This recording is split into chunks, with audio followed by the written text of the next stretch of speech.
station. Check out the BetQL Network, wagertainment for every fan. Get sports betting tips from the best in the game. Available on the Odyssey app and our sister station, 650 The Bet. Sports Radio 610 presents Seth Payne and Sean Pendergast. We coming to H-Town. Let's get the work in, man. Let's go. Great day, great day. Oh, give me some juice, baby. Oh, yeah. All right, we hope it is a great day. Hope you're having a great day so far. Appreciate you getting up with us. We are with you till 10 a.m. I'm Sean Pendergast. He is Seth Payne. Is it a great day for you so far, my friend? It's a great day. It's a great day. I try not to balance too much. I guess the great news out of yesterday's press conference was that D'Amico said that Nico will be back this year. So with very little clarity other than that, right. It sounds like everything will be just fine, Sean. Well, it sounds like he didn't get the type of injury that you scared the hell out of everybody with yesterday. Yeah. Oh, did I? Well, you did. Really? I had, well, as you know, at least a couple days a week, I go see what the people are saying about things at a local watering hole. And I had at least three. It's your responsibility to go drink. I got to be out there with the people and see what they're saying out there about the sports world and about Payne and Pendergast. And I had no fewer than 3 people, which was a large percentage of the sample size of people in that particular domicile. Yeah. And they said, man, thank God Miko, talking about Nico, said he'll be back this year because Seth scared the hell out of me yesterday. Right, good. That's good. I'm stoking. You're popping. Stoking the fear. That's what people need in an election year is more reasons to get alarmed about various things. You had the possibility. If you have people from all directions trying to tell you the world's about to end, then yes. Seth was 5 words away from amputation of that leg yesterday, man. I was getting nervous too. I'm like, dang, smells Seth. of almonds. But it looks like it'll be a little less severe than that. He will be back this year. But I'm with you. Like, I'm still worried about this. Like, the offense, the sample that we have of this season so far, involves an offense that had no touchdowns after he got once Nico Collins crossed the goal line with his gimpy hamstring. That was it for the touchdowns on Sunday. It was all Kaimi all the time after that. It was. He didn't score any. He didn't score any touchdowns. It's a potent weapon the Texans have there in Kaimi Fairbairn. That's going to be. I need this team to set records for field goals while Nico Collins is out. Player of the week, by the way. Player of the week. Kaimi Fairbairn. Got the big H-Town necklace chain thing again. Yep. I think as far as Nico. And at least a few listeners can claim victory on this, including my retired lawyer, the prolific emailer of me, that as soon as a couple weeks ago he had that little hamstring scare on a Thursday, he showed up on the injury report, that maybe, okay, this is a classic. All right, you guys should have shut him down then. It's a hamstring. Don't mess with this. Don't try to play through it. Doesn't ever seem like it ends well when somebody tries to nurse a hamstring. Right. But without being able to go back in time, at the very least, maybe this is them saying, all right, look, we tried to play through it and manage it, but no, you need several weeks of rest. Yeah. So hopefully it's just a classic normal hamstring tweak, but you want to just be sure he gets 4 weeks of rest, gets it completely healthy and feeling good so that you can finish the duration. And this is where Stephon Diggs, the luxury item, comes in. This allows you to – I mean, I think they still probably would have shut down Nico if Diggs weren't on the team. Yeah. But this is where I think it was just as big a reason Diggs because of Tank and Nico's injury issues as it was trying to elevate the offense with Nico and Tank out there with Diggs. You know what I mean? If Caserio wants to shop at the Dior store, he goes to the Dior store and buys a Stephon Diggs. Yes. Okay. Thank you, Carlos. If I want a Stephon Diggs, I'll go and buy the Stephon Diggs. Yes. That's what I do. Yep. So likewise with that, how much time did you spend contemplating Devontae Adams yesterday? Zero. Zero? I spent a little time contemplating him. Zero. Not zero. I started because there's immediately, okay, like Lopez came in and he was like, nope, it's the dumbest thing ever. But then I got other people that aren't idiots at all saying, hey, man, like, why not? If you're going for a Super Bowl, why not this year? I'm holding it in reservation. Yeah. But as of right now, I didn't think it would be overkill for a hamstring injury that, is, as far as right now, we don't have any reason to believe it's going to last more than a few weeks. Yeah, the fact of the matter is, the Texans should be active at the trade deadline. They're a Super Bowl contender. The same way we talk about the Astros every year. Even though they're a really good team, we're like, wait, they can still use one of these or one of those at the trade deadline. I think the Texans should be fishing. And by the way, not only should they be looking around, Nick should be calling about Devontae Adams just to see what how the market's is. going. Absolutely. So when I say zero, it wasn't exactly zero. I mean, we've got Devontae in the rundown today, so it wasn't zero. I just don't think it's going to happen. And I'm with you. Overkill is a good word for it. Let's hear from D'Amico Ryans from yesterday. D'Amico and CJ both. Very first question, predictably, out of the chute for each of them was the Nico injury effect. This is D'Amico Ryans first, Nico Collins and the effect on the offense. Yeah, unfortunate that we'll, not have Nico. Great player, been a great player all year for us, best receiver in the league, but he'll take the time to get healthy. He'll be back for us, so encouraged by that news. He'll be back at some point this season. And it's like always in the NFL, there are always injuries that happen in our game, and it's an opportunity for other guys to step up and make the most of their opportunity. That's what the league is about. A lot of guys who have stepped in when other guys were out and made a name for themselves and, made some big plays in the league. So we're looking for the same thing for whoever it may be, guys just owning their opportunity. Do you expect it to be the minimum 4 games, or could it be longer? I'm not getting into all that. We'll see where we end up.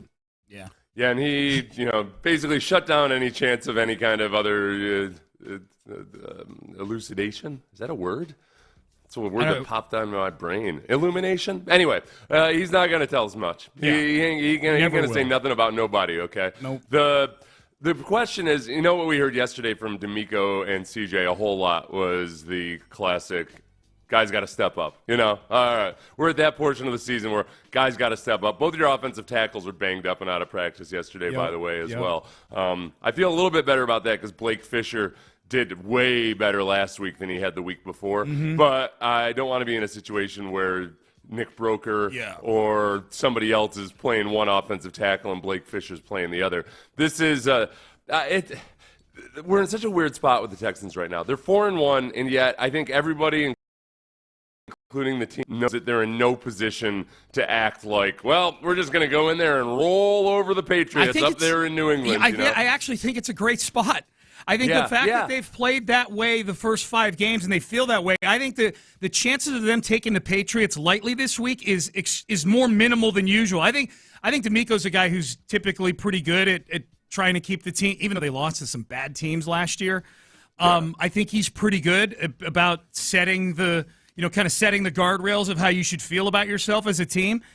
I think it's even easier to do that knowing that the team top down feels like they haven't played even close to their A game yet. I actually think this is a good thing for this weekend that they haven't played that well. Yeah, they very much, and that's been the tone of all the players as they talk about it, is that they all seem a little bit frustrated that they haven't looked like the team that I think they think they're capable of being. So yeah, I don't worry about it being an upset game or anything. It's hard not to think about last year and the Panthers game or the Jets game, where you went in and looked like the worst version of yourselves versus teams that were supposedly, well, at least with the Jets, at least supposedly Zach Wilson was a bad quarterback. Right. I'll never say anything ever again about a quarterback being bad forever now that Sam Darnold and Geno Smith and these guys have come along. Yeah, so, Baker Mayfield, the recycle projects, man. Yeah. But don't be the team that is an example of why, hey, you can't give up on this quarterback. Right. And with Drake Maye, there's obviously, and we'll talk about Drake Maye in the next segment. There's just a dis-ease right now. Yeah. Not disease. D-I-S hyphen E-A-S-E. Yeah. Dis-ease. I like that.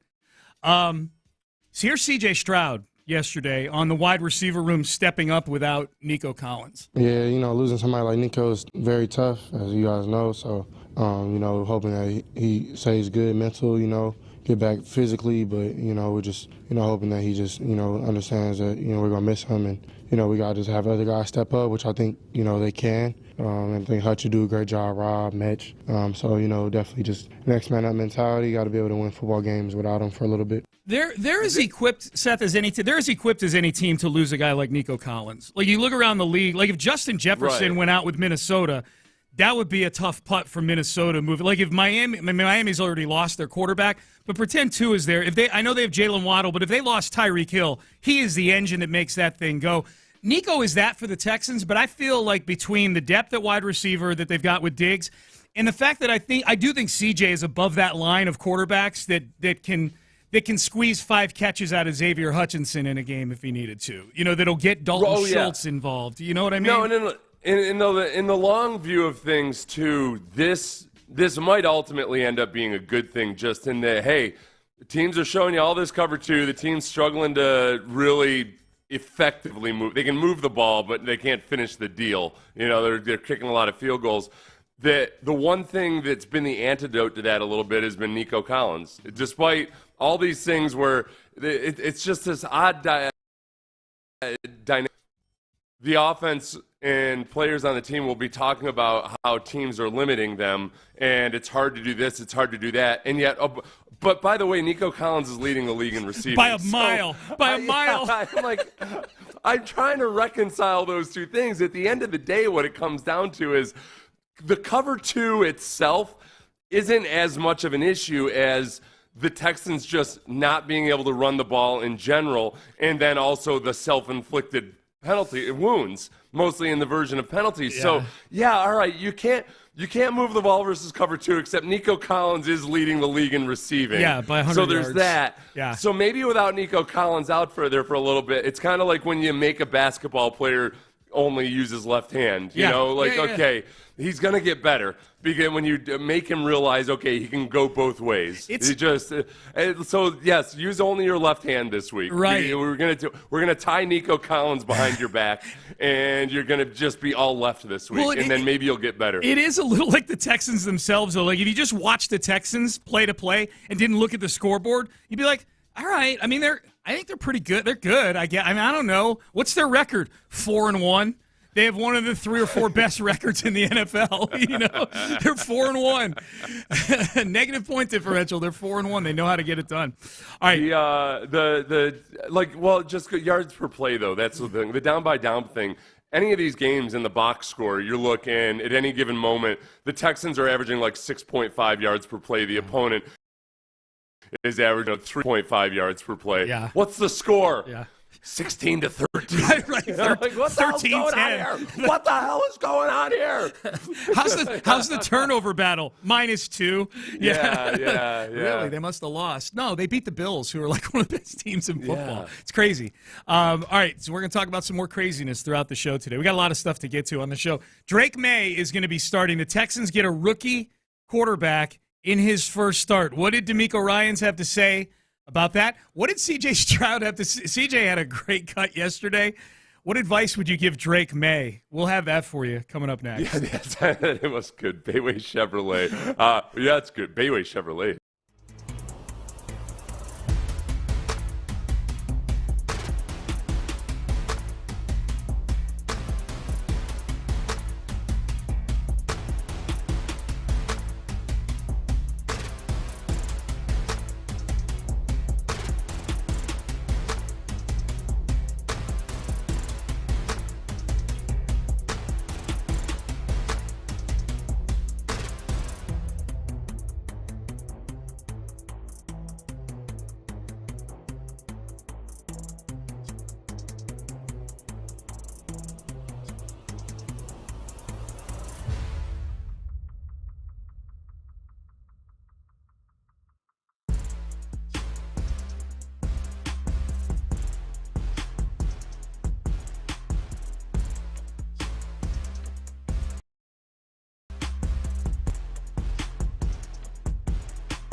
Payne and Pendergast is driven by West Point Lincoln of Sugar Land on the Southwest Freeway. Exit Kirkwood and take the first U-turn at West Airport under the giant American flag. Sports Radio 610 presents Payne and Pendergast. Been a pretty solid year so far in the NFL for rookie starters. The three started every game this year for their teams. Jaden Daniels, Caleb Williams, Bo Nix. Their teams are all above 500 right now. Not all of that due to the play of the rookie quarterback, but nevertheless, teams starting rookies all in the mix right now in their divisions. The Patriots are going to have a tough time getting back into the mix in the AFC East. They're 1-4. They're not a good football team, and they're going to roll with Drake Maye. They're benching Jacoby Brissett. They're going to start the rookie, third overall pick out of North Carolina. We'll hear CJ on Drake Maye on draft night in just a second, but this was funny yesterday. CJ was asked, what advice would you give to, or would you give any advice to Drake Maye for his first start? Fellow high draft pick who started as a rookie, is there any advice you would give someone in that situation? Not this week. But no, I'm rooting him on. I hope he does good, not against us, but in his future. I love the little giggle at the end. That was like the only CJ was pretty morose for most of the press conference. It was kind of one of those, I don't try to read into it. Sometimes CJ comes in and he never looks like, I can't believe I have to do this media, but there's times during the season where sometimes it just feels like, all right, this is not what he really wants to be doing right now. He'd rather be, so like it seemed like that kind of press conference, but then you add to that the fact that Nico Collins, right. he had to talk about Nico Collins. But yeah, I was waiting for him to make a joke about Caleb Williams, I'm not gonna give Drake Maye advice so people can run with a big. Should CJ Stroud be giving Drake Maye advice? Dude, only one. That's a really good take. I had not even thought about that. I was hoping he would say something like, "Yeah, target Stingley." That's my advice. Throw it Stingley. You should do that. Yeah. That was another thing, by the way, too. Yesterday, Kamari Lassiter on the injury report didn't practice with his shoulder. I think that the fact that it's a shoulder injury for Kamari Lassiter, I don't worry about it as much because I know that Kamari Lassiter is the quintessential, put me out there, roll me out there on a gurney. I want to play. I can't let the fellas down. Right. So a mere shoulder for a defensive back, no big deal. We'll see. Yeah, we'll get to all the injuries and headlines in just a minute. Here was C.J. Stroud. This is on draft night. The Micah Parsons, C.J. Stroud little kind of draft deal they did. That was a lot of fun. There was a lot the rolling road show they have of CJ making Micah look like a moron. Right, yeah, right. That they had all off season long. They did it for 4 hours on draft night. Yeah, I know. Here was CJ Stroud. He was talking about like Drake Maye. He thought on that night that Drake Maye is the most pro-ready of all the rookie quarterbacks. Who's the most NFL ready? I feel like Drake Maye is. You watch his tape. Just his arm talent jumps off. I mean, he's one guy that, like, to me, like, the one mistake that I did early on in, like, this first couple of games was I moved around too much. Like, I didn't get the ball out on time. I started taking risks that weren't even downfield. They're necessarily scrambling. And when you watch his tape, he scrambles when he needs to. He throws guys open. He has, he has rollout ability, like, different arm angles. So I feel like when you watch Drake Maye. I think that CJ's definitely going to go into commentary when he's done. He's so good because he's not afraid to throw opinions out there as a young player, but then also he just loves watching football. He literally watched Drake Maye tape. I guarantee it. Right. And I wonder, because I listen to a lot of the Bills stuff in the offseason because of all the Diggs drama and everything. They would ask about Josh Allen's input on things. And basically, being the GM would say, well, yeah, I mean, he sends in guys that he liked or saw, but he's watching YouTube highlights. I'm like, all right, well, that's not quite the same watching guys on YouTube and seeing the whatever. I feel like CJ might watch the All-22 of a lot of these guys. 100%. He just loves watching other quarterbacks play and operate. I think everything he said is I would echo the same thing from the stuff I've watched of Drake Maye. I think the one thing as a rookie quarterback you look at and you can say, man, the kid is very willing to stick there and wait for a play to develop, sometimes to a fault. That he'll hang on. He can pull the ball down and run, but that sometimes he'll stick on his first read. The classic thing that a lot of young quarterbacks do. Yeah. So as a defense, like classic versus any rookie quarterback, you're going to probably heat him up a little bit with the blitz, and you want to maybe start off playing kind of conservatively to him, but you want to have some wrinkles in there that make him feel real good about what he's seeing from. Yeah. You just ambush him a little bit with lurkers and whatnot in coverage. So, but he's not an idiot by any stretch of the imagination, and he 100% can run very well. And he can make some really nice throws. So it's I don't think that when you can watch his film from the preseason and from college, and I think that the defense is going to have the appropriate level of respect for him. Yeah, that's the part I'm most worried about. Is I think they'll defend him fine in the passing game, in no small part because he doesn't have great weapons. But his ability to get maybe 4 or 5 scrambles that keep drives alive, that keep this thing a little closer than Texan fans, even without Nico Collins. Yeah, anticipate this game being that's my biggest concern. I think they can bait him into some mistakes. Yeah, he's got all those makings of all right. Which direction is he going to go in his career? Is he going to be a guy that always exercises good judgment, or does he have a little too much faith in his arm? Right. And even in the preseason, he made some throws, like some dicey throws that you watch in the preseason. And you're like, okay, that was nice, but versus Derek Stingley or Sauce Gardner or somebody else like that, that's an interception. Yes. So that's what I'm hoping is that he's maybe a little too emboldened by some of the good things he did in the preseason. Agreed. Here's Nick Caserio on Texans All Access earlier this week. I know we have C.J. Stroud, but I guarantee you Caserio and his staff scouted Drake Maye for this very reason. You're going to see the guy early on in his career. Here was Nick Caserio on Drake Maye. When you talk about Drake, I mean, there's a real overall. You watch him play in the preseason, he played well. So big, strong, athletic, big arm. Does some things that a lot of the quarterbacks this day and age do to kind of the dual threat. So just make sure that we're taking care of our business, doing the right thing, at least defensively, making sure we're sound in our techniques, understand the call, and just being able to go out there and execute.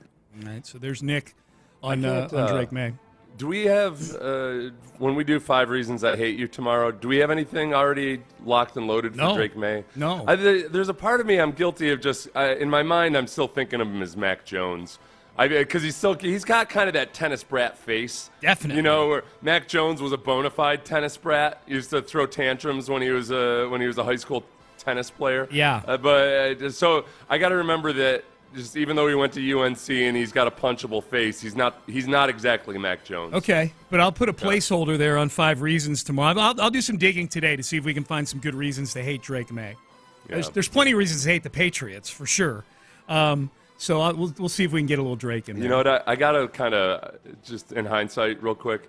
The Bills fans, we came up with the reasons they hate Bills fans. I actually enjoyed during the pregame show last week. I did too. They're kind of like they've got a reputation for how they act in their home stadium. On the road, I feel like they're just like a bunch of big, drunk, shirtless, fun people. I'm cool with them. They were not in the 5 Reasons last week. I didn't put the Bills Mafia in there for that reason. But my favorite thing was, they all wear these Zubaz, which is kind of their thing. They know it's ugly and Zubaz are stupid, but because back in the 90s, that's from their heyday. So as a bunch of Bills fans were walking by and trying to distract us by yelling, "Let's go Buffalo" or whatever, I pointed out that the men all wear Zubaz, and the women the equivalent for the women is they're all wearing a 1991 hairstyle. And I got to credit, the 4 women that were walking across in the group in front of me, laughed their asses off. Yes, yeah, they all pointed out that they had modern hairstyles. They did, too. yeah, not us, but you're right. Everybody else in Buffalo, yeah. Don't worry, Brandy. There was not a I did not have to fight temptation in that moment. It was their haircuts were not atrocious, but it wasn't. No, they were good. A lot of buffalo wings floating through those veins of those women. No doubt.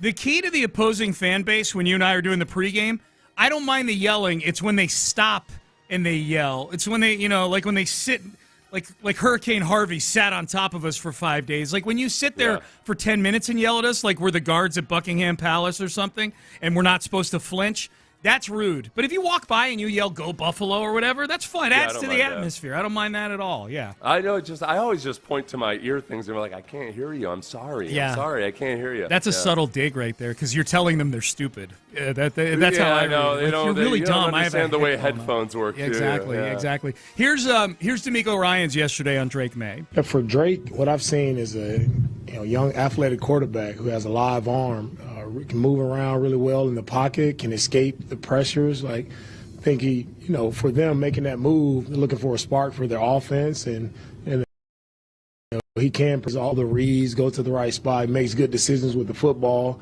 Defensively, there's a lot of unknown with this being his first start, so a lot of unknown for us. We just have to go out and execute, our job the proper way. Not so much about them and focusing on what they're going to do or can do. They can do a lot of different things. We don't know that, so we're just going to focus on ourselves and making sure we execute the details of our job. What is the ambush factor here with Drake Maye? Is there any ambush factor that there's? I mean, D'Amico's talking about how little we've seen of the guy. You know what I mean? Right. Yeah. I think the ambush factor is: do you go out and do you play conservatively?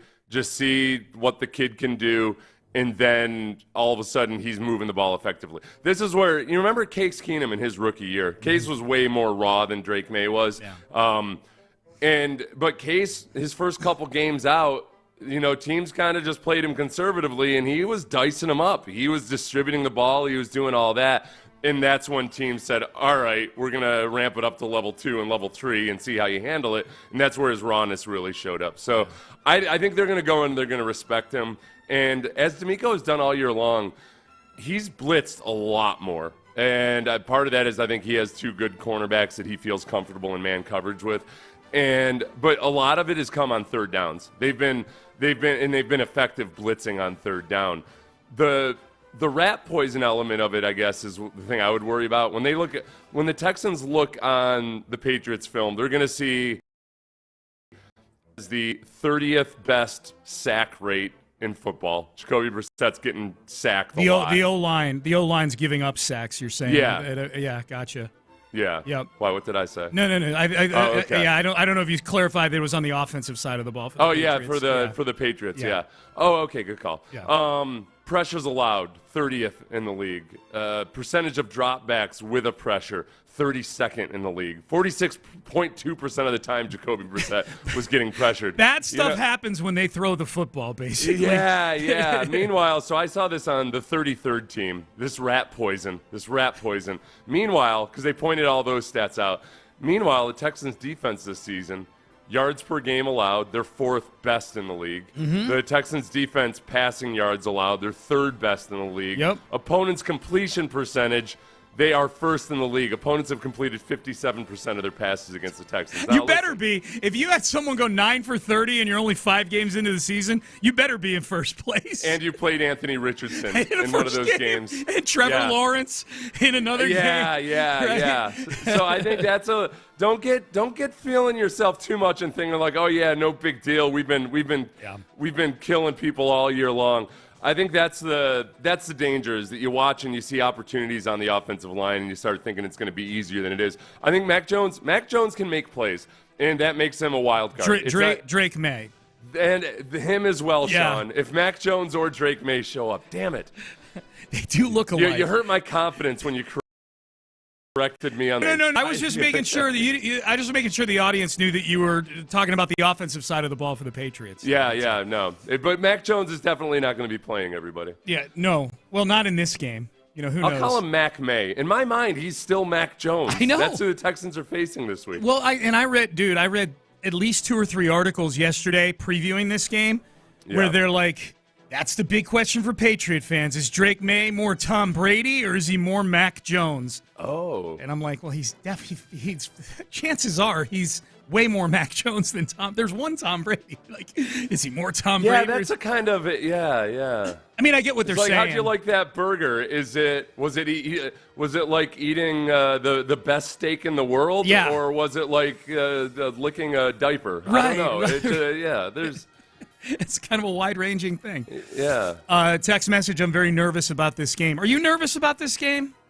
I'm not nervous about this game. I think I'm at the appropriate level of nervous. Okay. I think that the biggest thing, honestly, for me is, all right, you're on the road, going up to the Northeast, and it just feels like the Jets game last year. Yeah. Or the Panthers game last year. Mm-hmm. And sometimes, okay, it's not a divisional opponent. It's just somebody where you should have the distinct advantage despite all the injuries or anything else like that, for it to be a truly professional team. I mean, the Texans haven't made a single one of these games comfortable yet, no matter how good or bad the opponent was. So I'm nervous, but not anymore. I don't feel like it's an ambush because Nico Collins is out. That gives you an immediate and pressing thing to focus on. Is like, all right, if ever there was a time that we got to get this thing clicking, let's do it right now. Yep. All right, we'll talk about Nico Collins in headlines. Bad news yesterday. We'll kind of hash out what that all means. Pretty long list of guys who didn't practice yesterday, so kind of a broken record, but today's injury report kind of big to see which of these guys are back and at least limited. And more hardware for a Houston Texan. We've got that. We've got Major League Baseball playoffs. We've got Aaron Rodgers. He spoke yesterday. So we got a whole bunch of stuff to get to in headlines. We will do that next. But first, Prize Picks. Did you get on Prize Picks? We had 4 baseball games yesterday. We've got football tonight. Game you can hear right here on Sports Radio 610.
Payne and Pendergast with today's headlines. All right, let's get you guys up to speed. Nico Collins to the IR. That came down yesterday in the 9 o'clock hour on our show, and we've had a day to process it now.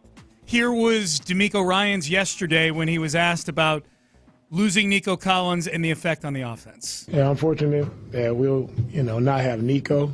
Great player, been a great player all year for us, best receiver in the league. But he'll take the time to get healthy. He'll be back for us. So encouraged by that news, he'll be back at some point this season.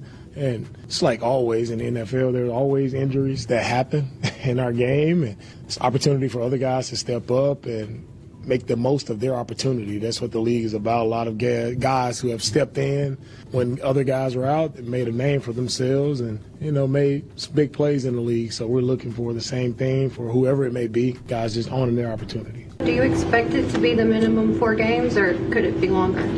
I'm not getting into all that. We'll see where we end up. Oh, come on, D'Amico. Give us a... D'Amico, give me more. Give me something. I want every detail, dang it. Yeah. Gerard Mayo already dropped the ball and, let everybody know who the starting quarterback was going to be already. Right. So, you give a little too, man. Give a little too. Apparently there was some glitchiness up in New England, too, that Gerard has always said, I'm going to tell the players before I make a decision like this. And a lot of the Patriots found out through media reports that Drake Maye was going to be the starter. Oh, they got loose lips up there. Yeah. Oh, that's a stark departure from back in the day. Yeah. So Patriots way has gone astray. Apparently so. Even with Gerard Mayo, a Patriot himself, back in 2008 when they drafted him.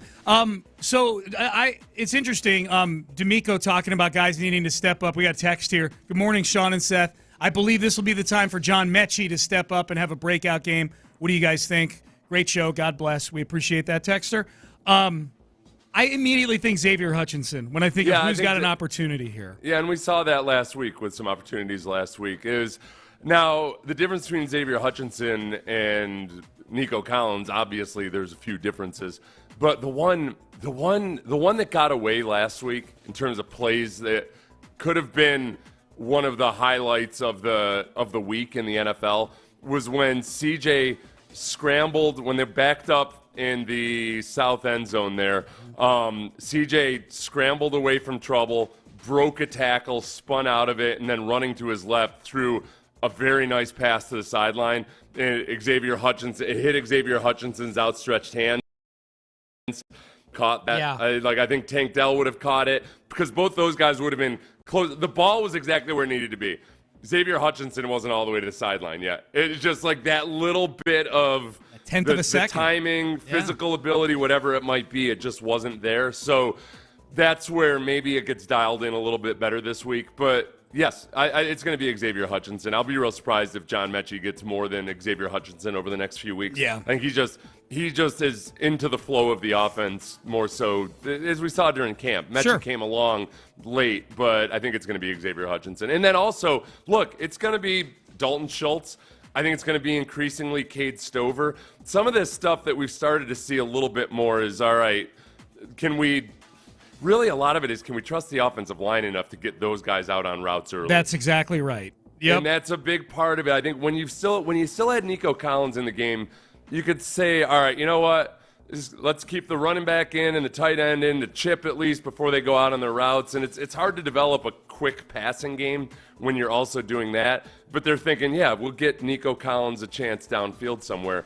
Now I think it's going to be a little bit more of just, if not spreading it out, but just letting CJ cook a little bit. Here's who missed practice yesterday, Seth. I want you to tell me of all these names. I've got 7 names in front of me. Which one concerns you the most as it pertains to this Sunday? Joe Mixon, Titus Howard, Laramie Tunsil, Kenyon Green. So that's 3/5 of your offensive line. Kamari Lassiter, Jimmy Ward, Derek Barnett. Biggest one, Mixon. That's what I thought. Yeah. That's we talked yesterday where I felt like, without saying that Joe Mixon would be having the same type of year as Nico Collins, I think that if I had to choose for what's a bigger shot in the arm to really get the most out of this offense right now, I might prefer a healthy Joe Mixon over a healthy Nico Collins. That's interesting. Just because then you can counterbalance each side. And there's one thing I had to triple check this, Sean, because it's one of those things that a lot of people are going to assume that I've gone stupid again this morning. Everybody's convinced. Most people are convinced that Bobby Slowick calls a run every first down, right? It's what it feels like. Every single time on first down they run. the Texans pass on first down at a higher rate than anybody else in the NFL. Yeah, that's wild, What man. you're actually seeing and feeling is, no, when they do call a run on first down, it sucks. It's way too often a stuff. Yes. It's a wasted time. So you remember those. Yeah. You remember those. It's like if you got all B's but 2 F's on your report card. Yeah. Your parents are going to notice the 2 F's, and they're going to fixate on that. Yep. And they're going to be upset with your academic performance. The Texans get an F so often when they run on first down that it feels like that's all they do. When in fact, no, they are very pass happy on first down. And you triple check this. Because it doesn't feel that way to me. Like I know. You're saying it right now. You've said it to me during 2 breaks, and I can't believe it. I checked 3 different websites. I went back through the Bills play by pass on first down, pass on first. Oh, there's a pass. Okay. Stuffed on first down. And, okay, yeah. now you went to that level of grassroots research. Okay, now that's okay. If you're looking at We'll it. see.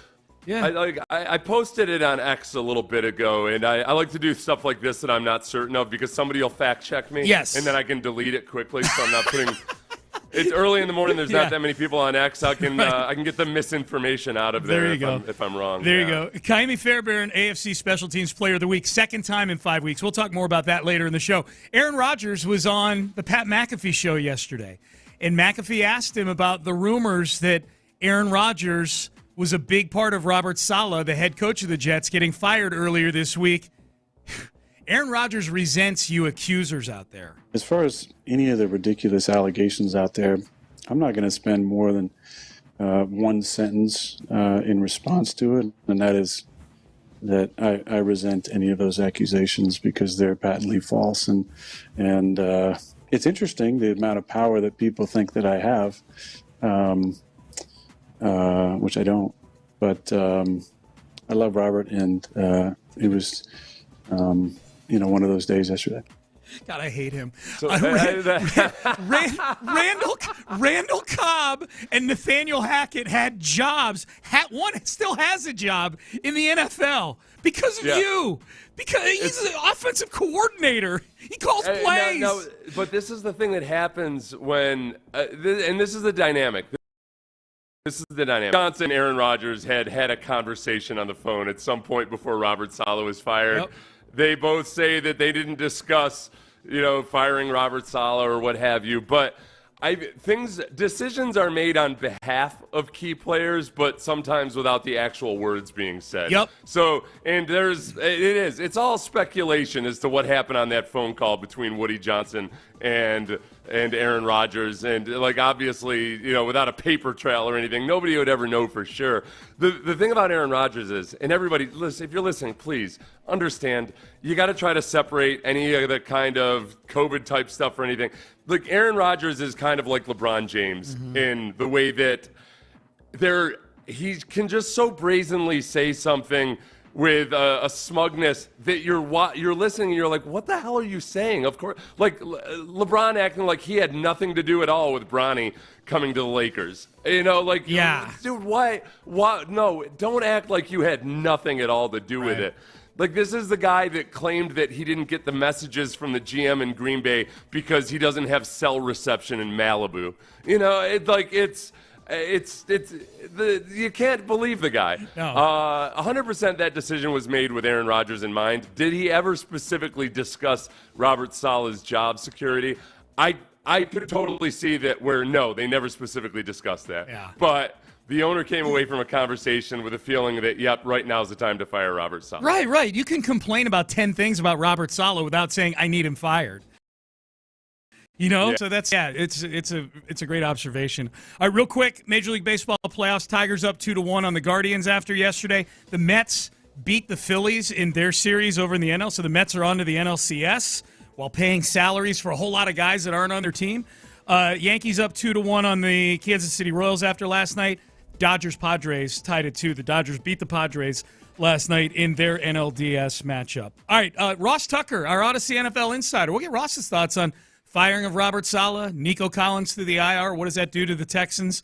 Ross was on the Monday Night Football call on Westwood One for the Chiefs and the Saints. So we'll get into all that with Ross Tucker. That is coming up next. But first, any of you out there looking to get the LASIK procedure, and I'm specifically talking to those of you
access, exclusive content. Sports Radio 610. The Texans play here. An Odyssey sports station.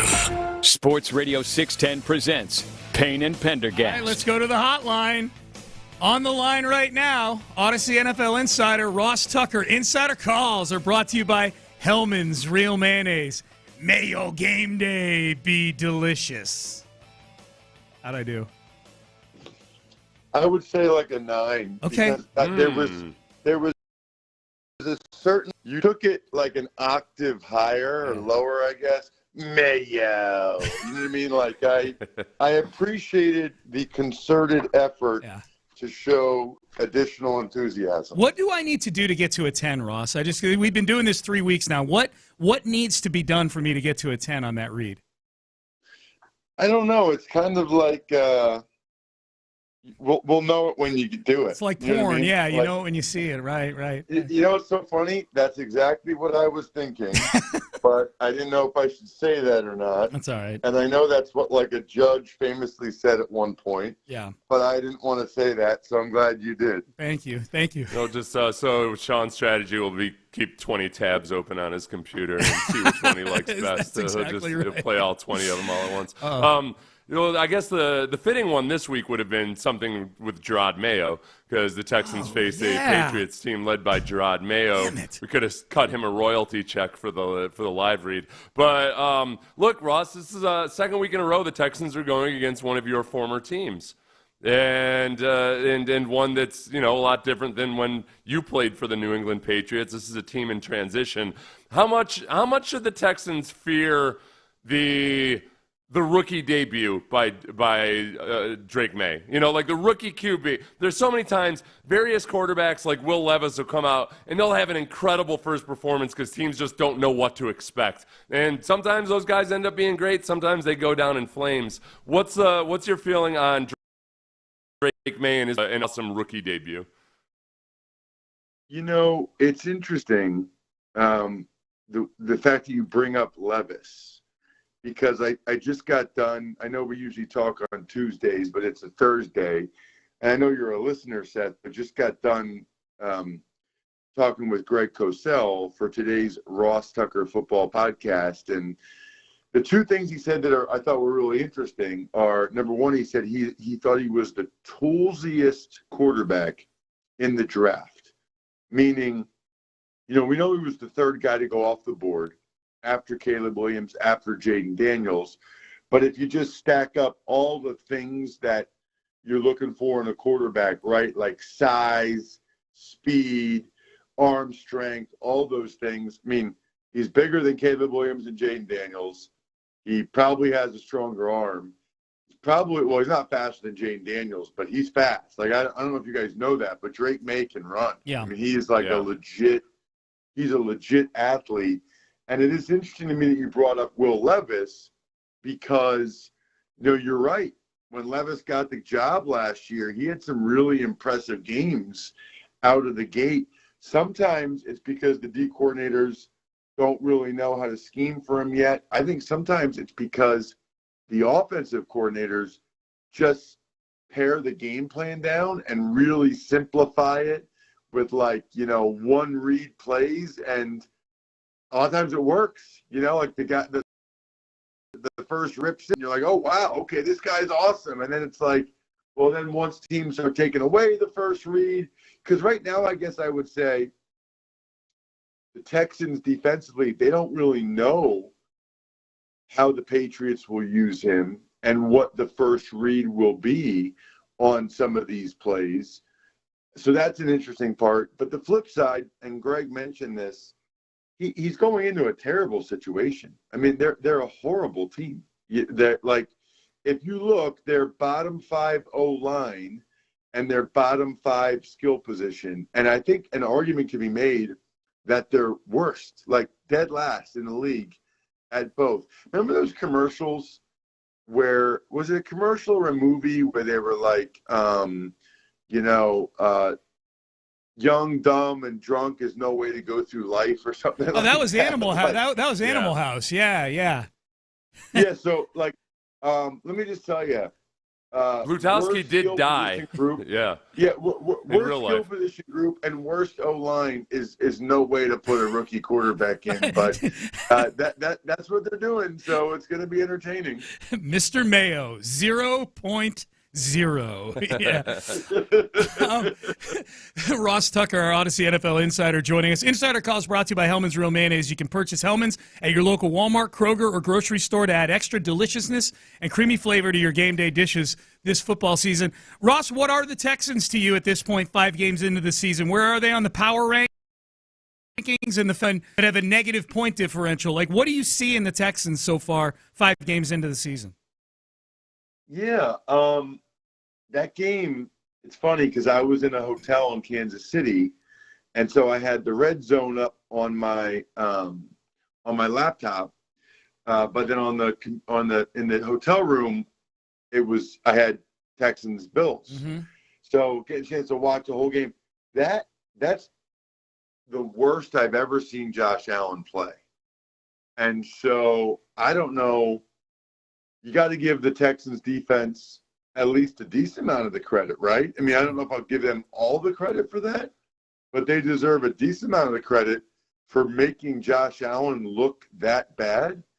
I think my other takeaway, Sean, was that's a huge positive for the Texans defense. My other takeaway is I feel like the Texans are kind of a different team without Nico Collins. You know, when they had him earlier in the game, it just felt like they were really rolling and, okay, here we go.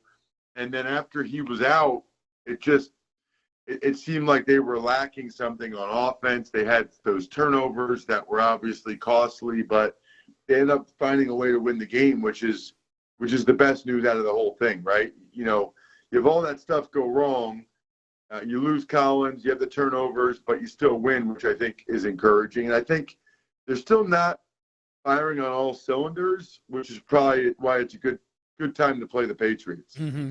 That's it's funny, like quadruple checking our facts this morning because every team in the NFL, the fan base is convinced that their offensive coordinator runs the ball on first down way too much. Like that's just it's 32 teams. The Texans are the prime example of that, where I just get flooded with people telling me every week, Seth, they call a run every single first down. The Texans actually pass the ball on first down more frequently than any other team in the league. They're 70% of the time they on first down, they're passing the ball, and yet they're just so bad at running the ball that's what sticks in people's brains. I don't even fault them for it. They cannot run the ball effectively. And Ross, I feel like they've made progress in some regards, and yet I look up at the end of the game and Agumbawale's averaged 2 yards per carry in the game. Cam Akers had more success. Like from you watching last week's game, where are they in the run game right now? They're not in a good spot, and it's surprising because when you have the receivers that they have, there's absolutely no way that they should be struggling as much as they are because they were running it better earlier with Mixon. And, yeah, I think Mixon and Pierce are probably better than Akers and Dare, but I'm still a little surprised that they struggled as much as they did because they were getting a decent amount of 2 safety looks, right? Like, yeah, that is absolutely where they should have been able to run the ball. They need to. And right, Slowick knows they can't possibly have the offense they want to have if they can't run it when they're getting the 2 deep safety looks. Ross Tucker joining us here. He's our Odyssey NFL insider. Ross, the big news this week, the Jets firing Robert Saleh. Aaron Rodgers was resentful of anybody accusing him of being involved in the firing of Robert Saleh. Where are you on that? Are you buying Aaron Rodgers right now, saying he had nothing to do with this thing? Well, so let's talk about that, right? Supposedly Woody Johnson and Aaron Rodgers talked Monday night on the phone, and then the next morning Woody Johnson fired Robert Saleh. So both have said that they didn't talk about Robert Saleh. So I think you have to first decide whether or not you believe that. Okay? Yep. And then secondly, let's just take them at face value. Let's say we do believe them. Isn't that kind of weird? Like, isn't it weird that the owner talks to the quarterback the night before and then fires the coach the next day, but didn't mention it at all to the quarterback? I mean, these guys, they really got to get their stories straight. You know what I mean? Like, yes. Because that doesn't sound real good either. Like, that doesn't make a whole lot of sense to me either. You know what, Ross? I'm thinking back to various conversations. I got to be in a time where, maybe one of the scouts or maybe with a GM himself or somebody might just kind of, I don't know, approach me in a way that wasn't normal, but like just kind of almost, I could tell that they were trying to casually ask me about a player. And they're like, yeah, so how do you think this guy's coming along? And I'm like, oh, crap. They're trying to figure out whether to cut this guy or not. And I'm like, and they're not going to say that directly or anything, but they're asking questions to try to maybe see like something like positive about this guy that they're missing or something. So I feel like it does happen where owners and coaches, they know they don't want to put a player in a position where they're getting somebody fired, and because then you got all kinds of team chemistry and trust issues and everything. But I wonder if that's the most likely explanation, is that Woody Johnson had a talk with Aaron Rodgers, and in his mind he's trying to figure out whether he should fire Robert Saleh or not, and he was maybe waiting for Aaron Rodgers to say something that could salvage Robert Saleh or not seal his fate. And so I don't, without having a transcript of the conversation, we just don't know. It's just that the Jets have done everything to bend over backwards to Aaron Rodgers' will I think that at the very least, I feel comfortable that Rodgers could have saved Robert Saleh's job if he had wanted to, and he probably didn't. Does that seem fair? What I would say, though, I think two things. Number one, I think Aaron Rodgers is so sensitive to the notion that he would have anything to do with Saleh's being fired, and knowing that would be a bad look for him, that they went out of the way to say that it wasn't discussed at all, which is just not believable, right? The other thing I think is that I'm starting to feel like maybe turning over the entire organization to a 40-year-old quarterback coming off a torn Achilles who's no longer a top 10 player at the position is not the best idea. Might have been a bad strategy. Yeah. Might have been. Jets fans should blame Tom Brady for this yet again, for their misery in their life. Anybody who's got a quarterback over 40 should be blaming Tom Brady. Yeah, they're like, well, they're just trying to do the old Tom Brady thing. Yep. And just like we've seen with various coaches, you can't just always just do the old Tom Brady thing. It's not quite that simple. Doesn't work that way. Our Odyssey NFL insider is Ross Tucker. Insider Calls brought to you by Hellman's Real Mayonnaise. May your game day be delicious. I kind of did it the same, so I'm expecting a 9 again on that, Ross, just on the way out here. No, that was worse. That was worse. Okay, good. Okay. Yeah, I don't know why, but it was worse. That was like an 8. Okay, all right. Well, at least I'm still kind of in the upper reaches, but I've got some ideas as to how I can get to a 10. Someone's asking, is this going to be a season-long bit on how you read the promo? Until I get a 10, yes. This is going to be a bit. I need perfection. I strive for it in my life. When you say someone's asking, it's on the text line or something? Yeah, it's on the text line. Yeah, by the way, you bounce, Ross, but you'll like this. A Navy veteran texted us and said, over the weekend I was checking in on Navy versus Air Force. I found myself watching the entire game because of the pleasant call by Ross Tucker. Please give him some kudos when you all talk. Oh, you know what? Ross. So first of all, thank you to that gentleman for his service, yes, and for the kind words. And Navy is legit, dude. This is the best Navy team in a long time. Navy and Army are both 5-0, and they both play Notre Dame this year. I'm telling you, I think one of them is going to beat Notre Dame. Probably Navy. I mean, they are good, really good. Ross, do you have 1 minute so I can say something else nice about you? Yeah, listen, it's like when someone comes up to me and they say, I'm so sorry to bother you, but I just love you on the radio. I always say the same thing, and it embarrasses my wife. I'm like, you're not bothering me. I love people that love me. Yes. I love people. Yeah. Yes. Sure, Seth. Tell me more. Tell me more how great I am, please. I gotta say, I think one of the reasons people like you doing color commentary is that you just feel like an everyman, and I think a lot of people would be really, really, really surprised that you went to Princeton, and but I feel like what does that mean? I feel like especially hey, can you stay though, for a backhanded compliment? Listen, Ross, that was a shot. No, it's important for you. Just said on the radio that I sound like a moron on TV. If you want to do right by your alma mater, I'll tell you what, Princeton is taking a lot of hits right now because there's so many Menendez brothers documentaries out, and in every single one of them, Lyle Menendez, Princeton attendee, looks like the dumbest rock in a box full of stupid rocks. It's a bad look for Princeton, all this Menendez stuff, and you're kind of counterbalancing that a little bit. That is not where I saw this going. What are you even talking about right now? Lyle Menendez is a bad look for Princeton, man. Those kids could have gotten away with that crime. I didn't even know he went to Princeton. Whatever. Oh, now you're whatever, Aaron Rodgers. So I didn't hang out with him, and I don't care. I heard you guys were always hanging out together on the quad. Oh my God! Or whatever they do there, your dining clubs or whatever. Hey Ross, Ross, can you stick around for a couple more backhanded compliments? No. What people really like about me on TV is I sound like an absolute idiot. That's great. Thank you, Seth.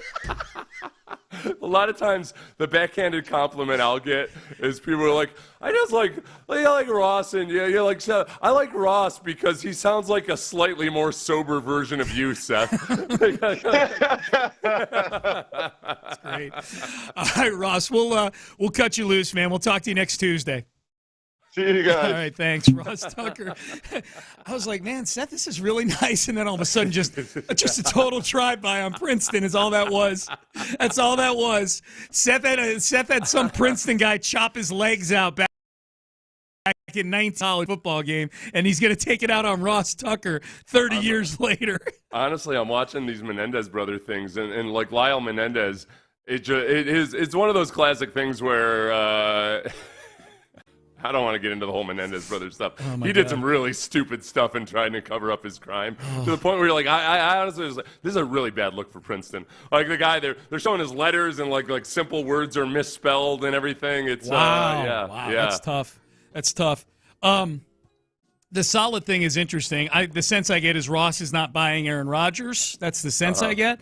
The most interesting thing to me about the Robert Saleh getting fired thing is what if Greg Zuerlein makes that field goal against the Broncos in that game 2 weeks ago? In Week 4, they lost at home to, at the time, a very sad Denver Bronco team, 10-9. Totally unwatchable game.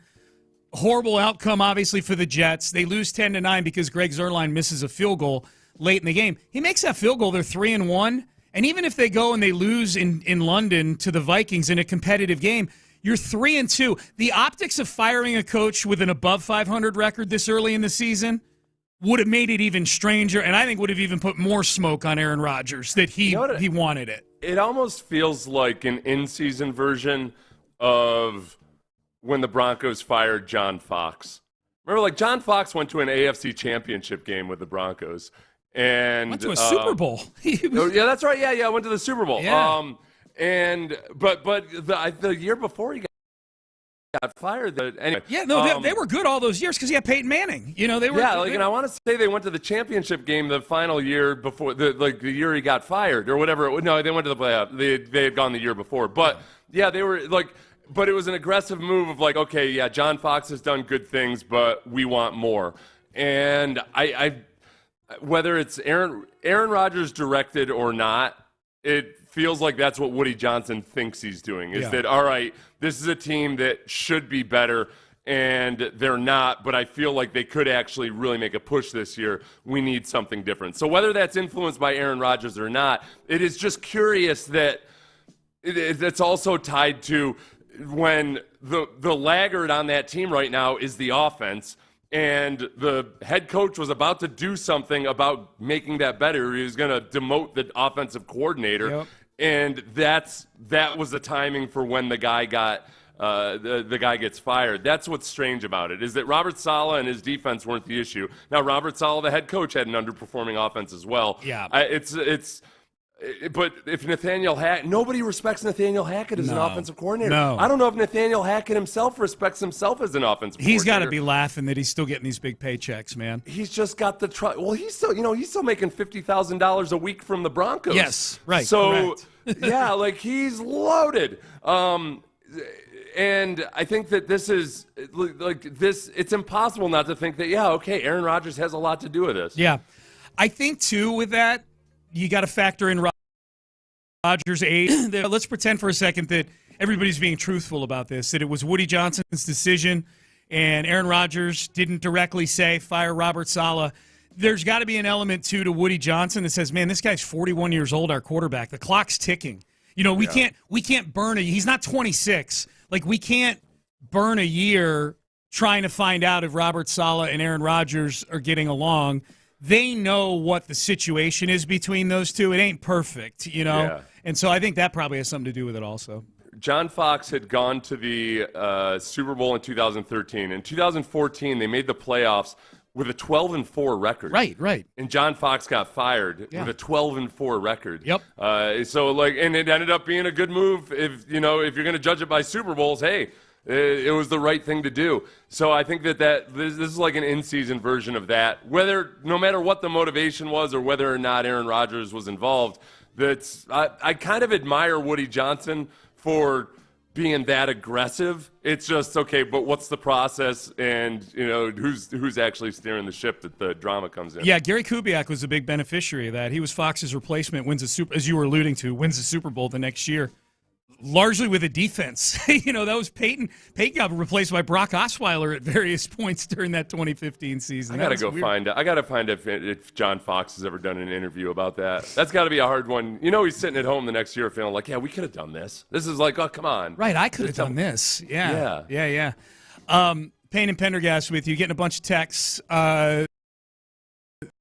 I read on the Hellman's Mayo thing. Thank you. Game day be delicious. Yeah, they said I rushed it the last time. I don't know that I've got the energy to bring it every single time. I like bringing it that first time, and then I kind of just go back into the workshop. I know sometimes when people aren't professional actors and they have a part, sometimes the director will tell the person specifically not to learn the lines by heart because you're not an actor, but you're going to try to pretend you're an actor, and it ends up being worse than. So I wonder if somehow, you gotta, like in you, Sean, are not a professional actor.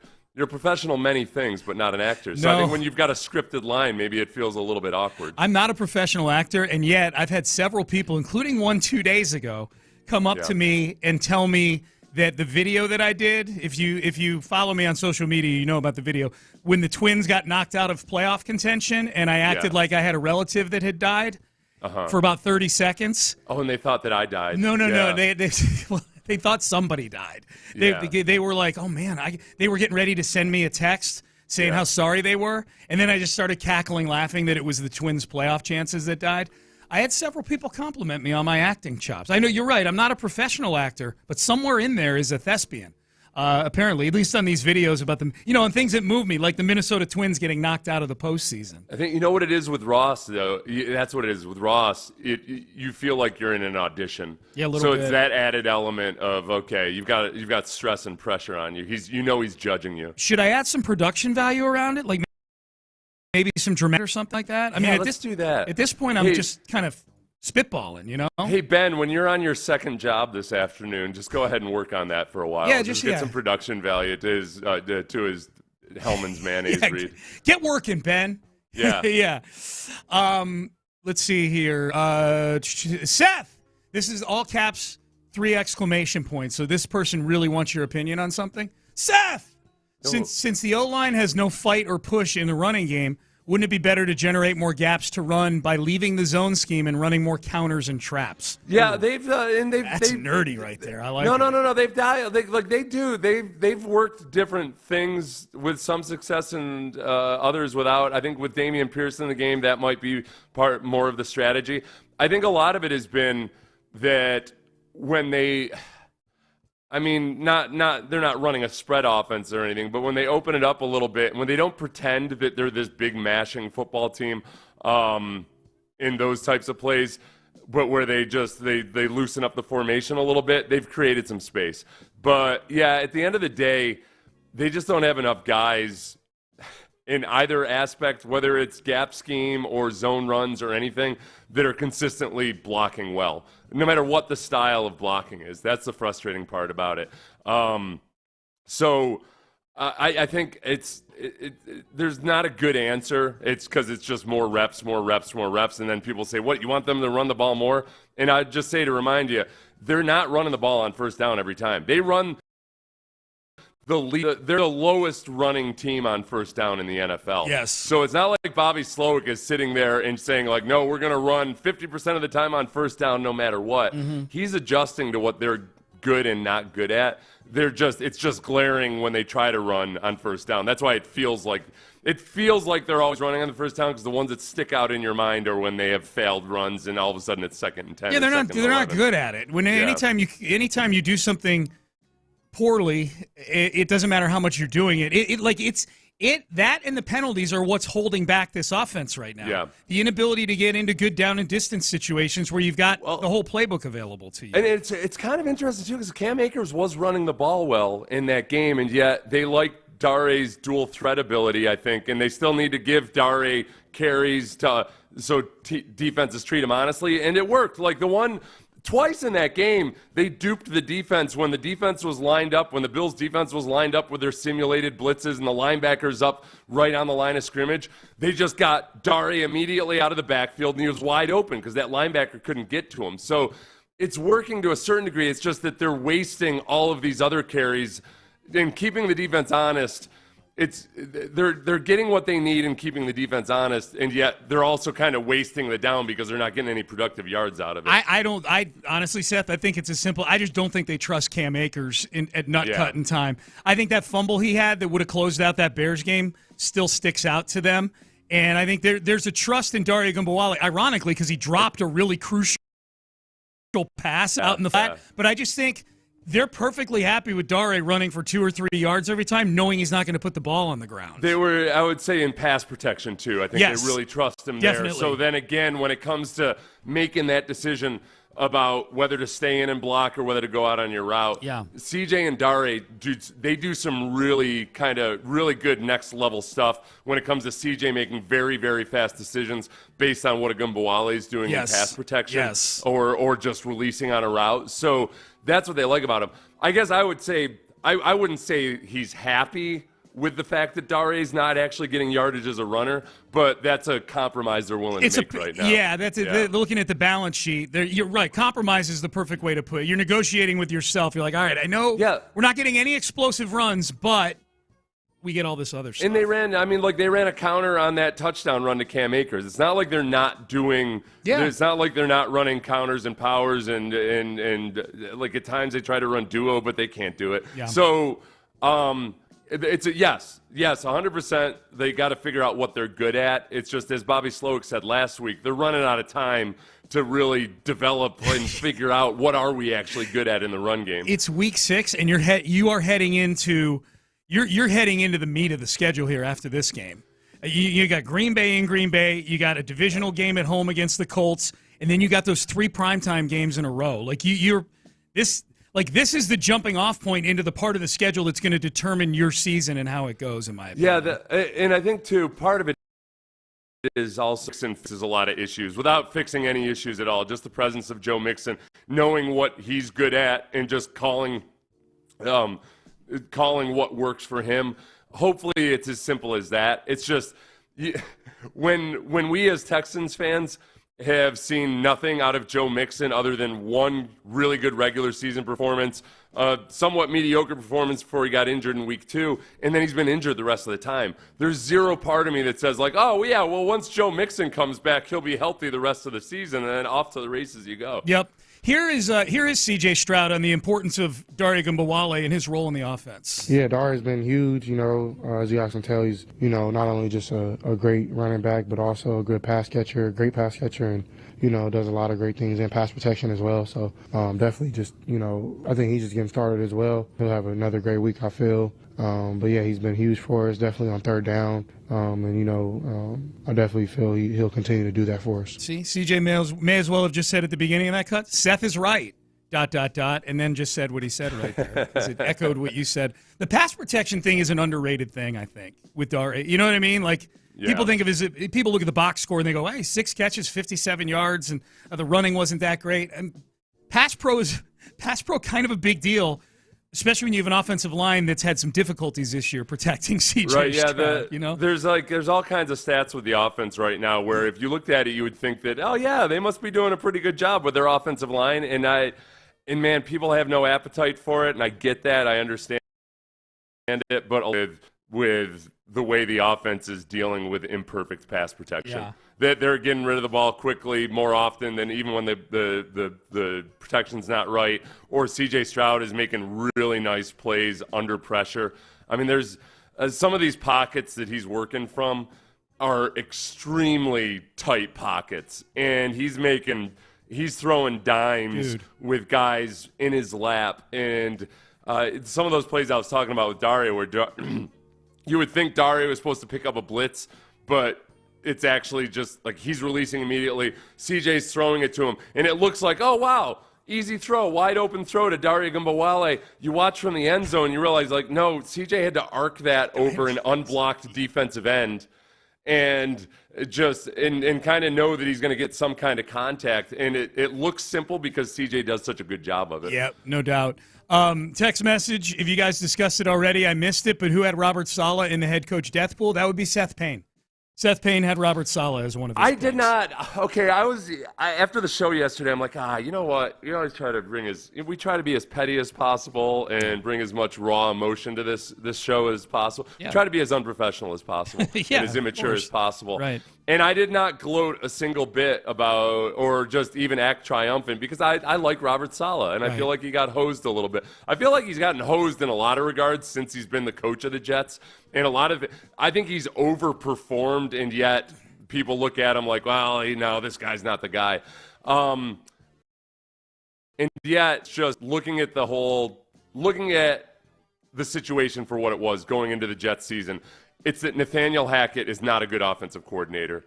And and you've got a defensive-minded head coach. And no matter how good his defense is, he's gonna be the fall guy for this. And that's exactly how it played out. That's why it's so hard to believe Aaron Rodgers saying that he had nothing to do with any of this, because all of this has played out exactly the way I would have guessed and forecasted it would work out. Yeah, along those lines, here's another text. Good morning, guys. I agree with you.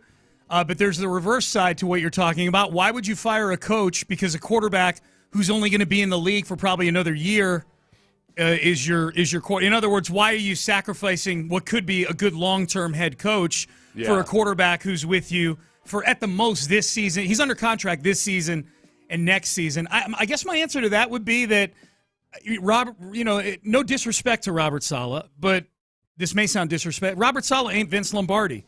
You know what I mean? Like they obviously viewed him as disposable, and he had a 20-36 record. And I know he got dealt a really bad hand at quarterback.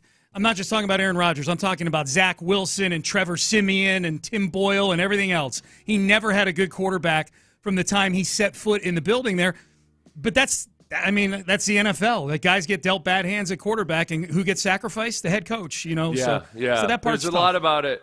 I mean, in one of the twists of fate, that these things always seem to go down roads that you don't anticipate or expect. For long reasons, this will be the right move. For whatever reason, they get the interim coach emotional bump or what have you. Who knows? Who knows? But so it's weird. In one way, I respect Woody Johnson for making an aggressive move. On the other side, it feels like it's Aaron Rodgers, pulling the marionette strings. Do you think Robert Saleh gets another head coaching job? It's a great question. I think a lot of people looked at him as a guy that wasn't that was more like this is a dyed-in-the-wool defensive coordinator and he doesn't really fit the role of head coach. I think after a few years, depending on how his defense does wherever he goes next, I think that he ends up getting another job. He's got enough he's got that Dan Campbell appeal to him. Yeah. You know? Yeah. He's got that. There's owners out there that are going to be like, yeah, this is what my team needs. They need life. They need juice. They need something like this. Robert Saleh is a more impressive individual to me than Dan Quinn. And Dan Quinn got another job. You know, now Dan Quinn took the Falcons to a Super Bowl, so I'm not comparing resumes. I'm just comparing they're both defensive coordinators that had a lot of success as defensive coordinators. I thought Robert Saleh did a good job last year. He finished 7-10 with Zach Wilson as his quarterback. I know. I went, and I think this is where I would get in debates with Jets fans trying to kind of tell them, hey, no, man, it's not that bad. I was just no, you're fine. Like, listen, look at this, look at that. But the problem is they've been beat down for so long. They haven't been to the playoffs since, 2010? They haven't had an offense that's above the 20s. I don't think in that entire. Can you imagine how miserable that is to be a fan of that football team? Oh my God. They've definitely been bottom half offensively, and I think they haven't been out of the 20s. They haven't risen out of the 20s. Wow. And they've had defensive coaches except for Adam Gase that entire time. I think the fan base is just like, all right, enough is enough. We got to, this is. So Robert Saleh takes a lot of the collateral damage, and they're not in any kind of mood to look at the positive things that he's done, that he's actually at least put respectable teams out there. He's getting punished for all their previous relationships, right? Yes, you know what I mean? He's the girlfriend that's getting broken up with because of all the other women that have done damage to you throughout the years. There's the other part of it, though, too, is kind of like it was with David Culley, where as a fan base, I feel like it was 90+% of Texans fans were like, listen, no, nobody's blaming David Culley for the situation that you're in. It's just that it's also clear that David Culley is not the guy. Right. So maybe that's how Jets fans feel. Like, all right, listen, we get it, but it's clear after watching him for several years that he's just not the guy. Yeah, we can do better. We can do better. I mean, that's what Woody Johnson literally said. We think we can do better. All right, Nico Collins. I don't know if the Texans can do better than Nico Collins. Can they do better than they've been doing as an offense without Nico Collins over these next 4 games? We will get to that coming up next. But first, West Point Lincoln. My family has shopped at West Point Lincoln multiple times over the last few years.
Pendergast is driven by West Point Lincoln at Katy Freeway, 1 mile west of the Beltway, exit Kirkwood, under the giant American flag. Live from the Twin Peaks studios, Sports Radio 610 presents Payne and Pendergast. We'll start getting ready for the Patriots at the top of the hour, but Nico Collins is a big story today. He goes to the IR. He's going to be gone for at least 4 games. Take a listen. Here's D'Amico Ryans yesterday. Very first question, appropriately so, at his press conference, Nico Collins to the IR. Yeah, I'm fortunate that we'll, not have Nico. Great player, been a great player all year for us, best receiver in the league, but he'll take the time to get healthy. He'll be back for us, so encouraged by that news. He'll be back at some point this season.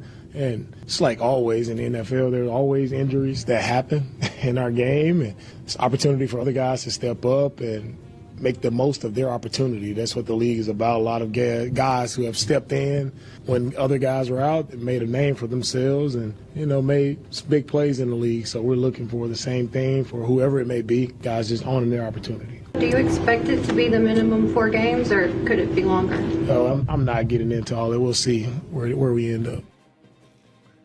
So, Nico, in thinking it through, look, the Texans still have Stephon Diggs and Tank Dell. This is not a team that's a poverty team at wide receiver right now. The depth obviously is an issue because from those 2 guys at wide receiver, the next guy, Xavier Hutchinson or Robert Woods, depending on what they're looking for, whether it's experience or maybe, slightly more explosiveness with a younger guy. I think the thing that they miss with Nico, Seth, is there's nobody else in this roster that's like Nico Collins, that has that big, physical, over-the-middle presence where a play – for a normal receiver is designed to get you 12 yards. He gets you 17 yards because he plows over 2 guys in the process. Right, yeah. And it's also on when, teams are playing all this cover 2, trying to make you just nickel and dime your way down the field. It helps a lot when every now and then you dust a team yards on Nico Collins touchdown. That ends up being the difference in the game, is that you're able to get those shots. The Texans have not been able to just sustain these drives going 5 and 10 yards at a time down the field without shooting themselves in the foot or what have you, or just, getting stuffed in the run game. So Nico is the antidote for a lot of that. The way I think we feel about the Texans right now offensively and why there's frustration that they just do not feel like they're running on all cylinders. The perfect example is the fact that we'll point out to the way defenses are playing them and how it's limiting the passing game and the explosiveness of the offense. And yet Nico Collins was leading the league in receiving yardage. So okay, well, it's not completely shutting it down.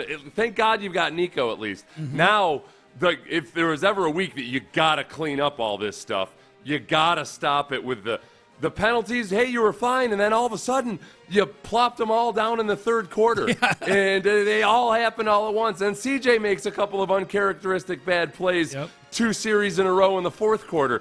You can't be as inconsistent as that. Now this week, I don't care if it's the best team in the league you're playing or the worst, you've got to clean that stuff up. And maybe this will be exactly the kick in the butt that they needed to really dial in and focus and get all the other stuff right. And however much less mental bandwidth is spent on trying to get Nico those shots that have been so vital, maybe that gets focused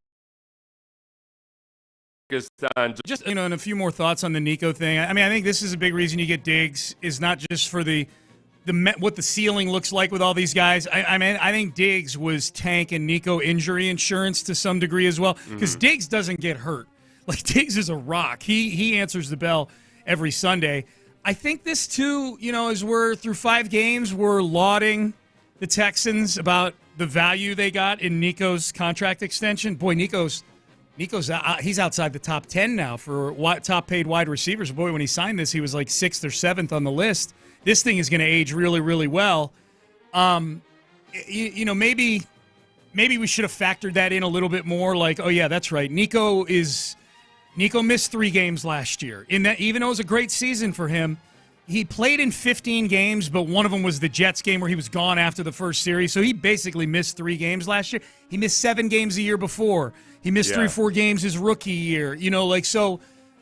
And maybe unlike the marquee wide receivers that are getting 30, 32, 35 million, you got to factor in with Nico that the body of work so far, and we're here again in year 4, is that the guy's probably going to miss at least 20% of the season with something, and that gets factored into the price. That's where I think when immediately, as soon as Nico is out on IR, you're thinking, okay, here's Devontae Adams, right? Look, go take a crack. I think the Devontae Adams signing was Stephon Diggs, and that's this is exactly what they would have planned, that at some point you're going to lose, and they've already, they lost Tank Dell, and you still have 2 guys on the potential is, we're talking about, okay, is Xavier Hutchinson probably just going to be the guy that gets more targets? It would seem so based on last week and from the preseason, but also that maybe you start to see a different version of Stephon Diggs now that he and Tank Dell are going to be the guys that you're going to try to really affect the defense by sending them deep and what have you. That Stephon Diggs might really show up. It might work out perfectly for Stephon Diggs because he could have a 4-game window where, wow, he looks like a number 1 wide receiver if I ever saw one. Yeah, he looks and like he ends up getting a contract somewhere else. The guy, you're absolutely right. The guy that I've seen since Nico got hurt in the game, and especially the last 24 hours or so since the IR thing, the guy that I've seen most Texans talking about is Tank.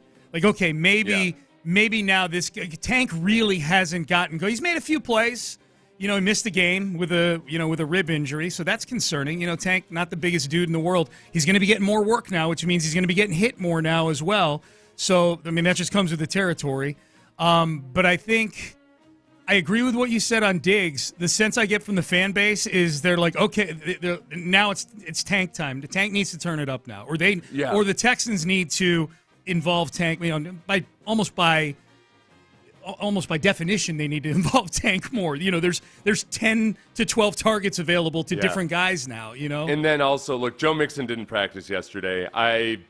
I'm dead inside when it comes to Joe Mixon turning. It's going to make a big difference. Yeah. That might be the real answer. How are you going to replace Nico Collins?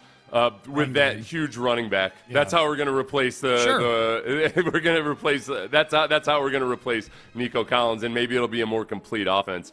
And then you'll get even more excited about the prospect of, oh wow, if Joe Mixon stays healthy, and when Nico Collins comes back, then we're really cooking with gas. Yep, no doubt. Antonio Pierce, the coach of the Raiders, actually talked about Devontae Adams yesterday. Devontae Adams' hamstring is still hurting him, I guess. It might miraculously heal once he gets traded somewhere, possibly. Here was Antonio Pierce on Devontae Adams. He's still a Raider. He's never not been a Raider.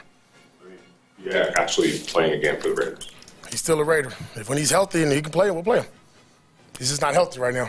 And he's getting closer, though. That's the good part. He's working every day to get that hamstrings right. He's in the right headspace mentally. Like I said, we talked recently and had a good conversation. And he's ready to play football. Yeah, Has he been rehabbing here at the facility, Antonio? Yes. Have you seen him here? Okay, so he's in the facility. He is in the facility. They named Aiden O'Connell their starting quarterback yesterday. I'm guessing that hurt Devontae Adams' hamstrings slightly more. Ooh. I felt good, but I was walking into the facility. It's getting better, I was checking my timeline, and I just all of a sudden, pulled my hammy. Weird. Yeah, it's weird. All right, Payne and Pendergast. That felt very David Culley-like when David Culley was asked about Deshaun Watson. I did. Yeah, you're right. You're right. He's the starting quarterback. You're Deshaun right. Watson is the quarterback. He Houston Texans, and that's why I'm here. Fast forward to training camp. He is the scout team safety during walkthroughs for the Texans, and that is why he is here. For a week until he got mad that people were filming him, and then he just stayed in the building for the rest of training camp. Remember that? That was my fun. One of my favorite ironic moments was the day that Deshaun looked over towards the people taking pictures and said, why y'all filming me? It's the same thing every day. And that immediately became like the viral sensation. That little soundbite, like there's your answer, Deshaun. Yep, they're waiting for you to say something like that. Yes, you should know this. You're an Instagram influencer. You're trying to cut through. All right. We head into the 8 o'clock hour. Let's start to get ready for these Patriots. They're going to be starting a rookie quarterback in Drake Maye. We'll hear from D'Amico Ryans on prepping for Drake Maye. We'll hear from Nick Caserio as well as he heads back to New England. First time in the regular season, back to New England for Nick Caserio. That is next. But first, last night, had a Carajillo last night Went out to dinner, came home, cup of coffee.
KILT-FM HD2 Houston.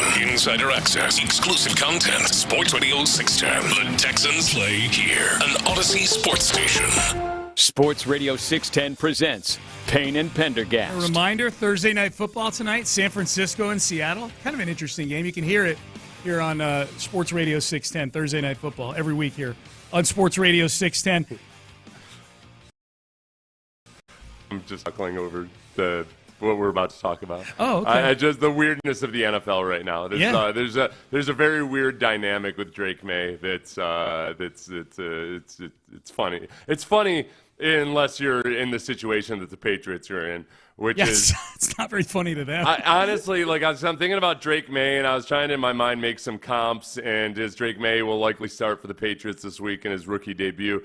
That all right, I almost feel like the upside of Drake Maye and what you might see of him is almost the version of what people wanted to believe Bo Nix was doing in the preseason, where he was making some really nice throws, he was scrambling and doing some things athletically, but he was doing it versus backups and rookies, and it didn't look like it was going to translate to the NFL. Drake Maye is a better version of Bo Nix in a lot of ways, and I think he is very, very dangerous, but I think, like Caserio and others have said, hey, he was drafted number 3 overall for a reason.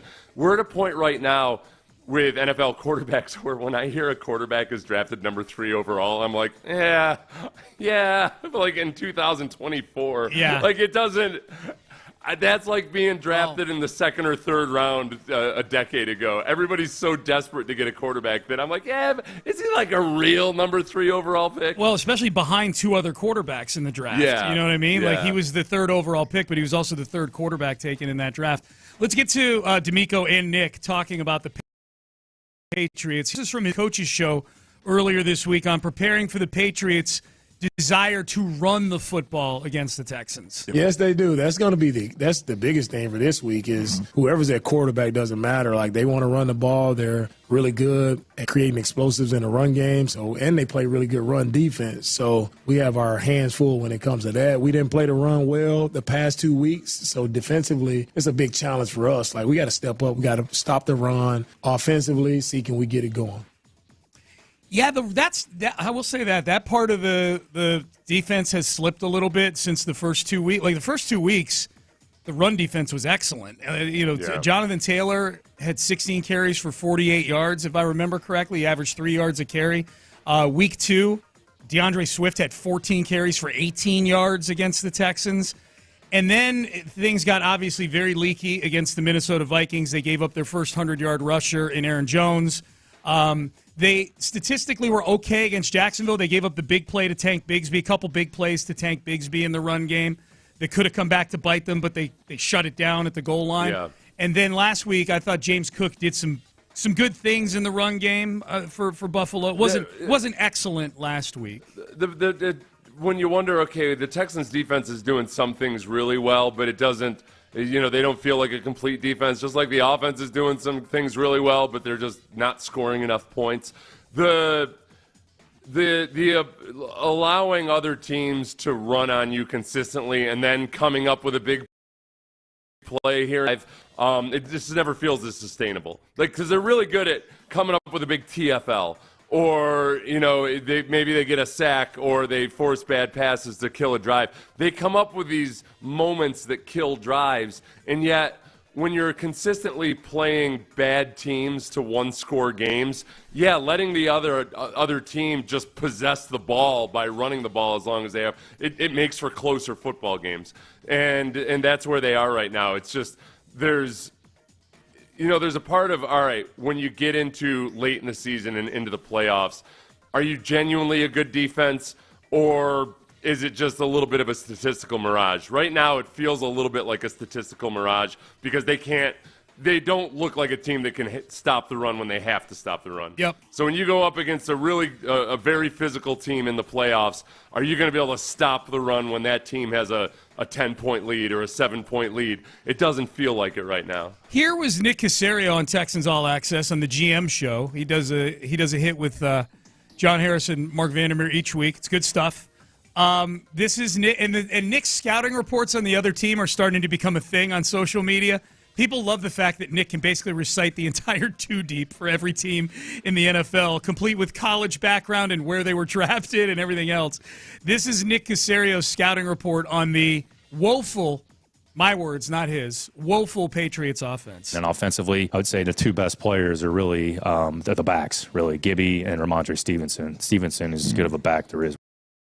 Well-rounded, they can strong, tough, good player in the passing game. Signing Gibson in the offseason, who kind of is a change of pace guy. He's got some speed. Jacoby's done a good job. Jacoby hasn't turned the ball over, right? So he hasn't given it to the other team. I think their turnover margin, they're in the top 10 in terms of just the overall margin, so they haven't given it away, they've taken it away. So two good backs, good tight end, and Hunter Henry, who's very reliable, and then a receiver, have a number of young players who they're kind of working through some things with. But, Pop Douglas is a really good player, played well as a rookie, getting born back. So in that offensive line, they've just had a number of players in there because of injuries. So they're just trying to kind of piece it together there. But a number of things that they do well, they run the ball really well. Offensively, they don't turn the ball over. And defensively, they kind of give you multiplicity of looks. They have good players. They've been in 3 one-score games, so went to overtime with Seattle, beat Cincinnati, and then kind of came down to the wire there against Miami last week. So it's a good football team, so we're going to have to go up there with the right mindset and be ready to go. This is true. Like, you listen to the guys he's listing there, like Ramondre Stevenson sounds like LaDainian Tomlinson compared to all these guys he's listing. You know, Kendrick Bourne's coming back, and they got this rookie that I've never heard of before. Like, I'm saying I've never heard of before. Like, man, this is really one of those games, Seth, that, like, if they just don't have one of these special teams blunders and they just protect the football, they should beat these guys by at least 10 points. They should, right. If they could just play clean football. Just play clean football. I'm not saying you need to be explosive. It doesn't need to look great. Just don't do stupid stuff. Well, we were looking at the box score from last week, and it was the Texans averaged 6.5 yards. Bills averaged 4.5 yards per play. Yeah. Big disparity there. And yet it came down to the wire, and it wasn't on a down-by-down basis, the Texans were physically a better football team than the Bills, and yet because they just can't keep it clean, it ends up being closer than it needs to be. And it's very, very possible that that's the way it goes with the New England Patriots. And the Patriots have played in some close games this year. I mean, they played in 3 one-score games. They should have beat Seattle earlier this year. They did beat the Cincinnati Bengals in Cincinnati. Now, granted, these are all with Jacoby Brissett at quarterback, and it sounds like that interview with Nick was probably done before the Drake Maye news was confirmed, because he doesn't mention Drake Maye at all in there. He only mentioned Jacoby. But I thought that would be a good thing to play just so people can get a flavor for who exactly the skill guys are on this offense and just how big a disparity it is between what the Texans have at those positions and what the Patriots have at those positions. Yeah, look, I know the Bengals were in a weird spot early in the season, but they beat the Bengals. Yeah. So, and you have the wild card of as much as I fear Jacoby Brissett because of personal experience with him, the unknown wild card that is the rookie quarterback, where you go in and you have no idea. This is what happens with rookie quarterbacks. They come in, they've got a pared down game plan. They get really, really good at a few of the things they want to do with that quarterback, but the defense has zero clue what it is. So that's the most efficient and the best that quarterback will be all season. If he plays really well, and with the defense not having a clue what those plays are going to be. And then the real test begins when teams see, okay, next week, the Patriots' next opponent will say, okay, this is what they like doing with Drake Maye, this is what they think he can do, and it's a lot easier, where right now you've just got to sit back and say, all right, we know what they've done so far with Jacoby Brissett, they're going to tweak it, we don't know what the play calling tendencies are going to be or anything like that, and it's hard to go in with a great plan. And then all of a sudden, a guy like Drake Maye, who's totally physically capable of making some really nice plays, they have great debuts sometimes. Yep. Here was D'Amico Ryans. This is from his coach's show earlier this week. We know there was Stephon Diggs and a few other Texans going against their former team with the Bills. This is on the dynamic of players facing their old teams. It's always a big deal when you play your former team because, however you parted ways, there is some resentment there. Some guy you feel like, I should be with that team forever. It doesn't happen now as it did in the past, but there's always some tension there, right? And you want to just show your team like, hey, you shouldn't have let me go, or this is the reason why. And you want to have a big game versus your team. So knowing that for Steph, and I know all the noise that came in from the Bills and Steph and that breakup there, and I knew all that was going on, but I didn't want to tell the team about that or make it a bigger deal than I needed to. I think our guys knew that, everybody knew it, but I just didn't want to make it a big deal in front of the team. But I think Nico said it, some other guys said, like, we wanted to get that. We know how much it meant to him, and so I'm so excited or happy for him to have a really good game versus his old team, and for us to get the win. It meant a lot to him, and I know he'll always remember this one. So this is Shaq Mason week. What Shaq Mason. I was, there's actually surprisingly is Shaq Mason the only guy that played for the Patriots on the team right now? Is Derek Rivers? I assume Derek Rivers is still in the organization somewhere because we just can't quit Derek Rivers. He's not. He's with the Colts. Derek Rivers is with the Colts. Miles Bryant, I believe, has some Patriots history. Yeah, That's right. Miles Bryant, it was a former Patriot. So Shaq Mason, it's Shaq Mason's revenge game. Well, damn it. Yeah. Even though Tampa was the one who let him go to us. But, yes, he played in New England for a bunch of years, Shaq. Well, but it's a former team that you go against. It doesn't have to be the direct swap for swap. This is a selfish thing. It's like, that's a team that let me go back in the day. Casario's the biggest one, and you've brought this up, and we brought this up this week about Casario. And I know some people are going to point out, no, he went back up there in the preseason last year. The regular season's different. And I think that look, all the dynamic D'Amico just got done talking about in that cut, I don't think exists with Nick. They didn't fire Nick Casario and he wound up in Houston. Like, the Texans tried to get Nick out of New England 3 different times and finally were successful in doing so because they wanted him to be the GM of this team so very badly. And Nick is, I think, outwardly and probably inwardly super thankful for the 20 years he had in New England. I mean, he has 6 Super Bowl rings, and he saw how a top-flight organization was run. And so he thought were applicable here and use them. And I think Nick's really good at pulling pieces from everywhere, from D'Amico with San Francisco and whatnot. I'm guessing that, and I don't think Nick would ever say this, but I'm guessing that he is going back up there like huge, like inside, like huge chest puffed out, because he's going back up there with an organization that he has been a huge part of rebuilding, that is one of the best teams in football right now. Mm-hmm. And he's going back up there looking at a Patriots organization, or at least the on-field product, that looks nothing like the one that he left back in, when he left in 2020, it was post-Brady, but you know what I mean. Nothing like the one he was in the building for 19 years with Tom Brady. For everything you think about with the Texans. Yeah, I'm looking at the various players that have played for both the Patriots and the Texans. This might be this is a turning point in terms of Miles Bryant might be the first player in NFL history who's had a much better time playing for the Texans than for the Patriots in terms of team success and whatnot. Yeah. Because his first year with the Patriots was in 2020. So it's not like he was there for any of the Patriots' good years. No.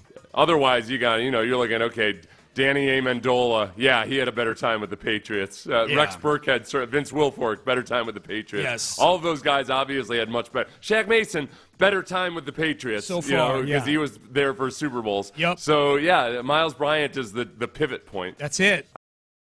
I need 3 interceptions out of Miles Bryant. He's the fork in the road. I don't know how many Patriots the Texans are going to be cherry-picking over the next several years. The Texans are the team now that cuts guys that get picked up by other teams. You know what I mean? So that'll be fun, man. I'm happy for Nick. He's going back up there with a really good football team, and the team that he used to be a part of is the dregs of the NFL right now. That's kind of fun. Last one from Casario here from Texans All Access. Take a listen to this. This is Nick Casario describing Gerard Mayo. Does this description of Gerard Mayo mirror the description of anybody in the building with the Texans right now? Yeah, when Gerard came in as a rookie, I mean, he kind of earned his stripes right from the get-go. I mean, very few players, I don't want to say it doesn't happen, but the fact that he was a captain on a rookie team, or as a rookie on that team, speaks to his leadership. So Gerard was a very smart player at Tennessee, and then when he showed up, he was a good football player in the SEC, and then his leadership and his production really stood out. And he has a way of connecting with a lot of people, so you saw that as a player. At the end of his career, he had to deal with some injuries, so then he kind of started to transition out. He spent some time in private business before he transitioned back, but he kind of started at the lowest level, came in as a quality control coach. Nothing was, he had to earn everything. Nothing was guaranteed, and he put a lot of work behind the scenes. And anytime that you're replacing somebody the caliber of Coach Belichick, it's never an easy situation, but I think the important thing is he's kind of handled it and put his spin on the program and doing the things that he thinks are important and making it his program, and you're starting to see that in terms of how they play. But Gerard's a really smart individual, really good person, good football player, and he's going to be a good head coach. So it's D'Amico. And honestly, this is where, I think something that we try to gloss over in our minds sometimes is that, Caserio and Jack Easterby did have a very close working relationship here for a little while. Yeah. For a couple of 1.5 seasons or so. Yeah. When Caserio first got here. Mm-hmm. And that it was one of the reasons that I felt like Caserio would really like D'Amico was because when Easterby and Caserio were in New England together, they both were charged by the owner at various times at kind of like, hey, deconstruct exactly what's gone on here and the things that might be able to sustain it on into the future. And we know that, man, at various times Easterby was really trying to push Gerard Mayo. So I don't know if Caserio was, like 100% on board with Gerard Mayo too, but Easterby loved Gerard Mayo. We know that when Caserio was here, they were dipping into the Josh McCown, hey, former player, but who has all these awesome personality traits and everything. They were very interested in Josh McCown potentially. He was a finalist for the head coaching job. So, yeah, I think that D'Amico is whatever, theoretically, possibly, whatever mold that Nick Caserio is looking for in Gerard Mayo, that's exactly what D'Amico was, and it was probably really easy for him to identify some of those things. Yeah, that's a great point. That's a really good point. All right, they have revised the season win totals in Vegas on NFL teams. 5 games in, we got new numbers. Would you go over for the Texans on their new revised win total? I'll tell you what it is and tell you what we think coming up next. Let's revise your expectations for your retirement, because right now you might not be feeling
Payne and Pendergast is driven by West Point Lincoln of Sugar Land on the Southwest Freeway. Exit Kirkwood and take the first U-turn at West Airport under the giant American flag.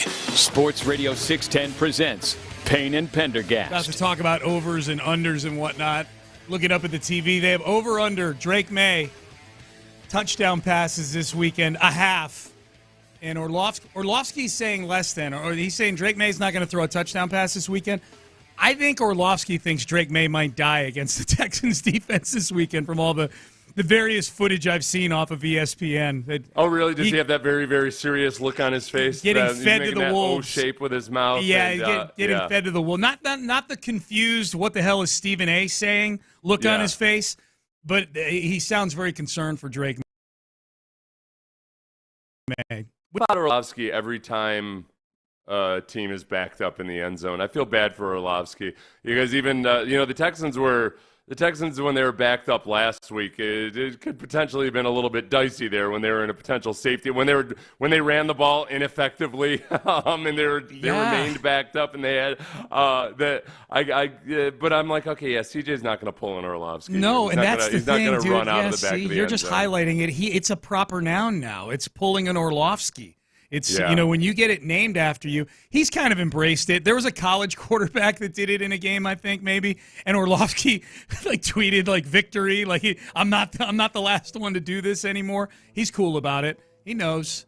All right, so the Texans, they revised some of the season win totals in Vegas on a bunch of NFL teams.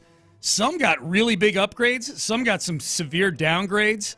The Texans got their total pushed up from 9.5 wins, Seth, to 10.5 wins. So the over-under right now, if you want to get some action on the Texans, is 10.5 wins on the season. How are you feeling about over or under 10.5 wins? I think it's been at 10.5 for a while now. I think since they started 2-0, didn't it go up to 10.5? Did it? I don't know. I'm just looking at it. It was 9.5 to start the season. It was 9.5 to start the season. After they started off 2-0, that was enough of a bump to be like, all right, chances are that you've got one of these in the bank. I feel pretty good about it. I do think that there's enough of what ails the Texans right now as they sit with a 4-1 record, but they're just haven't think they're capable of. I think it's more likely than not that they fix a lot of this stuff. Right now is a good test just because hopefully they shouldn't be any more banged up in the future than they are right now. They're going to lose one or two key players to IR for the season at some point. They already have with Brevin Jordan. But the return of Joe Mixon can make a big, big difference if he comes back and stays healthy the rest of the time. At some point, Nico Collins coming back is going to make a big difference. And that some of these teams that you wonder about, like the Jets or whomever else, they're not necessarily, at the beginning of the season, you're thinking about, okay, if they have to face peak Aaron Rodgers, what's it going to be like? This isn't peak Aaron Rodgers. No. Some of these teams have fallen back to earth a little bit. Not that the Jets is an easy out by any stretch of the imagination. No. But it's just some things are never what they seem at the beginning of the year. They may have, the Jets may very well, and you're kind of going down the road that's the thing I look at when I look at season win totals is, okay, what does the rest of the schedule look like? Knowing full well it could change. Any of these could change with a significant injury, right? Right. The Jets, as pertains to the Jets, they have a really good defense. They may have just fired the biggest reason they have a really good defense. Robert Saleh, you know what I mean? Yeah, Ulrich is the defensive coordinator, but it's Saleh's show. Right, and, I think, too, the Jets are the most headline-grabbing number. We went into this season with uncertainty about exactly what Trevor Lawrence was going to look like this year. I didn't think he was going to be this bad. Right. Outs and questions about Trevor Lawrence and what he was as a quarterback, but I didn't think it was going to be this bad. I think that Tennessee as a team is a little bit more of a wild card, I think, than but you go to the Cowboys, the Dolphins certainly. The Dolphins are not the team that you thought they were when you were looking at that murderous stretch of schedule where they play the Dolphins, the Chiefs, and the Ravens. So. Yeah, I think that all lines up to be where 10.5 feels kind of conservative at this point. Yeah. If the Texans start firing on all cylinders, then it seems very conservative. Yeah, That's a big if. Big if. I just look at it like the Texans, as compared to their opponents, the Texans have made more what should have been back-breaking mistakes in games. Bad turnovers, bad special teams plays. penalty after penalty after penalty. You know what I mean? Like if you're looking at it just based purely on the types of plays that can decide games, singular plays that can decide games, the Texans have had more back-breaking bad plays like that than either they forced on their opponents or that their opponents have been kind enough to gift the Texans. The Texans have given more gifts to their opponents than their opponents have given to them, and yet they sit at 4-1. You know, they're going to stop doing that stuff, I think, because they're a good football team. The penalties have already dwindled a little bit this weekend, and they even kept them contained to one quarter. That was very nice of them to do. They had 2 turnovers in this game against the Bills, and the Bills had none, and they still won the football game. The Texans did. So there's so much more room to grow, and that they're 4-1 while doing this. I feel really good about this team right now. And even aside from all that, as objective and emotionless as possible, they've got a 4-win head start on the second 2/3 of the second, 2/3 or 3/4 of the season. Yeah. Yep. The biggest increase of any team is the team the Texans have their one loss against. Minnesota went from 6.5 wins to 12.5 wins.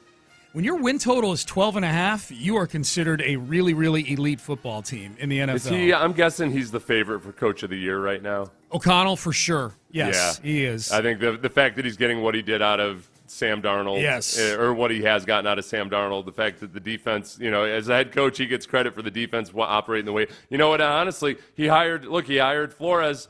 A lot of people thought Flores was never going to get another job in the NFL. He won't. No, sirree. Like, okay, well, yeah, he's a really good defensive coordinator, so he's going to get a job. Yeah, he will now. The other team, there were 9 teams whose season win totals have been revised upward. The Texans are one of those 9. Just 1 win. The only other teams who to have their total revised by multiple wins are Denver, Kansas City, and the Commanders. Each had their win total bumped up by 2. How sustainable do you think this upward tick is for these 3 teams, Denver, Kansas City, Washington? Washington, I think, their offensive line it's not just Jaden Daniels that's been impressive. I think he has bona fide wide receiving talent. The offensive line has been playing well. And you're doing all that with a defensive-minded head coach. The factor really there is just the history of Cliff Kingsbury offenses. That it's weird. People forget that Kyler Murray was the Rookie of the Year as well. It's not necessarily that, oh, hey, it's as simple as, wow, what they're doing right now is exactly what they're going to do for perpetuity. There's still a wait-and-see element there, but I think structurally that Washington has a lot of things going for them. Yeah. And Jaden Daniels is better than Bo Nix. Yeah. And at Kansas City, it's hard to go, no, the Chiefs can't sustain this. Although regular season. Oh, yeah, you know what? I even excluded them from I exclude them from any of these conversations. They're just in a different category. What about yours and my favorite there, Sean Payton and Bo Nix? You think that's they got their win total bumped up by 2 here. They're, at least the odds makers are buying in right now. I have to credit Sean Payton. Yeah. That's what I have to do. Begrudgingly, yeah. I have to begrudgingly credit Sean Payton. I think that he's a good enough coach to lift them to mediocre plus 8 with wins. That quarterback. Yeah, and that it'll be worth paying him $20 million a year for the next 73 years. Yes. Sure, yeah. 12 NFL teams had their season win total downgraded. The biggest one, the Cleveland Browns. 8.5 to start the season. Vegas has them at 4.5 wins. Oh, my God. To give some perspective, you know who else has a 4.5 win total right now? Right now, the New England Patriots, who the Texans play this weekend. The Browns are the Patriots right now, in the eyes of the odds makers. And their schedule coming up, Seth, is, this could Stefanski not make it to Thanksgiving, man. It's their schedule. They play the Eagles this weekend. I'm trying to pull up their schedule right now as we speak. They play the Eagles, then they play the Bengals, the Ravens, the Chargers. Those are the next 3 games. Then the Saints, then the Steelers. Yeah. Steelers versus Deshaun Watson would be a good one. Yeah, they play the Steelers twice in 3 weeks right there. Actually, Amy and I are going to that second one in Pittsburgh on December the 8th. Then down the line, they still have the Chiefs, the Bengals again, of course. It doesn't get any prettier. And then, of course, the Ravens again, too. They haven't really faced the meat of their divisional opponents. They haven't faced any divisional opponents yet. They still have the Yeah, Sean, the meat. As in all of them, 100% of them. 100% of them, yeah. Of the toughest division in football. That's right. Yeah. That's right. Oh, that's rough, man. That's rough. Yeah. Other downgraded teams, San Francisco, the Bengals, the Dolphins, the Jags, the Rams, all had their win total bumped down by 2. Those are all teams that are struggling right now for sure. Man, San Francisco, Seattle tonight's going to be an interesting Thursday night game. It's in Seattle. Seattle's 3-2. San Fran's 2-3. San Fran is still third on the odds board to win the Super Bowl. So the betting community still believes in San Fran to a degree. I feel like, is Christian McCaffrey by far the biggest asset the running back syndicate has right now? Or then when they had that running back summit to get together and discuss, hey, how come running backs aren't getting paid like we feel they should? The absence of Christian McCaffrey is a big deal with that offense. We see it in Houston. Absence of Joe Mixon. Yeah. And some of that's because we've seen one really good performance out of Joe Mixon, but it's just with your eyeball test. Yeah, he's a different running back than anybody else on the Texans roster. By absence, absolutely. McCaffrey, I would say the years that Saquon Barkley and Derrick Henry are having as free agent running backs that have signed in new places is helping the running back syndicate a little bit, right? I mean, those are the top 2 guys for Offensive Player of the Year right now, is Barkley and Derrick Henry. And yet at the same time, the fact that Christian McCaffrey and Joe Mixon are injured are also exactly why they don't get paid like you feel like they should. Because Bingo. You can't. Nobody trusts that any of these guys are ever going to stay healthy. Yep. It's no matter how many games they play without getting injured or whatever, teams just don't trust that their running backs can stay healthy. Texans tied for 4th on the odds board, by the way, to win the Super Bowl this year. Kansas City 1, Baltimore 2. San Fran's still 3, man. They're hanging on to San Fran. Big night for the Niners tonight. You can hear that game here on Sports Radio 610. They're actually tied, Seth, at 11-1 with 3 teams that they've either played or will play before the season is over. They're tied at 11-1 with Buffalo, Minnesota, and the Detroit Lions. So Texans tied for 4th, 11-1 if you want to get on them right now to win a Super Bowl. All right, Payne and Pendergast with you as we head up towards 9 o'clock. We'll circle back to the Texans and the Patriots at 9 o'clock. The breakdown of Drake Maye, C.J. Stroud's unwillingness to give him advice was very funny yesterday. Are we buying what Aaron Rodgers was selling yesterday on the McAfee show about his possible involvement in the firing of Robert Saleh? And who's the next head coach to get fired? We've got that men's tea clinic. If you tomorrow's my men's tea clinic day, Friday.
Live from the Twin Peaks studios, Sports Radio 610 presents Payne and Pendergast. All right, big story this week. The Jets firing Robert Saleh. He's the first head coach fired this year.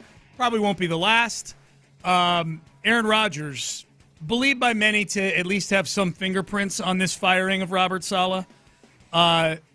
He resents people that accuse him of this. He was on the Pat McAfee show yesterday, and he addressed the rumors that it was indeed him that encouraged Woody Johnson, the Jets owner, to fire Robert Saleh. Here's Aaron Rodgers. As far as any of the ridiculous allegations out there, I'm not going to spend more than one sentence in response to it, and that is that I resent any of those accusations because they're patently false. And it's interesting the amount of power that people think that I have,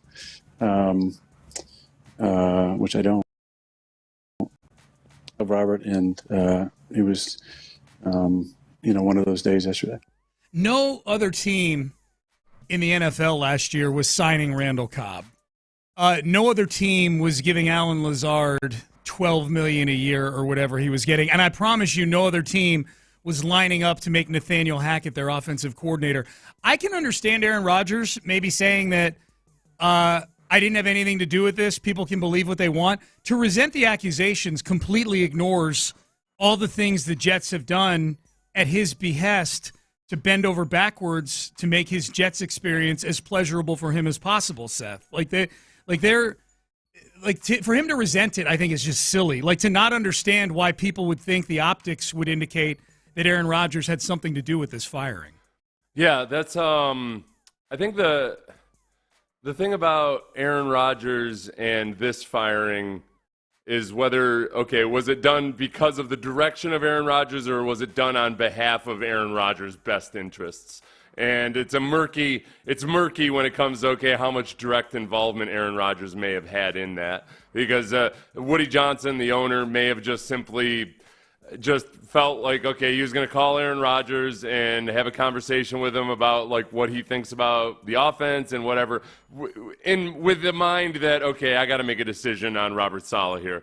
And maybe Aaron Rodgers will say something that saves Robert Saleh, or maybe Aaron Rodgers will say something that dooms Robert Saleh, but I'm not going to ask him specifically about what. Yeah. Ross Tucker brought this up earlier when he was on with us. Ross was on with us today, usually on with us on Tuesdays. He was on with us in the 7 o'clock hour. You can use the Odyssey Rewind feature or find it on the podcast later. If you like, download the Odyssey app. Ross brought it up, and I think he's right. Everybody has confirmed that Woody Johnson, the owner, and Aaron Rodgers spoke Sunday after the game, after the loss in London. Nobody's denied that the two had a conversation. What the hell else would they have been talking about that didn't even, tiptoe close to talking about Robert Saleh? You know what I mean? Were they giving each other stock tips? Were they talking politics?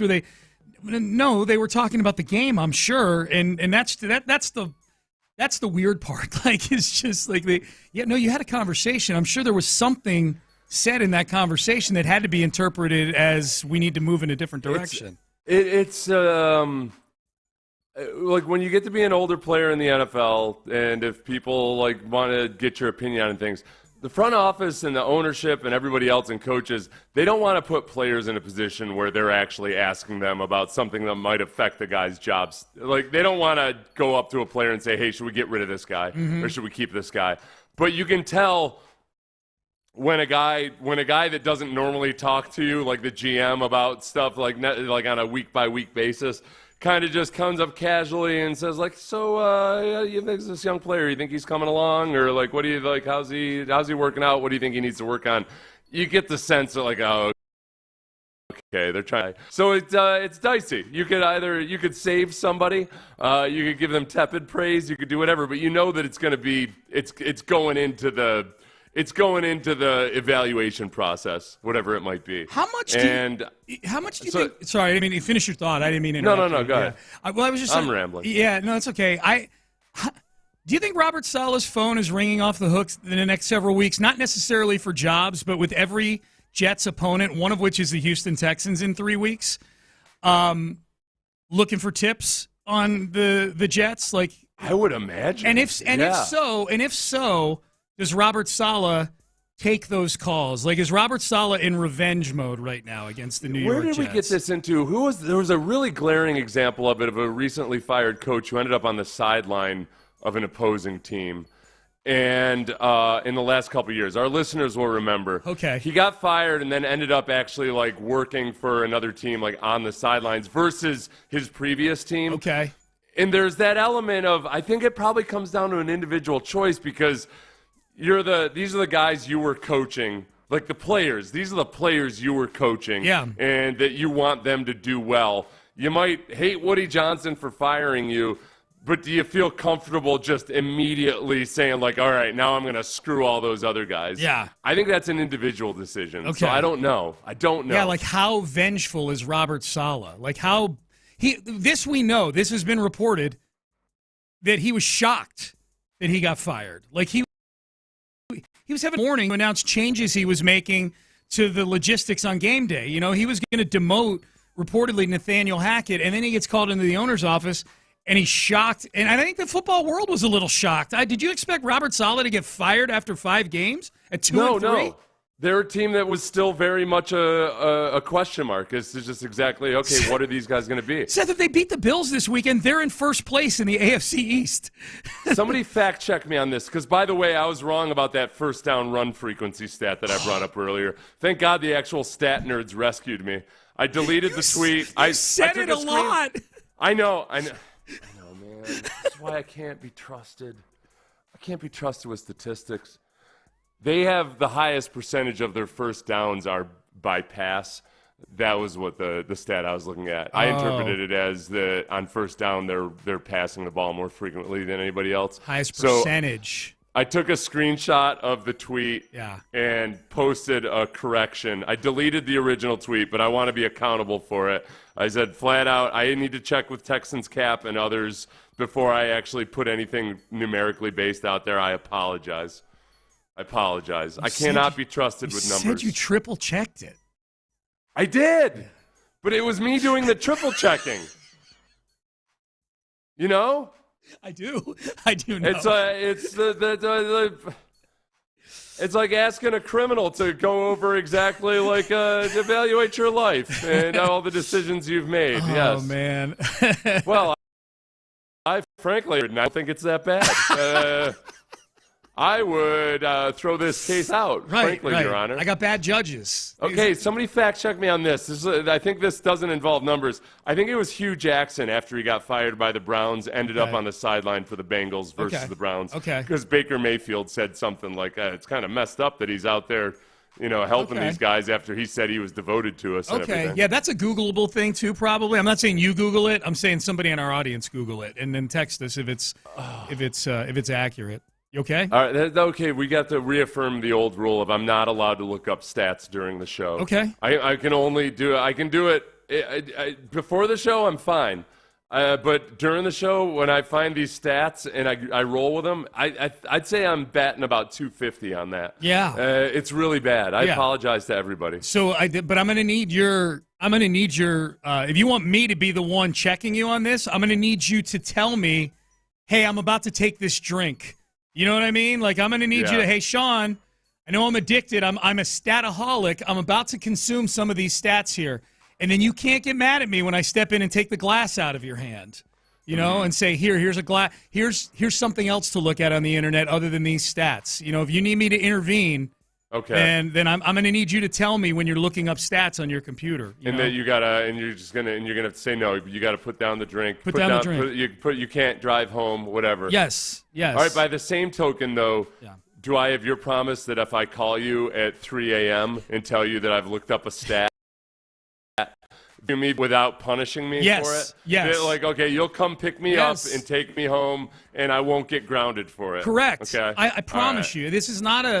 This is in this day and age, we are not just Payne and Pendergast from 6 a.m. to 10 a.m. In the age of social media and constant communication with everybody, we are 24/7. So I will be there for you. If at 3 a.m. you're like, oh, I need to know, I must know, exactly what the expected points added for the Texans on third downs in the second and third quarter are, because I feel like they're really good, but everybody on Twitter is saying they're really bad. I will drive over to your house and I will get you and I will pull the laptop out of your hand and I'll splash water in your face and I'll say, Seth, stop it. So yes, I will do my part in this. I'm the worst. I hate me right now. Oh, I hate me so much. Stop. No. Don't anybody text in your pop psychology about how I can about negative self-talk. In this moment, I need this self-flagellation. I'm the worst. I am the worst. Okay. I'm the absolute worst. Okay. All right. You have 7 minutes here to get your mind right again. Okay, or however long we got till 9 o'clock. All right. No, I won't go into a funk. Yeah. Okay. Good. All right. Payne and Pendergast with you. Drake Maye. He's going to get his first start of his NFL career against a really good defense in the Texans on Sunday. CJ Stroud loves Drake Maye, but doesn't love him enough to give him this. We will tell you what that is coming up next.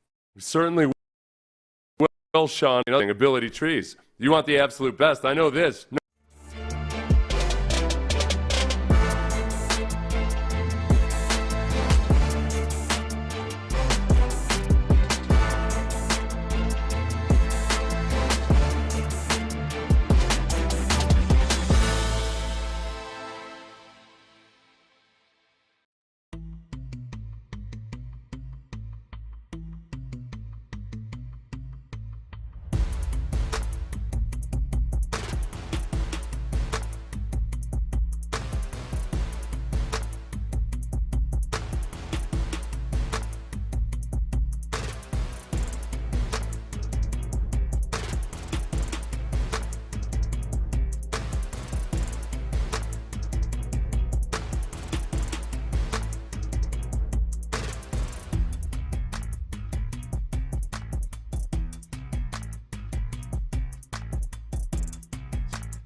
HD2 Houston. Insider access. Exclusive content. Sports Radio 610. The Texans play here. An Odyssey sports station.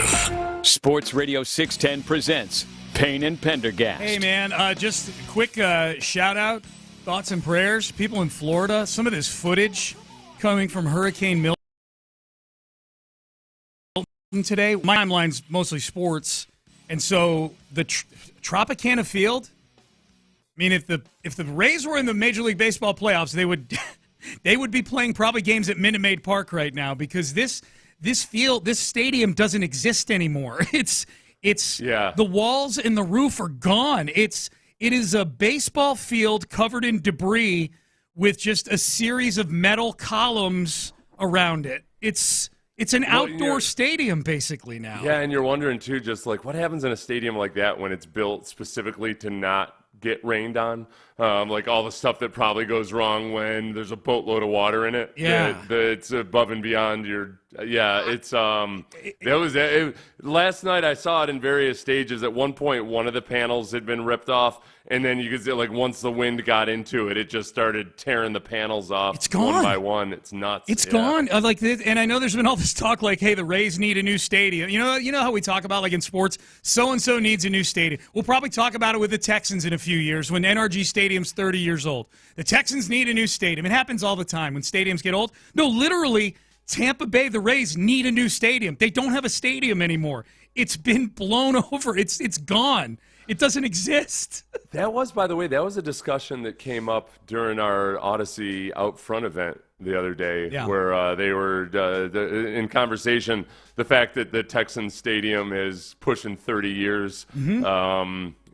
It's coming up on. We're not that close, but is a notable one where you need either new stadium or renovation or what have you.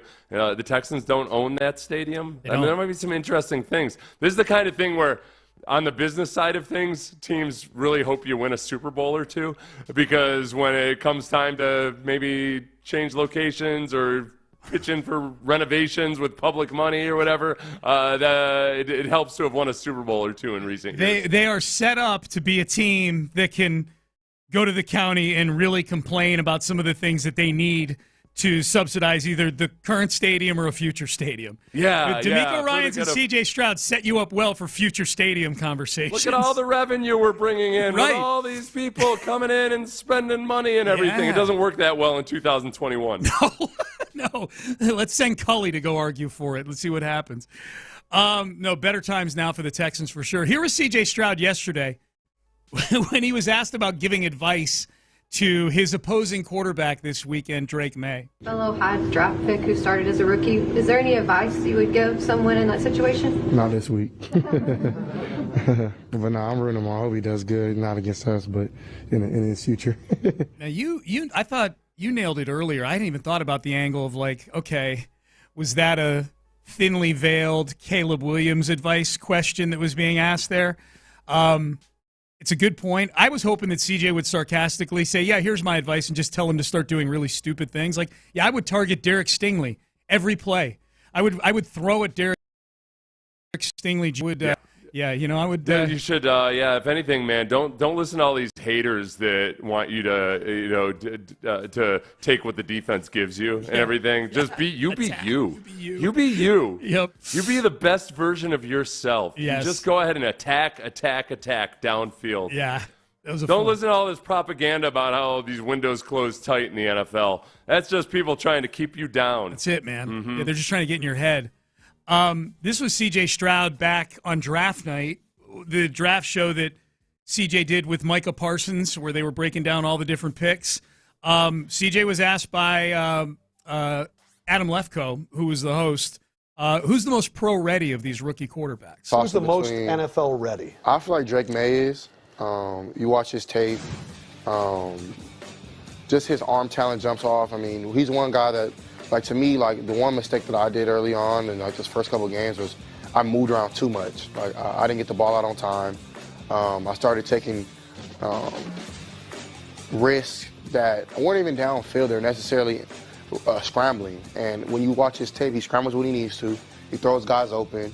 He has like right here, he has rollout ability. Like, different arm angles. So I feel like when you watch Drake Maye. Okay. He likes Drake Maye. CJ likes Drake Maye. What do you think of his breakdown there, Seth? Does that match the Seth Payne film analysis? Yeah. And I think the one thing, the double-sided blade there of him being patient or not running just to run is that he might hold on to the ball a little too long at times. Like it's good. He's gonna hang in there and wait for the play to develop, but there's times where he either gets locked in or stares down, like a lot of young quarterbacks do. I mean, this is on his scouting report out of college too, and that's what you hope is that all right, you can get him to either lock in on a guy and bait him a little bit, or that he's just going to stick around too long and then make a late decision or take a sack or whatever it might be. That his bravado or his calm under pressure can be used against him as well as it could be an asset for him. This might be the game that a lot of fans have been looking for, where either Will Anderson or Danielle Hunter or both get kind of a cluster of sacks in this game. A lot of times these double-digit sack guys, they're great players.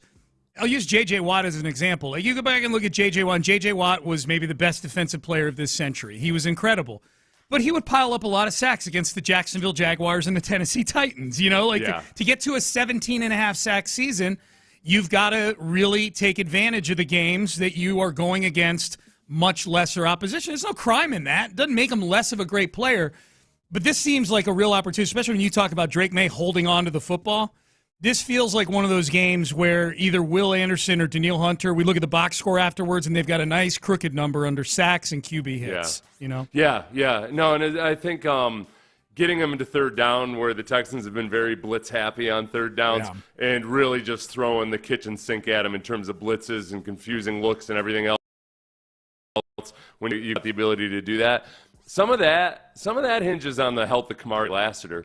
So Kamari Lassiter didn't practice yesterday with a shoulder injury, and if one of the reasons D'Amico's blitzing more than he ever has in his 4 years now as a defensive coordinator is that he feels good about their ability to play man. That takes a little bit of a hit without Kamari Lassiter. Yeah, for sure. Yeah, what is their depth at corner? I mean, they brought Kadar Holman back in the building. I wonder if that's any. I wonder if them bringing Kadar Holman back is any sort of foreshadowing as to what his chances of getting on the field are over the next week or two. Right. I mean, they're not putting him on IR, so it's not whatever it is. At least not yet. Whatever it is, as of right now, is not a severe 4-week injury. Mm-hmm. But Kadar Holman coming back in the building and them not dropping a cornerback as a corresponding move could be a tell maybe as to what Lassiter's chances of getting on the field are this week. Yeah, that's it's what's more concerning to you, Kamari Lassiter's potential absence or the fact that both the offensive tackles didn't practice yesterday? I would say, you know what, this is going to sound weird to say, Kamari Lassiter probably for me, because I think Blake Fisher did okay as the right tackle. I mean, you're not going against world beaters here with the Patriots. They traded Matthew Judon, so you don't have to worry about him being lined up over the rookie. I think Blake Fisher did fine, and I think Laramie was just getting a regular veteran with an ankle issue day off yesterday. Like I'm purely guessing, but I'm guessing Laramie's going to play. He played the whole set. He suffered the ankle injury early. Or he's had that ankle injury since the Jacksonville game, right? Yeah. So I think that was probably them just managing him like they manage him all the time, it feels like. Yeah. So I think Laramie's going to play. I'm fine with Blake Fisher. I don't know what you do at that opposite corner. They're not even playing a corner at slot corner right now. They're playing Jalen Petrie at slot corner. So, right. Yeah. So I mean, that's where you're the thin. I feel like they're thinner at cornerback. No doubt. Than it feels like, just because he's not. Petrie is not a cornerback who's playing your nickel back. He's a little bit different, you know. So, and we've seen that at times, they've struggled in man coverage when they're facing good receivers.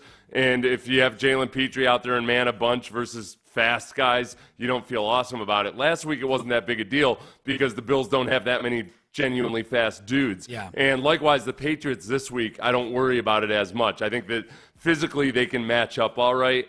That's where I would still be worried about the prospect of both offensive tackles being out. Even though I know what you said about Laramie is correct. Yeah. But just because I fear I fear the Patriots defense more than I fear the receiving core of the New England Patriots. If I knew Laramie was going to be out, then hell yeah, I'm more nervous about that. I'm just predicting he's going to play. Maybe we see a little Desmond King elevation off the practice squad this weekend. I could see that. I mean, Desmond King's on this roster right now. Desmond King has a weird relationship with the Texans.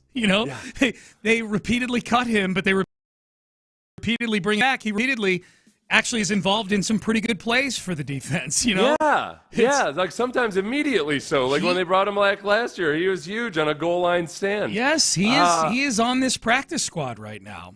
It was a backed up situation when he came in that game. So I think that, or was it a goal? No, it was a goal line stand at the end of the Jacksonville game. Stand. Yeah. That was the one where Jalen Petrie started running into the tunnel as the play was still going on. That was the moment where I was like, all right, Jalen Petrie has got to get over himself a little bit because this is not acceptable behavior. That was last year. Happy with him this year. Yes, Desmond King also had that play against Cleveland in the playoff game. Remember where he tackled Flacco and he breakdance spun on top of him? Remember that? He did a little whirly cue on top of him there? I was surprised he didn't get fined after that for a choreographed celebration.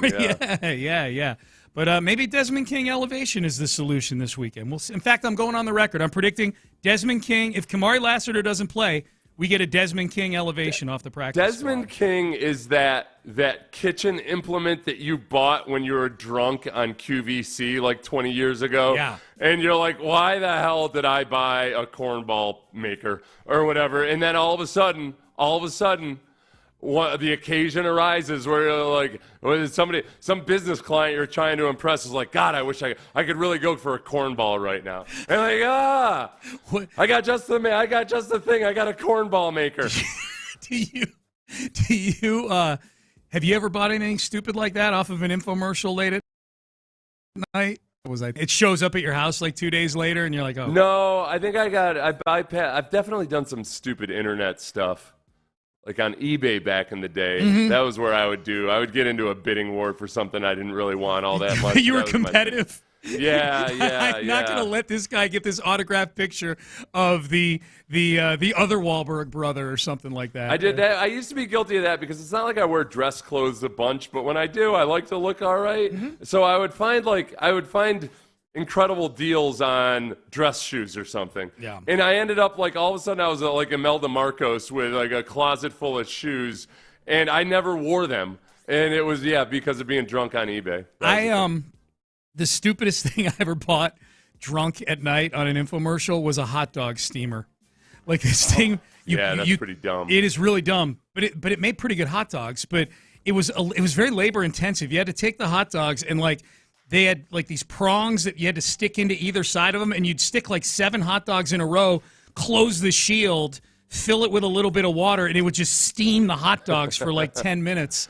And how do they end up tasting differently than a normal microwaving a hot dog? They did. Well, microwaving hot dog is a texture thing. You know what I mean? If you microwave a hot dog wrong, it can get a little ugly. It can. I guess the only thing is you don't get the browning of it, but it doesn't sound like the thing you use would brown it at all. No, it doesn't brown it. It's the replacement for somebody who fills up a pot of water and drops them in. Drops hot dogs their hot dogs and boils their hot dogs. Try to go. What's a whole lot easier? Just filling up a pot with water and dropping these hot dogs in here. I've never once. If you're gonna boil a hot dog, I've never understood the appeal of that versus microwaving it. I don't know, Sean. Maybe I just have a knack, a feel for the appropriate number of. I can tell by the weight and circumference and everything else of a hot dog. Oh yeah, that's a 37-second hot dog right there. You make valid points. You're discounting my dream and fantasy of being a New York street hot dog vendor, where I get to actually take my prongs out and pull the hot dog out of the water, put it in a bun, and do it again 2 or 3 more times for the other hot dogs I eat in one sitting. And so that's has that dream been replaced by being a food truck operator? Because that's all the it's been a while now. I was about to say that's all the rage these days. It's been about 15 years now that food truck cuisine has actually been a thing. So yeah, every now and then I'm like, I see somebody like serving up something that I like at some kind of barbecue or whatever the little spin is on. I'm like, yeah, that would be nice. I on the weekends and do the food truck thing. There's a great food truck at the gas station right near where we turn to go on Merworth to go park in the media lot at Texans games. Yeah, it's like a Tex-Mex food truck. It's really, really good. I was really bummed out 2 days ago. I was walking downtown. I was going to the mayor's office for our friend Cindy Bourbano. It was getting named Cindy Bourbano Day. She's one of the DJs on Mega, so congrats to her. On Tuesday, October the 8th was Cindy Bourbano Day, so I, along with several of our co-workers, and I parked like 4 blocks from Town Hall because there was no parking. I was really bummed as I was walking through downtown Houston on a vibrant, sunny, nice day. No street vendors for anything. That's what I love about New York, man. If I got an inkling for a gyro or a hot dog, I only need to wait about 15 seconds for a light to change and walk across the street to go get one. There's nothing like that in Houston. What about me, man? I get hungry walking from my car to the mayor's office. I was really hankering for a street dog. We got none of that. No umbrella push cart street guys. It's kind of cruel to. I don't know. Are there any? Is that? I None. Guess, is that a culture in any hot city for like actual food stand like people in America at least? I know it's like in a lot of. It's a good question, but it doesn't solve my problem at all. It's all about me. I needed a hot dog in that moment. Well, you should just take the matters into your own hand and get yourself a food truck, and then just or several, and plant them in appropriate places around the city where you might need a food truck. No. Nice thing about a food truck is the sense of superiority, I'm guessing you feel, because you're so much higher than the customer. Up high. Yeah, that's true. You're like the judge of whether or not they get their food. Yeah, that's true. You've also got, like, if you get an unruly customer, it's a lot. You've got the high ground. You can rain blows down on them much easier than they can try to fight back. High ground is big. You're right, Seth. I might like a food truck because if there's one thing I like that people know that I like, it's feeling superior to other people. Yeah. So I might really like a food truck. I don't even care what the food is. I just like looking down on people, Yes. Yeah. Yes. I mean, I'll just sell potato chips or something. Going to get you when they were doing their free lift special. You could have gotten a food truck with a 4-inch lift. That would have been amazing. All right, Payne and Pendergast with you. Nico Collins injury. We have an interesting text from somebody. This is the most optimistic text I've read about Nico Collins' hamstring injury. And where does the hamstring injury for Nico rank on the Texans injury devastation scale? We've got that for you coming up next. I will tell you about the devastation scale that noise inflicted on my poor wife, Amy, for years and years. 15.5 on a scale of 1 to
Payne and Pendergast is driven by West Point Lincoln of Sugar Land on the Southwest Freeway. Exit Kirkwood and take the first U-turn at West Airport under the giant American flag. Sports Radio 610 presents Payne and Pendergast. Hi, Payne and Pendergast with you. This was D'Amico Ryan's yesterday on losing Nico Collins. Yeah, unfortunate that we'll, not have Nico. Great player, been a great player all year for us, best receiver in the league, but he'll take the time to get healthy. He'll be back for us, so encouraged by that news. He'll be back at some point this season. And it's like always in the NFL, there are always injuries that happen in our game, and it's opportunity for other guys to step up and make the most of their opportunity. That's what the league is about. A lot of guys who have stepped in when other guys were out and made a name for themselves and, made some big plays in the league. So we're looking for the same thing for whoever it may be, guys just owning their opportunity. Do you expect it to be the minimum 4 games, or could it be longer? I'm not getting into all that. We'll see where we end up. Yeah, D'Amico is never specific on these things, in no small part because you don't know. Hamstring injuries are weird. Nobody knows how long Nico Collins is going to be out for. I will say, if I'm just reading into wording, Seth, for a second, where he said that Nico's going to take the time to get healthy, if I'm going to read into that, then I'm optimistically, then I'm going to read into it as that and maybe this is why it took a couple days to execute this transaction of putting him on the injured reserve, because they had to maybe really think about this. Maybe it's not severe. Maybe it's such that it was a real debate whether to put him out for 4 games or not, as opposed to like going week to week with it. Take the time to get healthy. That I'm hoping it's what we talked about as the best case yesterday, which is where they all took a step back and said, look, it's a long season. It's a hamstring. Maybe we shouldn't have brought you back in the first place when you had a hamstring a week ago. Yeah. And these games coming up 4 weeks from now, really starting in you got the Lions in week 10. You got the Cowboys in week 11. You got 2 division games after that with Tennessee and Jacksonville. Then your bye week, and then you hit that 10 games or 10-day, 3-game set here. Like, man, let's just make sure we can muck our way through these next 4 games without you, Nico, but let's make sure we get you healthy for what is going to be really that middle, meaty part of the season that's going to determine what we are this season. Yeah, that's and that's where, whether it's a silver lining or anything else, I mean, we've seen in the past couple weeks, all right, let's figure out how to get Dalton Schultz more involved. What's it look like when we have Stephon Diggs or Tank Dell as the guy who's our primary deep threat or our zone beater or whatever else like that? And, Agumbawale getting involved in the passing game has been a good thing, other than having to sacrifice downs to the run gods to keep defenses honest. It's been a good thing that he's been involved in the passing game. So I hate even talking about it this way because it makes it sound or feel like, well, yeah, because you'll beat the Patriots no matter what. I don't mean it that way at all, but it does work out timing-wise. It's better to have to figure this out than during that really rough stretch. Yeah, I think it's okay to be honest with yourself if you're the Texans. As long as you're not saying it into a microphone, I think it's okay to be honest with yourself and go, look, the next 4 games are the Patriots. Packers are a good team. You got the Colts at home. Colts aren't a great team. You got them at home. And then the Jets are a mess right now. I think it's okay to self-assess and go, okay, if there's a part of the schedule where we can withstand this with a payoff for the greater good down the road, I think that's okay. Now, this texter is maybe a little too far off on the silver lining. Like, it's not even a lining. Like, it's a whole silver article of clothing here. I think Nico being out is a good thing. I feel CJ needs to develop better chemistry with Tank and Diggs so they can be a big threat, too. That way, by the time Nico comes back, all 3 should be deadly. Deadly. I think it's this is the thing. Whether it's a good thing or a bad thing all depends on how they operate with this hand that they've been dealt. Yes. I think that there was who was it? It wasn't Rick Rubin. It was some other music producer who had worked with like the Stones and the people like that. Was that he would constantly kind of throw wrenches into the way a band operated, like their creative process. Like, might come to the studio and say, hey, no, you actually have to, you're going to do this on a completely different instrument. I don't know, you're going to do it on the kazoo. But do things that they felt uncomfortable with, and it would open things up to them that they wouldn't have considered before. Mm-hmm. And likewise, through a little bit of adversity, you discover things about and find out like, okay, yeah, you know what, we should have been leaning on this more the first time around. And Bobby Slowick's included in that. Yes. And some of the experimentation or the way that you're operating, you're always in a battle between what your expectations were for how you were going to operate and then confronting the harsh reality that your best laid plans aren't working out. So how do you pivot off of that? This forces you to pivot, and maybe they discover a couple little kind of uncut gems that they've got sitting right there. Yeah, I think it's a real opportunity for Bobby Slowick maybe to win back some of the equity with the fan base that he's lost through these first 5 weeks. I think it's undoubtedly. I'm not saying I'm not saying the fan base thinks he's trash or anything like that. I think he's a smart guy and a good offensive coordinator who can't get a run game going for some reason. Yeah. So I think he's backslid with the fan base. I don't know if he's backslid with other front offices around the league when it comes time to hire coaches next year. I have no idea. The odds makers think he's fourth on the board right now to be the Jets' next head coach. So who the hell knows? But I think it's a real opportunity for Bobby Slowick to win back hearts and minds of some of the Texan fans over the next 4 weeks. If he can put together a good offense without Nico Collins out there, I think that's a big feather in his cap. I think, and honestly, a lot of this remains what it was in the whole offseason. We've been saying, look, Bobby Slowick did some really good things with a rookie quarterback last year. In terms of him as an offensive coordinator, has he shown that he can actually put together a competent run game? And so far he has not. Yeah. And it's not that he's a major in the run or anything like that, but if you want to be a genuinely potent NFL offense, there's going to be times where you got to run the ball or it makes sense to run the ball. Can you do it then? And the Texans haven't been able to do that, and it's putting them in this bind where, my God, should it just be CJ sitting back there and trying to pass 85% of the time if you want to actually score points? Let's make it even simpler. It's not about whether or not they can run the ball. Can you guys consistently score lots of points? Yes. Because you're not. The stat that I screwed up last week was that I thought that they were scoring more points than I thought they were. Right. No, they're middle of the pack in scoring offense. Yeah. There you go. There's your advanced stat. Score more Scoring points. Yeah. Scoring points. How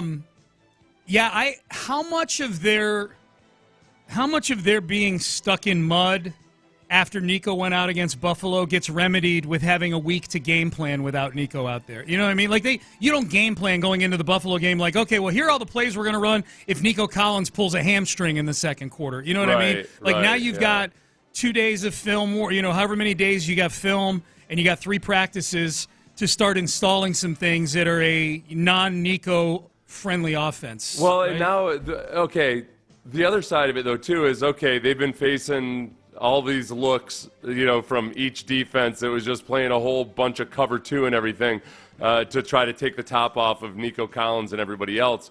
All right, are they going to continue to see that, or our team just going to come out and play it more aggressively and play just their normal game plan without Nico Collins out there?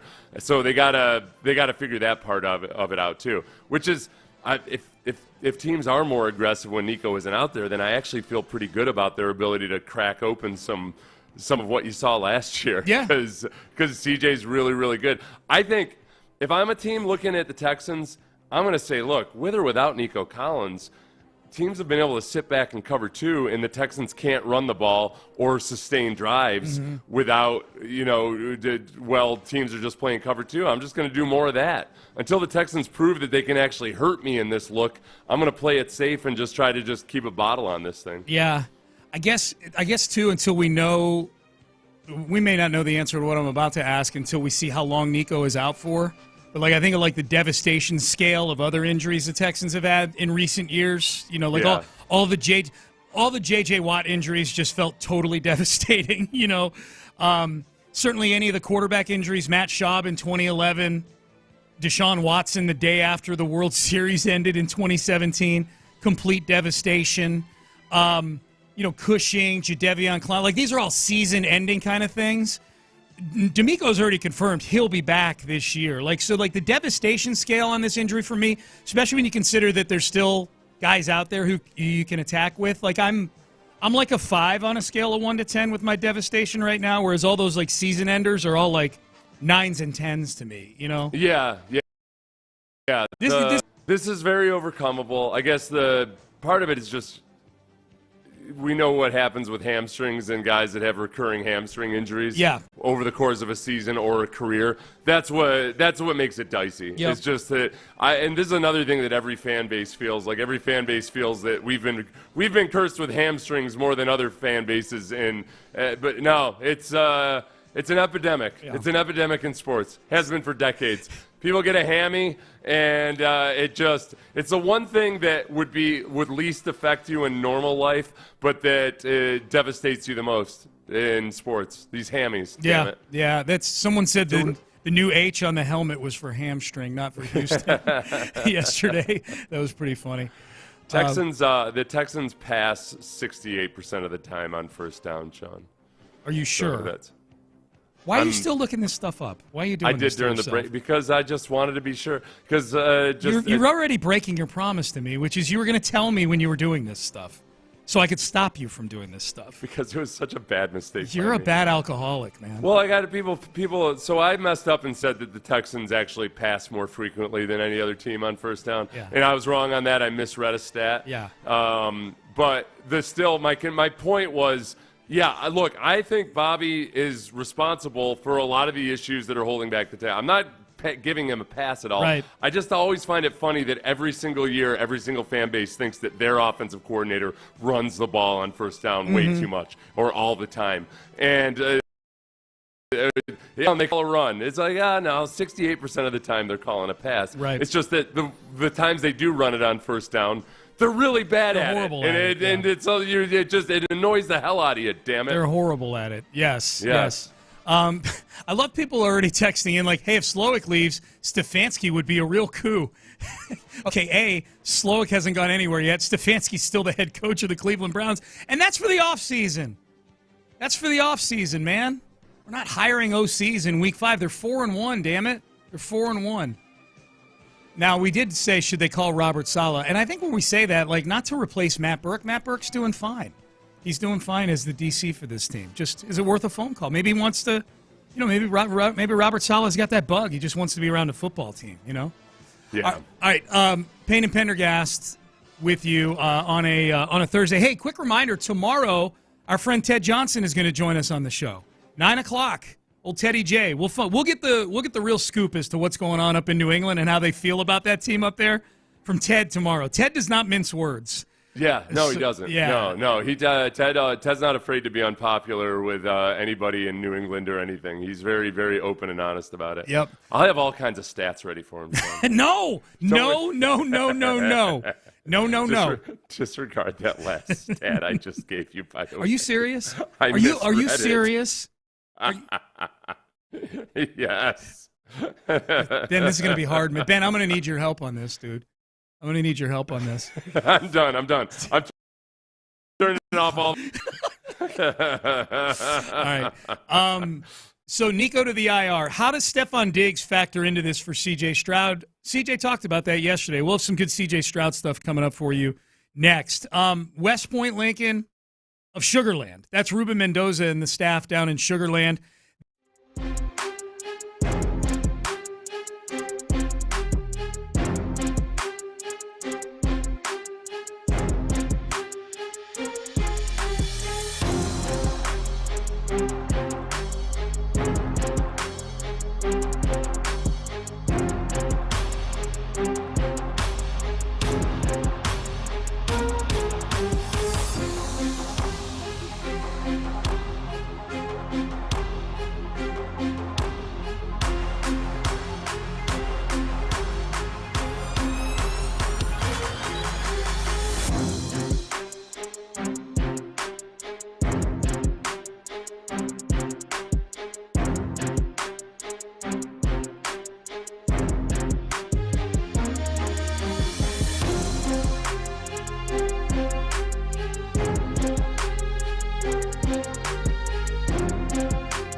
from the Twin Peaks studios, Sports Radio 610 presents Payne and Pendergast. Nico's been a big topic today, Nico Collins. Here's C.J. Stroud yesterday on how Stephon Diggs' experience and reliability helps with Nico going to the IR. I think he can be great. I definitely think that, he's already a leader, but, you can tell in practice today, he knows, his responsibility now. Nico's out. So that's really all of them. Everybody got to step up, and even myself included, to pick up the slack where, Nico isn't playing. So definitely just got to hold each other accountable and just be better at that. So definitely he's going to be at the forefront of that. Yeah, I think to me, the biggest thing in missing Nico, I mean, obviously the sheer productivity you miss.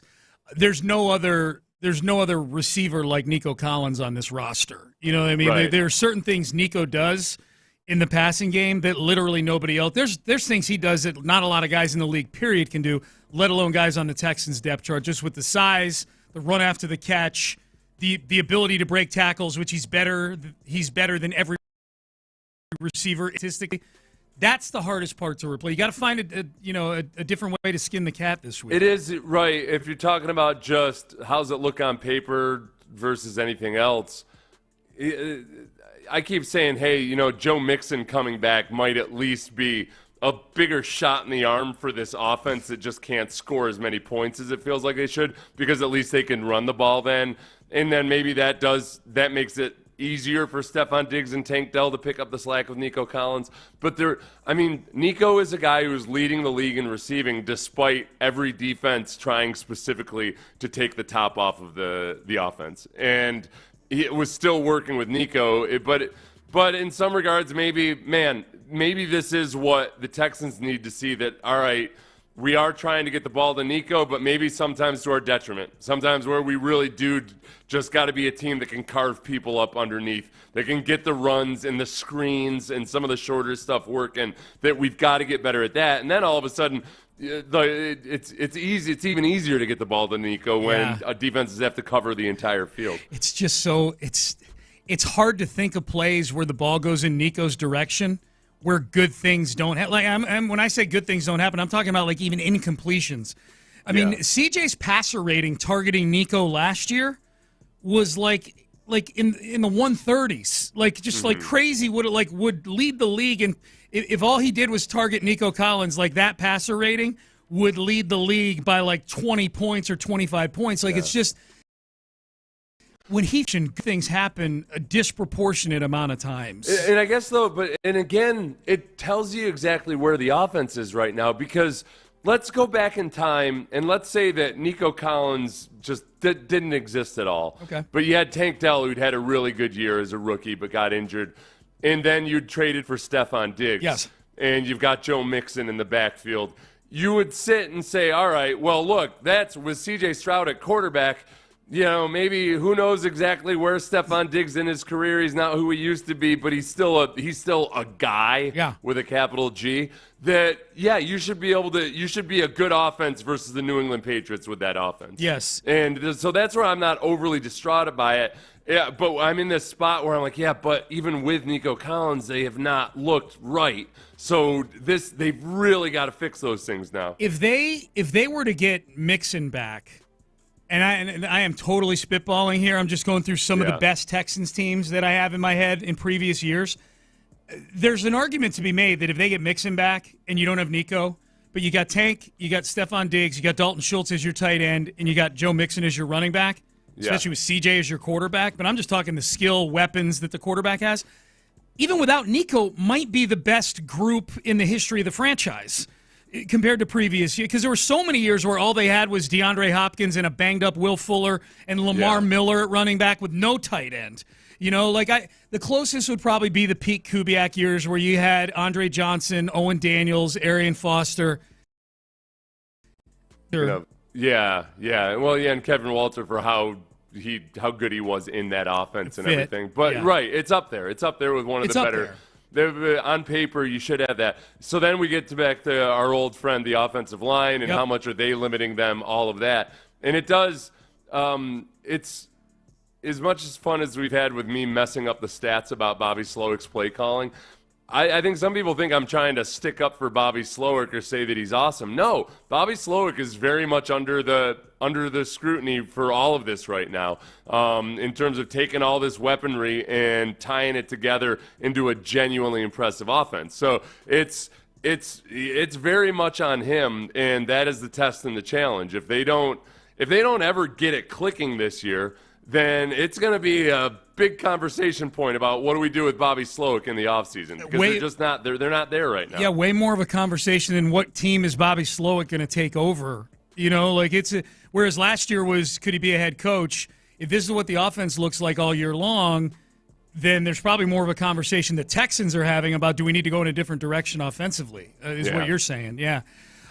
Here's C.J. Stroud yesterday. Thoughts regarding the Patriots' defense? They've been really stout, you know. So they've kind of held their team up for a while. Them and their special teams, and I think they're going to start Drake, you know, just to get a good flow on offense, which will be interesting because their defense has been playing very well. Gonzalez has been playing really great. He's definitely a good man-to-man corner. Does a really good job in that.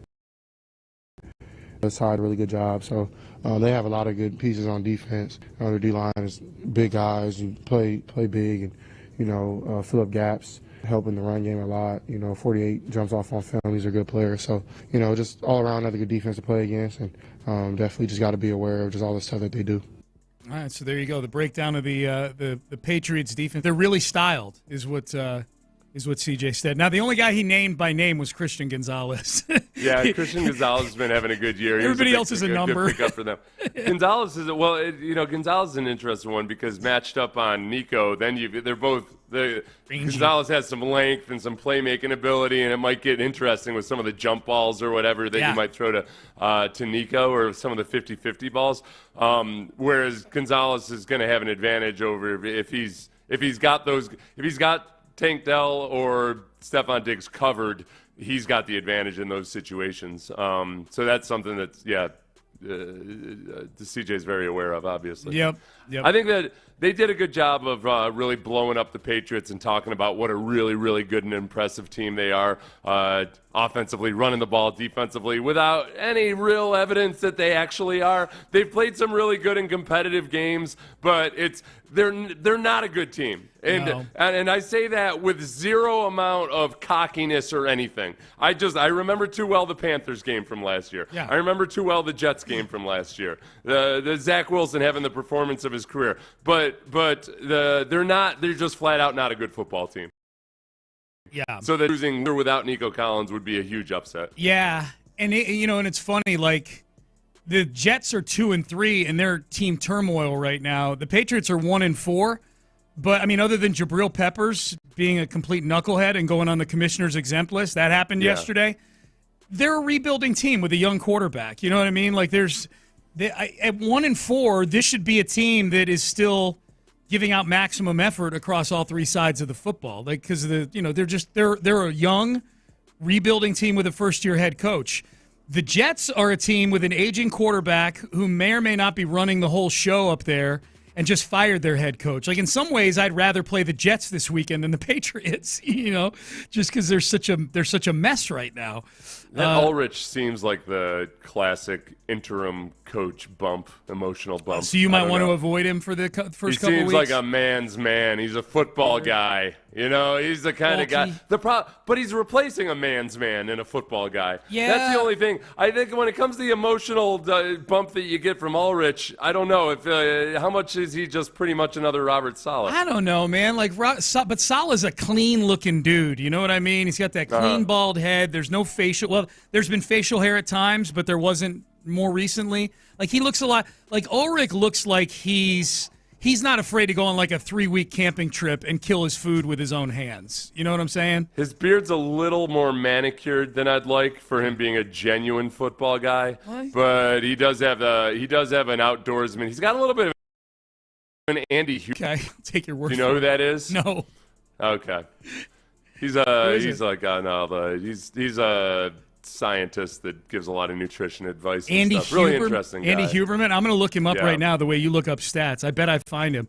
Oh, yeah. Oh, yeah, he'll pop right up. He does, yeah. That's a good one, Seth. He's going to tell you all about your dopamine and everything like that. He's listed as Andrew Huberman in Wikipedia. So what did I call him, Andy? Andy, yeah. Like he'll always be Andy to me.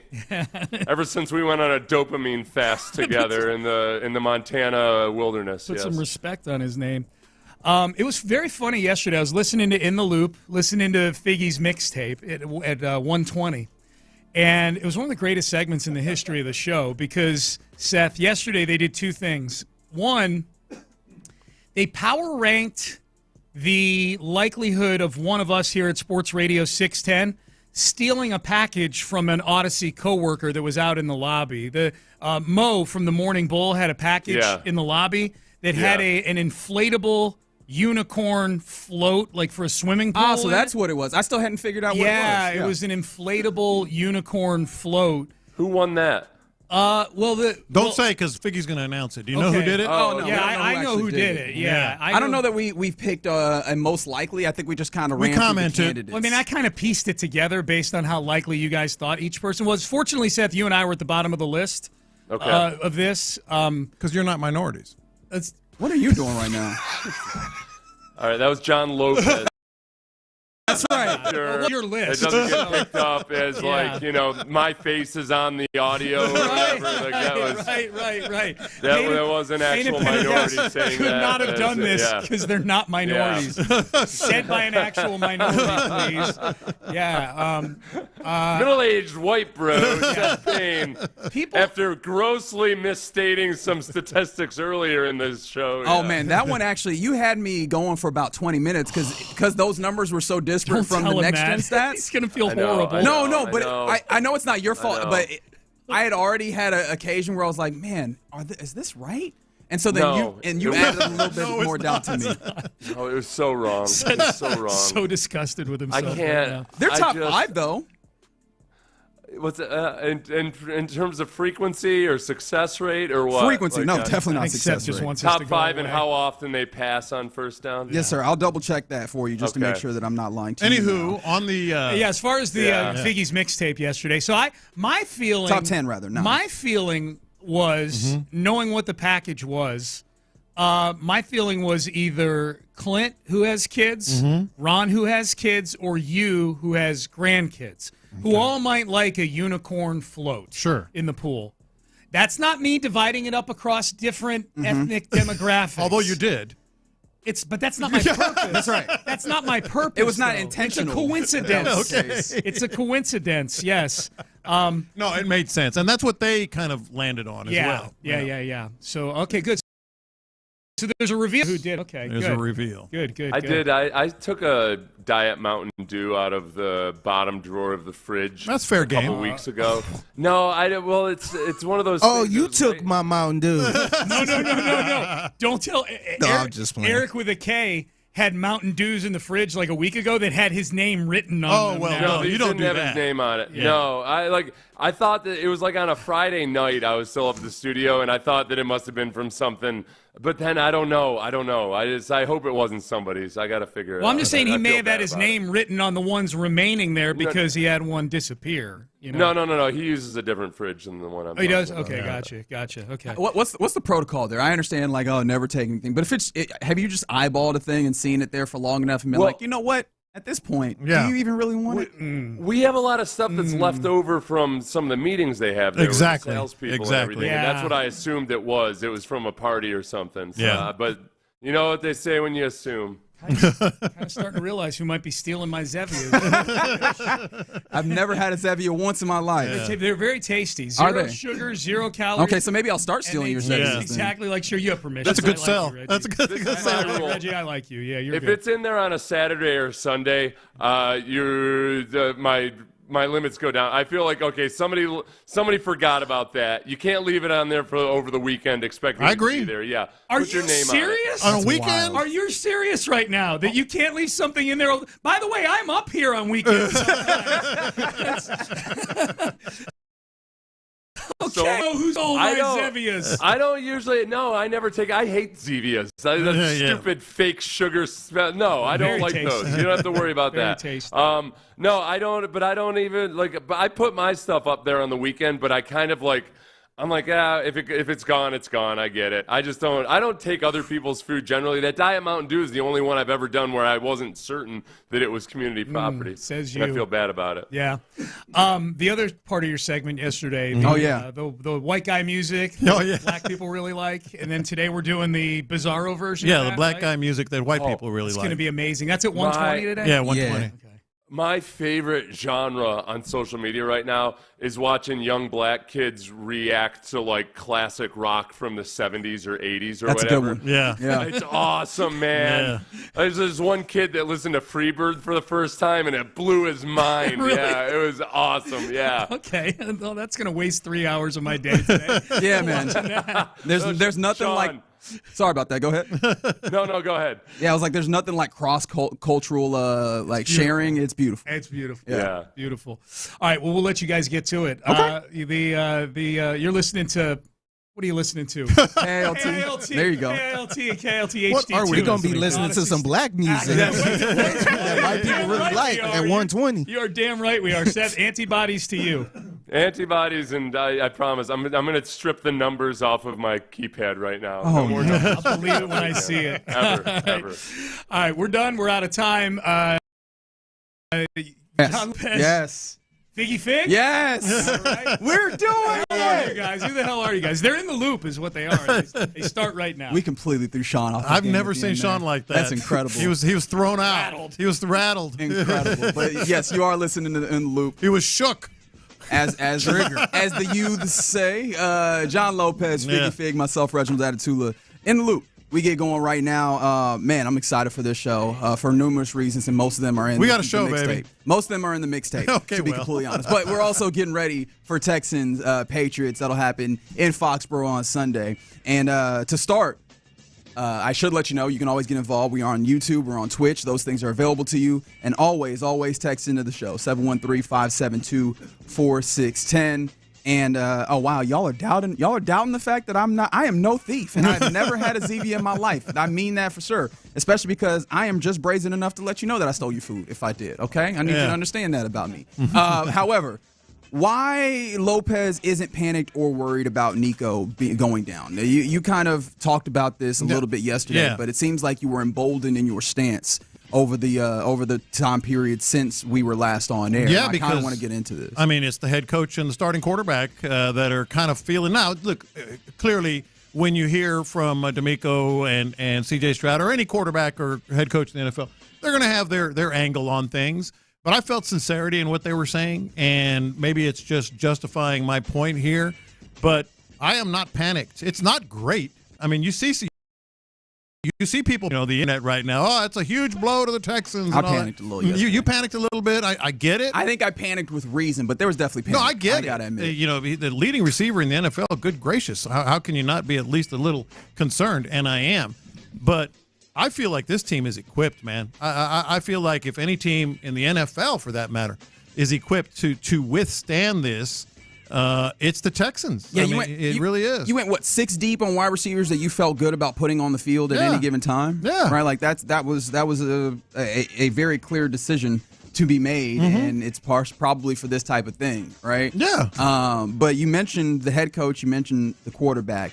I kind of want to hear the things that got you to that place. So let us turn back the clock to yesterday when D'Amico Ryans and C.J. Stroud spoke. And we'll begin with D'Amico, the head coach of the team. He was asked about the benefits of having experienced veterans in the wide receiver and tight end rooms when players start going down with injury. Again, it goes back to whatever we call, whatever plays we have designed for this particular week, right? It's about us operating efficiently as an offense, right? And it's never about one player. And Nico, of course, he made a lot of big plays for us, and we're going to miss, his explosive plays that he made down the field. But it's just, like I say again, I keep saying this, who's next, right? Who's going to step up? Who's going to make those plays? We'll see. That's the thing right there, Reggie. Who's next? Because it's about the who's. What are they? That's old line about Jimmys and Joes and all that stuff. No, with this team, it's about the who's. And let me give you an example. And Figgy through the years and all that. But back in the day, Except for Monday. Except for Monday, he was. I really should let that go at this point. Nah, don't. Just keep it going. But okay, so back in the day, if we got news, Andre Johnson is on the IR, panic. You know? Well, yeah. Yeah, because I'm saying because the other Who's weren't there. No, absolutely. The other Who's are here. Like at that point, and this name is one of my favorites when you start just playing name a player. You know how you get around your boys and y'all just name it. You remember this guy? Yeah. At that point, you're like Kevin Walter, carry the offense. Yeah, you can't do it. Yeah, that's not exactly how you want to do this. How about you get this news a little more recently? DeAndre Hopkins is on the IR. Panic. Even though that was a better team. Yeah. You had Arian and you had other, but you would still panic because the other receivers, the other Who's, as I've been saying, which is kind of bizarre, but I'm saying it, were not there. He just said, who's going to step up? And I'm listening to him. I'm like, yeah, who? Because there are options. Yeah. All right, so when we talk about those options, let's get into more of that because, yes, you do have other guys. And I think for me, the thing that I kept pointing to about Nico is just like he seems somewhat he is singular in the way that he has been playing this season thus far, but that doesn't mean necessarily that you can't piece some of that together. And so when it comes down to that, let's get to CJ. And CJ talking about one of the options, this is cut two. One of those options is Xavier Hutchinson. He is literally the next guy on the depth chart when it comes to playing X receiver behind Nico Collins. And so what has CJ Stroud seen from Xavier Hutchinson as that into week 6? Yeah, just growth, somebody who, puts his head down, works continually, and just really loves the game of football, wants to be coached, and really just putting good stuff on film, in the run game, pass game. I think shut up for is really big in his pass game, so, just really good to get him going before, he's about to, start one or, so on and so forth. See, and I think Xavier Hutchinson probably would be the number one candidate for taking a big leap in this game. Okay. First of all, he literally goes into his spot. They can move people around, but he probably would fit right into that spot. Secondly, he's shown a little bit in recent games, and as you just heard from C.J. Stroud, Xavier Hutchinson has he has his quarterback's confidence. Yeah, and he's one of the guys in this past game against the Bills, Week 5. That had some big plays. That's what I'm saying. He's kind of recently, Right. He 2 catches, 31 yards, but he had a 19-yard reception as well, right?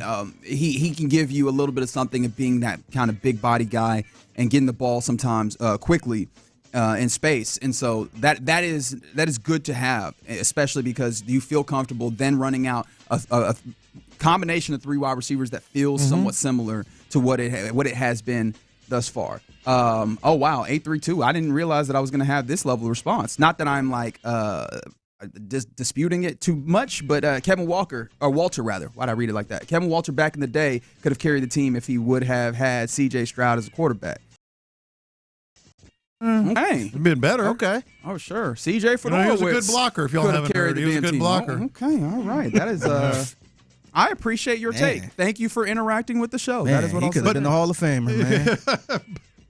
But that's also part of the Who's. You do have C.J. Stroud. Yeah, the way that he elevates things. It feels like he's already doing a lot of elevating, though, especially now. The elevating that he is doing is making the offensive line a little bit more right than they have been at times. Yeah. Right, those types of things. But speaking of C.J. Stroud, let's talk more about the Who's on who will step up from or into the space that Nico Collins evacuates for going on to the IR for the next 4 weeks, at least. And one of those is the one that you like to harp on.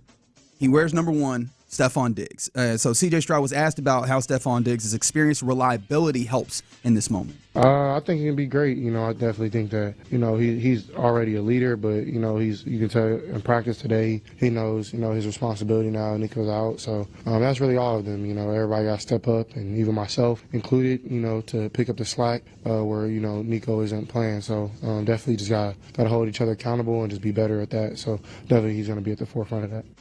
The other thing about Stephon that kind of keeps me from panicking. Yeah, this isn't a new role. No, this is what he does, and what he's done is being the guy that can carry the load for a receiving core. And they brought him in to be a number 1. Nico is the number 1, but it's not out of character. He's had 6 straight seasons of 4 straight seasons of 100 catches. Is that good? This is what he is equipped to do. So don't panic. They just make those adjustments. Also, I know that there was parts of the fan base, just the fan base is not a monolith. There's parts of the fan base that did have some level of worry and concern about the Stephon Diggs, character situation, right? The idea that, oh, man, he's just always moving away from teams and he wants his. And, well, I mean, not saying that Nico going down is any level of good thing. Yeah. However, this is an opportunity for him to get more, so for Diggs to get more, be more involved, and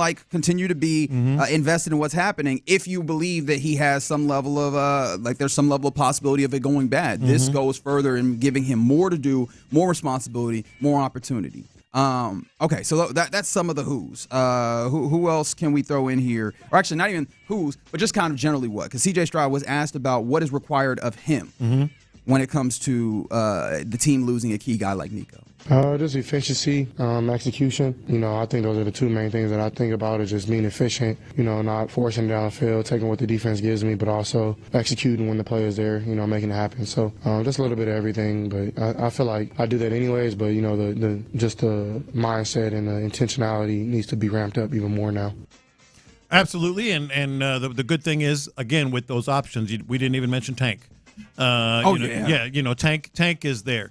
And when he was talking about options, I was thinking about Tank, getting open underneath and stretching the play. A big play doesn't be 7 yards in the air. Correct. A big play can be, there goes Steph, there goes Xavier Hutchinson, there goes Dalton Schultz. Oh, look, Tank Dell's crossing on the middle, and he's one-on-one. That was one of the better throws that we saw in the game against the Bills, was one of those Tank Dell crossers from right to left side of the field. And I think I turned either to you or whoever was sitting next to me. I was like, that's not fair. Yeah. Hey, man coverage against Tank Dell as he crosses the field. That's what I'm saying. That is not fair for a defender, and you have that available to you. In fact, I think that this is the part of the audio that we've played here. This is the part that I'm more excited about, right? And I feel the strongest about it, because the concern for me with Nico going down is not that you don't have talent, is that you have put yourself in a place where you've had to lean on fixing first and second down on third down way too often.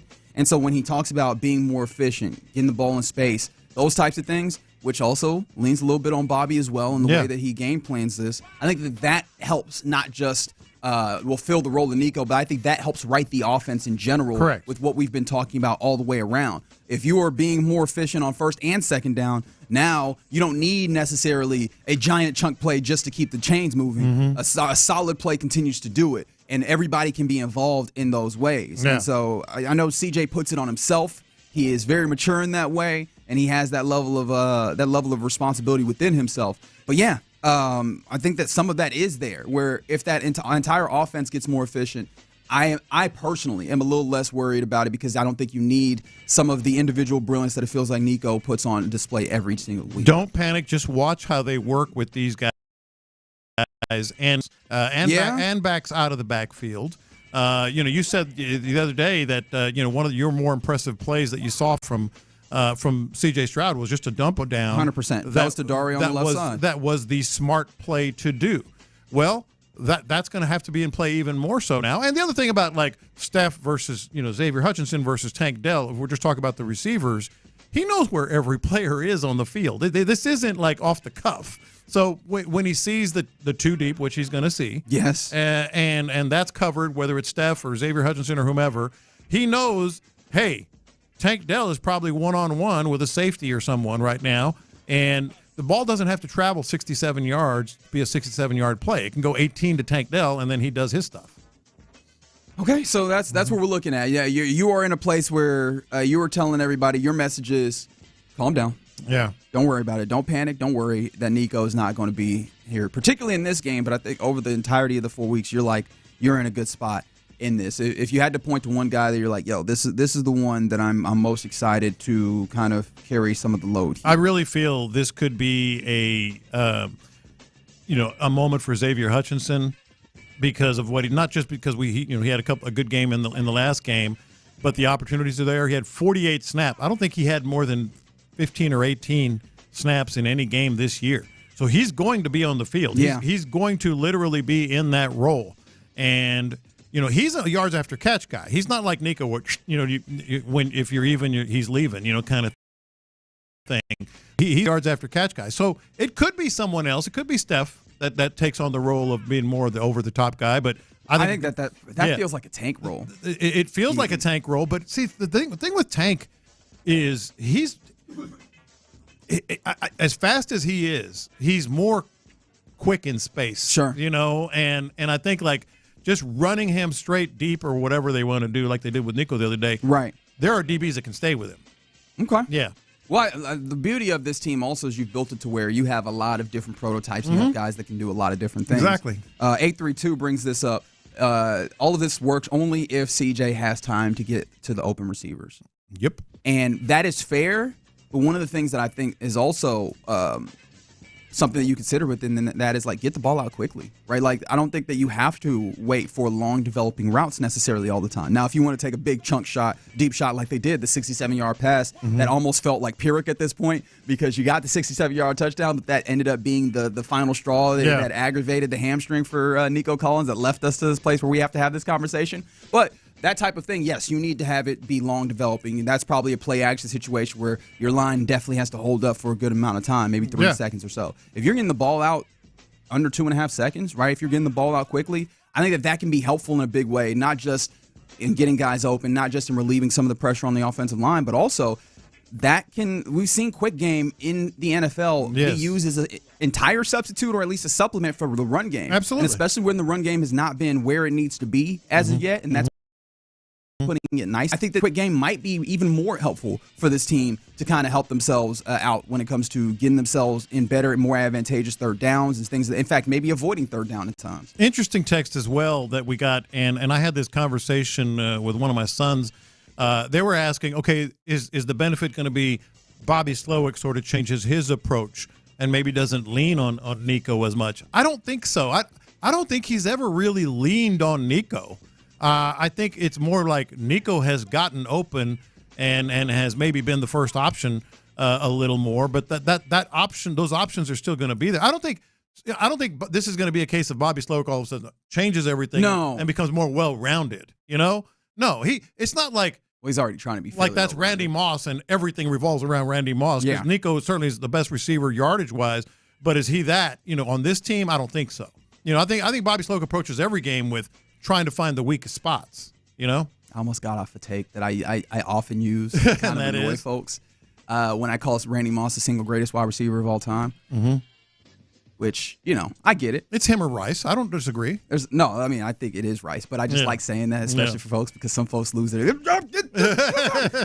You're soaring with ignorance, youthful ignorance. I just really love Randy Moss. We were talking earlier about the super excited for the mixtape fig. I don't think you understand. People are so excited to get this list of set your alarms 120. 120. The black people songs that white people love. Because yesterday we did the white people songs that black people love, and react to Pete and Baz. Have you heard of Pete and Baz? Have you seen these dudes? They're I hope you're not looking at me. Two old British dudes that rap, and they are cold. Really? They are tough. Yeah. So, shout out to Smile. I hope I said that right. On YouTube, who mentioned Pete and Baz, because that warmed my heart, made me smile. So I'm super excited for this show. But there's a lot more in between that. We got our guy ND Kalu at 11 as well. So it should be a very, very fun show going forward. However, I'm going to be the guy that is negative again here as we continue in the loop on Sports Radio 610. Coming up next, what was the most concerning of the did not practices from yesterday? Because a lot of them showed up.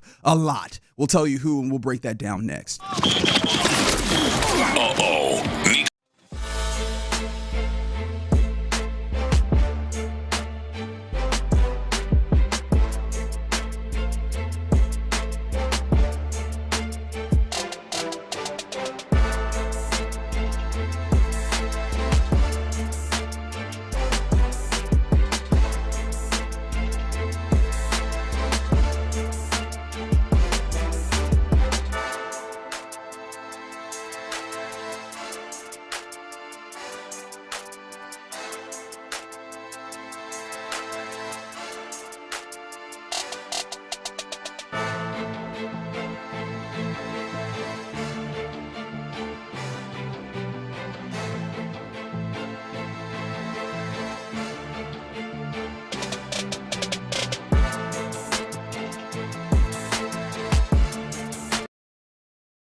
on Shoppa's John Deere Reaction Monday. Houston's sports leader. Sports Radio 610. Figgy has hit him big time. Houston, let's get in the loop. You better get ready because we're going to show up and show out. With John Lopez and Reggie Atatula. Always live. Love it. Love it. Always local. Don't ever underestimate the heart of a champion. You're in the loop on Houston Sports Leader, Sports Radio 610. Yeah, you're listening to In the Loop on Sports Radio 610. You got John Lopez, you got Figgy Fig, you got myself, Reginald Atatula, hanging out with you on a Thursday. We are working our way through the week and towards the Texans, going up to New England to face off against the Patriots. Super excited for that. Shout out to Figgy, Lopez, and Reggie. Been going through a lot, and Sports Radio 610 helped me get up my mind off of a lot of things. Keep up the great work. Hey, we appreciate salute, that. Man. Salute for sure. Like that is one thing that I think I pride myself on, and I believe these guys as well pride themselves on, is just being able to do a good service for the fine folks of Houston. Those are my and favorite beyond. to get. 100%. Yeah. 100%. We get them occasionally, and it's absolutely my favorite. We actually get that a lot whenever we're at the game and all that stuff. A lot of people put their arm around me like, man, I've been through a lot, man. Y'all make everything easy for me, man. Yeah. That's what makes this worth doing, man. Yeah, we're talking sports with the homies, but more than anything, just being able to be there for the folks, man. And so we appreciate you guys getting involved with the show as well. That interpersonal relationship is always great. But yeah, man, take care of your mentals as well. That's always something that I like to put front and center. Some other things, we were just talking about why Lopez in particular is not panicked about Nico being calm. Down. He is being the voice of reason and calm within this. And during the course of that, we talked about a lot of the other who's that would kind of be involved here. And somebody said, is this an indictment of Mechie because we have not brought him up there? And kind of, yeah. It's over. Kind of, yeah. It's over, man. You're right. He had every chance to take that next step, man. And you know what's going to kind of solidify that, sort of galvanize that? Xavier Hutchinson's going to have a decent game. At minimum, he's going to have a decent game. He's going to get targets. He's going to get snaps. He's shown some things in the preseason and in the last game. He's shown the progress that we've been waiting for from Mechie. And I think that's going to sort of like counterbalance, like, okay, so Mechie's had the same opportunities. You know what I mean? It's more ups, as the Texans like calling it, because he only got 3 snaps in the course of this game with the Bills after Nico goes down. And I understand that his role is not the role that Nico inhabits, but I do wonder if they find a way to get him a little bit more involved, because we might be. We all hope so. We might be jumping out the gym a little too early. But 713, who took the baby gift? You got to listen at 120 to Figgy's mixtape where he will unfurl the. Well, there's some buzz in this building, man. There's a lot. I've had 2 or 3 conversations this morning already about that, and I've managed to keep myself away from the answer. So I'm very excited. Yeah, I thought I was getting in my head a little bit because I walked past Mo from the Morning Bull and she ain't say nothing to me. Oh wow! I'm like, wait a minute. No. She gave you the cold shoulder? Yeah, I was just like, hold on, man.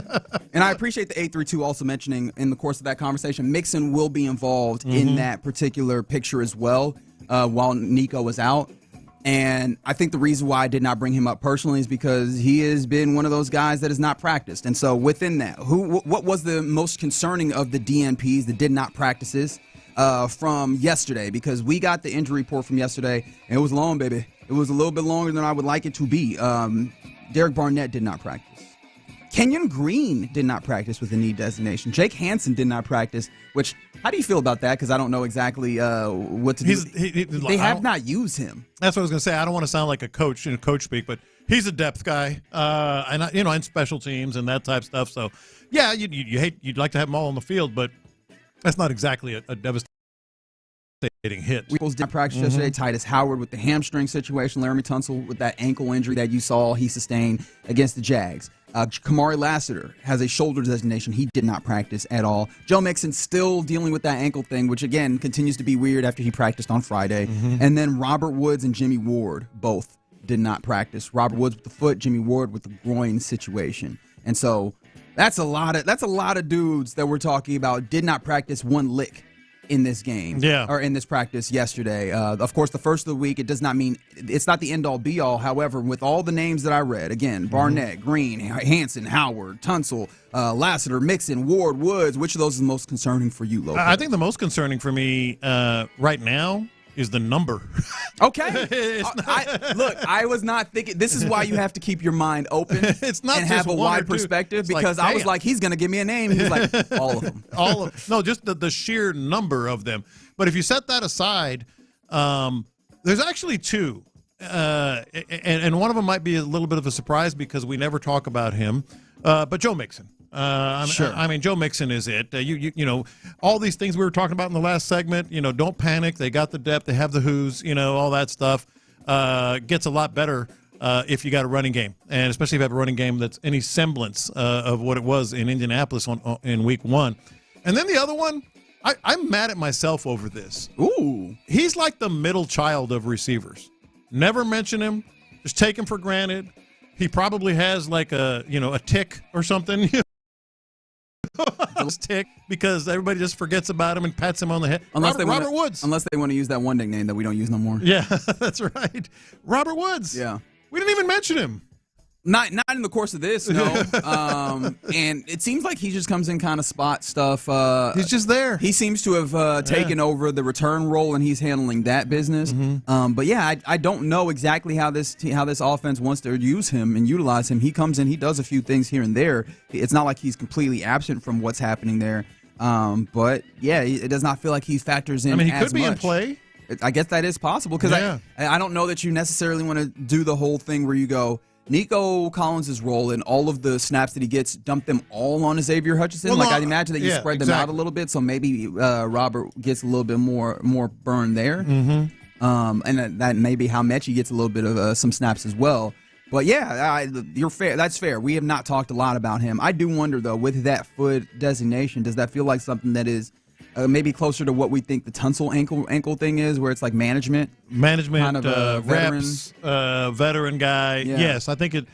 But I think that's what we should hope for. Because we can't say that absolutely. Yeah, because he can do some things offensively, and certainly as you mentioned in the return game. And then the last one for me that sort of raises an eyebrow is Kamari Lassiter. Yep. DNP did not practice. How bad is that shoulder?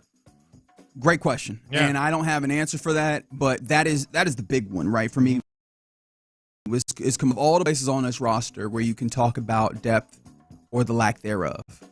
What's number one for you? Yeah, cornerback feels like it's up there. Cornerback. I mean, and then you see them bring in Kadar Holman off of the practice squad from the Ravens, sign him to the 53-man roster. And I was like, okay, when I saw Kamari on there, I was like, yeah, that makes sense, but also I don't like that it makes sense. Exactly. I don't like that it makes sense at all. I was thinking that maybe you're looking at some level of depth for a slot and that type of thing, and all of a sudden you might be looking for depth when it comes to outside cornerback, and that was a place that you had a little bit of concern about before. Kamari Lassiter has done a great job of kind of helping to calm any level of doubts or concerns that you have on the outside. But if he is dealing with some injuries, you might have the concept that I like to talk about with a lot of teams, which is the other cornerback, right? Where they go, we can't go to the number one cornerback, like he's a problem. But that other guy, we can throw it over there. And Be careful. Right, if Kamari Lassiter is not out there, does that then open up where teams now, and again, I don't know that this is against the New England Patriots, right? Because I don't know how much I am worried and concerned about like the entirety of the Patriots offense, particularly throwing the football. Right. But like,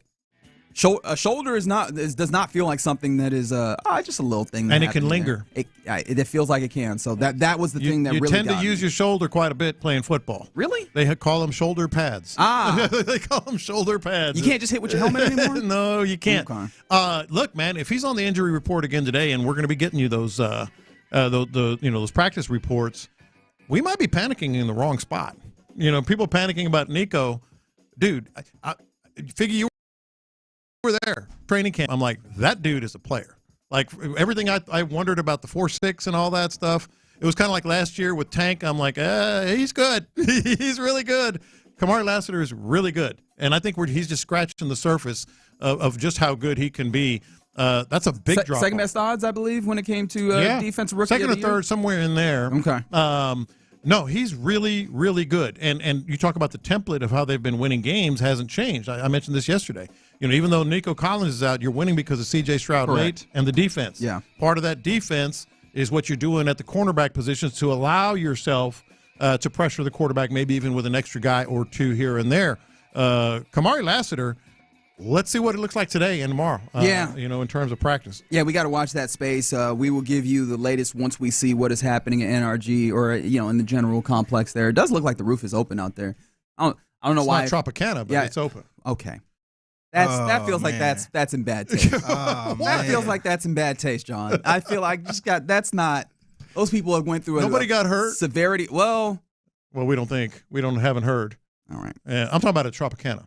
Okay. But it's awful. We'll get to it. Yeah. I was like, I feel like the entirety of that thing, that Milton came through and really wreaked some havoc. So our thoughts and prayers are with the fine folks in Florida right now, and Lieutenant Dan. We'll get you an update on Lieutenant Dan out there Lieutenant as Dan. well. I don't know if love is the word that I would use personally, but I do find him to be entertaining and interesting. So we will circle back around to that. All right, you're listening to In the Loop, Sports Radio 610. Coming up next, let's get to our question of the day, which is inspired Texan.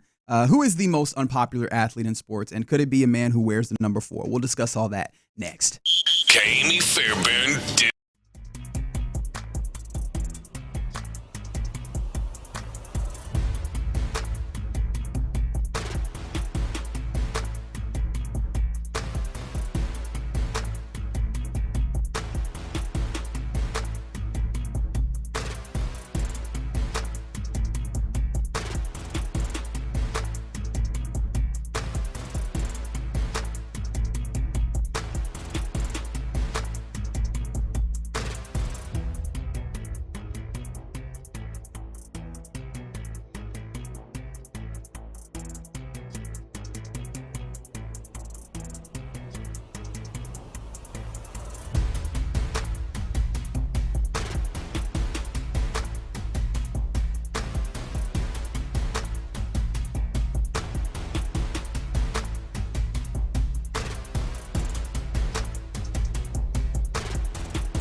work in action. Need the best in website and digital marketing solutions? AmericanEagle.com is your go-to. They've been a game changer for us, and they can be for you too. Visit AmericanEagle.com or call 877-WEB-NOW-1. That's 877-WEB-NOW-1.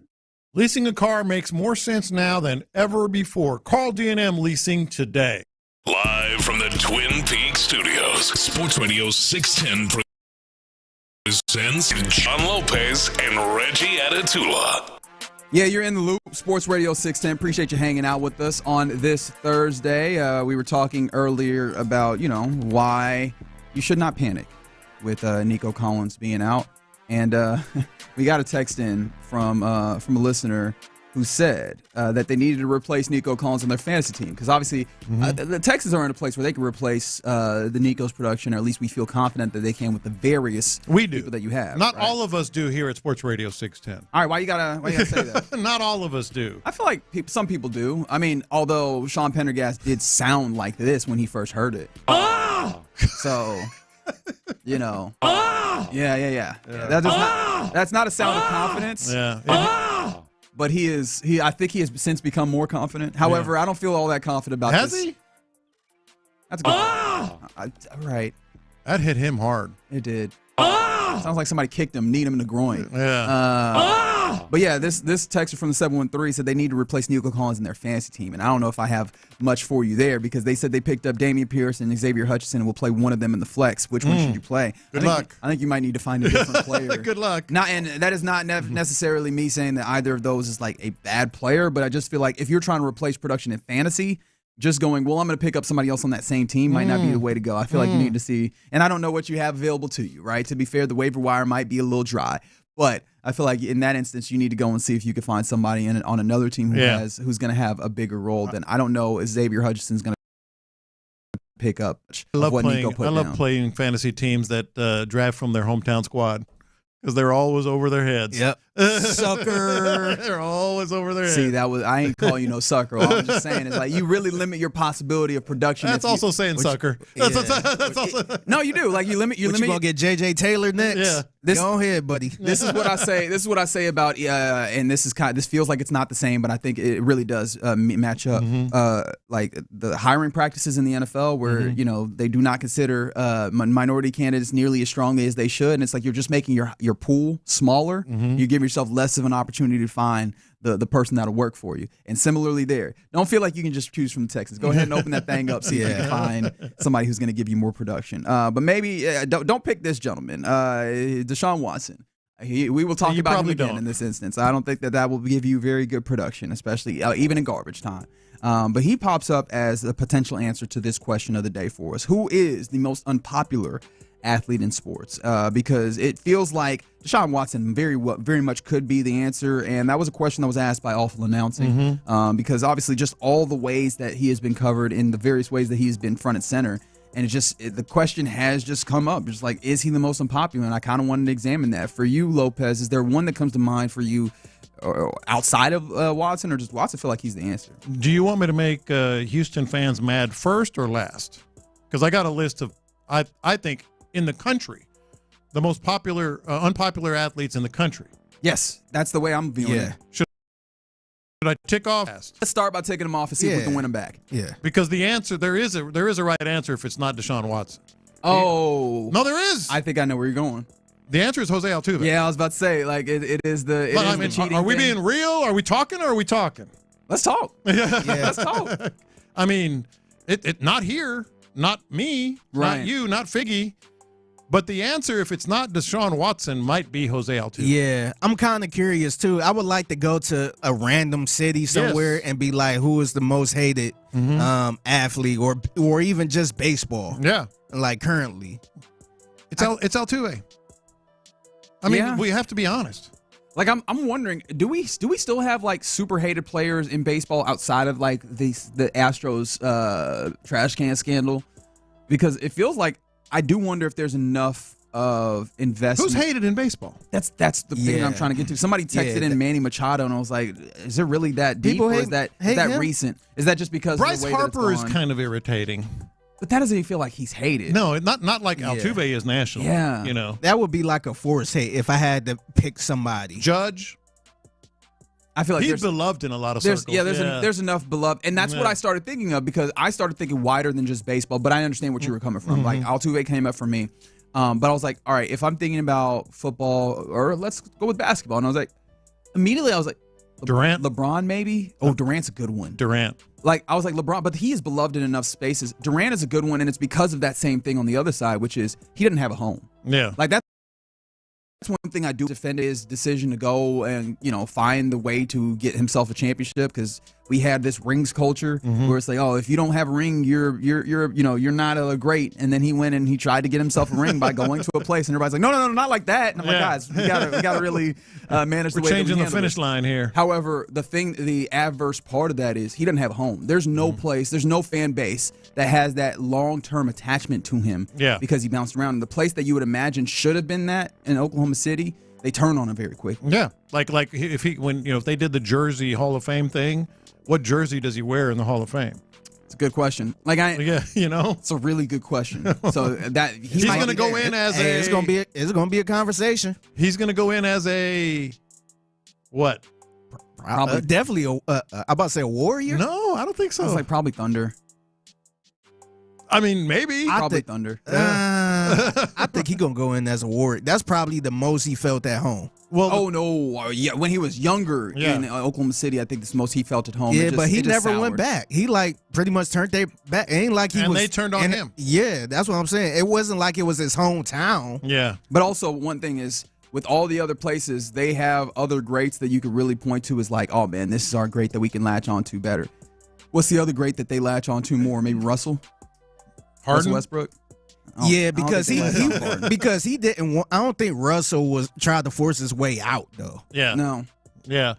I think when you bring up Harden, he might be one of those answers for most hated. Actually, can I throw up Ben Simmons? Yeah. Oh God, yes. Yeah. Although I don't know how many people are like actually thinking about Ben Simmons when he is hardly ever playing.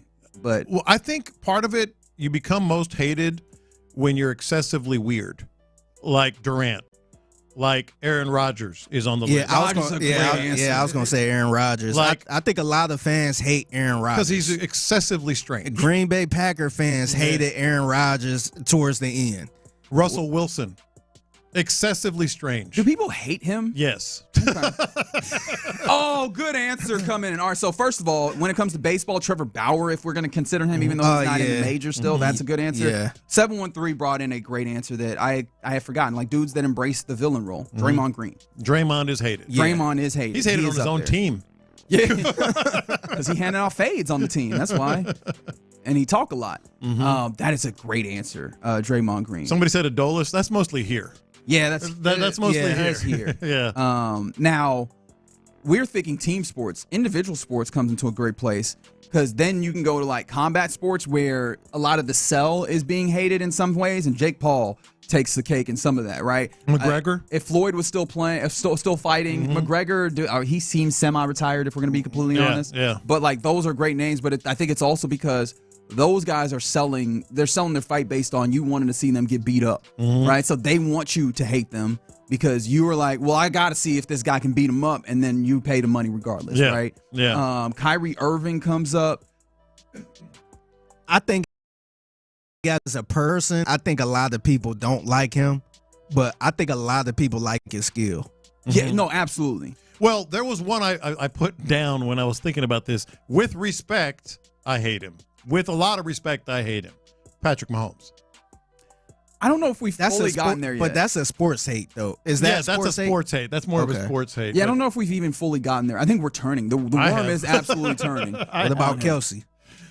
Nah. You think people with the Taylor Swift stuff, people starting to hate? Oh, there's Kelsey? definitely some people that hate him. Yeah. There's definitely some. I just don't know if it's as widely wide as somebody said. KD goes in as a supersonic. Y'all are unserious.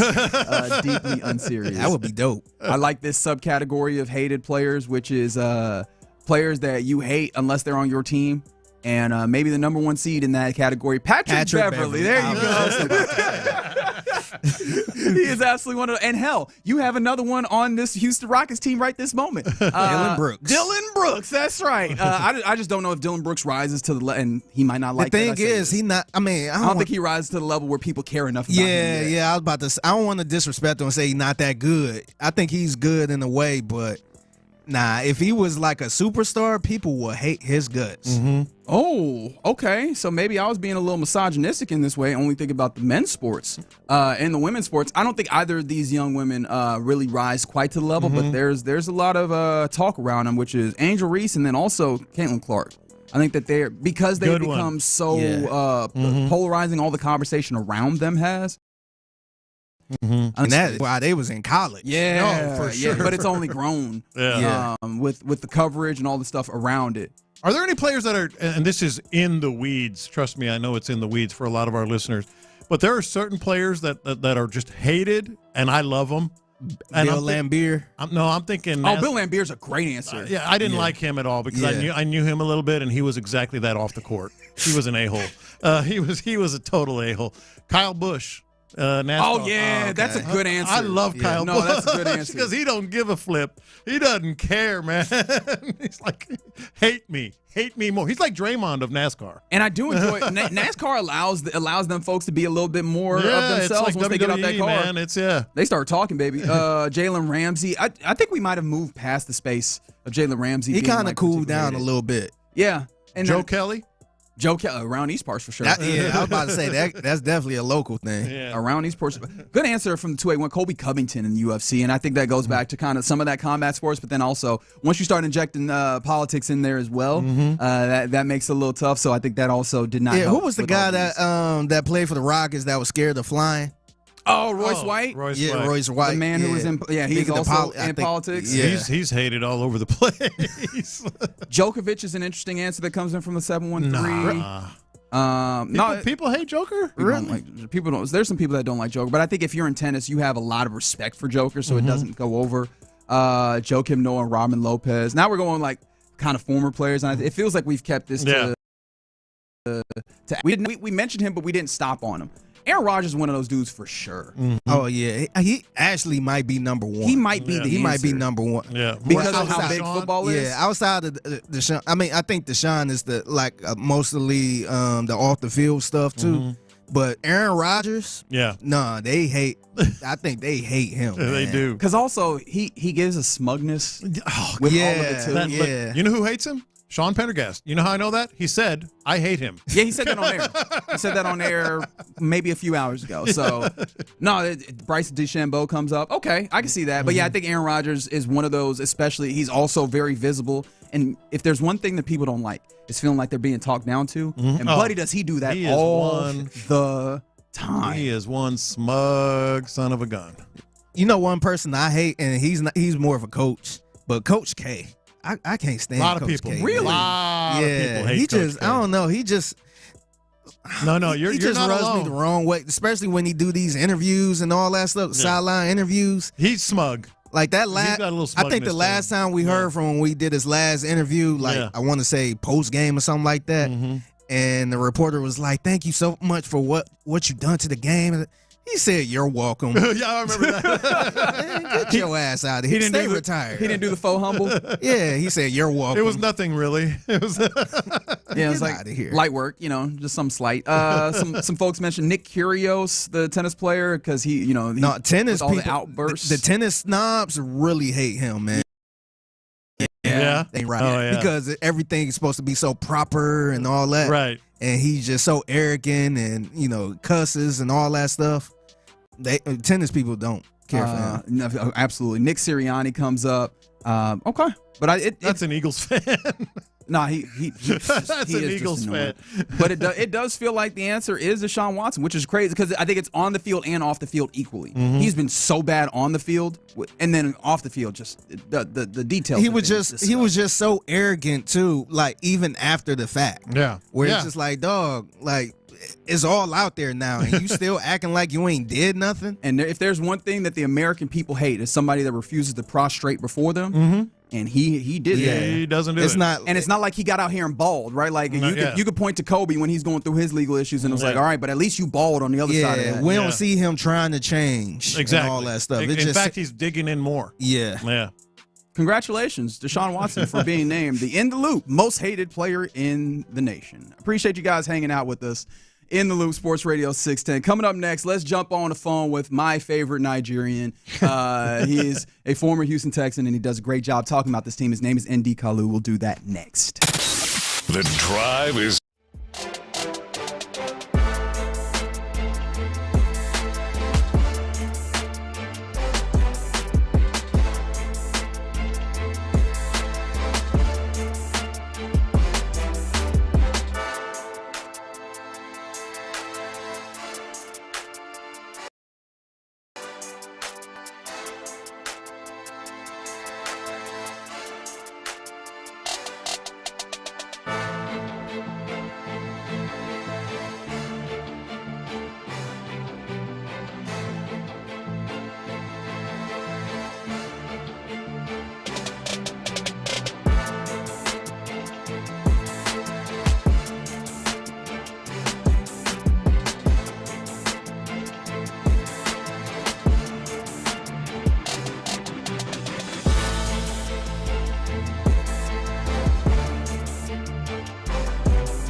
The Loop with John Lopez and Reggie Atatula. In the Loop, Sports Radio 610, hour number 2 of the program on this Thursday.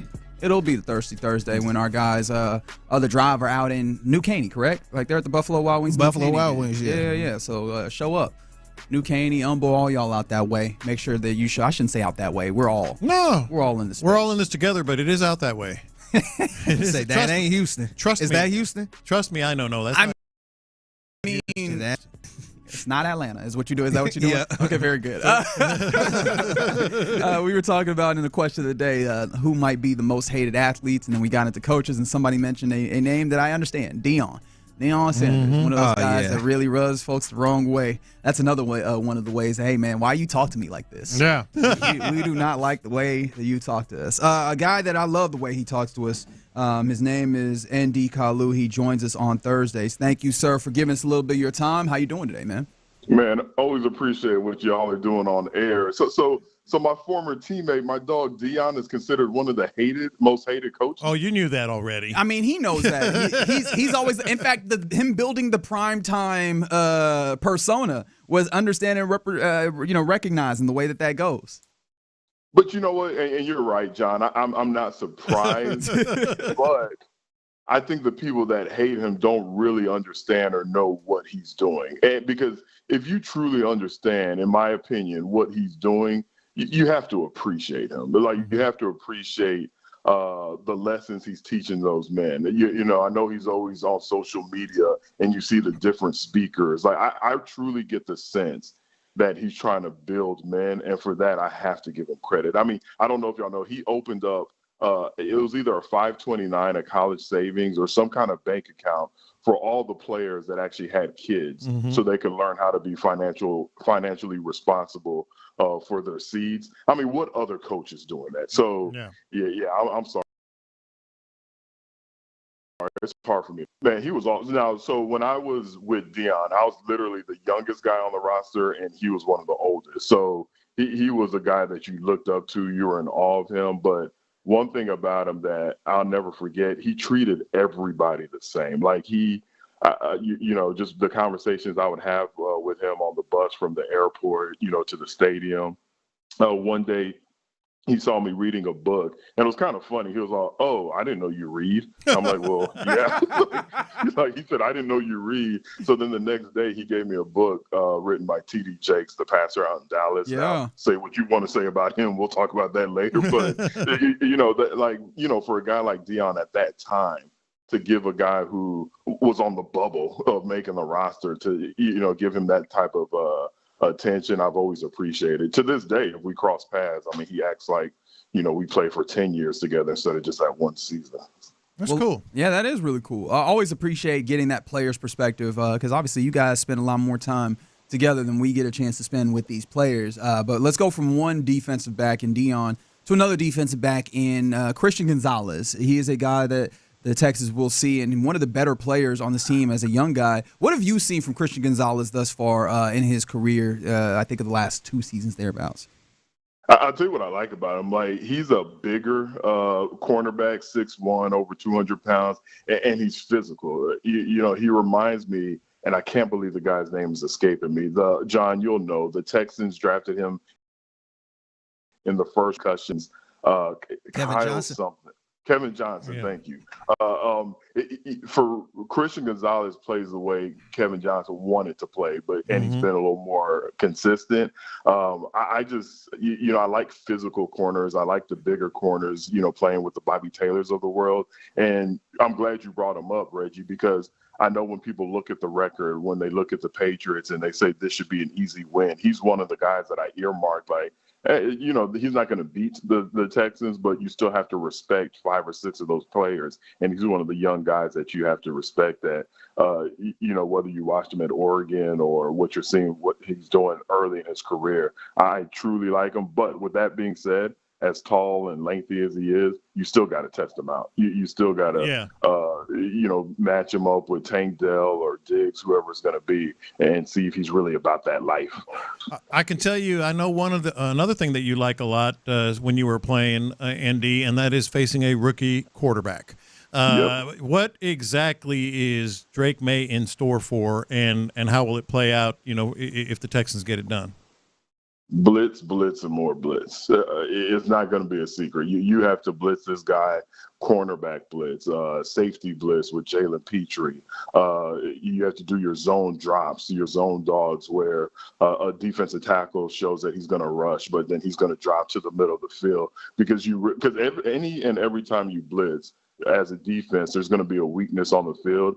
The Tom Brady's of the world, the Aaron Rodgers, current experienced guys, not even the best ones. I just named, two of the best, but they know where to pick you apart when you blitz. But with a young quarterback, his first NFL start in a regular season game, I would be shocked if we don't see on average at least one blitz per series. Oh, I'm super excited for that. But that brings me back to a thought. It seems like the defensive line will eat in this particular game, but you being a defensive lineman, I kind of want your evaluation on how the D-line has played thus far. One of the things that I know that John has brought up, our guy B. Scott has brought up, is just these guys have applied pressure, but it doesn't feel like they've gotten home nearly as much as you would hope. Is that a reasonable perspective or an observation, or are we seeing it wrong from how you should see it as a defensive lineman? The truth is in the eye of the beholder. So, going into the season with the addition or the combination, I should say, of Danielle Hunter, Will Anderson, we thought, after 4 weeks, they're each going to have 20 sacks. The thought was through the roof. So stat-wise, number-wise, it's not what you expect from the edge rushers, but I think Fotorunso, Mario Edwards, my man Khalil Davis, even Tim Settle, the pressure that they're giving you from the inside is more than what I expected, and you definitely have to appreciate that. And the great Hugh Douglas, great edge rusher, a notch away from being a Hall of Famer, he used to always say the sacks come in bunches with the great edge players. There's going to be a 3-4 game run where Will Anderson, Danielle Hunter literally average like a sack over 3 games. So those numbers are going to get there. But I really appreciate the way the interior defensive linemen have been playing. And I can't name the defensive line coach. I really love how he uses and rotates those guys, because you always want those pass rushers, those D linemen to be fresh. And if I look down and look up, Khalil Davis is in for Mario Edwards. Foley, might get a chance to get a breather, and somebody's coming in for him. I really like how they utilize all their weapons. So edge-wise, sack numbers, if you're just looking at the stats, you expected a little more. But if you're actually watching the games, you have to appreciate the pressure that they're putting on these quarterbacks. According to the internet, we got to give a shout out to Rod Wright, defensive line. How about that, Roderick Wright? There it is. Yeah. Hey, from the Texans' perspective, the big question, of course, everybody's talking about, including us, is no Nico Collins on the IR, out for 4 weeks. And ND, I've been saying it yesterday, I said it today. I'm not really panicked about this. Of course, he's awesome, and he's leading the league in yards and all that.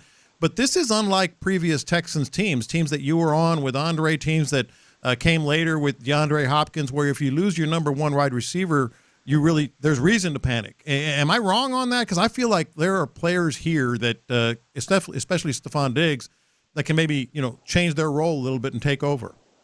No, you're 100% correct. And when the talk was about the Houston Texans having potentially the best or top 3 wide receiver rooms in the NFL in the preseason, wasn't so much that the idea, and don't get me wrong, I was excited about the idea of seeing Stephon Diggs, Tank Dell, Nico Collins all on the field at the same time. But when I think depth at a position group, this is football. Like, it's unfortunate. Guys are going to go down. Joe Mixon has not even taken a snap in the regular season. So, guys are going to go down. So when I got excited about the depth, it was because if one of those players goes down, then you're like, oh, Stephon Diggs. Like, that's not just some random guy. Like, if Nico Collins, who's emerged as the number 1 receiver, goes down, which he did, now your other option is Stephon Diggs. Yeah, that's a heck of an option to have. Then you still have Tank Dell. And quiet as it's kept, I feel like Xavier Hutchinson, he didn't have the numbers last year, but whenever you have a backup wide receiver and they're using him on sweeps and they're just trying to get the ball in his hands, that means they see something in him that they appreciate, and once he's given a chance, the fans will appreciate. And we still haven't even mentioned Robert Woods, the savvy vet. John Mechie, who looked good towards the end of camp. So I'm with you, John. Like, do you want Nico Collins? 100% absolutely. But with the depth that you have in that wide receiver room, as long as the other guy on the other side of that ball is C.J. Stroud, I just have a feeling that, somebody that we're not even thinking of is going to end up with 5 catches, 60, 70 yards. We're talking to ND Kalu here in the Loop Sports Radio 610, and we saw a did not practice report from that was really long, and it has a various number of injuries, and it kind of got me thinking, like obviously hamstring with Titus, and of course Nico on the IR with that. Kamari Lassiter pops up with a shoulder. What is the injury that like you hated the most, right? Or whether it was nagging or kind of major. What was the injury that was just like, oh, this is the worst, the absolute worst? Those soft tissue, which is like what Nico Collins is going through, because even though they might clear you, even though you're quote unquote back, it's always in the back of your mind, and you just never know when you're going to re-aggravate it, especially those fast, muscular guys. So, like me, I had a groin injury, and one year it just never got better. So you just never really felt yourself. Now, thank God for medicine, we would just shoot it up every Sunday, and you worry about it on Monday and Tuesday. But with a guy like Nico, especially with the way he's been playing, that is one of my concerns with him. Like, will he be back in 4 weeks? And it's going to be tough, because a guy like him, he's such a competitor, Reggie. He's going to be trying to push himself maybe a little too hard during rehab for that type of injury. And this is what makes it tough, and this is why I hated it.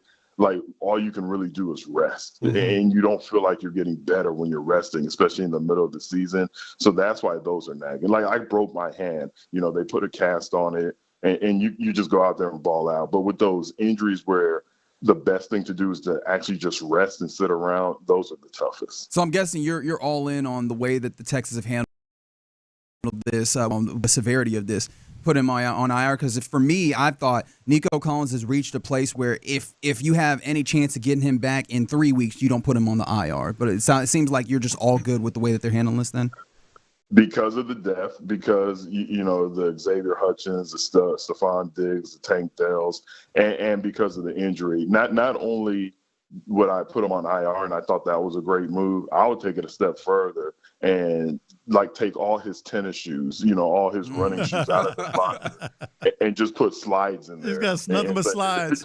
Yeah, nothing but slides, and say you're going to get mental reps, because he's the type of player you can do that. Like, he wants to work. Like, he's a guy that talked about making sure his routes look the same when he's tired on blocking plays versus when he's actually knowing he's going to get the ball. So that's somebody who takes his craft serious. So that's a guy that I'm saying, hey, I don't want you running. I don't want, like, the first week, we're just going to straight up rest. We're just going to straight up rest and maybe work other parts of your body. But yeah, you got to take his tennis shoes away. And for the first week, I would just say, just let that thing heal. What's your update on the offensive line? It started out okay, looking pretty good. Then, kind of hit and miss. They've had more recently, C.J. Stroud's been on the run, having to avoid trouble and some breakdowns. Is there like a progress report, like good old-fashioned 7th grade progress report on this offensive line?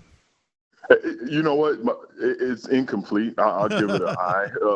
What I used to beg my teachers for, so my parents like, come on, just give me an I and I'll come make it up to you later. So it's incomplete. But I'm actually more concerned with Titus Howard than Nico Collins for everything that we mentioned. The depth, having the young rookie Blake Fisher in there for him.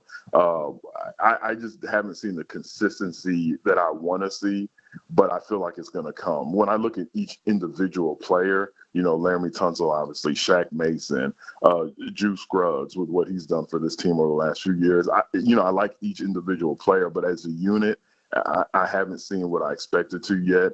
But I'm not going to take anything away from those players, so I'm going to say incomplete. But Titus Howard, I feel like he has to get on the field and consistently be out there. All right, Andy, you mentioned a little bit of a reader. What have you read most recently? You don't have to tell me when. Well, I'll tell you what, you know what, and I hate when people do this. It's like they're trying to act like they're they're holier than thou, but I committed to finishing the New Testament. Okay. So I've really been focused on finishing the New Testament. So I'm on 2 Peter right now. That's a good one. I've heard. Yeah, it's good. So once I finish that, I'll get back to my, to my nonsense fictional books. All right, excellent. Our guy, Andy Kalu, actually, Ndukwe Dike Kalu. I had to get it in at least once. Always appreciate you joining us on these Thursdays to get us ready for football. We appreciate you, man. I appreciate y'all. Talk to y'all next week. All right. Yes, sir. Yes, sir. There he goes. Andy Kalu, man. Cracking that New Testament open. That's right. Look, man, a man of God. As you blessed. Old Testament's a lot darker. My man going to heaven. Yeah, he was by hook or by crook. That's probably not the way I should say that, but you understand what I mean. He's putting in the work to make sure that he's ready for that. All right, man. Appreciate ND Covering always his bases. I don't. What, you think he's gonna flip over to another one? No, just making sure. I am reading the New Testament. He was like, hey guys, I'm checking off. Sorry, guys. I got you. All right, coming up next, let's get into around the NFL, where the Saints have a different starter going. A lawsuit was settled, and a different play caller for the Jets as well. We'll discuss all that next. All right, D&M Auto Leasing right now. You know those guys are going to take care of you, and girls. I was dealing, I believe it was Michelle when we got our last vehicle, and she did a fantastic job. Got on the phone with her and got the new vehicle for my wife, and we had not like horrible demands, but we had a particular car in mind. She wanted the Toyota Highlander. She wanted a hybrid. She wanted a particular color. And, oh, yeah, she got it, because D&M Auto Leasing is going to pound the pavement to find the exact vehicle that you want. And then the good stuff happens. And the good stuff is you're going to pay up to 50% less than.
The Drive on a Shopper's John Deere Reaction Monday. Game analysis, inside info, and your reaction starting at 6 a.m. on Shopper's John Deere Reaction Monday. Houston's sports leader. Sports Radio 610. Let's go around the NFL in the loop style. Why are you smiling? Because I love football. Brought to you by Quick Assist. Here's John Lopez and Reggie Atatula. I'm going to tell you all about how much fun you're going to have this season. On Houston's sports leader, Sports Radio 610. All right, let's get into Around the NFL, which is brought to you by Quick Assist, your no-hassle solution to reselling your tickets across every marketplace. Download Quick Assist from your app store today. That's QuickAssist. Quick Assist, your ticket everywhere. And we begin by talking about the New Orleans Saints. They have a different starting quarterback. Derek Carr has an oblique injury, and so that's going to keep him out. He's been ruled out for multiple games now after he sustained that injury against the Chiefs. And so, stepping into his stead, not Jake Haener, who handled the business and he got injured. No, it will be Spencer Rattler, the rookie out of South Carolina. He had previously Oklahoma, been at Oklahoma as well. Yeah. And so Jake Haener went 2 for 7 for 17 yards in the closing minutes, and I guess maybe they looked around. But the Saints will let Rattler go play and see what he can do, according to Dennis Allen. That was a direct quote. And so Spencer Rattler is going to get out here. And he's 5th-round pick out of South Carolina, and he looked kind of nice in preseason. Like there might be a little bit of something there, and that was the thing about Spencer Rattler. Yeah, he has like the high plays. Just can you have that consistently? But I mean, when it comes to the Saints, they want to see if they can get a little something out of him. It seems like an experiment of sorts. And we got Saints fans all over the greater Houston area, as a lot of people already know. And we actually had a fantasy football question come in, which we normally don't talk fantasy football. Because nobody cares about your fantasy. Because nobody cares about your team. They only care about my team. But that's exactly. Well, not your team. Everybody cares about their own team. Yes. With the Saints changing quarterbacks and Nico out, I'm trying to decide if I should start Tank over Shaheed. The correct answer is none of the above. The correct answer is get Chris Olave on your squad. Man, dude's different. I make it a key point when he's in, get him the ball. It's that simple. That's Spencer Rattler. Okay, so Olave is going to get the – which he hasn't gotten a lot of touches. I would do that. Chris Olave is really good at football. Yeah. I personally would still go with Shaheed as well. Shaheed is very valuable to that offense, really good player. But either way, I am interested in seeing that game where they'll welcome in the Bucs, and that Bucs defense can be a little. Yeah, I'm going to throw it to him. I'm going to throw it to that dude. Sometimes you don't got to make it too difficult, especially as a young guy coming into this. Let's keep this thing simple and see if we can make some things shake. So I'm really interested. That upped the interest for me. Not saying that I did not have any level of interest in Bucs Saints, but I think as a division game, I think that raises the interest for me just to see what Spencer Rattler brings to the table out there. Some other things that are happening around the NFL. I just looked at this.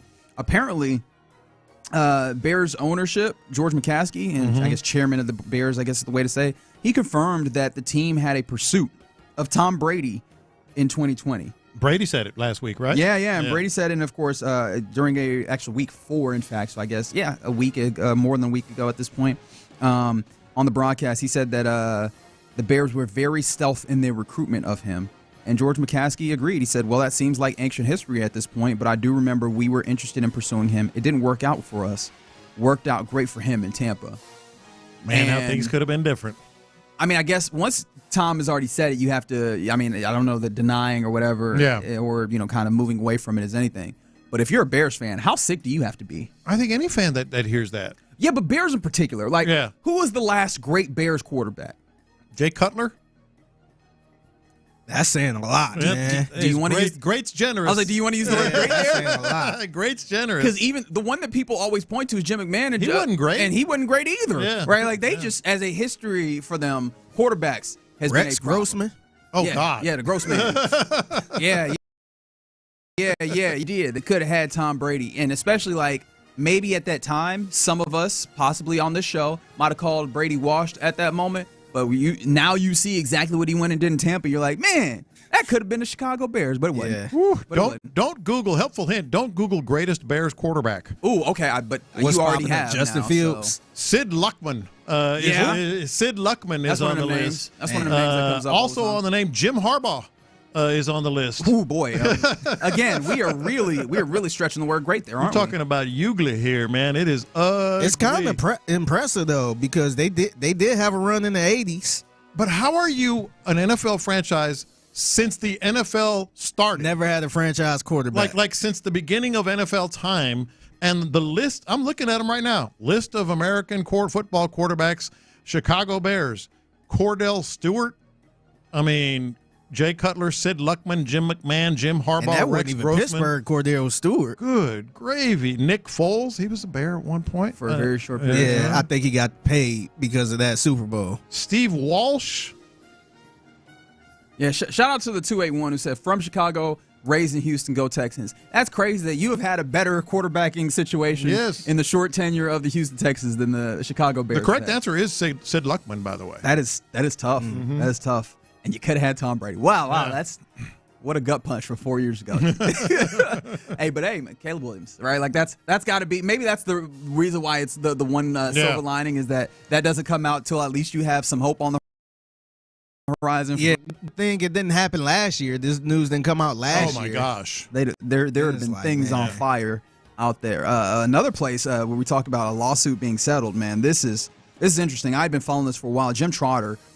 Finally, he settled his racial discrimination lawsuit with the NFL, or I guess you'd say that the other way. NFL settled with Jim Trotter after a year, over a year, in fact, when Trotter sued the league. So he joined the Athletic in May of 2023 after he was released from, or NFL Network did not renew his contract. And he said that it was in retaliation for him speaking out about the NFL's lack of diversity and then challenging Roger Goodell on the topic, which you could very much remember, especially like the Roger Goodell. Those Super Bowl press conferences? Every year. And Jim Trotter, that man be standing up there like, hey, man, what's happening with this? Why does it look the way that it does? And Roger Goodell would look so uncomfortable. I imagine. Like, I guess I got to go to Trotter. I imagine most people would be in those situations. But eventually it has now been resolved. And he said, quote, Trotter did, I'm proud to have the opportunity to help HBCU students achieve their goals and dreams, just as scholarships afforded me those opportunities when I was a student at Howard University. And he says that because the NFL has agreed to make a donation in support of a scholarship foundation that Trotter will be creating with I imagine some, if not all, of the settlement money that he gets. This is a good old-fashioned win-win. Clearly he gets something that is important to him. Maybe not the changes that he wants, but he gets something that is important to him, and the NFL doesn't have to talk about it. Not the NFL doesn't have to talk about it. And what's funny with the NFL, I do believe that as a league, very big on let's make sure we know who we're talking about when we say the NFL, because that can mean a lot of things. Mm-hmm. The league office, I do believe, actually is a lot more invested in progress in these ways. I think that whether it's Goodell or some of the people that he's hired underneath him or what have you, they are invested in it. If you look at the people that work there, it is a little bit more diverse than you would probably imagine. Mm-hmm. And if you look at the initiatives that the NFL is supporting with the cash, you'd be surprised at the things that they're doing. And then, but they're still owners. When you talk about NFL team owners, they're still owners. That's a different thing. It's a little bit different. This was always interesting to see, and I guess the resolution is probably about as good as you can get without. That's what I'm saying. Kind of a win-win from their perspective as a league, and from his perspective. All right. So other things going on around the NFL, the Jets saga continues, and with Ulbrich, the interim interim head coach is the word I wanted to use. He is the defensive coordinator as well, and he has made the decision. Nathaniel Hackett will still not be the play caller going forward. Todd Downing will indeed call plays. That was the news of the morning. And that I found that to be fascinating because somebody lost their job trying to change has play caller. Has Ulbrich tried his key card yet? Does his key card still work? Can you fire the interim before he coaches the game? His little fob is it? Oh man, I can't. This door don't open. I don't know. Part of the story here is, I guess it wasn't about Nathaniel Hackett with Robert Saleh, which raises even more questions because if it really was that the team just did not look good enough this early into the season, like you feel shifted so greatly from there to from the beginning of the season till 5 weeks in. It really is just fascinating, and maybe this points to something I like to talk about a lot when it comes to NFL teams and such as organizational competence. Often determines a lot of victory and those types of things. And the Jets organizationally have not been a competent one for a while. The Jets organization is a mess, but I honestly, in a weird way, don't think that had anything to do with this. I think this is simple human raw emotion. I don't like that guy, said Aaron Rodgers. Cool, we'll fire him. Well, Aaron Rodgers vehemently disagrees with that. Well, we'll get to that buy or sell. That description of, will we? Yeah, we will. So should I not play this audio right this moment? No, go ahead, play the audio. Well, this is Aaron Rodgers, who he takes umbrage with that characterization of how Robert Saleh got fired. As far as any of the ridiculous allegations out there, I'm not going to spend more than one sentence in response to it, and that is that I resent any of those accusations because they're patently false. And it's interesting the amount of power that people think that I have, which I don't. But I love Robert, and it was, one of those days yesterday. 5 sentences, but I knew you were gonna. I knew as soon as he said, "I'll say it in one sentence." I was like, Lopez is counting as we speak. 5 sentences, but he loves him. I guess is what he loves him, and he doesn't have that kind of power. Put a pin in that. It's not like we start thinking about it, Figgy. We can see you. Yeah, we saw the reporting of the fact that you handed them a list of wide receivers, and magically, all of a sudden, wide receivers started popping. We saw you push the dude away from you, like, get out of my face. We saw it. Yeah. All right, dog. if you say so. Man. One of the reasons why Aaron Rodgers is up there when we talk about hated players in sports. All right, that's Around the NFL here in the Loop, Sports Radio 610. Appreciate you hanging out with us on this Thursday, getting involved with the program on the text line, YouTube, and Twitch. All of the above. Coming up next, let's get into what's popping, including the major damage that's been done by Hurricane Milton and a retirement. We'll talk about that and more next. The Texans are headed to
The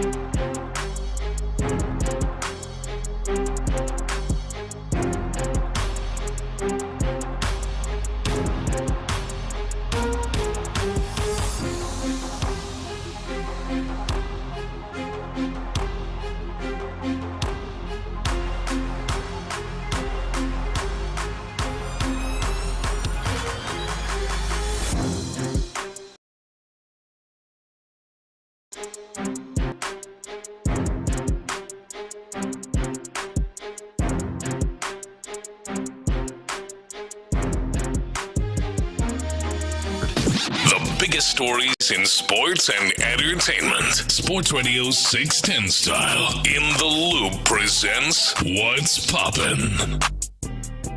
All right, what's popping in the Loop? Sports Radio 610. You got Lopez, Figgy, and myself, Reginald Datatula, hanging out with you. And let's begin by talking about one of the major things in just kind of American news generally, which is the landing of Hurricane Milton making landfall in Florida. And Tampa in particular got a big dose of it. At St. Petersburg, you had Tropicana Field, obviously the home of the Tampa Bay Rays, and a majority of the roof was ripped straight off of the building due to and damaged by Hurricane Milton, the winds and such that were brought there. I mean, the pictures of it are kind of jarring. You can see smooth down onto the field. You know it's the whole roof. You know what it reminded me of? What's that? You remember when the Pontiac Silverdome in Michigan was kind of just left to rot? You look at it and it kind of... No one would ever leave a stadium to rot, would they? Oh, God. I did not do that intentionally. I apologize to the listenership. I need to be better. Who would do that? As a co-host to make sure that Lopez does not end up in Astrodome That's asinine. territory. That's my bad. Just leaving a stadium to rot? I sincerely apologize. I accept responsibility as supposedly the driver of the show. That is on me. I will do my best to be better. But, yeah, no, you've seen a lot of this. Florida governor ran earlier week that there were plans for the ballpark to serve as a temporary base camp to support debris cleanup operations and maybe house some first responders. But that feels like that goes up in smoke when you have when you can see straight down into. You can see the field. cots. Yeah, where the first responders and the linemen. The electric company workers. We're going to use that as a refuge. Just awful in every in all but one way. Okay. Just an awful experience. I have a cousin that lives in Sarasota, and I texted him this morning and haven't heard back. I'm guessing it's going to be, power-related, phone-related, chargers and all that stuff. But, just awful in all but one way. Yeah. Well, okay. Before I even probe that, because I know that you're setting something. That's a setup. I know a setup when I see one. Yeah. But check on your people, right? If you know folks in Florida, obviously, hopefully they would have evacuated. But if not, make sure that you check. John McClain got a house in Florida, right? Not there though. Not there. So his place is South cool. Florida. Yeah, I think he's in South. Okay. But yeah, my cousin Jimmy lives in Sarasota, and maybe I'll text him again in the next break, see if he's got power back. But it was awful. Okay. What is the one way in which it is not awful? He made it. He made it. I said he was going to die yesterday, by the way. You sure did. He proved you wrong. He proved me wrong. Look, that's a real fisherman right there. He knows He about wasn't a boats. fisherman. He's a sailor. Hey, he know about boats. Unlike somebody on this show right now. You'll hear in the audio that somebody got this morning, which, by the way, I woke up and first thing I did, how's Lieutenant Dan doing? He gave us an update this morning. We got the boat here and Lieutenant Dan here. How'd it go? How'd the night go? It was a little rough till about 11:30. I repositioned the boat and I was heading into the wind, and I slept like a baby from 12:30 to 5 o'clock this morning. I woke up twice to pee, that was it. But other than that, it's been a great night. I just smoked half a joint. I'm high, I'm watching all the people running around like crazy because of all the water. The water went up. It was up to here last night. It was over the hole. I believe me, I got battered against the tire, but other than a couple of scuff marks on the side, my boat's in better shape now than it was before because it got washed. So, everything is a plus. It's a win-win all the way around. There are a lot of good people in this world, and I gave up on this world years ago because I've been on my own, and I struggle every freaking day just living, and never anybody offers to help. Never. But Terrence here posted this video and it started getting likes, and then people started realizing that, maybe he's not just crazy, maybe he really doesn't need help. Of course, man, let's go. And people came out and helped me remove my boat from down over here, where I would have got smashed last night on the wall. And we brought it over here. Yep. And one of the guys is actually a sailor, so he kind of knew how to rig it. And then once he was done, I could modify it and make everything work better. Man, that's actually a very inspiring story. Yeah, man. People came out, the crazy guy that lives on a sailboat, not anymore. People came out and helped at half a point. He's good to go.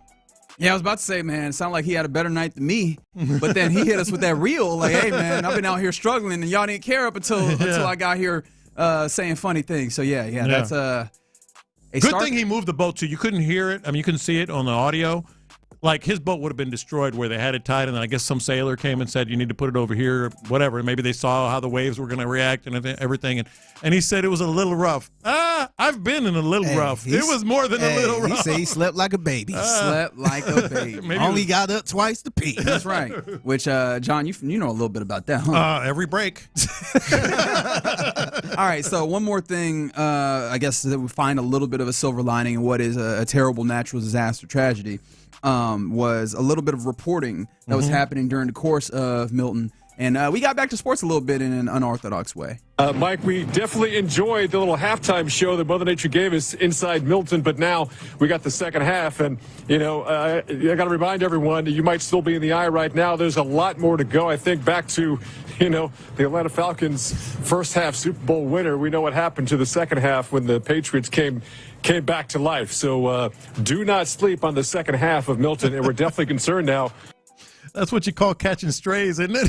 Yeah. It's almost it ain't over. A little drive-by on the Falcons blowing a 28-3 lead in the middle of a hurricane.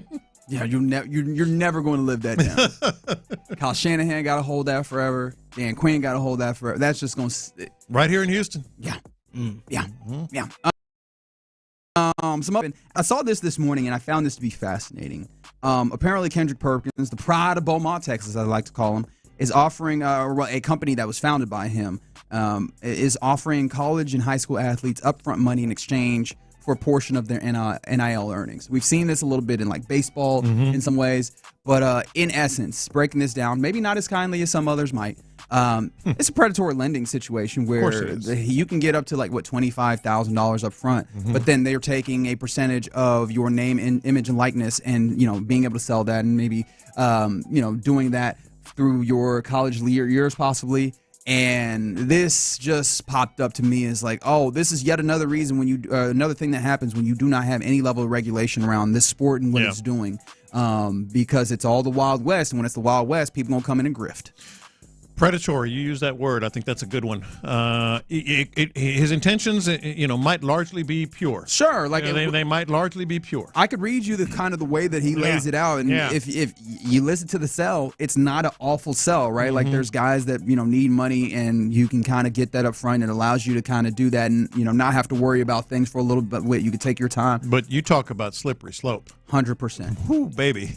I mean, that sounds like a record deal to me. A high school 360 deal happening? Yeah, like a 360 deal. Yep. Hey, we get you a car. Yeah. We get you a house. We get you some jewelry. And let me all get all that that publishing. Let me get all that publishing. Yeah, but we eating back here. Exactly. And so, yeah. And he's calling it Nilly because of the NIL. Nilly is his company. I want to make it seem like it is only a Kendrick Perkins thing, because I think that would be besides the point, and we'd be missing the larger thing, which is just the space that that allows this to be a possibility. Yes, is the main problem. Is the issue, and it's because there really is no regulation, no real rules around any of this, and we've seen this, and like I mentioned, we've seen this in more spaces than just kind of football and such.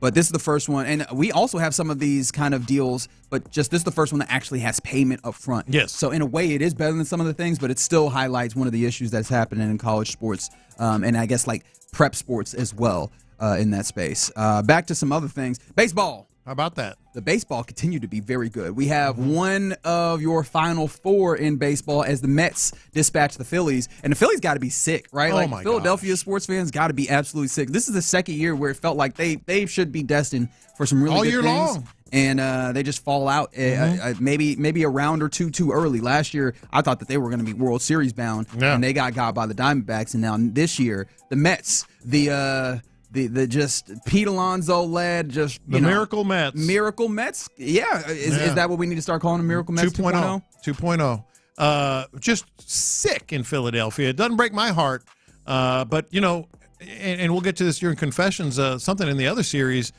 with the Dodgers, all of a sudden evening things up, and they got their rubber match coming up as well.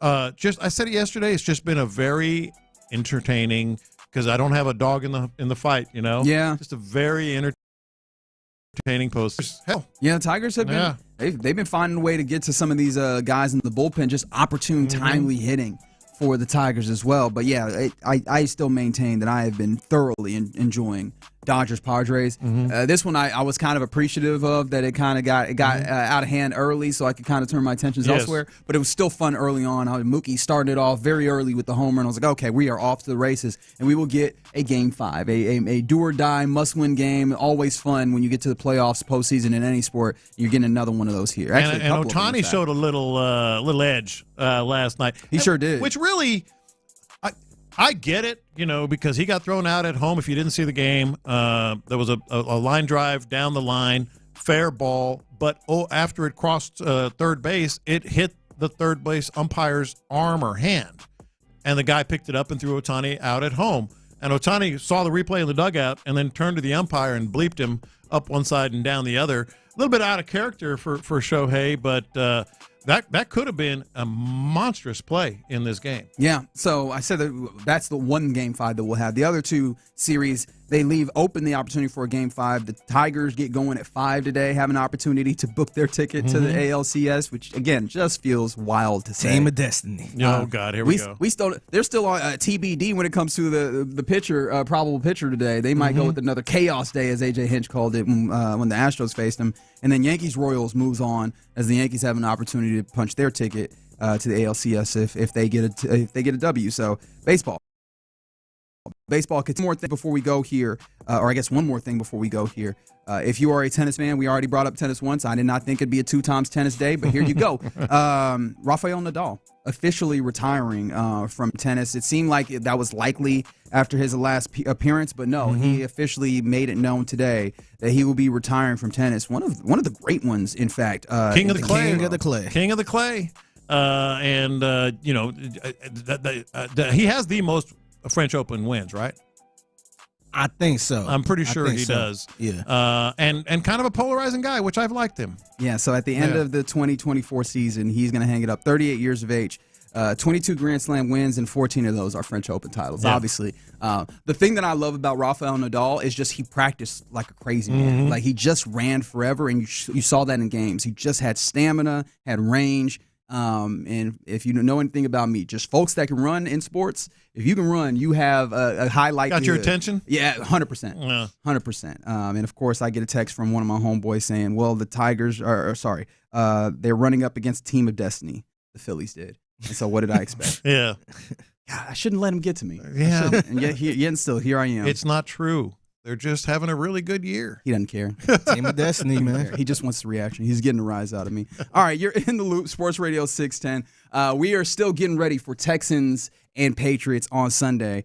Does anything scare you about this game as we head towards it? 713-572-4610. That's the number to text. Let us know how you feel. We'll talk about it next.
537 for help, sponsored by Sleeper, a Blitz product. KILT FM HD2 Houston. Insider access, exclusive content. Sports Radio 610. The Texans play here. An Odyssey sports station.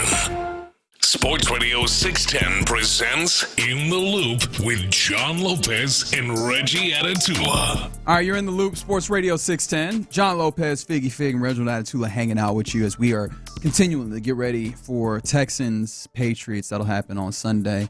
And the Texans are doing just that as well. They're practicing, and we are getting news of who is and is not practicing out there. We will get to what scares you about this game here in a moment, but I did want to kind of talk about it because, who did not practice yesterday? That list got long really quick. And so I wanted to look at who will actually be at practice. And let's go through some of the names here. Titus Howard returned to practice. So that's good. We got Titus Howard back. Kenyon Green returned to practice. Excellent. So those are the guys that you're worried about on the offensive line. Laramie Tunsil as well. Laramie Tunsil too. So there you go. All those guys practicing. Good. All offensive line back at work. Excellent. Joe Mixon is practicing. Here we go. Now we're talking. Now we're in an interesting place. Now, I don't want to completely jump out the gym because we had that moment a couple weeks ago. But on a Thursday, Joe Mixon back at practice. That has to bode well, I imagine. Don't sell short the offensive line either. With the problems that they've had and getting guys back with Joe Mixon, like this is one of those things where we talked about it yesterday. Wednesday, okay, kind of important. It gets progressively more important Thursday and Friday. Mixon is back. Offensive linemen are back. Good news. Good. Derek Barnett will return as well, so add some more depth defensive end-wise. And then finally, I guess the negatives of this. Jimmy Ward and Kamari Lassiter still not practicing. Okay, and that is a good transition into what might scare us about this game. You got a rookie quarterback. You've got a really, really good cornerback in Kamari Lassiter. At least I am very high on him. And you got a safety where they've shown some vulnerability. It's not all going to be great, but if you're asking for is today a good practice report or a bad one? It's a good one. Like it's a good one overall. Yeah, yes, for sure. Particularly for the offense, getting yourself into a better place. But yeah, what scares you about this game, if anything? Because I think you have to ask if there's anything that scares you, because I think we're all in a place where we're like, should be a W. And this is good time for our listeners to weigh in on Twitch and YouTube and, of course, on the text board. And they absolutely are. 713-572-4610. 100%. We already have people weighing in. But I think that we're all in a place where we believe you should beat the Patriots. Yes. To varying degrees, should blow them out. I tend to kind of lean a little bit closer that way, but I think acknowledging that this is not there's some elements of this team that you should consider, right? And so for you, what's the first one that jumps up for you? If there's anything that you're scared about? This is a weird one for me because I am in that same. I said it yesterday as well, and the day before. This should be a paint by numbers win. Boom, boom, boom, done, double-digit win. But then I started thinking, okay, what scares me? And this is where it gets weird. I was like, you know what? One thing kind of scares me. Just one? And then I started thinking, okay, maybe two. Okay. All right, so just two. And then I started thinking some more. Okay. Well, that one too. Maybe three. Okay. Oh, yeah, that one. And then this morning I added 4 and 5. Oh, wow. Okay, so we can let's rock with some. I started out with one thing scares me. This morning I'm like, and maybe it's just me being, over, dramatic here. Well, let's see. I landed on 5. But the one thing is still the if I had to pick just one, it would be it. And it ties in with the injury report today with Lassiter and Jimmy Ward. Because Drake Maye is going to be overwhelmed by the blitzes. You heard Andy Kalu talking about it today. He's going to be overwhelmed with D'Amico Ryans and the defenses that he's going to give him looks. But Drake Maye, when he's coming into the draft, and one of the things that C.J. Stroud talked about when he said he was high on Drake Maye is that arm strength and the long ball. He's pretty mobile, so maybe he can avoid some rush. But he can heave that ball. He's got his NFL trait is, and so for a defense that might be missing a cornerback, a starting cornerback, might be missing a starting safety, that is my number one. And we've seen a few times has had guys running deep on him, even though that has not been connected with. So I think that is fair. Drake Maye also came up when I was thinking about this, and I know that we spent all yesterday, a whole segment talking about how he's gonna be in a world of hurt with that defensive line. But here's D'Amico Ryans when he was asked about what Drake Maye or what he has seen about Drake Maye. Yeah, for Drake, what I've seen is a young athletic quarterback who has a live arm, can move around really well in the pocket, can escape the pressures. Like, I think for them making that move, they're looking for a spark for their offense, and he can provide it. He can make all the reads, go to the right spot, makes good decisions with the football. Defensively, there's a lot of unknown with this being his first start, so a lot of unknown for us. We just have to go out and execute, our job the proper way. not so much about them and focusing on what they're going to do or can do. They can do a lot of different things. We don't know that, so we're just going to focus on ourselves and making sure we execute the details of our job. Make no mistake, I think this is going to be a double-digit win by the Texans, and that is a direct commentary on the 7-point spread, if you're interested in that kind of action.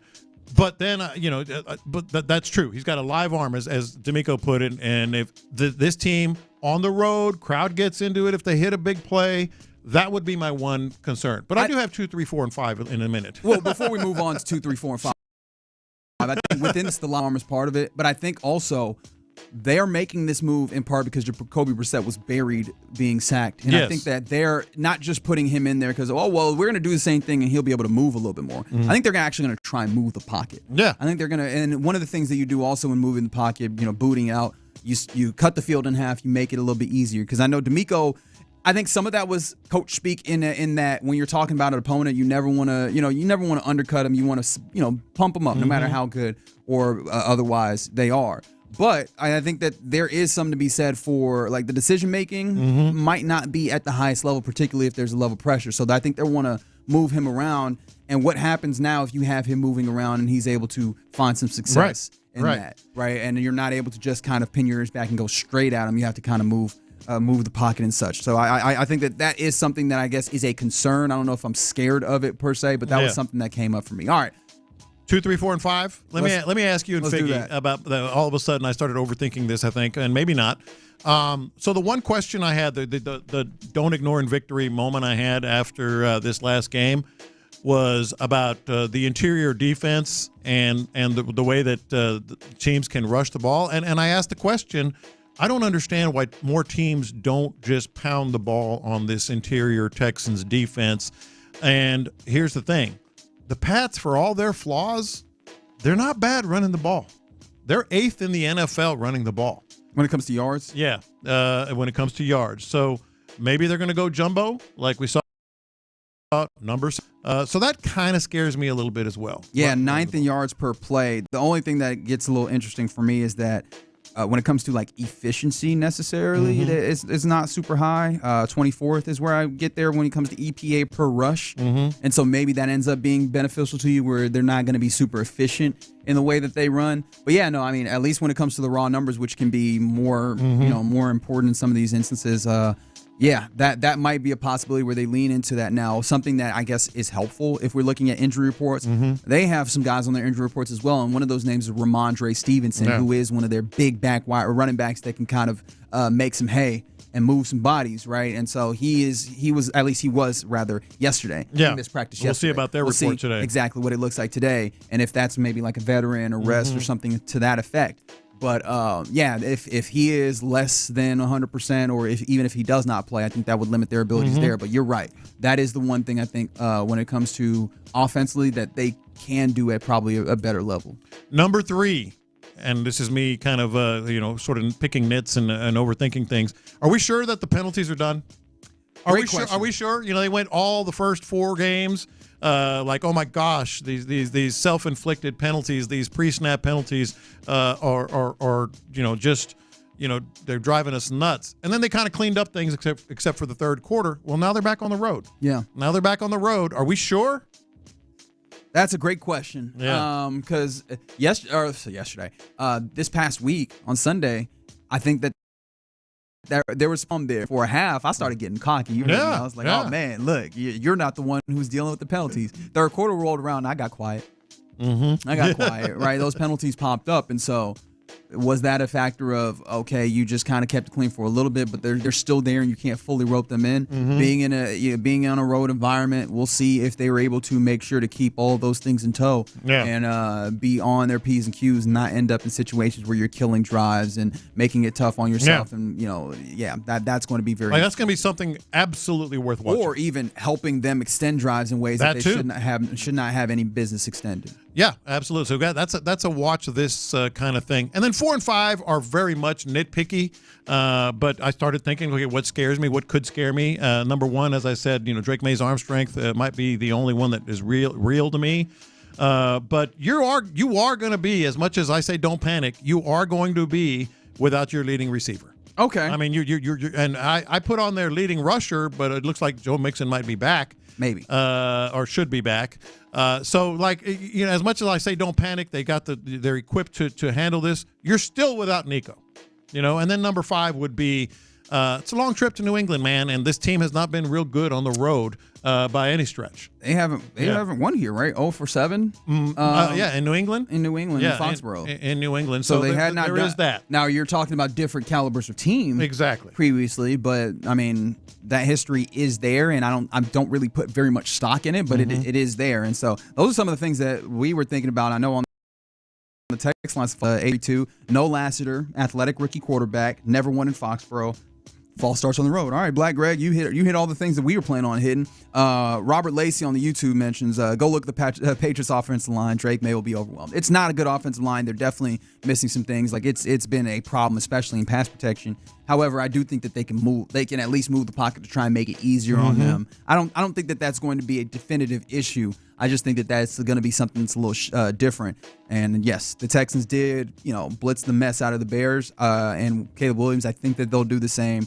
And I think it'll happen to good effect. Like, I think I'm in a place where I'm still pretty confident about this game.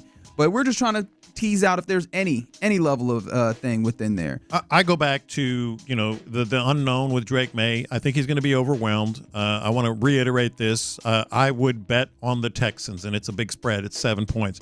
But there is that unknown, that old like baseball axiom of you're facing a pitcher for the first time kind of thing. You can uncommon opponents. Yeah, you can't translate that a little bit, and then if it like the early part of this game to me is going to be huge. Like if they get that big hit early, then I think the whole dynamic of the game could change. Then you got the home, the crowd maybe coming into it a little more. Right. They got an early lead. Drake Maye had that confidence with a big play, which is his strength. He might be, pretty as bad as the offensive line is. He can move. He's 100 times more athletic than Jacoby Brissett. Yeah, Jacoby Brissett he is maybe one of the last of an older style of quarterback where a lot more statuesque, use the arm to get the ability is like a requirement for modern quarterbacks. Some other people mentioning that they're worried that this would be an upset game like the Panthers last year or something where you just kind of don't take New England too seriously. And I don't think that's necessarily the case. But I did appreciate we played D'Amico, and I kind of want to return to what he said in there, which is, and I don't know exactly how much he was trying to put this forward, but I heard it as we just need to worry about what we do. And he said like execute, which is I don't think we need to shift based on if we play to our level, which it seems like is somewhat what we've talked about of focusing on yourself and getting better at what you do and making sure that you play up to the level. It sounds like if we play what we're supposed to do, we shouldn't even have to worry about anything else on the other side of the field. That's always kind of in play in the NFL. Sort of the letdown game, the trap game, or whatever you want to call it.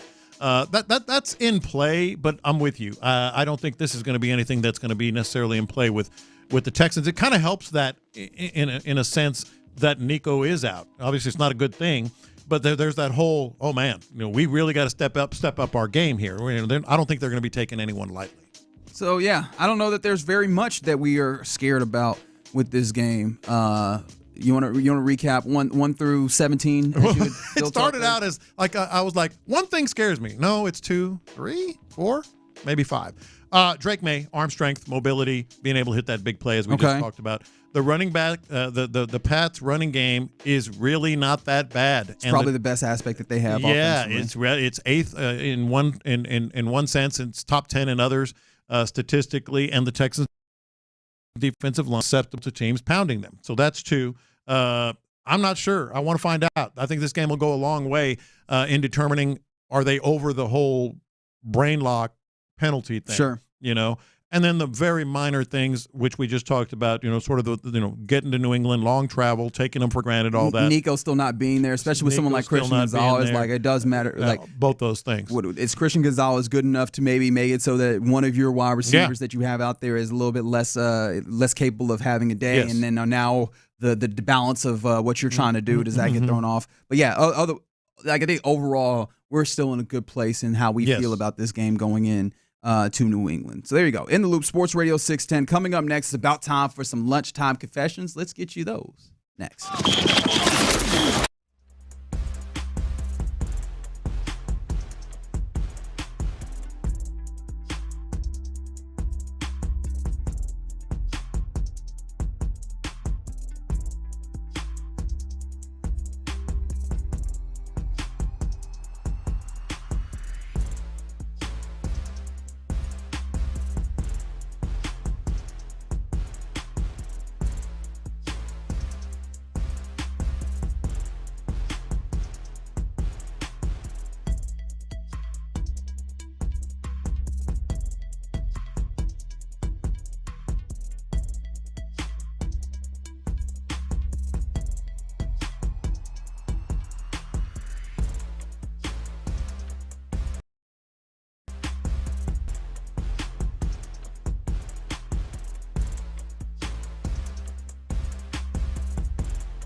Sometimes it's sports, sometimes it's not. Whatever it is, Reggie and John are keeping it real. It's In the Loop's Lunchtime Confessions, brought to you by Sagamore Spirit Rye Whiskey. These are my confessions. I can't say this too loud, so I'm just going to kind of say it like this. I was cheering for the Dodgers yesterday. Oh, man.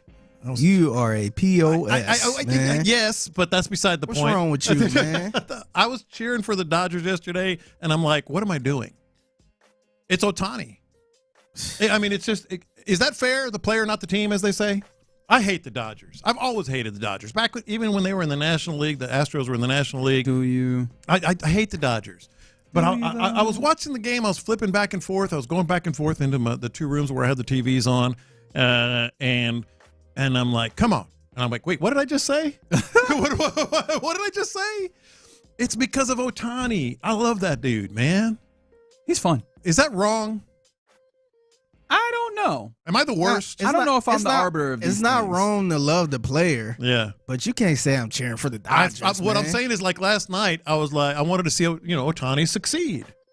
And so I was like, yeah, he's a guy it's impossible not to cheer for. I mean, set aside the millions of dollars he probably gambled, but if you set that aside, like, I actually found myself, come on. I just said, come on, and he's wearing a Dodgers uniform. Yeah, I have no idea. Help me out. I have no idea how to, cast the judgment on if Lopez is indeed a POS for rooting for the Dodgers. I can't really decide in that way because I had fun watching the baseball regardless. Yeah, nah, you can't do that, man. You're not cheering for Ohtani a little bit. No, you could cheer for Ohtani. I was, but where does he play? Hey, that don't mean anything. We have a lot of people that are LeBron fans that were not Cavaliers fans. But when LeBron is in the finals, you're rooting for LeBron's team. Hey, they made it clear they're rooting for LeBron. Which means, by extension, you're rooting for his team. It's a lot of bronsexuals out here, man, that are not Cavaliers fans. Yeah. And that showed once he left. It's wild. Come on, John. Switching the music. He should be banned. Yes, hell yes, it's wrong. That's it. I'm switching to music. Very good. And then 281 said, I'm rooting for Ohtani. So you got one person. Oh, but then someone else then came in and said, it's F the Dodgers all day. Yeah, especially with all they been. I mean, all the Astros been through. I hate the Dodgers. And how nasty they were to Astros fans. I hate the Dodgers. I've hated the Dodgers for damn near 40 years. Shout out to my man Nick Surfield, who actually went to a Astros-Dodgers game right in the heat of it. I want to say it might have been 2021. Yeah, 20 somewhere around there, and they were booing him. They were knocking his hat off. Yeah. They were sticking middle fingers up to him. Yep. I can't root for the Dodgers, Dodgers, said this man. week. I said this week they are the worst in baseball. Worse than the You Phillies. did say that. That is worse true. than the Yankees. And last night, now you're like, come on, Dodgers, let's go. No, Ohtani was at Let's go. Ohtani was at bat, and I went, come on, and I went, ooh, that felt dirty. That felt dirty. I kind of wish he ain't play for the Dodgers. Exactly. Man. Well, but he does. POS. Those are not one. That's not one tweet. That's not one text. Okay, good. I don't feel bad calling you that's that. a lot of texts. Didn't realize Lopez was a communist. Well, that's a little harsh. Yeah, just at the POS. You just lost a listener. I don't know if you're joking or not, so let me just go ahead and do this then. Watch this. These are my confessions. I think I better understand the Astros now. Because I woke up this morning and my elbow hurt. Oh, so you're gonna have Tommy John? I think so. I think I'm gonna have to go ahead and schedule it. Oh man. No, sincerely, I woke up and I was like I was on my back and I guess I kind of tucked my right arm under a little bit, like if you were like if you're bench pressing a little bit and you kind of I guess tightening your back a little bit, and I guess I had kind of tucked my elbow underneath my body. That happens to me all the time. And I woke up and I was like, man, my elbow kind of hurts, and I immediately was like, oh, they're gonna tell me I need Tommy John. You are. I mean, I think you should go ahead and book it. I was amazed because I was like, how do you sleep wrong and hurt your elbow? And lo and behold, a few months later, here I am, sleeping wrong, hurt my elbow. Now, of course, it is worn off. Once I gotten through my morning routines and stuff, by the time I had gotten out the house, I was good. But in that moment, when I was like, it's coming, brother. Is that what it is? It's coming, brother. Okay. Yeah, that's immediately what I got. See me when you hit 50. Yeah. Okay, so it's just being older, I guess, is what's happening then. Very good. Watch this. These are my confessions. Speaking of being a POS, I need to know if I'm a POS. Okay. Well, it's contagious. Yeah. So normally, whenever I drive and the old lady is with me, she like to play Passenger Princess. Is it bad? So this is what I do. This is what I can't stand. First of all, brake checker. No.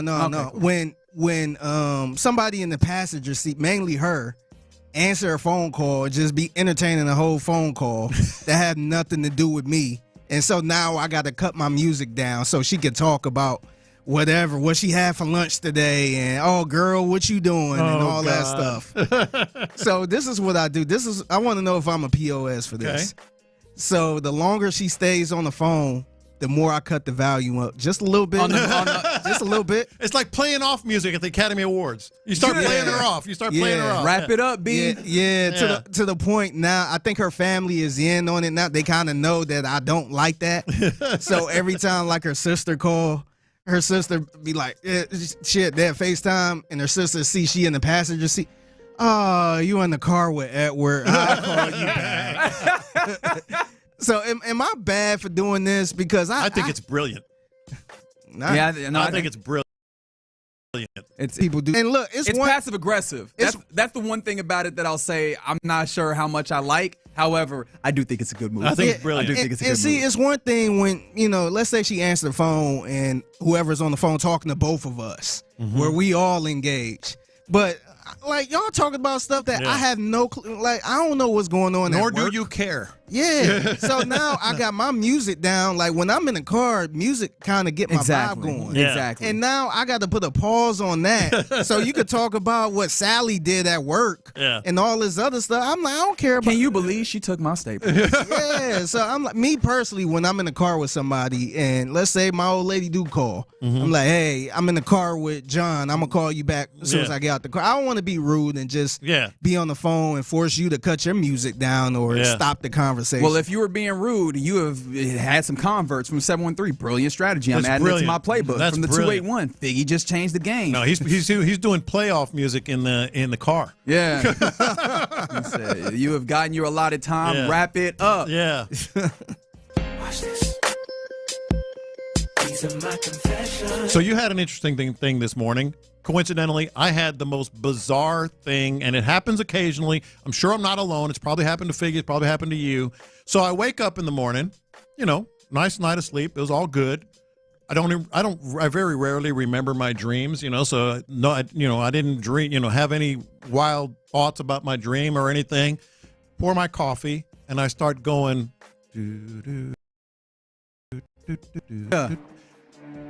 How does this happen? A song that I haven't heard, a children's song. Dude, how did that get into my head this morning? Like, hey, this got some thump to it, man. They got some bass to it. Nah, man, they did something with this, man. Yeah, they did. They did something with this. But you would thought, okay, maybe I visited my granddaughter the day before. No, maybe I dreamed something, not that I recall. I haven't heard that song in months. I wake up singing Baby Shark. This is a jam. I don't know what's this. And now all of Houston is cursing me again. That's right. Yeah. You're not putting up good numbers in this one. Hey, we might lose some listeners for real, man. Do we need to start grading confessions, because it feels like you're putting up a real negative point differential today. I'm over. My EPA is not very good. Real inefficient day for Lopez. Hey, head on to the this bench. one. Sit by me. Yeah, come over here. Hey, come right here, man. But seriously, like, I like Stephen Sims on the show. I like to be an amateur psychologist. I would love to see and know, how does that happen? A song that I haven't heard and maybe thought you of. was thinking about your maybe you had a dream about your grandbaby, And I just don't remember it. Yeah. Maybe he was feeling guilty about stealing that package. We in fact gonna hear about that. We will hear about that 120 for all the people that have asked, and yes, many people have asked. We will get it, and I'm joking because I actually still don't know. I am waiting eagerly, just like you are, for 120 for Finn with the package for Mo over at the Morning Bull. But I guess let's get to one more thing at least before we get there. Watch this. These are my confessions. I can already tell the Rockets are going to annoy me this year. Welcome to the club. It's a fun brand of basketball. Like all the getting up and down. Like obviously I was watching the preseason game number 2 against the Thunder last night. And they won in overtime, which I shouldn't know, but I do. I am a sicko. I acknowledge that. But seeing them at various points, especially because Fred VanVleet did not play in this, I'm like, oh, you need one more pass. Pass it. Move it. Stop. No. Why is the ball sticking? No. Pass the ball. And I was like, oh, no. This is a preseason. I shouldn't feel like this, man. In a preseason game? Well, you kind of should have, because that's one of the things they need to clean up. So I was like, there's definitely a lot of, and I think I wouldn't be this annoyed if there wasn't all the potential. And I'm just like, clean that little thing up. And you can see the youth of this team. And now, of course, that was something that I knew going in. But now I'm even more aware of the fact that, just try and find peace with this, because you're going to see a good amount of it. Yeah. And the funny thing is, it's about that time, too, where you start seeing people, hey, guys, it's only preseason. Hey, relax, it's just preseason. So we're going to get that for the next probably 2 months. Hey, it's early. It's early. Like, why are you guys overreacting? But as soon as they have a good game, it's like, we about to take over the West. But as soon as it's something bad, hey, guys, you overreacted to a preseason of it, right? Like if the data fits what I believe, then it's good. If the data does not fit what I believe, it's noise. That's how we do this. Exactly. Watch this. These are my confessions. Man, I don't know if I could trust Leroy Oh man, at the front desk, man. Wow. And you rocking the shirt? I'm too. rocking the Leroy shirt. It feels good too. Yeah, Leroy. For those who don't know, he works at our front desk here at Odyssey, and super cool dude, talented dude. He's a good singer. Yeah, musician. He got his own merch. But man, this dude. So a little backstory, real quick. We got brought some lunch. And is that what that is? Yeah, from Texas Roadhouse. And Leroy came in to see if he wanted something, and he said, "Oh, that's ribs. Do it got sauce on it?" And I said, "Yeah." He said, "Oh, nah, I don't. What?" I'm like, "Wait, ribs what? with no sauce?" Huh? I'm like, "Wait, you don't like sauce?" He said, "Nah, I don't like barbecue. I don't like sauce." Well, he's on the list. And then he seen the pulled pork. I don't know. You're one to talk in this segment. He's on the list. So this one also has some pulled pork in there. He said, "Do that got sauce too?" And I said, "Yeah." He said, "Oh no, I can't do it. I'm just too picky. I can't." I'm like, "Bro, you don't eat no ribs. You don't eat no sauce with the barbecue." You gotta be kidding me. Yeah, I forgot. He's probably the pickiest eater I ever seen in my life. Not a big fan of picky eaters. Yeah, he said he don't like. He just don't like barbecue sauce. Oh man. Oh, people are pointing out the fact that you lost a championship to a team that used Baby Shark all the time. Nats in 19. Look at you. Yeah. You just, oh yeah, you that just was, all on, but that was the Nationals. But that doesn't See, explain. look, he's all on all the. He's who was that? He's cheating on the the Astros. Nationals. No, who was the guy? Oh, the individual guy who Oh, had the I baby. Was it remember. Juan? It wasn't Juan Soto, was it? I don't remember. I don't think I so. forgot who it was. It But was that somebody still on the doesn't team. explain last night. It's because Or this morning. you were feeling guilty Man. about rooting for the Dodgers, and then there you went rooting, and now you in You know a what? roundabout way was rooting for the Lopez Nationals. is a traitor, man. No. That's what he is. That's crazy. Go live bro. over in Russia or something. That's crazy, Somebody texted, "How long have you been in Al Qaeda?" I'm like, Yeah. come on, that's a little bit hard. That's crazy. Yeah, go to North Korea or something, man. Unbelievable. Just Lopez, just Goodness gracious. Traitor. Called Anyway. confessions, and I said it felt dirty. and yeah, Yeah. sometimes you should not tell that much. of the Let's go, truth. Dodgers. Let's Oh, go. no, I didn't do that. Yeah, don't. I was talking about Ohtani. I said, Let's come go, on, Dodgers. come on. Let's go. Too much truth, Lopez. Too much. All right, that's Lunchtime Confessions in the Loop, Sports Radio 610. Make sure you keep it locked to 120, man. I'm super excited for the mixtape where there's some musical elements, but we will get the conclusion to the whodunit that was established yesterday. But coming up next, let's get into a little bit of buy or sell, including a CJ Stroud related one. I could tell you all that coming up next. Amy Fairbairn.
There's great food and a great time at Legacy Cigars and Lounge in Stafford on Main Street. Live from the Twin Peaks studios, Sports Radio 610 presents In the Loop with John Lopez and Reggie Atatula. I have great appreciation for our engineer, Andy. We love it when he comes in and talks to us, and he also jumps in on the YouTube, and he said the MLB now has a new injury term. Not only do they have Tommy John, we now have the Alex Bregman, which apparently I was engaged in this morning. But if the text line is any level of indication, I think that there's going to be pitchforks at the base of our building when Lopez attempts to leave the building. I thought I explained it in such a way that people would understand. Good luck with that. But they don't. We're going to get an email saying, hey, it's a protest downstairs. Yeah. Well, apparently there was some one. John P. Lopez. We used to get one once a month, once or twice a month. I didn't know Lopez's initials were ISIS. That is harsh. That's a lot. That is harsh. Okay. We will move along, but we appreciate you getting involved on the program. As now, let's do a little buy or sell. You got this set up for us, Lopez? I got you. All right. Buy or sell? Should we root for the Dodgers? I think we should sell them. You're not going to trick me. Let's do this. You should cheer for Shohei Ohtani, even though he's a Dodger. Buy or sell? Yeah. I'm sorry, I enjoy Shohei too much. Yeah. I really like watching him. Yeah, me too. That was the whole point. Hey, I hope he go 5 for 5 at one point, but I hope the Dodgers lose. Okay, I hope they take a L. So Figgy is a sell. You're a buy. I'm a buy. And I think the 1-2 punch of Baby Shark and my Shohei take was probably not the best call. No. Yeah, you needed to. But it was. You should say one of them for tomorrow. Yeah, but it's a confession. You were being true to yourself, and I appreciate the honesty. Yeah. Just next time, be a little bit less honest. think twice a little before bit you less do honesty. that. Yeah. Are you buying or selling C.J. Stroud as NFL MVP? Currently second in the odds. C.J. Stroud, MVP. MVP or MVP candidate? MVP. You know what? Bleep it. Yeah. Yes. I'm buying it. Like, I think that you're in a place where he's had to do a lot. I think that there's still some things within this offense that are going to mean that he's going to continue to have to do a lot. Mm-hmm. And then we've talked about this at the beginning of the season. The way the schedule sets up, you've got some big prime time type games towards the back end, really gearing up for that. So you can almost have like the Heisman situation, your Heisman moment, except for NFL. Yeah. I think that he's set up very nicely to win the MVP. I'm going to go, yeah. I'm going to go yes, too. The only thing that would probably scare me a little bit is when he plays some of these tougher teams. Now, I know they beat the Bills, but I think he really going to stand out if he, beat the Packers, if he beat maybe Mahomes or then followed by Lamar Jackson. I think it really depends how he performs in those games. Mm-hmm. And otherwise, if he do what he does, then he's MVP to me. I'm buying it for two reasons. Number one is what Figgy just said. Like, he's going to have a chance to just put a bow on it. You can't say, he had an easy schedule or he ain't played good teams and all that stuff. He playing some good teams. And number two, this reminds me, was it Karl Malone that got the NBA MVP when really Jordan should have, but people were just tired of Jordan winning the MVP? There's that one. Yeah. I think, Patrick Mahomes is going to be very, very deserving, but I think people are kind of tired of voting for Patrick Mahomes. Not that, C.J. Stroud's not going to be deserving. Sure. But people are like, let's give it to C.J. MVP Stroud. fatigue, like that year that Derrick Rose won MVP in the NBA as well. Yeah. Yeah, I see what you mean.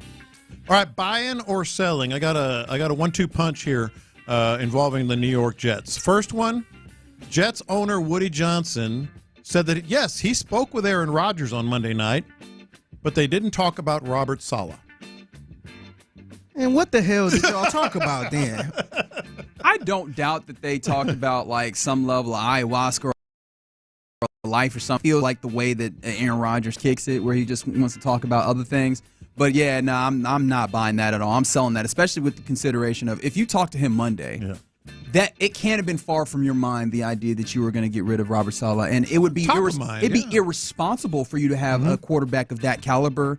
And you then decide, no, I'm going to fire the head coach. Because what if this goes the other way and Aaron Rodgers was like, no, I really like playing for him, and you fired him. Exactly. You would have blown up your entire season. Exactly. So either way, you're telling me you're incompetent. Yeah. Sell, and I'm selling too. Here's the second part of that, and it's the audio version from Aaron Rodgers' perspective. As far as any of the ridiculous allegations out there, I'm not going to spend more than one sentence in response to it, and that is that I resent any of those accusations because they're patently false. And, it's interesting the amount of power that people think that I have. There's two. Which I don't. But Boo this man. I love Robert, and it was, one of those days yesterday. Yeah. Okay. Buying or selling, he resents those accusations, and they're patently false. I bet he does resent those accusations. Well, that part is true. Nah, man. I don't have that kind of power. Dog, we know who you are. Yeah. We have seen your movies. You did this recently when you first got here. Like, this is a list of wide receivers that I would like on the team. And all of a sudden, this is like LeBron saying this. Exactly. Like LeBron do the same thing all the time. Like, I'm not the GM. Yeah. Oh, I don't make any decisions. Yeah. Brother, yes, you. Everybody knows it. Once again, sell. And I'm right there with you, selling. How about Browns coach Kevin Stefanski? Okay. Quote, there hasn't been a thought about benching Deshaun Watson. Hasn't been a thought. Sell. Why are you lying so big?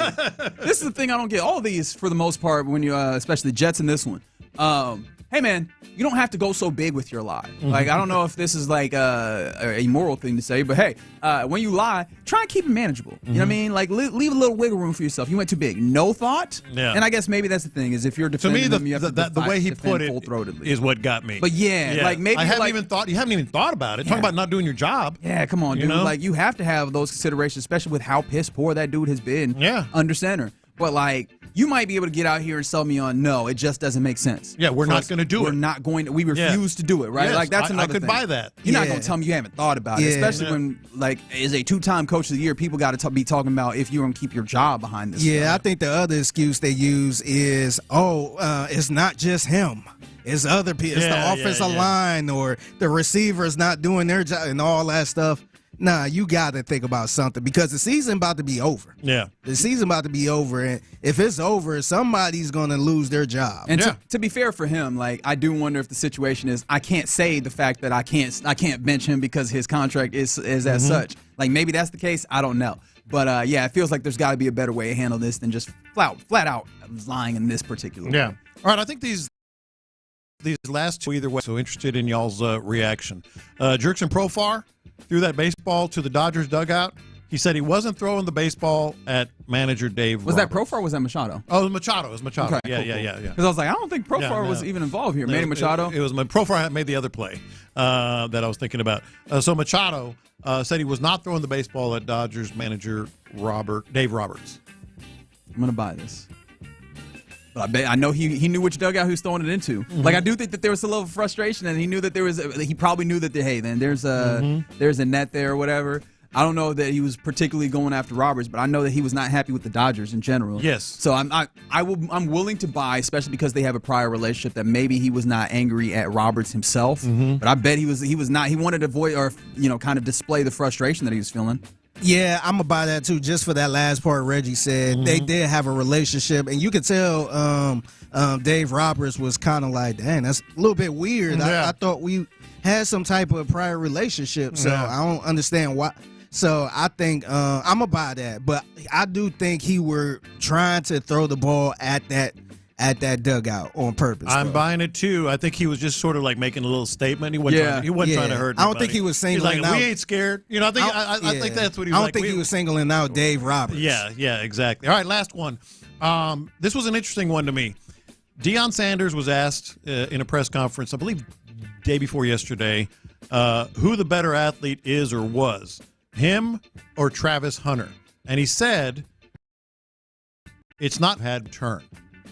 On the other hand, it is Deion Sanders, and he loves to be, it's an interesting one to me. I have my answer, but I'm curious on yours. That's a great way to evade. Yeah, what was happening there? Because he didn't answer the question. No, who's the better athlete? But who is the better? It's not about him or me.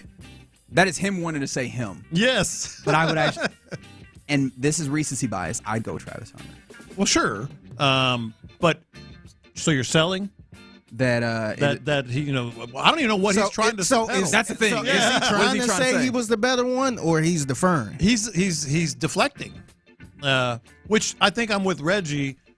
if you ask Deion Sanders, if you're sitting down, just shooting the bull with him, he'd be bragging about how much better an athlete he was than Travis. But that's also like he played defensive back. Like you need that level of borderline irrational confidence in order to play that position. That position is impossible. Yeah. But do you think I feel like he's always been that honest and open. I feel like Not this time. I feel like he wouldn't shy away from saying, "Oh man, I'm prime time." Travis Hunter's his second favorite son, and that's not even his. Yeah, that's what I'm saying. And so he's got 4. I think for the simple fact that he probably didn't really make the answer clear, he probably felt like he is the better athlete. I agree. I think I'm going to sell. And by the way, I'm one of the few ones that have seen both of these guys. It's a tough call because Deion was special. Yeah, there's some folks. Deion was special. S. Dawkins on the Twitch is saying Prime is a better athlete. I wouldn't argue. That dude was ridiculous. Football, baseball, track. Travis can hoop. Yeah, Travis Hunter. We've gotten some indications and seen some video. He can hoop, and I think the crazy thing for me, and maybe this isn't like an accurate comparison necessarily. Travis Hunter is actually playing both sides in a real way, and I understand Deion played both sides, but Deion wasn't out here like really learning the offense and investing in that way. In the way that Travis, I don't know. He had a couple of years where he was in the. He was in the offense. He was in the offense, okay. yeah. All right. Not like the entirety, but a couple of years where he was. Exactly. Like he would come in and basically kind of almost freelance but a I'm little bit talking within the offense. 20 snaps. Sure. Yeah, and I'm not trying to say like when it comes to snaps, but like being involved in the actual learning of the offense and the way that it, and maybe that's a distinction that's not worth making. Yeah. But it feels like it's, and especially when you're talking about two dudes of this caliber, you might have to find those distinctions within it. Yeah. And the thing with Travis Hunter, it's going to be the conversation of what do we play when he gets to the NFL. He's a first-round caliber player on both of those. Yeah, that's what I'm saying. But I done seen other players too that played both. Somebody like Chris Gamble, but we all knew he's playing corner. I mean, we were just talking about Pepper, or no, not Peppers. Julius Randle. No, was safety of the page that just got. Jabril Peppers. There we go. Okay, I almost called him. I was like, no, not wrong Peppers. But yeah, Julius. Again, I did it again. Jabril Peppers. We're with you. As a safety, he was a dude who played both ways, but he was just clearly much better at safety. Travis is great at both. Yeah, it's really going to be a conversation of what team is they. I mean, what is he getting drafted as? And can you do this at the NFL level as well? That's the thing. Well, he sure looks like he can. Man, I have to ask for it, man. Crazy amount. That's a lot of homework to be doing. It sure is. All right. That's a little buy or sell. Appreciate you, Lopez, for that. Right here in the Loop Sports Radio 610. Just about 20 minutes away from Figgy's mixtape when we get a big reveal of who done it when it came to the case of the stolen children's toy. We'll get to that here relatively soon. But coming up next, who stands to gain most this week? Because there's a lot of moving and shaking when it comes to the Texans when they come up against the Patriots. Who stands to gain the most? 713-572-4610. Let's talk about that next. The Drive is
Better access, exclusive content. Sports Radio 610. The Texans play here. An Odyssey sports station.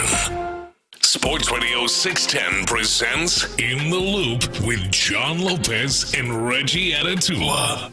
You're in the Loop, Sports Radio 610. John Lopez, Figgy Fig, and myself, Reginald Atatula, hanging out with you. One more hour to go on this Thirsty Thursday, and then we turn it over to the drive. Clinton Ron at the Buffalo Wild Wings in New Caney, and then it'll really become a Thirsty Thursday for real. So make sure you make your way out there if you have an opportunity to, because the fellas are going to have a good time. They always are going to have a good time.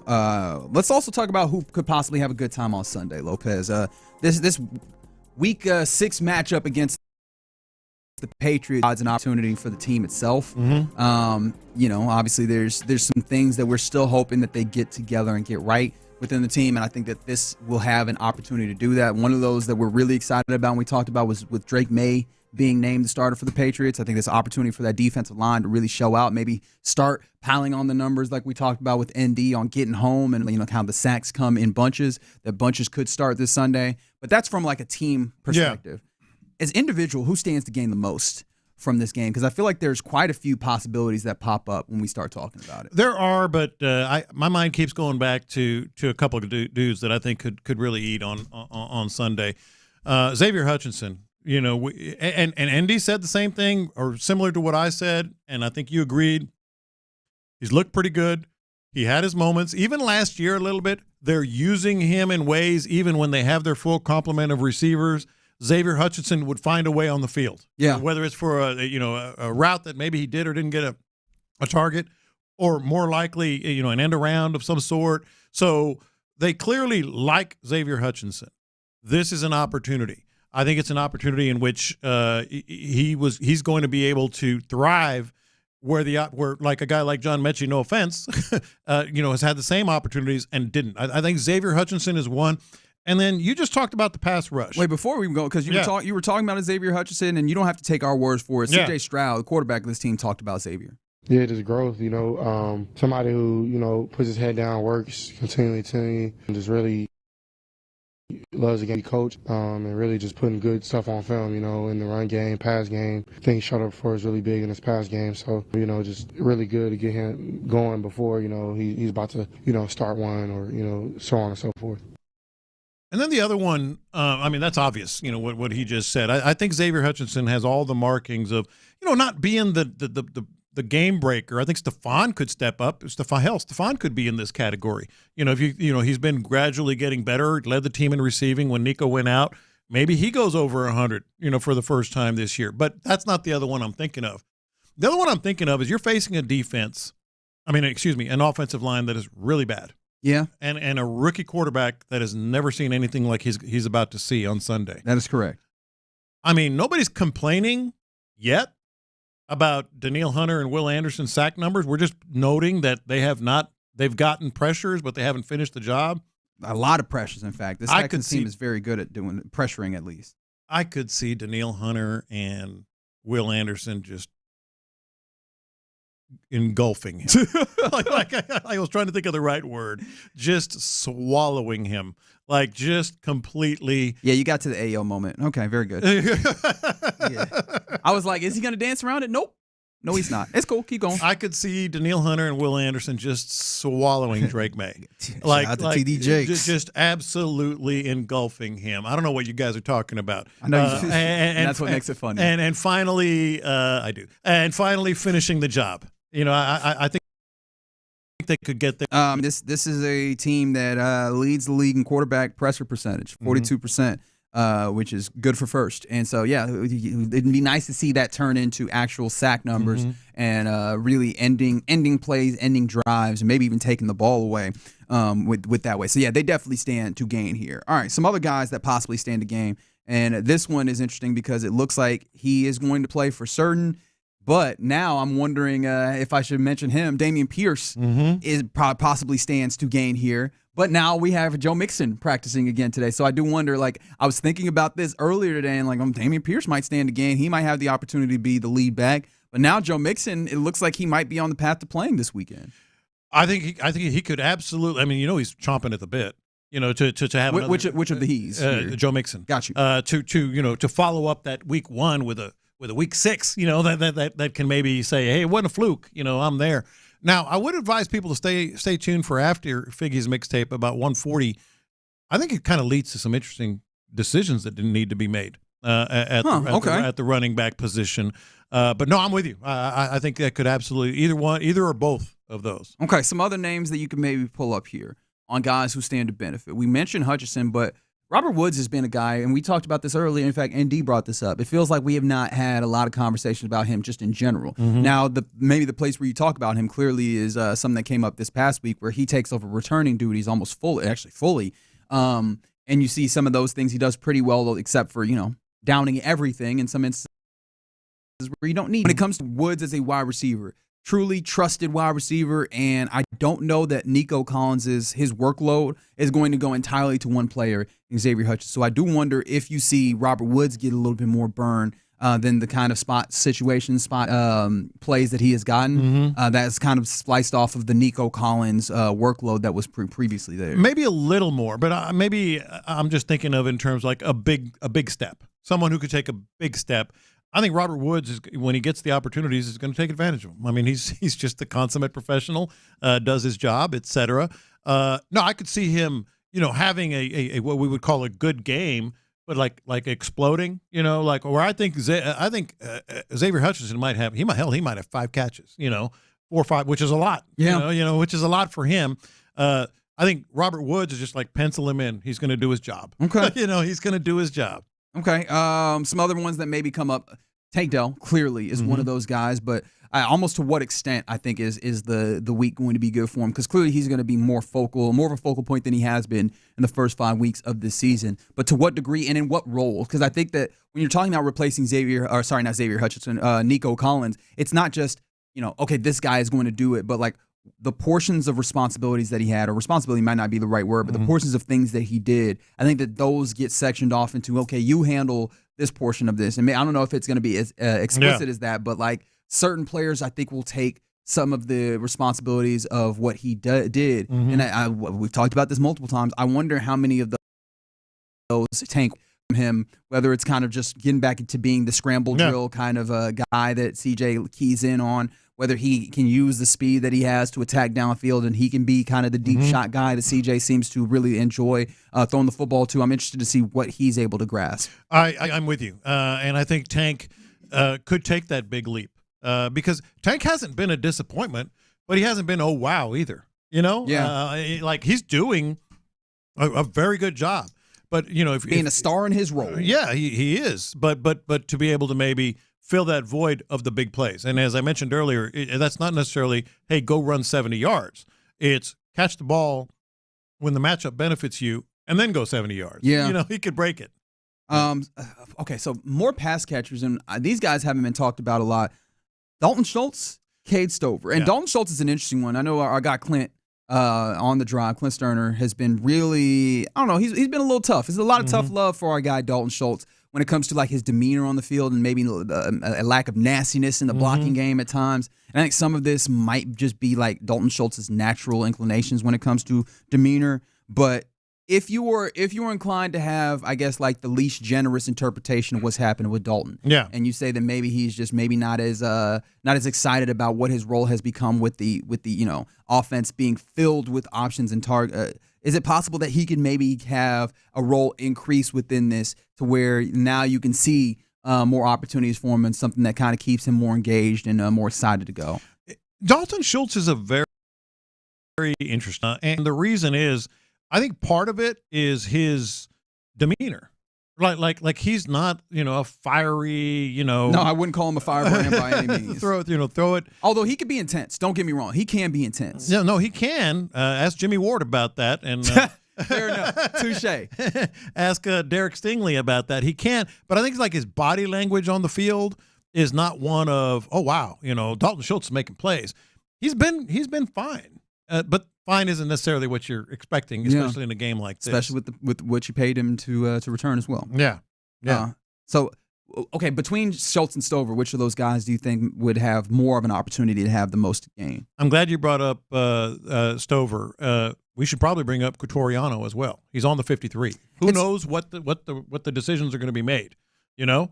But the tight ends in general, they might have something in store. That's interesting with the tight ends. Whether it's I like Stover's upside clearly. Yeah, as you know, him being a rookie and all that. And I think he had one or two catches in the last game. I only recall one, but let me look at I can look at the box score. And I think maybe he's going to get into the mix a little bit more. Two catches. Yeah. Now 6 yards. Like that's what I'm saying. Still. It wasn't like, oh, hey, Kate Stover has entered the chat. No, it's more like, okay, maybe they kind of like Xavier Hutchinson. Yeah. He's done enough to where maybe they want to do more. Okay, I hear what you're going for there. Yeah. Now, you mentioned Tegan Cotoriano. I wanted to play here what D'Amico Ryan said about Tegan coming back because it felt like I got an idea. Yeah, for Tegan, it was tough. We had a lot of guys that we wanted to keep, and I truly meant that at the cut down day. A lot of guys wanted to keep Tegan. Unfortunately, we couldn't keep him at that time, and we had an opportunity here with Brooks being out, so we had an opportunity to bring Tegan back. So excited to get him back, and he, for me, is having guys who we've worked with before. They understand, how we work. They understand our scheme, and they can just fit right in very smoothly. And Tegan is one of those guys. Also added Kadar Holman, which is one of those guys as well. So excited to see guys we've had get right back in and fit right back in, and like they've been here before. It's nice, easy. It's good to see those guys back, smile on their face, and they're excited to be back. That's what's the most important thing. So maybe D'Amico was just speaking straight up, hey, British Brooks is out, and he's on the IR, and that roster spot allowed us to bring Cotoriano back. But I do wonder if that's role situation where, like, being the big body, being kind of the pseudo fullback is what brings Tegan Cotoriano back when it comes to the role that he will actually play. I think that's exactly what it is, right? Big dude, strong dude, and certainly is already familiar with the role, as you just said, that he's going to have in this offense, and maybe at fullback. And then he also mentioned someone there that I think is very, very interesting. Yes, exactly, because now we have Kamari Lassiter missing 2 days of practice with that shoulder after we got practice reports today. Cornerback situations, there's somebody who can have an opportunity to step in and be really helpful if indeed Kamari Lassiter is not capable of going. Yeah, and that would be Kadar Holman. You think it's Holman? I think wouldn't it have to be?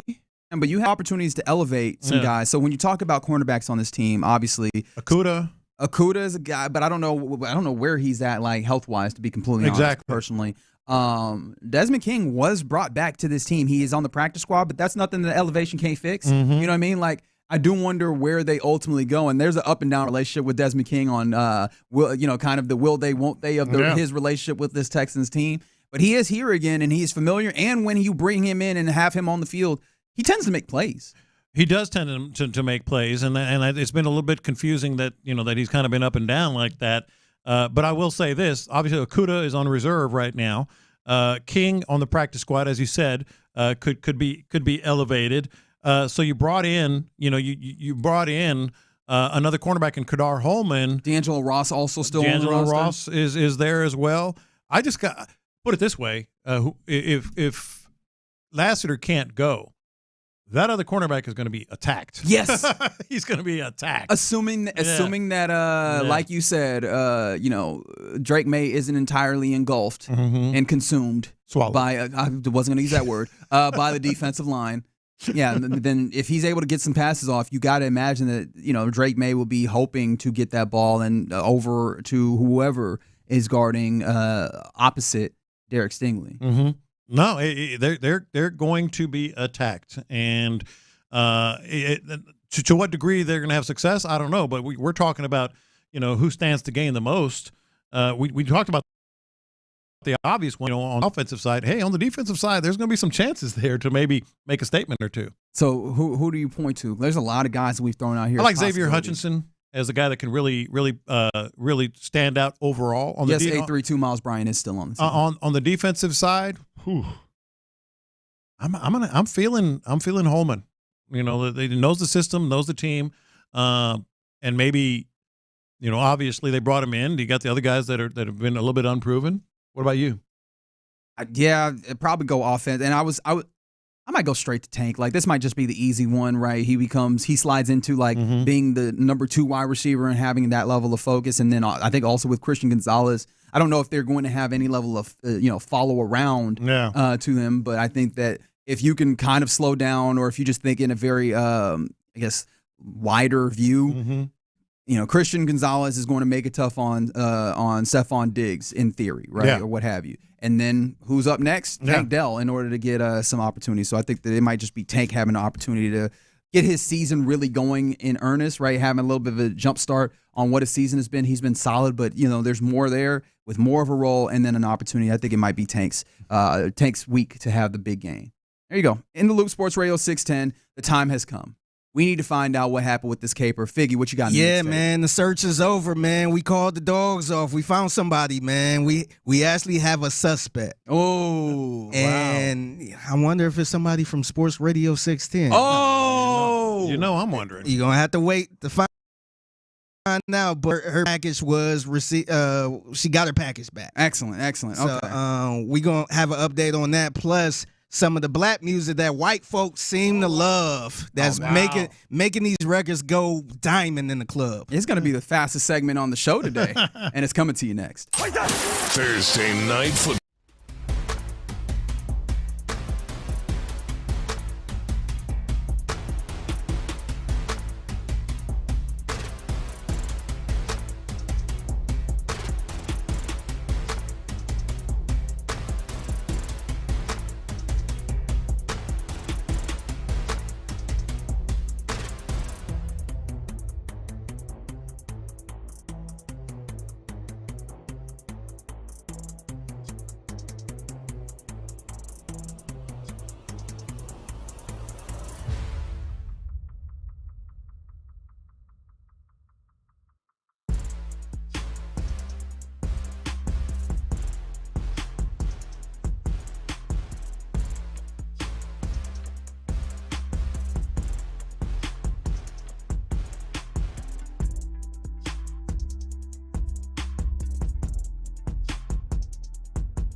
Reaction Monday. Houston's sports leader. Sports Radio 610.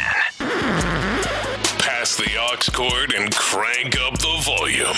Figgy Figs in the driver's seat. Sit back, relax, and enjoy the ride. It's time for Figgy's Mixtape on Sports Radio 610. Yes, it is Figgy's Mixtape on Sports Radio 610. It's your man Figgy Fig holding it down on a Thursday. Happy Thursday to everyone out there in the moment you all been waiting Let's on. do it. Oh, man. I need to know. Was it me? It wasn't you. Okay, Shout out good. to Shaggy. All right. It wasn't me. Woo. But it was somebody up here, man. We finally got the Odyssey thief. Okay. And I'm the backstory. I'm gonna let Mo share her backstory. It's Mo from the Morning Bull. She's on the morning show. I want to say the Bullpen. Yeah. So the Bullpen on 100.3 The Bull, and this is her story on what happened to her up here with her package. A friend stopped by the radio station and brought a gift for my toddler, Sailor. It was an inflatable unicorn float. Ooh. I left it here at the station like I'd forgot about it. And I saw some video footage that tells me someone robbed it from the radio station. We have cameras all over the building, all over this floor. And so it was fairly easy, I guess, for you to find it. But you wouldn't show us the video. I kind of wanted to see. Yesterday, I was like, I'm going to give this person 24 hours to reach out, maybe apologize, and do something about it. Mm-hmm. I got so many text messages yesterday from other radio stations. So many, yes. And we posted on social as well. Yeah. And they were commenting, it wasn't me. It wasn't me. I need to clear my name immediately. Correct. Right. I didn't do that. Thank you, Jesse Watt. Did not hear from the person that did it. Oh, wow. So everybody that was saying, hey, it wasn't me. Hey, I didn't take it. She heard from everybody but the person that actually took it. Oh, somebody didn't come clean. I thought somebody would have came clean and we would have cleaned it up that way. Yeah, nah, this person got aired out this morning, man. Oh, wow. Man got aired out. So this is the Morning Bullpen reaction to finding out that person still didn't come. Oh, so they didn't come forward. I thought you were going to tell us that they came forward and apologized. I kind of thought maybe a side text sort of situation because I thought we were cool, honestly. Oh, wow. Drama. No phone call, no text. No. So this is what I want to ask y'all because I know, Reggie, you probably don't know Mo as well because you just got here. No, she's been delightful, though. She's awesome. She's great. Yeah, she's great. Yeah. But I kind of want us to go through the list. Like, who is she talking about? Because it got to be somebody. She felt like they were close. At one of our stations. Somebody up here. She felt on the air. On the air. That was something I forgot when I mentioned Ben yesterday. So it was like, she said they were on the air. I was like, okay, so it's definitely someone on the air. Yeah, so it was somebody she felt that was super close to her that could have texted or say, oh, sorry, my bad. I don't know. Well, you mentioned the candidates. That they either have kids or maybe grandkids. Yeah. Let me ask y'all this. What station do y'all think I think it was from the Bull. Yeah, but she set it up as someone from one of the other stations, though. Oh, she did? I thought she said someone here. I've since gone back and rewatched the tape a few times. Okay. So I woke up thinking about that too, and Baby Shark. But regardless, okay, so not the Bull. It's not the Bull. Is it a mega person? Let's find out, man. Oh no! Hey, let's find out. No. This is Mo from the Morning Bull, pretty much saying how this person is the person in it, all up in the video.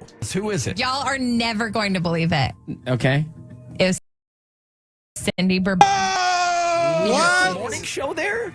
Not only does she do the morning show, yesterday or 2 days ago, the mayor of Houston declared it Cindy Bourbon Day in Houston. Right. I remember that. What? So she was on the video. I actually saw the video. She was on the video scuffling through the packages. Oh my gosh. And took her package. Oh man. No, Cindy. On her day. She have a day in Houston. Maybe that's why she was like, it's my day, so all the mail is mine now. She had a proclamation. Yes. That's not what happens. Do you take this proclamation back? No. By the way, and Cindy Bourbon probably has more money than anybody up here. Like, if I had Cindy Bourbon money, I would burn mine. Hey, that's why she probably got all that money, man. She just take from So her. she's a thief. Damn, that sounded really harsh the way you said it. Well, however, so with the situation that we have right what now. is she? So all right. So I'm gonna explain the situation because I actually talked to Cindy about this. I hope so. So you check your wallet. Was it in the interview room? Was it one-way glass? Was there a witness there? Yeah. Oh, yeah. So the situation was Cindy have a kid too, and she actually ordered the same damn thing, the floaty. Or whatever that was. Then she ordered the same thing and had it shipped up here. So she thought Is there proof of the order? Hey, I don't know, but that's her story. She's sticking to it. That looks just like the one I ordered. Yeah, so she did buy another one. Okay. So they ended up shaking hands and all that stuff. So everything went cool, but it is one more situation that happened. So I ain't gonna pick on Lopez, but your people, man. Your people, man. You know how it is when stuff. When not our brothers and sisters in Latinidad. Hey, oh no. Hey, and black folks can relate to this too, man. Yeah. Like we like to mess around with each other. We like to bust each other balls. Absolutely. And all that stuff. So with her having her own day and her peers on her morning show decided to do a song for her in honor of, or what she thought was in honor of her having her own day. And I'm gonna need some help from you, Lopez. All right, I need let me you get to. my pen. I'm gonna need you to translate. Some translation happening. Yeah. I'll pick up every fourth word because I have no idea what they were singing about, but she looked very disappointed at the end. Ay, chicos, me trajeron serenata. A ver, mi vida, a ver, cuéntenme. Vamos a arrancar con esta que dice: si ellos están mintiendo, por favor, defiéndete. Yo sé que no lo harás, pues dicen la verdad. ¿Me están llamando mentirosa? Miénteme como siempre. No, mentirosa means por favor, a liar, miénteme. Necesito creerte. Compréndeme. All right, so because it was kind of a distant, but they were really ripping, banging on her for "We believed you." We didn't understand why you would do this. Man. So salute. We didn't know you was a liar and a cheater. That's crazy. Man, this is going to set us back in this station, in this building. Man, my people are going to be fighting uphill. People thought it was us. So of course they did. So during the polls, I think Mix ended up being the leader as far as who people thought stole the package. But we was in second place. People thought it was us. So now, man, we gotta look at Mega a little funny now. Yeah, whenever stuff coming up. Cindy, I'm not mad, but I'm really disappointed. Yeah, I did not expect it to be her. Man. I'd like to see the receipt on her getting that other. Lopez is going to do some additional, some additional investigation. Yeah, I think she was so embarrassed too because, mind you, when the Bull announced who it was, Mega started getting a bunch of phone calls. Oh, so that's what Cindy was talking about this morning. Yeah, okay, so that's how she found out. Wow. So they pretty much put her name out there, put her face on that Summer Jam screen. That's tough. Well, she was warned. Yeah, man. She did get a little bit of warning. Yeah, I'm just glad it wasn't us. Oh yeah, because I would have felt embarrassed if it was somebody. Oh, one of us. Oh, for sure. Can I give a confession? Yeah.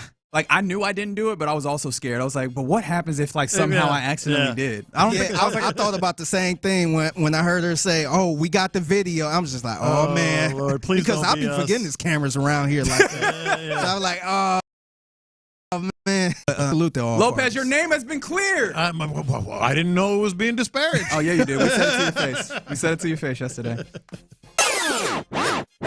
So we got to get to the fun part, man. The very, very fun part. So yesterday I did a segment where I pretty much played all the white people music that black people love a lot. Yeah.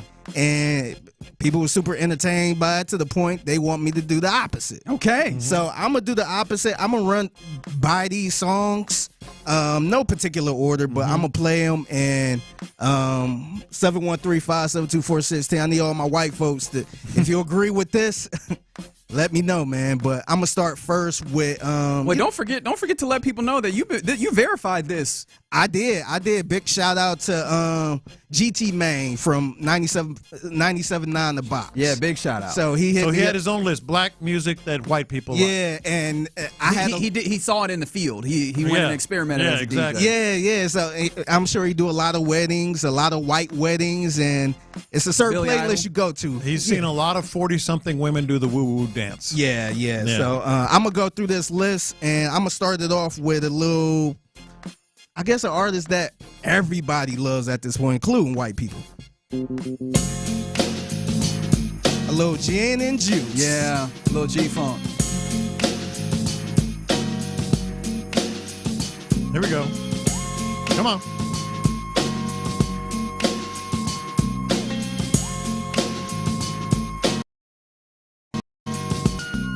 With so much drama in the LBC, it's kind of hard being. I see white people rapping this. But somehow, Yeah, absolutely. Keep coming up with funky ass Folks, hits everybody loves Snoop, man. That's a given. As evidenced by him hosting the Olympics and such, right? Like Exactly. everybody loves Snoop. Yeah, so this next one right here, I don't know if y'all gonna give me some pushback on this, but I feel like this song became like a super, I don't want to say white song, but a lot of white people love this song right here. Oh yes, Lil Marvin Gaye and Tammy Terrell. Listen, baby. Ain't no this is another one that we got into a lot of media, So good. a lot of commercials, It's a lot been of in movies. Yeah. So good. Yeah. And it was the Supremes that sang it first now. It was Diana Ross and the Supremes that sang it first. Yeah, that happened a lot in that era Yeah. too. Yeah. where covers Yeah. and such. Yeah, and what's crazy, this is one of those songs that the remakes sound better Bigger. than the original. Yeah, bigger, yeah. Yeah, so that's one. That's there. This one right here, this is the first one I think about whenever I think about like black music that white people pretty much took over. This one.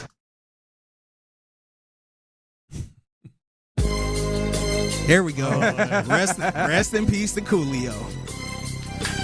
That's funny. That's not the one that I would have thought of, but that's a good point. This one, I never knew a black person that liked this song growing up. Really? This song was the corniest song you could possibly play, man. This is definitely 100%. I couldn't stand this song, man. Dog, if you was playing this song, you was whack. Wait, do you happen to have on this list, because somebody just texted in from the 281, everybody knows white people love Sir Mix-a-Lot. It's funny you said that, man. Yeah? Oh, it's on the list? It's on the list. It's a good list then. It's a good list then. This might be the number one. This might be the number one. And I cannot lie. You other brothers can't deny. And when a girl walks in with an itty bitty waist and a round thing in your face. Good Lord. I can see white girls I can see women dancing to this. Yeah, I can see 100%. people dancing to this. And this song was supposed to be like anti-white girls. Too. They were like talking so much smack about white girls in the song. Yeah. Don't you love the songs where people completely get the point of the song wrong? Yes. Yeah. Here's another one right here. This one played pretty often too. This one, I'm kind of pushing back on this song because I really liked the song when it first came out, but it pretty much went too mainstream. Oh. This one went way too mainstream. Yeah, when this song first came out, the streets was on fire, man. This song, you heard this song everywhere, but It's now been in like 10 movies though. that's the thing. Yeah. Now that is in movies Yeah. and it's just super poppy now. Where it's like I only think about white folks every time the song come on, man. Unfortunately. Oh man, the text line coming strong with some of the ones that are great answers. This is how How about this one? This one is up here. That's a wedding staple. Everybody loves this. That's though. a wedding staple. Yeah, but Really? Oh, yeah. I've been to quite a few white weddings and they ain't played this. Oh, how we do it's it. a staple. Okay. Yeah. this one right here, GT Man gave me this one, and I was kind of shocked, to be honest. I could see it, but I'm kind of shocked with this one. I love this song. It's the hey ho that does it. Yeah. Yeah. Feeling involved. Yep.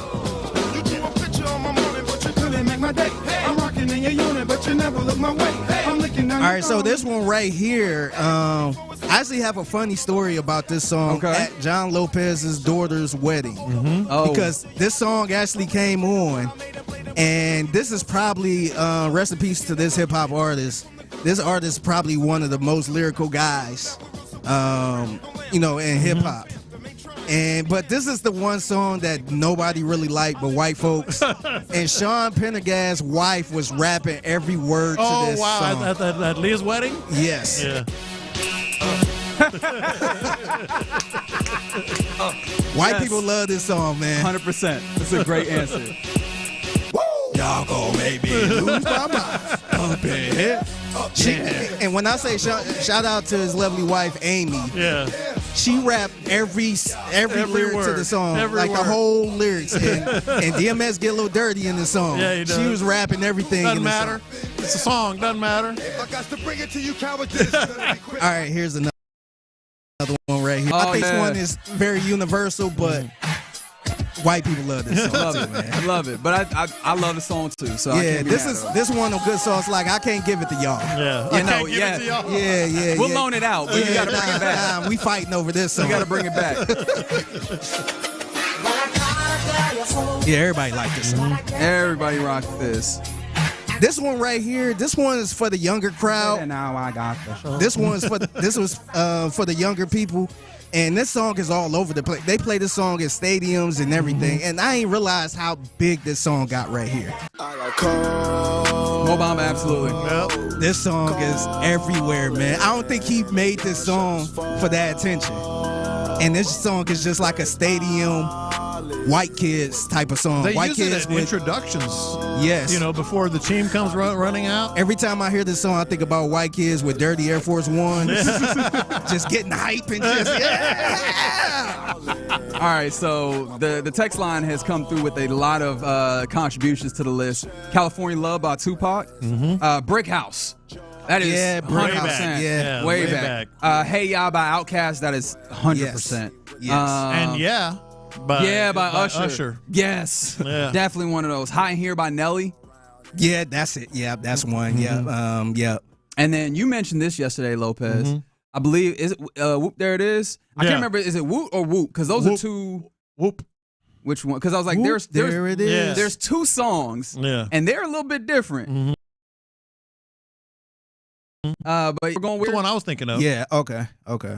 Yeah, that's one. But before we get out of here, though, I actually asked our program director, Parker Hillis, Parker the PD, I asked him for his top 5 rap songs that he can listen to forever. And just to be clear, the whitest man in America. I would, at least in the station, at Odyssey. Yeah, I kind of want y'all to guess his top 5. Oh, if you had to. Oh, that's tough. I don't know that I can give you that. I can't. Yeah, I want to hear. I'm gonna go through them. So, number 5, he put "Roses" by Outkast. That's a good one. Number 4, he was trying to be slick. He was like, "I'm gonna get a deeper I'm cut." gonna throw him a curveball. Hey, number 4, he put "My Name Is" by Eminem. Of course, of course. Yeah, that gotta be in every white guy top 5. Number 3, this one threw me for a loop right here. "Mad City" by Kendrick Lamar. Mad City by Kendrick I was just like, oh, okay. I'm gonna be completely is he honest. Googling? What is that? I got to hear it. Is he Googling the deepest I gotta rap hear songs that in history? I'm sure I've heard it, but not the title. I don't think you heard this. Apparently, Not by title. Parker's a little dangerous. Yeah. I started looking at. Oh, Super Freak by Rick James is a great answer. It is. Yeah. That's an old school one too. Number 2, "Sober" by Childish Gambino. Yeah, that makes sense. That sounds like a college experience. Yes, a little bit. Yes. And number 1, "Runaway" by Kanye West. Okay, that makes sense. So I was really impressed by this list. There's some more Kanye out there that could be used here for sure. I could see Parker as a backpacker hip hop guy. So Parker's a Kanye guy. I feel like in this day and that generation. Yeah. Sometimes you got to look at the age too. No, it's the music. It's the music. Yeah. Who Let the Dogs Out comes through. Miss Jackson, my Outkast. I don't want to give Miss Jackson away. We don't have to give it away. Too late. You ain't got no say in it. Okay. Let us know how well did Figgy do with all the input that he got on the black songs the white folks love. Man. Shout out to GT Man. People want you to send out the list. Hey man, maybe I should make a playlist off this. Oh, Through the Wire by Ye. How wide is that one? I actually am not certain about. No, that's big. I felt like Power. What about not Power, but Stronger.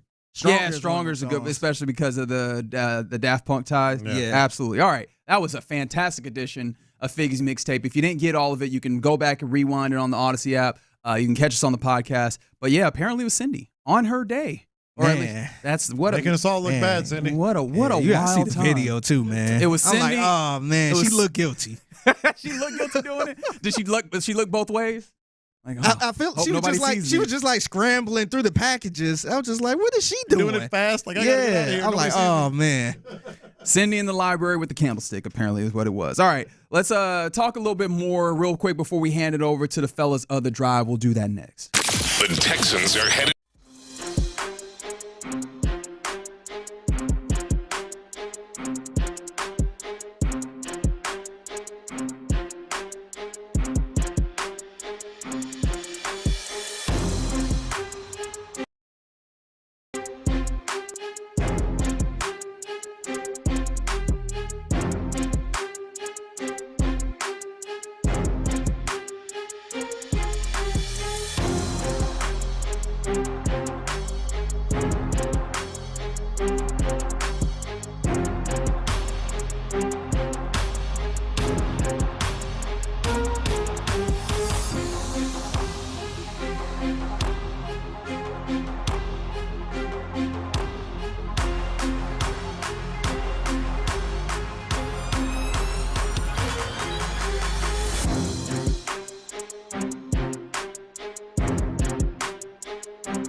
Gambling problem? Call 1-800-426-2537 for help. Sponsored by Sleeper, a Blitz product. Thank you, Figgy. Live from the Twin Peaks studios, Sports Radio 610 presents In the Loop with John Lopez and Reggie Atatula. We're still buzzing up here after another fantastic edition of Figgy's Mixtape. We are tracking down all sorts of things. John is doing his additional investigation into things and trying to see that video. That's exactly what he's working on. He's working on that video. I got to see the video. It's funny because we are caught up in the inter-workplace intrigue. Everybody else is like, yo, you need to add this to the playlist. We got this song on the playlist. Dude, my phone blew up. My phone is blowing up right now. Here's my rap list. Yeah. It's a lot of those songs out there, by the way. Yeah. Like, just go to a wedding, and you could probably hear all of those songs, man. They're still coming in, and I'm still It's a bunch of them that I couldn't put on the list. And you skewed a lot towards rap. We didn't even get into some of the other genres. Yeah, it's a couple Stevie Wonder songs that, unfortunately, by Kanye. Yeah, Superstitious, Stevie Wonder. You mentioned Stevie, Lionel Richie, All Night Long. That is one of the ones. That's theirs now. He said that's theirs? That's y'all. Y'all took it. Yeah, you're probably right. So yeah, a lot of those, and people keep it. No Wu-Tang. Signed, Sealed, Delivered. Oh, Signed, Sealed, Delivered. That one is theirs. I hear that every single white wedding. That's incredible. You also hear.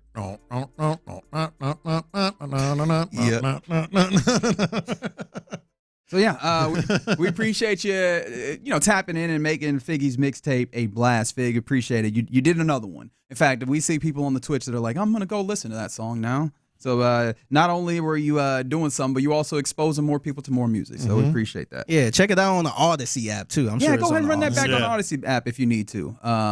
And check out. I think also I need to go listen to the full segment over on the Bull when they. I don't know if you could tell. I'm really tapped in on what happened there. I got to find the video, man. Yeah, I know, man. It was actually hilarious. All right, so real quick before we go, we did see that there's an update on NFL win totals after Week 5. So every team had their previous expected win totals, the over/under kind of set on wins and losses, and these things have shifted. And so the Texans had started at 9.5, and I don't know how you felt about this Texas team before that, but what were you looking at that moment? I think I said 10-7 before the season. Is that right? That sounds like what I said. I can't remember exactly. I think I said 10-7.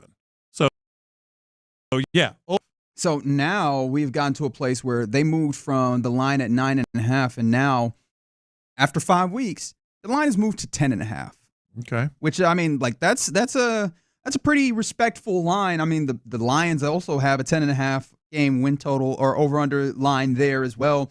Let me see if there's any other teams that are similarly there. The Eagles are in that place, which I don't know if that makes you feel better or worse about having your line set at 10.5. The Bills are also in that place at 10.5. So those are the teams that you're around, but I think also you look at the way that they have gone and they've won some of these games early. On understanding there's going to be some tough stretches. How does that make you feel? The fact that they moved from 9.5 to 10.5 wins expected? I did see this, and my first thought is not necessarily about the Houston Texans. I think this is a gamble. This is a book. Okay, fair enough. The book is making this prediction, and the book realizes that this division is garbage. Like the Texans could go. You get 6. They might get 6 wins in the division. You only play 6 division games, so I think that's where the number got boosted. Not an insult to the Texans because they clearly are on the right arc. But they're like, well, they already they're going to beat Colts twice, Titans twice, and the Jags twice. So they're 6. So you better bump up that number. And even if you lose one, you're still in a good spot. I mean, being 4-1 and looking at the schedule, I do wonder if 10. I mean, and I understand it's 10.5. I would probably go over in some ways, but I also wonder if I'm being a little too optimistic. But it feels like there's still opportunities in the schedule to get even more wins. How are we feeling about this running back situation? Because it looks like Joe Mixon is back, and it feels like he will play. We were already kind of happy that Dameon Pierce is returning and looks like he'll be ready to go. How are you feeling now that you have these running backs back? Interested. Okay. No, I was wondering. Very, very interested. I was trying not to, I don't know if poison the water is the right word, but influence your response. How do you get 4 into 2? I want to see how positive you were going to be. Well, no, I'm very optimistic because Mixon is back. That's the main reason.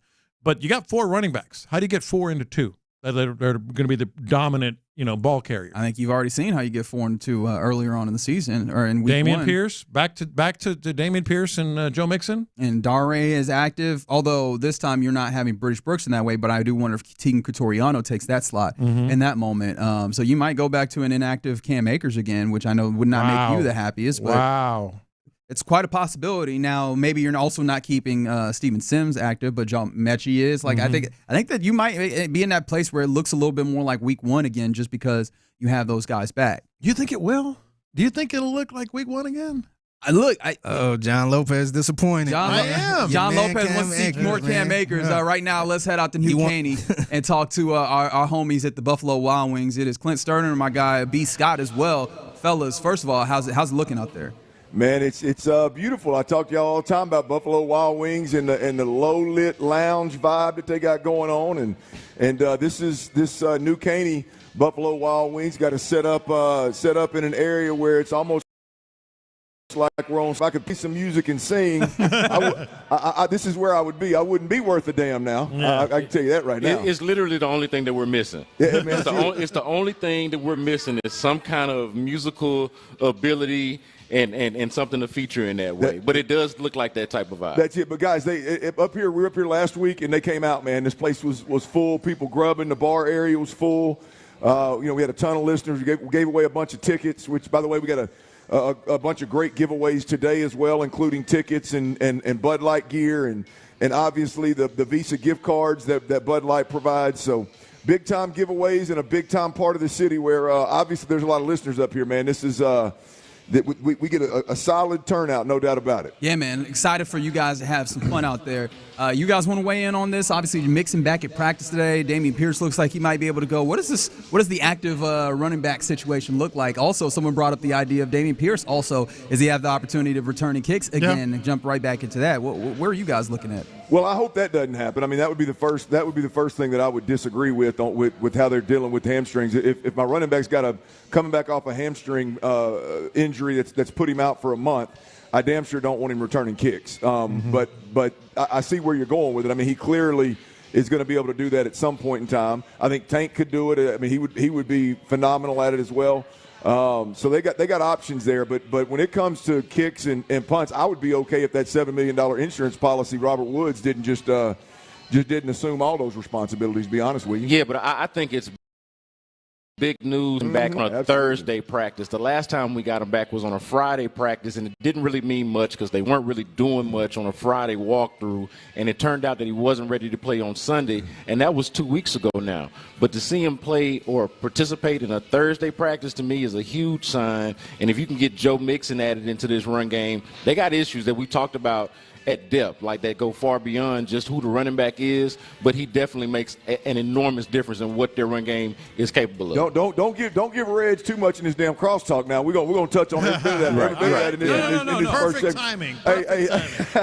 Hey, here's the deal. I do want to chime in on that on them white folk rap songs y'all got going on. I think you have the credentials for that, yes, sir. Well, I thought y'all nailed some of them, but we do have Clint to weigh in. I mean, look, you nailed a bunch of them, and I'll be honest. There's a few things in life where I lean more towards Reggie and B. Scott when it comes to rap music. Rap music is one of them. And so I don't know if like legitimately what I get down with would necessarily represent what white folks made platinum. I don't know if that always goes hand in hand. However, the fact that Pony wasn't on that damn list, I'm gonna tell you right now, man. I ain't never met a cool-ass white dude or a fine-ass white girl that didn't dance to Pony, man. And I mean get it. I mean get in trouble to Pony. It comes on, and my wife right now to this day, I could walk in and say, hey, Google, play Pony, and my wife would come unglued, y'all. I mean unglued, boy. Well, because I can't believe that one didn't make it, Fig. What the hell's going on, Cleveland? Yeah, I think Fig was gearing towards hip-hop, but you know what? That is not universal amongst all skin colors. It's that one right there. I'll tell you that for damn sure. So, man, excited that the vibes are already on. That was very good. Get out there. That was a very good take, Clint. I like that. If you want to get out to New Caney, you better get a move on right now because the fellas are getting going. You're listening to KILT HD2 and Odyssey Sports Station. Go sign up. Go win some prizes. Go hang out with the fellas because right now the drive is live. We are live. 59 $59.99 New Caney, Buffalo Wild Wings. Ron Hughley is not in today, but my man B. Scott is always ready to rock and roll. Tyler Miller is back in the studio. We got you from 2 to 6 p.m. Everybody out there, thank you for listening. Thank you for plugging in. Call your mom, call your friends and them, and make sure they're plugged in as well. However you're listening, we greatly appreciate it. Twitch, YouTube, it'd be nice. I don't know if you appreciate the visual or not, but we're trying. And for those that listen on the terrestrial radio, the old school way of listening, we greatly appreciate y'all. The Odyssey app, AUDACY. Download that app, and you can take us everywhere you go. If you like listening to the show, if you like listening to the midday guys, if you like listening to the morning guys, the Odyssey app will give you a chance to hit that rewind when you got time. There's a rewind feature on there. You can go back and listen to segments. You can go back and listen to shows. And we'd appreciate if you download that Odyssey app. Also, before we get cranking today, I do want to acknowledge and send some prayers up for all those people that have been impacted by Hurricane Milton. What a monster that sucker was hitting Florida. I read this morning where there was 140 tornado warnings as that hurricane was pushing through. And not only is that many warnings rare, but the power of those reported tornadoes or tornado warnings apparently was off the charts as well. So prayers up to all the people of Florida that just got hammered by that tornado. We down here in Houston fully understand what you're going through, and boy, it's going to be a long road back. Also, the people that were impacted, I don't know, what was it, a couple of weeks ago, by Hurricane Helene, Florida, Georgia, South Carolina, North Carolina, Tennessee, and Virginia, 6 states. I believe it was the most deadly hurricane reported to date. 240 lives were lost in that, man. So just big time prayers up for all those people that are dealing with it. We here in Houston can relate to it and don't wish it on anybody. Stay strong. You'll be a better state. You'll be a better family. Getting through these hard times. So big time prayers up for all of them, B. Scott. Yeah, no, I think that's well said, man. And especially like you mentioned, us here, we can relate. We understand the ramifications of this. If it's not obvious already when you mentioned the amount of lives that are lost, but especially us, man, knowing what all of this is about. So, yeah, definitely prayers to those folks. Hurricane Harvey, I gutted 3 homes, man. Oh, yeah. 3 homes, man. My brothers, my now wife's parents, as well as a cousin of mine, which I took off. I took the house off his hands, and I don't know that it was a good idea because I had to redo that joker. Yeah, I was displaced from my family for almost a week because the bridge that takes you from my job to my house was collapsed. Yeah, I definitely understand. Man, I saw a video this morning of Tropicana Field where the Rays play, and it is torn to shreds. And so, again, just prayers up. Now, also, we're here for a Thirsty Thursday at Buffalo Wild Wings up here in New Caney. Come on through. Tomorrow, Football Friday. If you can't make it today, Football Friday at Big City Wings in Humble, 9240 North Sam Houston Parkway. We'll be there tomorrow on that side of town. Come on through. Hell, it ain't too far from here, I don't believe, as the crow flies anyway. We also got Texans linebacker, leading tackler Henry Toa is going to join us next. We're going to have to get out of this segment a little bit earlier than normal to make sure that we'll be locked and loaded for the leading tackler for the Houston Texans. 2:15-ish, stay plugged in. Tyler's Turds. I can't wait for this one. I'm telling you, it's a hit. 340 today, and we can't do this show, ladies and gentlemen, without giving Bud Light the shout-out, man. One pair of tickets plus tailgate passes for Texans Colts. Courtesy of Bud Light, we'll give that pair of tickets away. A cornhole set. Do you call it cornhole or bago? I'm a bago guy. I was washers forever. PVC pipe in the ground, one hole, throw in the washer. Now I'm more of a bago guy. I don't do the corn. Like I don't talk to my boys like, hey man, y'all play cornhole? No, we're playing bago or washers. Yeah, see, it's been cornhole ever since it got popularized. Though cornhole as a name is kind of taking it over. I can appreciate you staying true to the original. Yeah, it's just cornhole. But everybody calls it cornhole. Well, I mean, there's a lot of things I want to do with the fellas. You know, I'm a man's man. I like to have a good time. Yeah, no, I get not feeling comfortable with the phrase. Hey, B. Scott, you don't play cornhole with me and my buddies? No, man, let's throw the bago. Yeah. I hear you on that. We got a Bud Light cornhole whole set. Utah tickets. Utah's that'd be a hell of a matchup. Yep. U of H seems to be turning the corner a little bit. A pair of U of H K-State tickets, as well as 2 $25 Visa gift cards that we'll be giving away today. So if you're in the building or you're out there in the streets, make sure you stop by. We're at $59.99 Buffalo Wild Wings. Get your name in the raffle. It's right here. Tallest gentleman in the house right here. He can't miss him right there. White box on the table. Get your name in the raffle, and we'll pull those as we go through the show today. I think unofficial reports, B. Scott, for the Houston Texans. Big matchup this weekend. What should be a get-right game. We'll see exactly how the Texans handle it. The New England Patriots sitting at 1-4, right? 1-4. Yeah. And there's a lot going on in New England right now that is not conducive to winning football games, and we're going to cover that today as well. But right now, the unofficial reports coming from practice.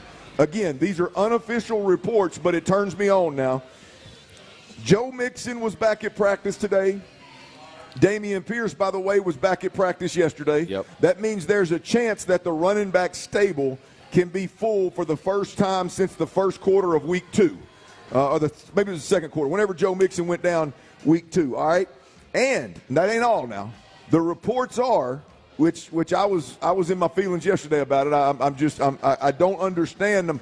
The linemen that I've been around would love to just rip your head off your neck and mess in your neck. You know what I mean? That's the kind of guys not being at practice when your run game ain't right, when you can't pass protect, drives me nuts. But Wednesday is come and gone. Thursday's a big day at practice. Reports are that the O-line, Titus Howard, Laramie Tunsil, and Kenyon Green, B. Scott, what does that do for you? Joe Mixon and the O-line being back at practice today on a heavy work day Thursday. Well, so I think the big question that we've been asking all week, ever since we knew that Nico Collins was going to at least miss this game, and then, of course, we found out later on he's on the injured list. He's going to miss the next 4 games. But the big question is, how are you going to compensate for losing your biggest playmaker on offense? And also, what are you going to do about this run game? Well, here's a chance to do both. Like how can you help your quarterback? How can you help your passing game, especially against a struggling team that does play defense well in the New England Patriots, but in a team that you should beat? By running the football. So you get your linemen back. Obviously, that is key, I think, to learn that they're not going to miss the game. But Joe Mixon, and I was giving this away a little bit in the crosstalk, that's the big news, man. Like, I think we've got issues in the run game that go far beyond just who the running back is. We got issues with the offensive line. I feel like we got issues with the way it's coached, the way it's called, maybe even the way that it's sequenced. But I think Joe Mixon adds an entirely different element to the run game, especially if he's healthy. And then you add Dameon Pierce in the mix, as you mentioned, practice yesterday. To me, finding out that your run game overall it seems like it's becoming whole at a time when you're losing your biggest weapon. Throwing the ball, to me, is perfect time. It's a perfect storm for the Texans. I love Joe Mixon. Yeah, me too, Gruden. Me too. I think this gives Bobby Slowick the opportunity to kind of rebound here. Look, I mean, we got to be completely honest about this, man. The Bobby Slowick run game issue, we can talk about whose fault it is. That's fine, whatever. You don't move on from, quarterbacks that are making $60 million and running backs that are making 10+ a year and an entire offensive line. You don't move on from those guys, right? So the task of getting a run game going, which in my opinion is what's going to make the Texans a play like a Super Bowl caliber football team. Like, that needs to happen. Not just a decent record and you kind of muddle your way through to a 4-1 season. Like, the product at some point, maybe not completely throughout for 17 games, but the product at some point needs to be of which you go, that right there for 3 or 4 games in the playoffs is Super Bowl worthy, right? We haven't seen that yet with the Texans. And so Bobby Slowick's got to get this run game right. And when I say Bobby Slowick, I mean the O-line coach, I mean the O-line, I mean everybody involved. They've got to get this run game right. And if you're going to do it, you need your offensive linemen practicing, and you need Joe Mixon and Dameon Pierce for that matter, but you need Joe Mixon in the mix to, when it's not blocked up just perfectly, Joe Mixon can go make hay, right? When it is blocked up perfectly, instead of getting 6 or 7 and the linebacker clipping his heels, he has the ability to go get 25, 30, 40 yards. I remind you, the longest run for the Houston Texans since D'Amico Ryans became the head coach is 24 yards, B. Scott. And this year, I think it's 18. Yeah. The longest rush from scrimmage. He couldn't run the ball. It's been an absolute joke. Bobby has to get this right, and if he's going to do it, if he's ever going to do it, the O-line has to be whole, and Joe Mixon has to be the guy toting the pill. Now, as it relates to Bobby, I think of what he's able to do, because Joe Mixon is a do-it-all back. I agree with that. You can call basically any kind of play, any kind of formation, and there's a role for Joe Mixon in the play. So to me, that's a benefit for Bobby, to where it's another thing where, like, okay, you're excited for him, but also it's like you got no excuse now, because you've got a tool here that you should be able to use at your disposal. You know what I mean? Like in any type of formation, like it's not like Joe Mixon is a specific back. Like he's a do-it-all type of dude. Well, he's a do-it-all type of guy. And then when you look at Dare Ogunbowale had 21 touches last week, and again, not disrespecting Dare Ogunbowale. Hell, I mean, I got more respect for Dare than I do the more talented guys on this football team. But if we're being completely honest, him getting 21 touches versus Joe Mixon getting 21 touches could be the difference in 100 damn yards. Yeah. Right. I mean, it could literally be the difference of having a monster rush day versus just getting by. Because the Texans really weren't bad last week. I mean, you almost had 100 yards rushing. You look at what Cam Akers had. Cam Akers had 4.7 per. He just didn't have enough carries to make it all make sense. So it's not, you weren't terrible last week. Add Joe Mixon to that mix and just get that same situation as you had last week against Buffalo, and I think you got 100-yard. No, I would argue I'd even go further with that, Clint. So there were some moments that were encouraging Sunday in the run game. Yeah, there were some I think that were the back-to-back runs by Cam Akers, and that was blocked up beautifully. Absolutely, and even Dare had some moments. I know he had a penalty and he had a drop ball, but even he had some moments there that were pretty good. So think about that, though. Think about the context of that. With Cam Akers combination, you were decent. Now, if it's Joe Mixon at the top and then some combination of Dameon Pierce and those other two guys, you should absolutely be able to run the ball more efficiently and much, much better in this game. We're going to talk a little bit more about Dameon Pierce later in the show. I do think after all the circles we've talked in about the running backs through training camp and early season, I do believe that there is a real chance that Dameon Pierce could be a blessing in disguise for this football team. Now that Joe's back, I don't know if we ever see it, but there's something about Dameon Pierce's run style, and I don't mean he can or can't run a certain scheme. I mean the downhill, just put a foot in the ground and go get it. There's something about that that's different than everybody else, and there's something about this interior offensive line and what they're actually better at, and what this team should do in terms of get Dalton Schultz the hell away from the football and get him up in a two-point stance. I just think that there could be some stars aligning there. Again, we'll get to that. We'll get to that as the show goes on. I got to admit something right out of the gate here, B. Scott. All right, let's go. Tyler, I need you to listen to this, too, because it's got a little something to do with you. I got my ears perked up. You know, I like to get out, and I mean, I like to fight Father Time. I'm not just going to lay my ass around and not do anything and then wonder why when I'm 50, 60 years old, I can't walk, my knees hurt, my back hurts. I'm trying to fight here. You are getting older. That's I'm smart. trying to fight. I know I got a little gray on the sides. I'm working on that. But here's the deal. Every now and then out there where I live, I'm out there I do a little jog walk, 30 minutes on, 30 minutes off, 30 minutes on, 30 minutes off, right? If I need to get my heart rate up, I'll hit it harder for 30 minutes. I'm second. Get this right. 30 seconds. I was going to say, man, you are a warrior. I can't. B. Scott looked at me like, no, that's great. No, I go for a total of 30 minutes, but it's 30 seconds, 30 seconds, okay. 30 seconds. Yeah, 30. There's no way I'm jogging for 30 minutes straight. Yeah, well, I mean, not happening. I could give you 30 minutes for like once a week straight. That's about it, but I'd be hurting for that. But here's the deal. Fair enough. Every now and then I get chased by a dog. And it started out with these little yapping-ass chihuahuas. And those got to be the bravest damn dogs I've ever seen. Yeah. It's like they have no idea how smart they are. Two of them got me one idea. time. Two of them got me one time. Had me high-stepping down the street, right? But they're so small, I just keep going. A couple days ago, I'm easing on down the street, and it's a what's those? It looks like an oversized weenie dog, big, thick body, long, short leg, corgi.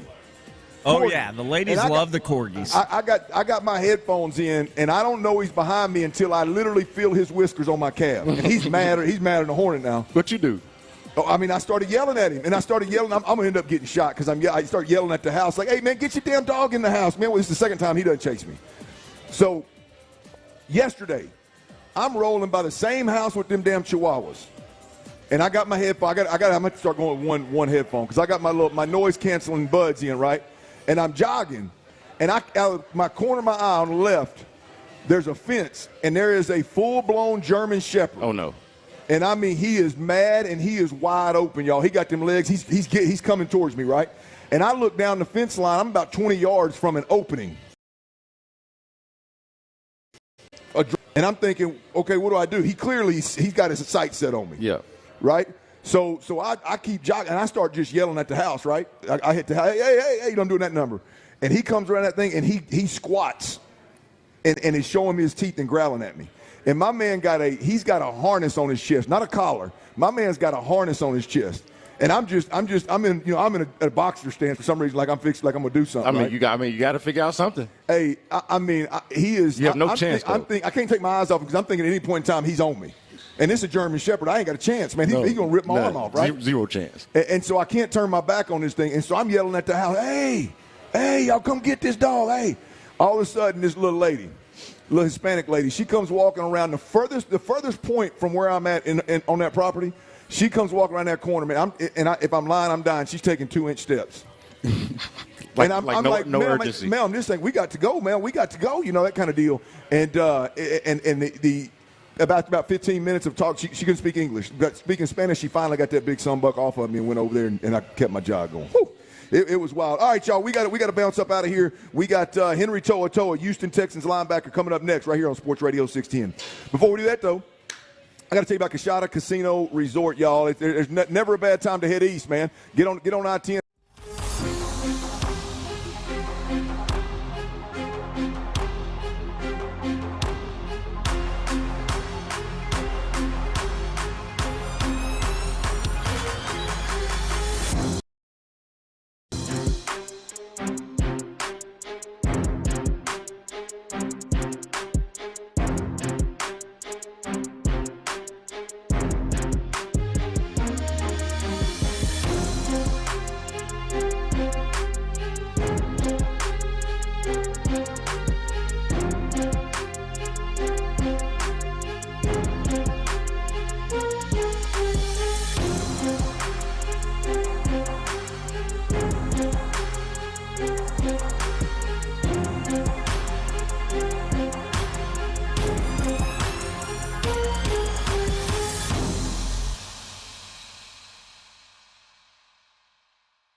vaccine at vaxassist.com. So where should we go next? Sponsored by Pfizer. The best football breakdown is here on Sports Radio 610. The day after every game, join Payne, Loop, and The Drive on a Shopper's John Deere Reaction Monday. Game analysis, inside info, and your reaction starting at 6 a.m. on Shopper's John Deere Reaction Monday. Houston's sports leader. Sports Radio 610. It's a Thirsty Thursday with our friends at Bud Light on Sports Radio 610. Live from Buffalo Wild Wings in New Caney, here's The Drive with Stoerner and Hughley. That's right. Ron Hughley is out. Brandon Scott, Skeezy is what I call him, but we'll be professional today on the air. Brandon Scott is in. There you go. There you go. Hey, look, big shout out. Big shout out to Lindsey Fox of Texans. Of the Texans organization for being patient with us, working with us. She's one of the best in the business. And big shout out to Henry To'oTo'o, linebacker, number 39, that is absolutely doing work on the turf, leading the Texans in tackles with 38. One of I'll call it two, given the style of defense they've been playing lately, but one of two linebackers that are absolutely wrecking shop out there. Henry, thanks for joining us, brother. Appreciate you guys, man.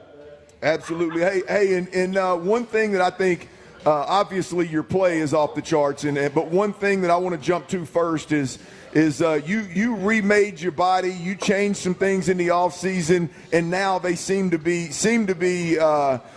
playing out and coming to fruition and allowing you to play at a different level, man. Take us through that part of your season where you got things, boom, now it's paying off. Oh man, I think that's just a good testament to like my strength coach back at home, Coach Wine, and my dad. You know, we done worked a whole lot. You know, starting in January when we first got our last game for Baltimore. So you know, we got to work right when we got done playing. And the biggest part was just trying to get lean. Came over here trying to start eating right, taking my vitamins and good stuff like that, trying to be a real pro. But they did a great job here. The dietitians and the training staff done helped me a lot. So it was a long process, but it's still a working shop. I'm still grinding and trying to keep my body in tip-top shape right now. Hey, Henry, take us behind the To'oTo'o family curtain right there, man. What specifically did Dad tell you? Did he say, "Hey, man, look here, you got to get this in check. We got to be a little quicker. We got to be a little." What did Pops tell you, man? Yeah, man, he was just telling me, like, I need to be more lighter on my feet. I need to be able to cover a lot better than I did last year. My dad's a real knowledgeable man when it comes to football, and I trust everything that he says. He's gotten me to the point where I'm at now. So I believe his eye, him and my mom. They do a great job of critiquing me and everything that I do. But, yeah, man, it was just like, man, you look slow. You don't look like the Henry we all love and know out there on that football field. And, we took that to heart and just went to work this offseason. Yeah, Henry, how much of the way you're used in this defense and the way that y'all are playing defense, personnel-wise, schematic-wise, how much does that speak to your strengths and your sensibilities, and how much has that helped you as well on top of the things that? Man, I mean, honestly, guys, I think the good thing is, man, our coaches are really so good at relaying a message on how they want things done. Our linebacker coach Billy Davis and you guys all know Coach Nico. They do a really, really good job of putting not only me but everybody on this defense and on this team in a position to succeed and what we're really, really well at. So the coaches do a really good job, and a lot of hats off to them because they know what they're doing up there. Talk us through, obviously, the linebackers, you and Aziz. I mean, it's obvious watching y'all play that there's obviously some really, really good instincts, but there's obviously some really, really long hours studying your opponent because y'all's trigger, both of you guys, how quickly you trigger downhill on runs and how you attack pressures and things of that nature is like really, really impressive. Talk to us a little bit about the preparation that goes on as well as playing next to Aziz and how that communication works. Man, I think it all goes back to, like, just playing complementary football. That was one of our goals last week. But it's just knowing that the man next to you is going to do his job. And, he's at home studying his film. He's taking the game as serious as you are. But it all just comes back to that, man. Just believing the guy next to you that he's going to do his job, that he knows what play's coming, and ultimately communicating about what's about to come. So we got a lot of guys on defense that love this game, that do a really, really good job of studying the film, and that makes us play faster. So not only just me and Aziz, but everybody on this defense does a really, really good job. I want you to take us back to right after the fumble, right after the fumble from Stroud, and then you guys, obviously that's a fumble in your own territory, close to basically in your own red zone. Y'all give up only the field goal. Like that, I know there was a lot of attention to the field goal that won the game, 59-yarder. Of course, the quarterback play, how well they play, how well they don't play, either way is a big talking point. But I felt like you guys standing there or holding up and not giving up a touchdown and only being able to, or having to give up a field goal in that moment was part of what won the game. Can you take me to moments like that and what those moments are like for you and for you guys as a defense, as competitors? Yeah, man. It goes back to my days at Alabama. The offensive job is to score points, and the defensive job is to not let them score points. So we all just had that mindset, that sudden change. Like anytime we get to stand on some grass and to stop them, no matter where they are, the 1 yard line, the half yard line, the 10, 15, no matter when we get on that field, we got to have that mindset of these guys are not scoring. The least they're going to get is a field goal, and we're trying to get a turnover. So it's just that mindset that we try to have every time we step on that field. What was the approach on the obviously holding them there at the end inside the 5 and then getting the punt that ultimately the special teams were able to win this thing after y'all got that stop? What was the conversation? I understand everybody's just doing their job and all the coach speak stuff, Henry, but what was the mindset in that moment? Is it we got to go, let's go win this game right now, or is it, hey, we just play defense? Let's go win this thing. Let's go win. That's our mindset all the time. Let's go win this damn thing. Let's get this stop. We knew we had 3 timeouts, so let's get this stop. Let's try to force them to punt back up, and let's give our offense an opportunity. So getting that stop was huge, man. Hey, I feel like both of y'all are being kind about it, but let's be honest, Henry. They bailed y'all out a little bit. They threw the ball. They didn't look. They should have been playing for time and possession, and they threw the ball, and y'all made y'all's plays throughout the game. Honestly, it was a great performance. But to be honest, man, the way they managed that game at the end, salute to the Bills coaching staff for doing y'all some favors, man, for sure. Yeah, man. Yeah, we definitely could play a lot cleaner football, but yeah, 100%. Hey, playing next to Aziz, I think one of the craziest stories of last week, especially after watching the film, watching the game, and seeing how well he played, was to hear D'Amico talking about, one, he was extremely sick before the game, and then hearing him talk about after that first series, he was almost like, hey, man, we're going to sit you down if we can't get that right. I mean, clearly, just from your perspective, speak on how sick he was and how impressive it was for him to play like he did under those conditions. Man, that boy was sick, man. He was scaring me. He was sick. I'm looking at him. I'm like, man, are you good, bro? I seen him Saturday, and he just wasn't looking like Aziz, and I was like, all right.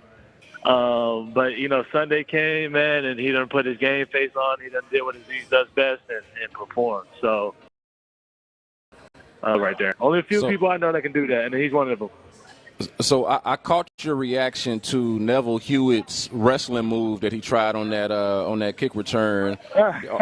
Can we expect anything? I mean, you are admittedly more nimble and better shape these days, playing the best football of your life. Henry, I just want to know, can we expect something like you or something like that from you, trying to one up Neville Hewitt and some of the acrobatics? Hey, if I do a front flip and RKO somebody, man, y'all done heard it here first. I'm gonna try it. Oh, that's big, man. Hey, last thing, Henry, before we let you go, man, is the way that you have performed, again, leading the Texans in tackles. Obviously, Aziz playing lights out. Man, when y'all get Christian Harris back, this linebacker crew is going to be at least front line. I don't study the depth of other teams around the NFL, but at least you three leading the charge at that linebacker position. That's going to be a crazy group of linebackers right there, man. Man, yeah, man, that just puts a smile on my face because you guys know Christian is one of my bestest friends, man, and just to be able to have him back out there, man, is going to be great. You know, we miss him. That's my dog, man, and I love that guy. And can't wait to get him back. All right, that's Henry To'oTo'o, inside linebacker for the Houston Texans, leading tackler for your Houston Texans. Henry, man, appreciate you joining us, man. Go get another W this weekend, brother. Appreciate you guys. Have a great one. Absolutely, yeah, man. Arguably their best defensive player so far this year. I think you can make the case. So far, through 5 weeks of the season, I think you can make the case that guy that we just talked to on the phone has been their best defensive player through 5 games. Yeah. I mean, I think I'm not saying he is their best defensive player, but through 5 games, he has played the best on defense. We're talking about a guy that if Christian Harris were here, he'd have been relegated to a backup role. And again, I'm not disrespecting where he would have landed on this role with Azeez and Christian Harris. And Christian Harris, obviously the injury, he can't play. He tries, he can't go. Henry To'oTo'o jumps in there, and he's playing lights out. Yeah. I'm going to be honest with you. If Azeez wasn't playing sick and playing as well as he played, Henry would be the talk, right? He'd be the talk of what's – I mean, he flashes. Sure. He flashes. I'll tell you this. You mentioned – or actually, Ron mentioned something yesterday about – guys that have flashed on the defense. He mentioned Jalen Petrie, a couple different guys. And I'll argue that nobody on this defense has flashed more game to game than Henry To'oTo'o. Now, a lot of that may be I didn't expect it to happen, and there's a big change seems to have occurred from last year. But either way you slice it, it seems like Henry To'oTo'o is he's a man on a mission, man. That was – you know, I mean, he's active in the run game. He's much more adequate in the passing game, as he talked about there. He wasn't really as light on his feet and able to cover as well as rookie year, and has adjusted very well to that. So, like, right now you don't really see much of a weakness in his game. And again, that's just through 5 weeks, but what you got is pretty good. All right, does C.J. Stroud need to adjust the way that he's playing the quarterback position? Does it need to look a little bit more like 2023? For the Houston Texans to continue to get better on offense? We'll discuss that next right here on Sports Radio 16. Before we do that, though, I got to tell you, look, if you're watching,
be making a case for another MVP caliber season. In the Zone is brought to you by AutoZone. Get in the zone.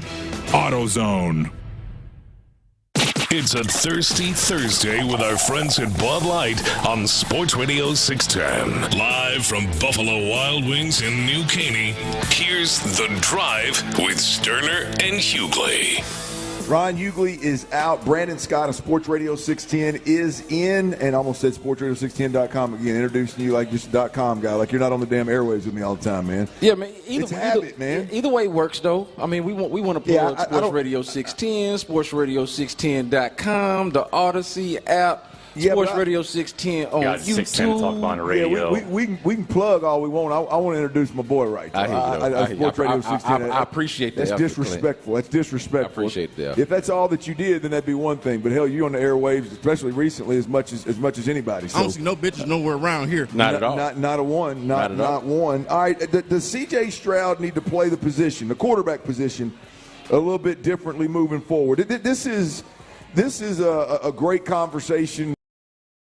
4-1, right? Yes, it's a great conversation when your team's 4-1. But yes, because if you got problems, winning buys you time to fix them. Yeah, well, it's a lot easier and a lot more enjoyable to fix things when you're 4-1 than it is when you're 1-4. Just ask the team that you got this week in New England. The wheels are literally coming off in New England, which I'm not sure. By the way, Gerard Mayo, I want to make sure. I'm not sure that the wheels haven't been coming off in New England, if we're completely honest, since Brady left and went to Tampa. Oh, it hasn't been good. I mean, we've seen them. We've seen them up close a time or two. Think about it. I don't get too far off in the weeds in this, but think about it. The wheels have been coming off since Tom Brady left New England so bad that Belichick didn't even get a head coaching job when there were several openings this past year. Yeah. People were talking crazy like the guy couldn't coach. I mean, has Belichick lost his fastball and all this kind of stuff? Man, Bill Belichick? Right. Yeah. I mean, but it was that bad though. Look, you're hiring defensive coordinators as offensive play callers. You're hiring special team coordinators as your quarterback coach. That was his fault. I mean, you're not surrounding your quarterback by any kind of talent. You're bringing in Cam Newton and giving him nothing to work with. I mean, you took Mac Jones from a damn Pro Bowl player to getting cut and backing up in Jacksonville. I mean, it's just wild what's been going on in New England. And it doesn't seem like when Gerard Mayo took over that anything has changed. I shouldn't say that. That's not fair. Gerard Mayo is obviously in year one of a rebuild, and things are still a struggle and somewhat dysfunctional. They don't have a very good football team. Yeah. That's not a good team. Look, you got one of your captains getting arrested with cocaine in his wallet after he supposedly, I don't know exactly what he did with the young lady, whatever. I mean, that clearly, like the judgment in character when your captains are doing those kind of things is it's got to be questioned. Yeah, it's got to be questioned. Not sure how we got there, but the point is C.J. Stroud has played the quarterback position as well as anybody in the league. And I'm referring to last year and this year. God bless, brother. Yeah, no doubt, CJ. Last year, I've said it many a time, it was hands down by far the best rookie season I've ever seen a quarterback have. Now, I didn't see Dan Marino's rookie year or John Elway's rookie year, but that's the best rookie season, real rookie season that I've ever seen anybody have. It was as close to Tom Brady perfection when it comes to surgically dissecting defenses week in, week out. It was as close to Tom Brady's Super Bowl type season looking quarterback play. Right. It was ridiculous. And they did it overcoming injured wide receivers and overcoming injured offensive linemen. Okay? And now this year, and look, by the way, last year, in CJ's words, boring, quick stuff, take the now throws. That's what he was doing last year, and he did it at a clip of led the league in yards passing per game and led the league in fewest interceptions. Unbelievable, right? And again, regardless of what we think about it, just listen to what they said in training camp and watch training camp before the season ever started.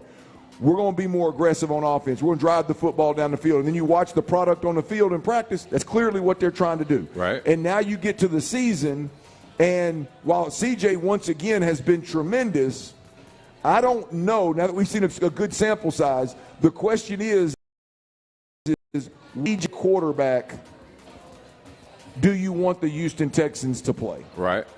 Does C.J. Stroud need to adjust the mindset and the approach to play in the position a little bit closer to what we saw last year than this aggressive version of quarterback play. Nothing. He's been great at both. Now, I'm, in no way, shape, or form am I trying to say that a guy's is or isn't doing his job.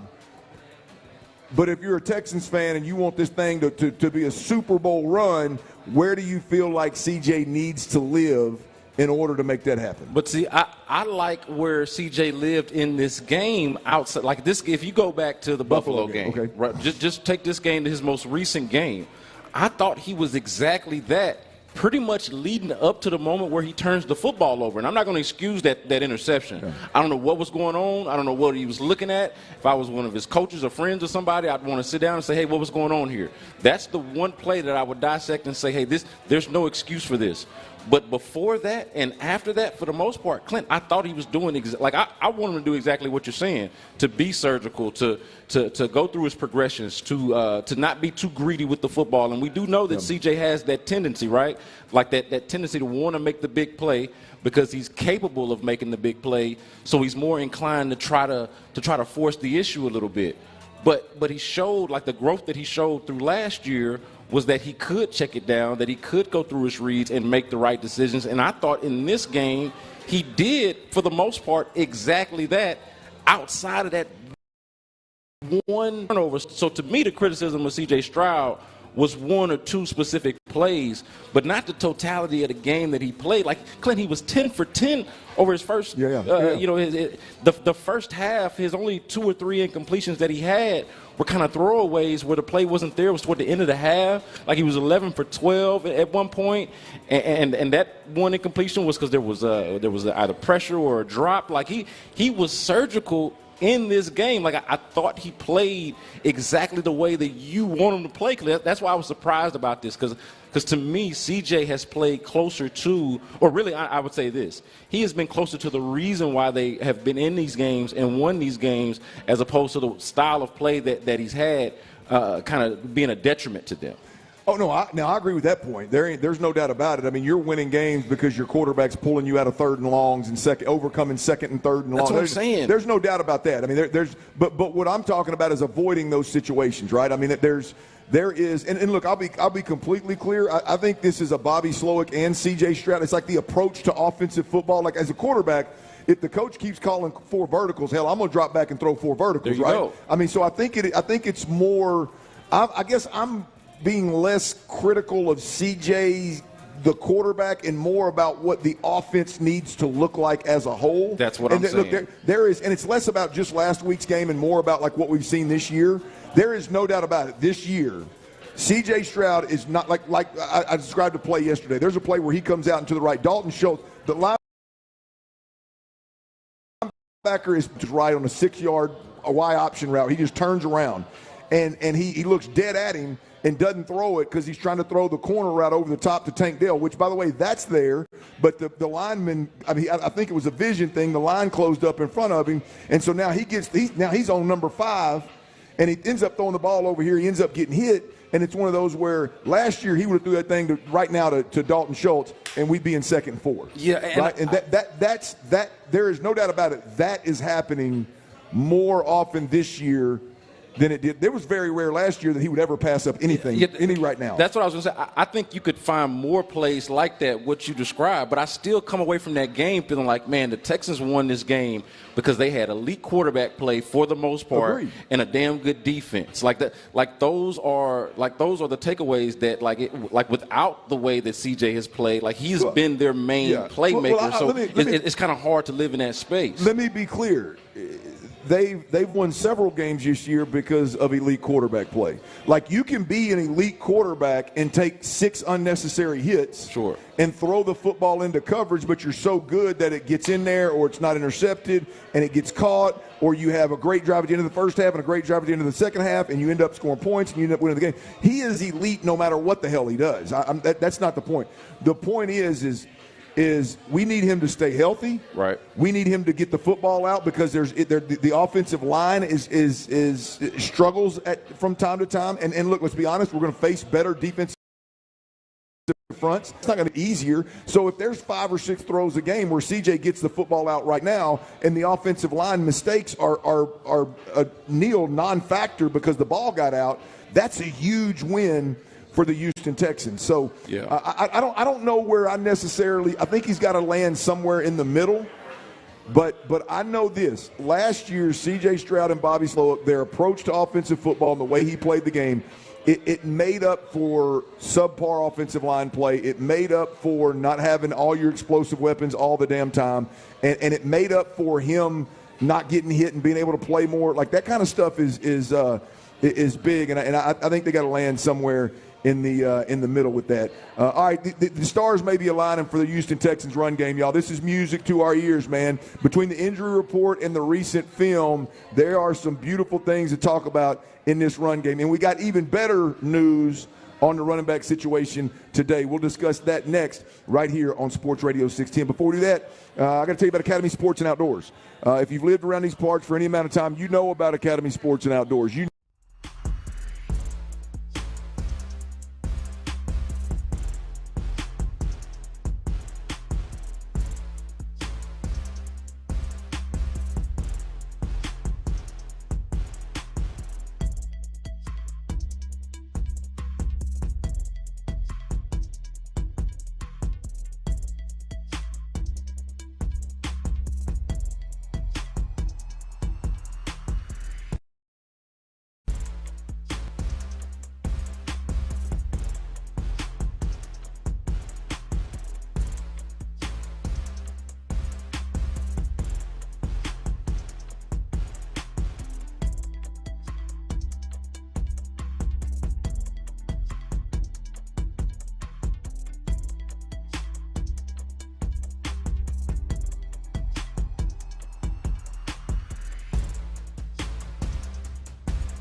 It's a Thirsty Thursday with our friends at Bud Light on Sports Radio 610. Live from Buffalo Wild Wings in New Caney, here's The Drive with Stoerner and Hughley. Yes, sir. Yes, ma'am. It is a Thirsty Thursday up here at Buffalo Wild Wings, New Caney, 59 and 99. If you're out there and you're near that junction, is that a junction when two roads are like that? Is that called a junction? I call it a junction. Now, I don't know if I'm right. If you call that's what I call it, though. If you call it a junction, then I'm willing to bet you that most of the listeners understand what the hell I'm talking about. Interchange. There you go. Something like that. If you're near 59 and 99 right there, come on through now. Buffalo Wild Wings right here in the corner. It's a beautiful spot. They got some cold drinks for you. They got plenty of food. And we got a little Thirsty Thursday. Yes, boy. Is that not music in my ears? I mean, is that I'm not even a huge beer guy, but that sound, man, it'll make your mouth water. Tyler, it's really soothing, right? Like when you hear that pop top. If you're a human being, let me get out. I'm talking over it, Tyler. Go ahead. All right. You ready? Yes. Yes, indeed. Just kind of relax a little bit. That is, it don't matter. Look, man, woman, it don't matter how. I mean, as long as you're legal drinking age. Hell, I'm sure even kiddos that like sodas or something that turns them on a bit. That is a beautiful sound right there. Football Friday is tomorrow at Big City Wings in Humble, so come on through and hang out there if you can't make it today. But Thirsty Thursday, big shout out to Bud Light for everything that they bring to the table, man. The Bud Light giveaways today are phenomenal as usual. One pair of tickets and tailgate passes for Texans Colts game coming up in a couple weeks. A Bud Light cornhole set, a pair of U of H Utah tickets, a pair of U of H K-State tickets, and two $25 Visa gift cards. I'm going to give something away in this next segment. So if you're in the building, get your name in the raffle box. If you don't already have it in there, get your name in the raffle box and let's make this happen. See if you're living right. If you're living right, you might win something today. If not, we're just going to drink and have a damn good time. All right, we got some good news, man. Now, this is unofficial. It's unofficial, but we got some good news from some of the reports from practice today is that, well, let's start with yesterday's good news. Dameon Pierce was back at practice yesterday. Yep. This is a barrel good news right here. Yeah, today Joe Mixon was back at practice, so it appears, now unofficially, it appears that the running back room is whole this week and that you're going to see the best that the Texans have at that position to try to get this run game rolling. It's going to be the best that this position has looked since the first half of the Bears game week 2. Yeah. So it's big news. Also, we're going to talk running backs, but I think one thing of note is unofficially Laramie Tunsil, Kenyon Green, and Titus Howard, all three are back at practice today as well. Thursday is a heavy day. It is a fine-tuned day as well because you've got really 3 days of prep that are kind of coming to a head here, and so it's a big day. But first, let's hear from Joe Mixon. It's been a minute.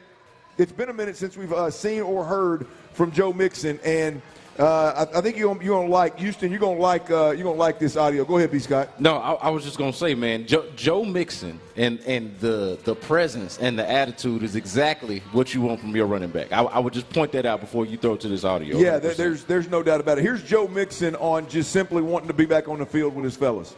How tough was it the past couple of weeks sitting out and not being able to play? What you think? I'm going here for your perspective, though. You got out there, I was number 1 in the league in rushing. I want to be out there. You know what I'm saying? Like, other than, obviously I was stopped because of that weak-ass hip drop tackle. You know what I'm saying? So I can't do nothing out there with anybody. You know what I'm saying? So obviously it's frustrating, but at the end of the day, it is what it is. I'm gonna just keep on working, and when it's time to, be out there, I'm gonna do what I gotta do to show them the best on the field. Simple as that. Yeah, look, whether we're talking Joe Mixon or Stephon Diggs, man, their approach to practice is just beautiful. Their mentality towards playing the game of football is absolutely beautiful. And you're right.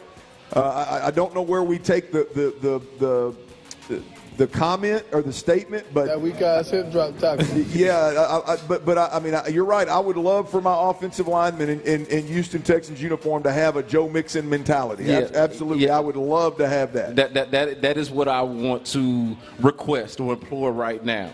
I feel like Clint would feel a lot better about the offensive line if they played like or carried themselves more like Joe Mixon. I mean, yeah. Joe Mixon is out there just like clearly got the dog in him, got a presence about him, out there running the ball with no gloves on, like wants to be out there saying, man, the only reason why I'm not out there is because of a hit that is now that they've made. Hip drop tackle. Illegal in the game now. Yeah. Like he is clearly a dude that wants to be out there. Got out there for a Friday practice, probably knowing full and well that he wasn't ready to go because ended up not being ready to go that following Sunday.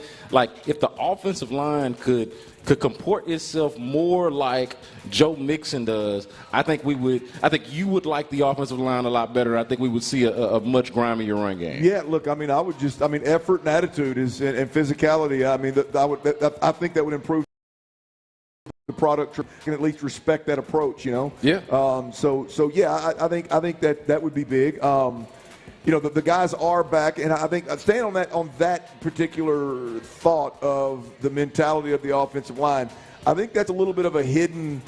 I think it's a little bit of a hidden impact that a guy like Joe Mixon can have. Clearly, he's going to give you a better chance to get the run game going. Clearly, he can help you more than any other running back that you have in the pass game. Clearly, he's going to be able to pass protect better than others, and the ceiling is extremely higher. But one of the hidden impacts could very well be that, look, you go a couple of games with some bull jive up front. At some point, that guy you just heard from is going to say, hey, man, y'all got to get this right.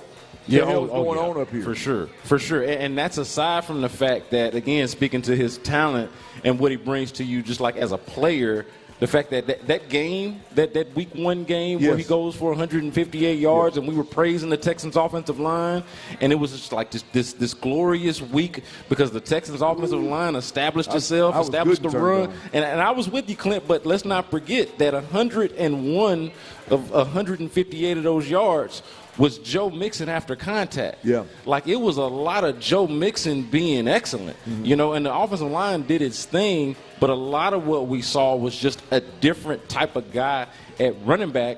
And everything that we've seen since then, I understand that Joe Mixon was hurt not long after that, but everything that we've seen since then has been inconsistent at best. It's had its moments. I think like we said earlier, it had its moments, but needs to be a lot better. And having Joe Mixon back finally, I think, is going to help that. Well, here's the beautiful thing. We talked a little bit earlier about C.J. Stroud and how C.J. Stroud actually, if he tweaked his play a little bit, it would actually make up for the offensive line would appear to be better if you did that. There's no doubt about it. If the 21 touches that went to Dare Ogunbowale last week, if those 21 touches go to Joe Mixon this week, then Bobby Slow is going to look better.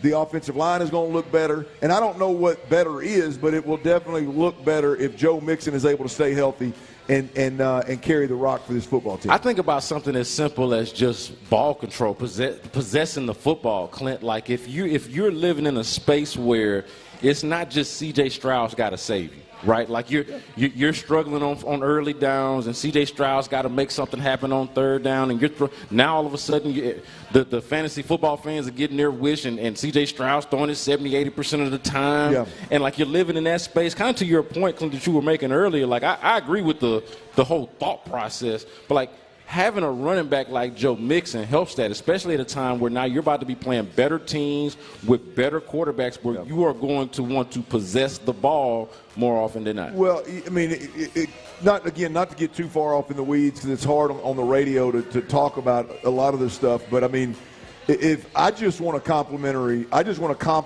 piece to the pass game, right? I just want to be able to stay out of 3rd and 12. How about 3rd and 5 or 6? I'll take that, right? I'll take that. if it ever turns the corner to where you've got a 4-minute offense now, you can just milk the clock late in the ball game with a lead, and you end up having your quarterback take a knee in the old victory formation, best formation in football. If you can do that, now we're back to this is a Super Bowl caliber offense. Yeah. Like right now, it's hard for me to sell this offense right now as these boys are going to make a run to a Super Bowl. I think the overall team is in that conversation now, but what we've seen offensively, whether it's just the inconsistencies or the injuries or, the pass protection issues, the run game issues, it's hard to think that you got the ability to go in and run through 3 or 4 playoff caliber defenses with this particular offense on the field. And we'll see if Joe Mixon can turn around. Because the one thing about this weekend, and we're going to get into this too, the New England Patriots are, I think they're a top 10 defense. Yeah, no, they're pretty good defense.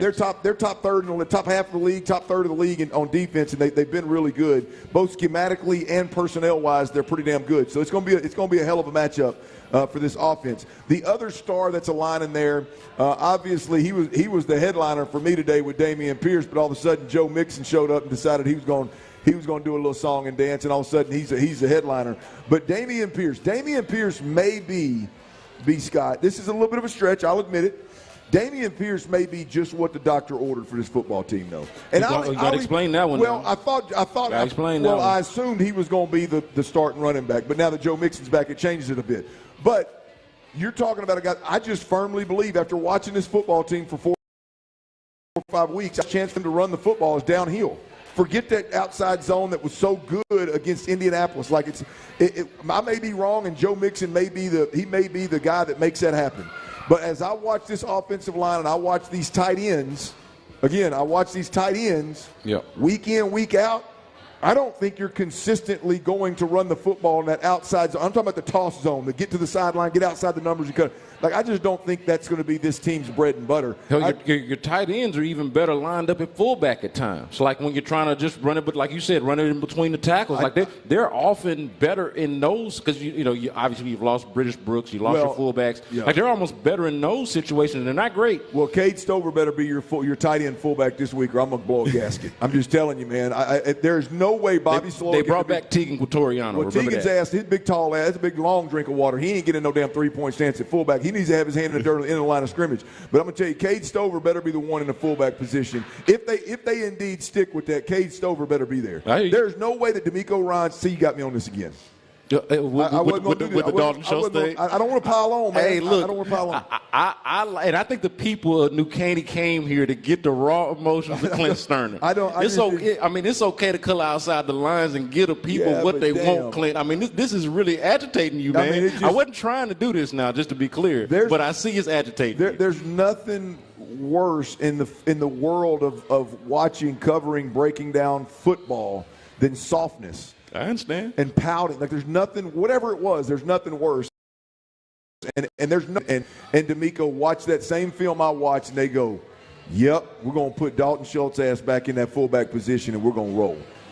Honest to God, it was so bad that I am going to blow a gasket one, and I'm going to question whether Bobby Slowick ever gets a run game going here if we see that again this week.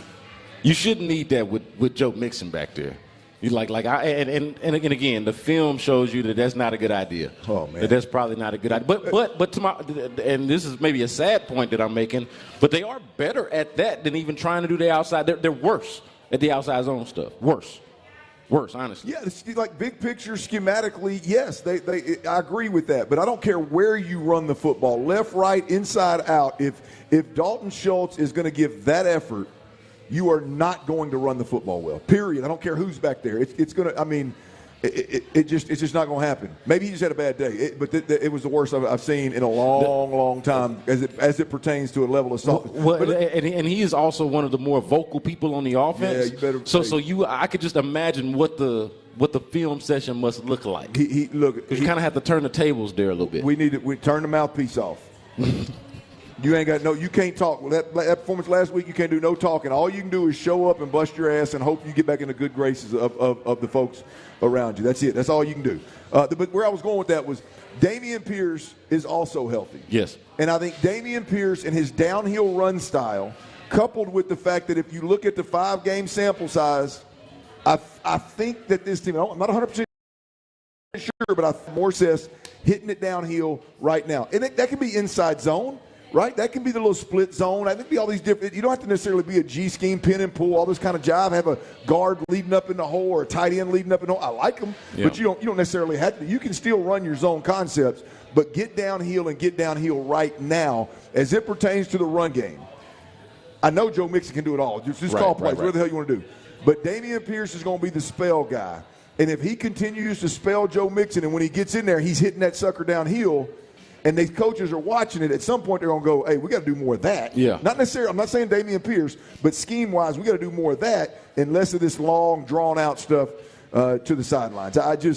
You look at Kenyon Green, you look at Shaq Mason, you look at Juice Scruggs. Those are the three guys that if they get their hands on somebody, they are movers of men. They can move the line of scrimmage. Yeah. And if you get them stretching out and dancing to the sideline, it's hard on them boys. I just don't think they're wired for it. Yeah, and so I like that you're pointing out with Dameon Pierce, the difference is, hey, this speaks to something specifically that you do well, right? Joe Mixon allows you a certain level of flexibility where there really is no bad alignment or type of play just specific to the running back position because the running back can do whatever is asked of him in that situation if Joe Mixon is on the field.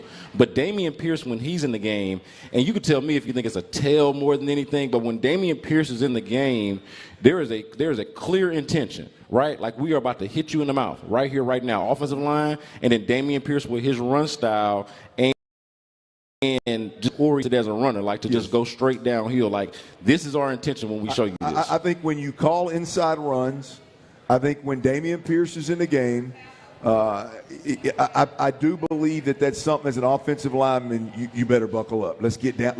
We got to go. Yeah, it's time to knuckle up and let's ride. I mean, I do believe that's a different mentality, and I just think that these guys, especially the ones in the middle, are built for it. It's just a different animal. So we'll see how that plays out over the next handful of games. We'll see how Joe Mixon affects the ability or inability to run the outside zone. And I mean, again, the toss, the wide zone. We'll see exactly how all that stuff unfolds as the season goes on. But the running back conversation is a really good conversation, and having all of the running backs back in the game is absolutely beautiful. All right, B. Scott, he's sitting here with me. Ron Hughley is out. Tyler Milner's behind the glass.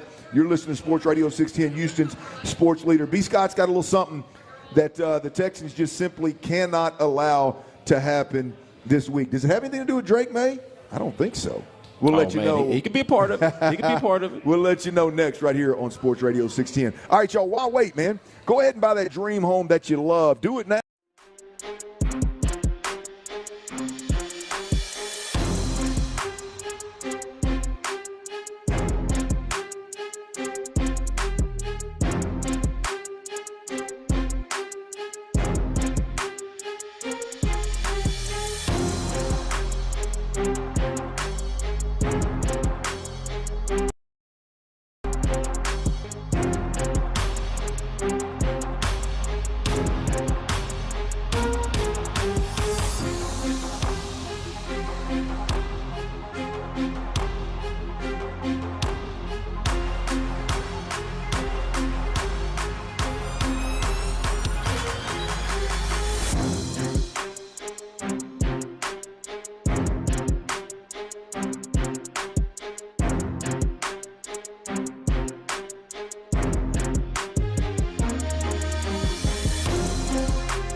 House. Your reaction starting at 6 a.m. on Shoppa's John Deere Reaction Monday. Houston's sports leader. Sports Radio 610. It's a Thirsty Thursday with our friends at Bud Light on Sports Radio 610. Live from Buffalo Wild Wings in New Caney, here's The Drive with Stoerner and Hughley.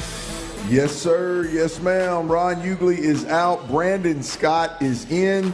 And we're rocking and rolling up in New Caney, Buffalo Wild Wings, 59 and 99, man. If you're near here, come on through. Hell, if you got a little bit of a drive, come on through. We're going to be here for a minute. Good little environment going on. And we get a plenty chance of to seats. party. Yeah, that's what Dusty said. I'm with you, Bubba. We got a game tonight. We got a couple of games tonight.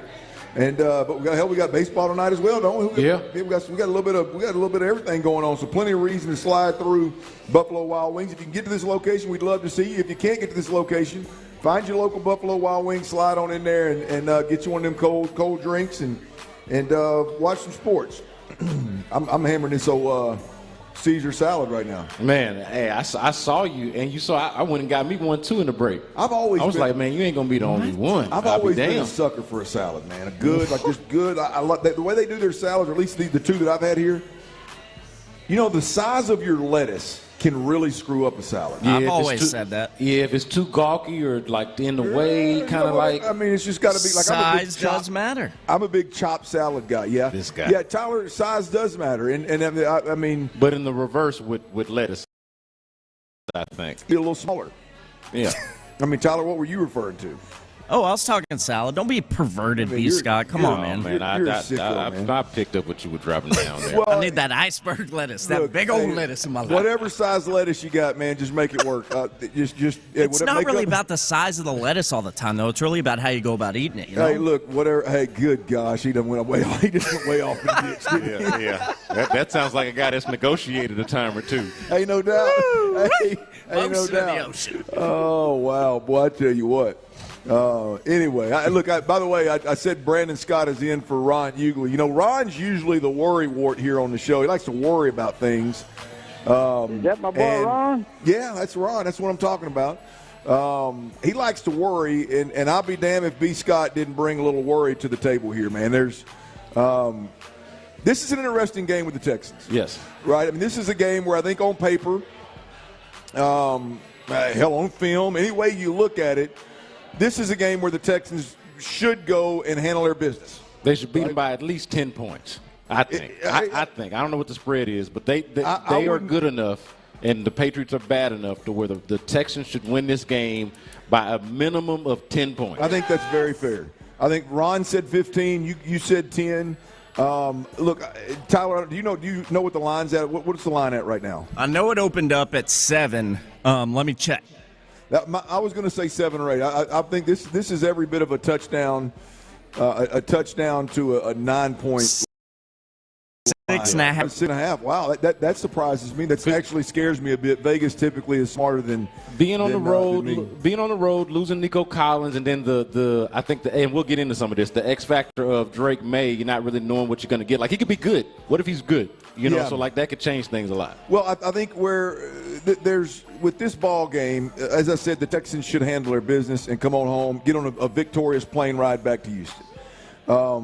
But there are a couple of things on each side of the football that could cause some serious problems for anybody, not just the Texans. And I know you're concerned about one thing in particular, and that is the New England Patriots' willingness to commit to the run offensively and the product that they put on the field this year. The New England Patriots are, I'm looking, I think, 8th in the league in yards per game. And if you look at the company that they're keeping in terms of rushing the football, they're right there with the Detroit Lions, the San Francisco 49ers, the LA Chargers, the New Orleans Saints. They're right there sandwiched in between those 5 teams. This is a football team that can run it well, and they've got a couple of really, really, really good complementary backs in Stevenson, Ramondre Stevenson, who we've seen quite a bit. Yeah, Stevenson and Gibson, those two guys are lightning and thunder kind of action, and both of them can do work. And so I know you're a little bit concerned about how the Texans deal with this particular run game.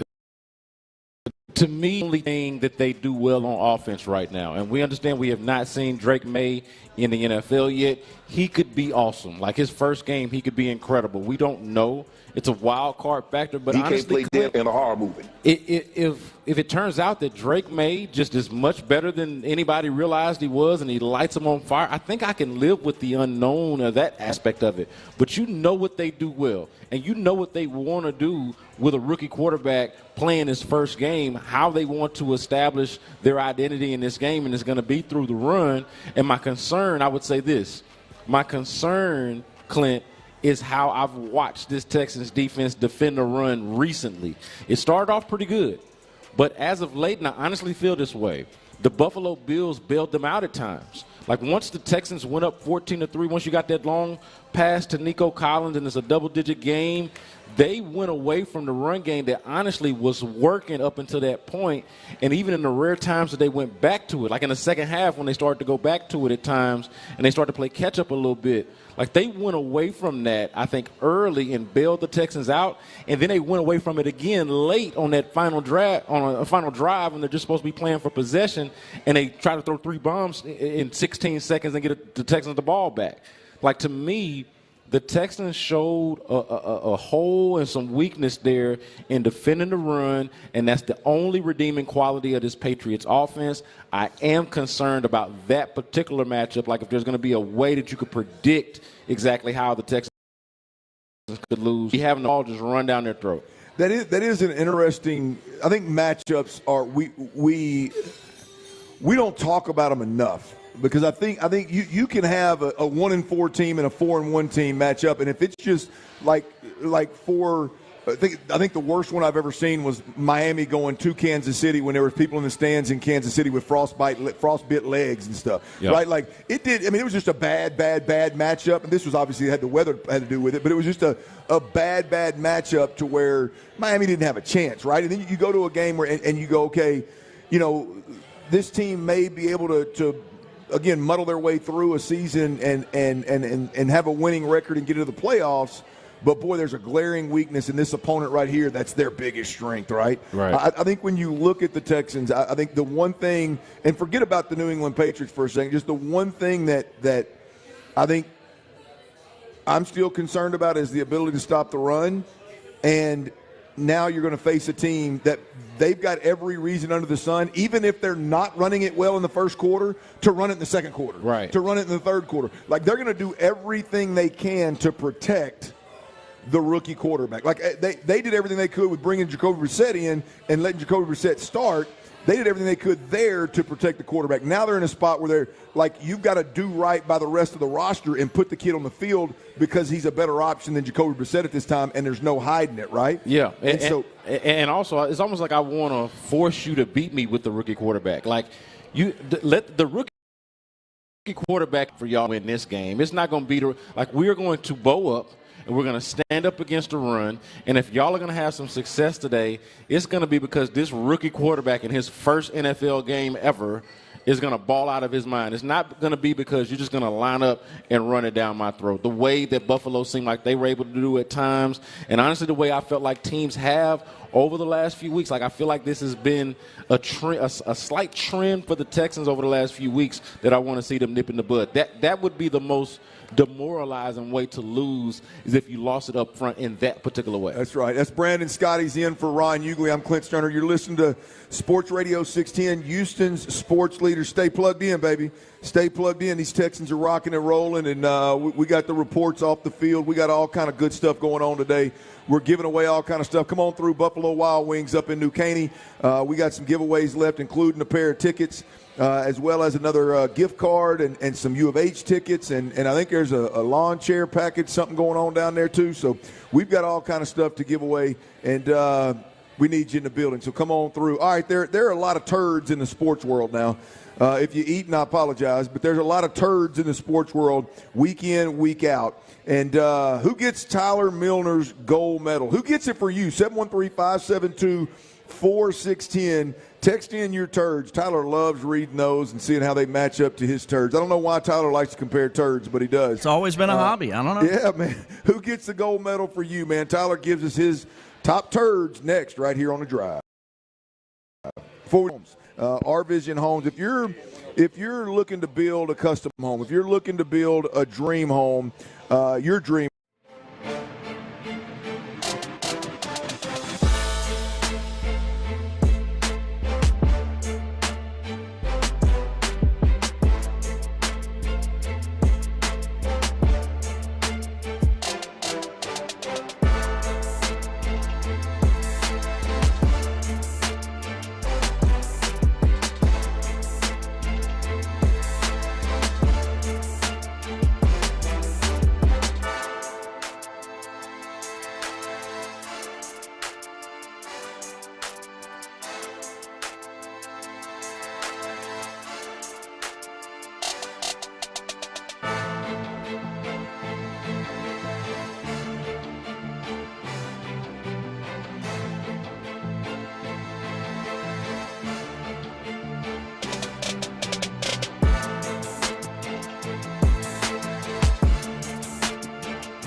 help you keep being unstoppable.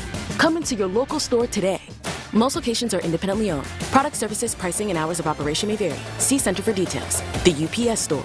Be unstoppable. Football, fall, and Sagamore Rye Whiskey. It's a match made in heaven, y'all.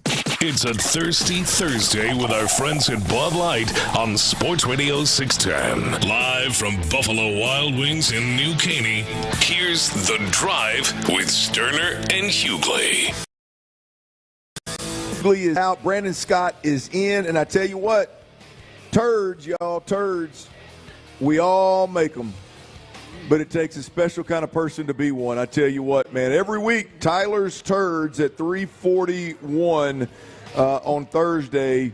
It's the way to go. And Tyler's... We all make them, but it takes a special kind of person to be one. Yeah, that's right. That was poetic, man. I like that. Hey, Tyler's Turds of the Week. Here we go, Tyler. Take the wheel, baby. Pro athletes are sometimes a lot to handle. We're just not good enough. Maybe even a bit dramatic. Altuve stole an MVP from Judge. Turdish behavior will not be ignored. No one is safe. I'm not going to let it take my joy. It's Tyler's Turds of the Week on The Drive with Stoerner and Hughley. All right, boys. You're listening to The Drive. This is, of course, Thursday, Thirsty Thursday, right around 3:40 p.m. I give you a full podium every damn week of these turds around the professional sports world, people, because it's my job. It's my responsibility. I've taken it upon myself as a good Samaritan, as a tremendous sports fan in the great city of Houston. I've taken it on myself each and every week to search out the turdish behavior that needs to be called out. And we got another full podium this week, boys. Ready to go? Let's do it. Absolutely. All righty. Bronze medal on the Turds of the Week. It's one of our own, boys. Oh, no. It's one of our own. This doesn't happen super often. Not a civil war. Not a civil war. Yeah, you know, there are times, you know, and this time it's a member of our late night program, and if you don't know about it, it's Area 45. Local late sports talk. Your only source for that in H-Town is with Patrick Creighton, Sean Bijani, and Chris Santiago every single night, 8 p.m. to midnight. But it's old PC, my co-host from the Big Orange Wagon. He's getting the bronze medal on the turd list this week. And before I get a little more serious with this silver and gold medal, boys, let me just peel that carpet back, as Ron the Show Hughley would say real quick. This bronze medal this week, I got this simply because I had to share this audio with y'all. I had to share with you, Clint, B. Scott. I had to share with our listeners, the Drive family, because in my experience, and I'm a humorous individual, I like to think, there aren't many things in the comedic world or attempted comedic world that are more cringy than when a fella or lady might just butcher an impression. Like someone's like, I have this great Christopher Walken, and they sound like nothing like him. You know what I mean? You know what I'm saying? Bad impressions to me are super cringy. Yeah. I'm listening to Area 45 last night. Our guy Patrick Creighton, what they were talking about, it really doesn't even matter. But my guy Patrick Creighton, PC, the guy who refers to the co-host B. Scott's filling in for is Ron Hughley. Ron Hughley. Oh, it's so bad. I love PC. In my opinion, one of the worst impressions I may have ever heard. I was laughing my ass off, but it was awful. I even texted him about it. But I want y'all to listen for yourselves. Tell me if I'm being too hard on PC here, because I think this impression attempt by Creighton of doing a voice of Beavis from Beavis and Butthead, I think it's awful. I'll explain more in a sec. It's pretty funny. But tell me if this is really deserving of a bronze turd medal on a Thirsty Thursday, or if the impression wasn't as bad as I think. Here was PC last night live on Area 45. I think I need to stop by Tom Anderson's bullshit. Hey, about it. Now he knows what not to do. Yeah. Go ahead and get you a pro, big dog. Does he? Sounds like he's got a problem. Probably does. Yeah, it's cool he doesn't have anyone, therefore he's doing it himself. I think I need to stop by Tom Anderson's bullshit. Hey, about it.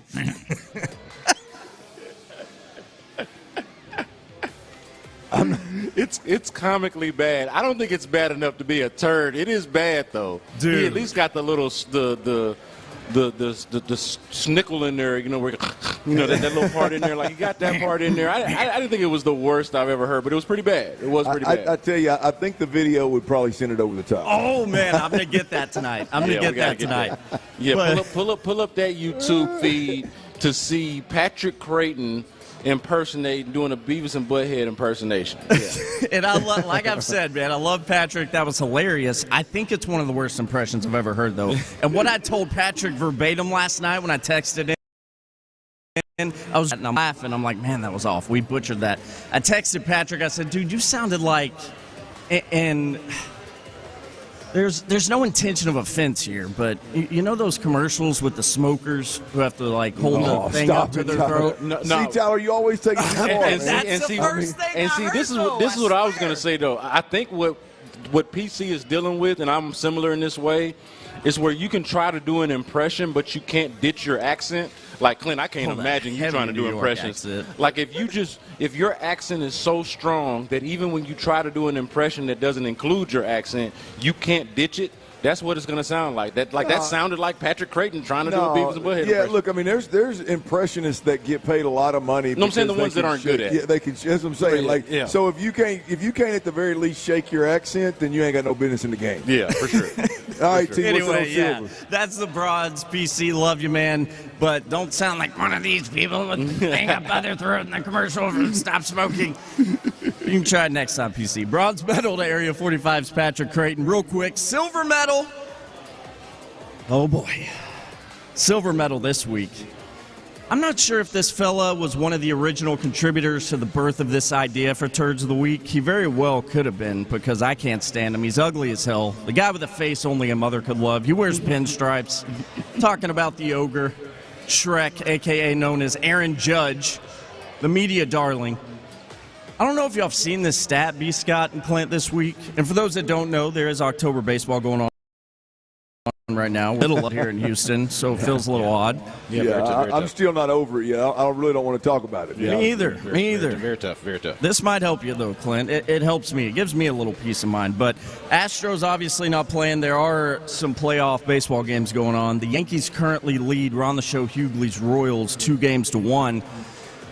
Aaron Judge, I saw a stat on this ugly mofo this week that was truly eyebrow-raising. Aaron Judge in October baseball and playoff baseball, postseason baseball, he has a higher strikeout rate than, I'll give you a hint, he has a higher strikeout rate than a guy we know very well. Let's go, Rockets. That is Martin Maldonado, Houston's own, the World Series champion. Aaron Judge has a higher strikeout rate than Maldonado, boys. It is wild that he could be that great of a player and that lousy in the postseason. And especially with the Yankees and sort of how they've had this issue over the last, couple of decades of trying to get back there, and especially since the Astros have risen to prominence, we've been in their way. But, man, the fact that Aaron Judge has not been able to contribute at all, really, damn. And then the You'll Mets, love to see it. On the other side, the Mets are out there balling. Yeah.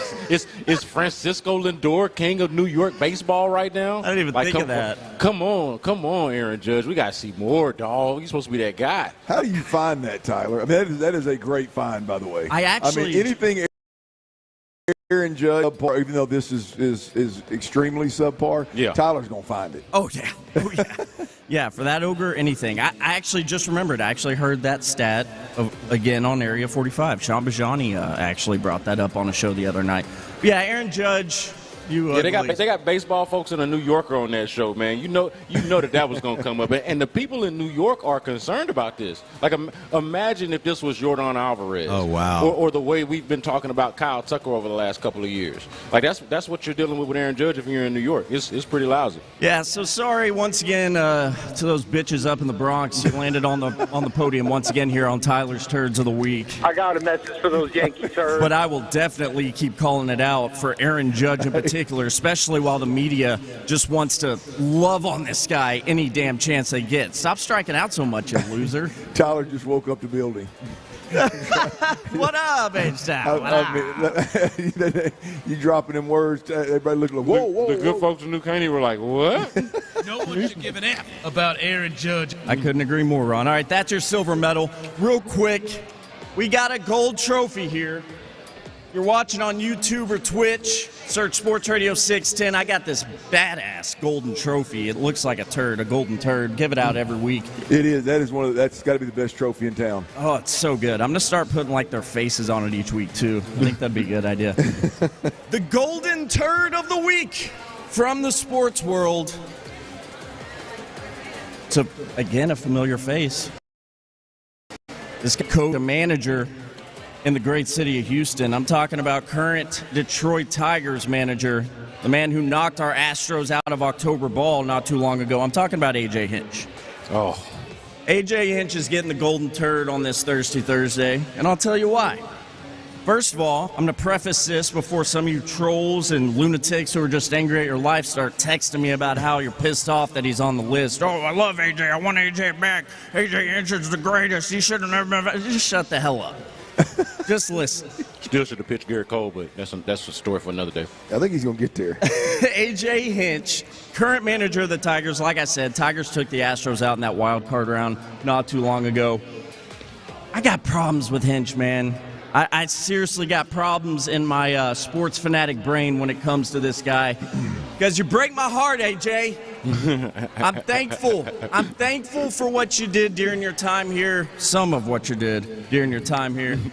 Mainly being the 2017 World Series for the Houston Astros, the first title for the Stros in Houston. I'm very thankful. I will never forget that. And I don't have time to go into this because I can go on a rant. Y'all know I can't get into 2017 and the cheating scandal because I'll blow a gasket and have to go off on some morons. But A.J. Hinch, you contributed to the smear campaign on the Astros before you got fired. That's where my heart starts breaking. You're the manager and you didn't manage. You didn't manage them. It's literally in your title. You're not even a coach. You're supposed, and you knew they were cheating. Somebody check on Tyler. And you just didn't say nothing. Say it with your chest, A.J. Be a man. You can't tell me you didn't want to be doing that. You knew it was wrong, but I just kind of, I encouraged him. I hit the TV with a bat, whatever the hell. A.J., be better. A.J. Hinch, Detroit Tigers manager. Tigers, by the way, up 2-1 in the ALDS on the Guardians. And also, I feel like I got to remind Houston of this from time to time when it comes to Hinch, because it pisses me off every time I think about it. He won us a World Series in 2017. He contributed to that. And like I said, always thankful.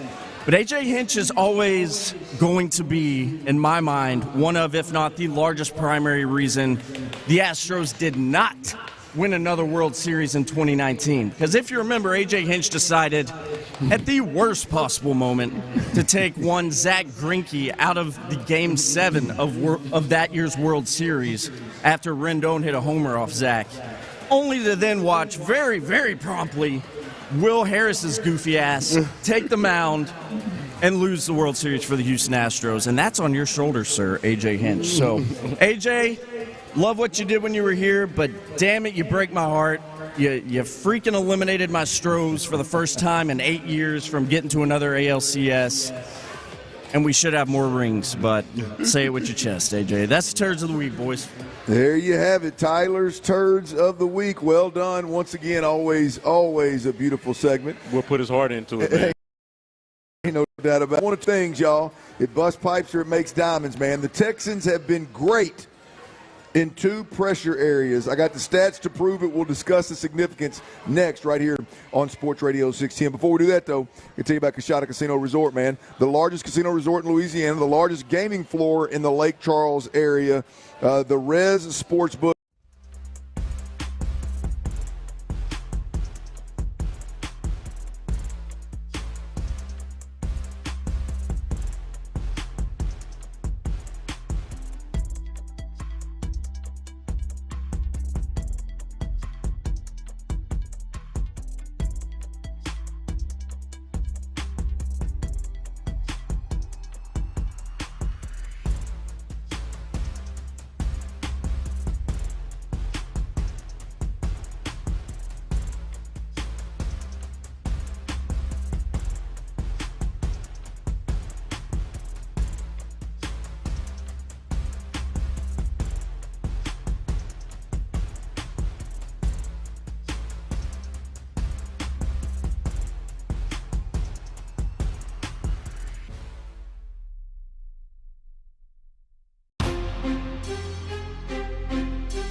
Pfizer. KILT FM HD2 Houston. Inside access, and the Texans play here. An Odyssey sports station. Sports Radio 610 presents The Drive with Stoerner and Hughley. Dive into the mind of former NFL quarterback Clint Stoerner. I like a good time. I like to have a party. I know you do. It's Dirty's Daily. Yeah, man. Breaking a little bread in here at Buffalo Wild Wings up here in New Caney. Come on through, $59.99 if you're in that neck of the woods. Come on through, hang out with us.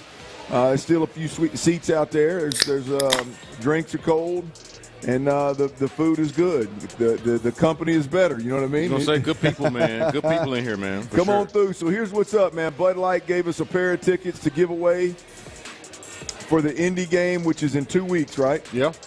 They're on the road for 2 weeks. So actually, it's 3 weeks. Well, 2 weeks from Sunday. Two weeks from this game, but yeah, 3 weeks from the date, roughly. The next Texans home game, the Indianapolis Colts. So a division opponent. Not sure what that game's going to mean because it seems like the Texans real early in the season are running away with this division, and everybody else looks like they're struggling more and more as the season goes on. But it's always good to play the Colts, especially if you're expected to beat up on them. So anyway, we're giving away those 2 tickets along with 2 wristbands to the Bud Light tailgate party before that game. So all you got to do is pay for parking. They got the party and they got the game. Bud Light's got the party and Bud Light's got the game. So you can win those tickets. We'll give them away in the 5 o'clock hour. You got to be here to win. In the meantime, over the next hour, I'm going to give away another $25 gift card, Visa gift card. We got Bud Lights being handed out in here. We got some tickets to a U of H game. I think the K-State game, I believe, is what we still have left. But come on through. We're giving away some tickets. We're having a good time.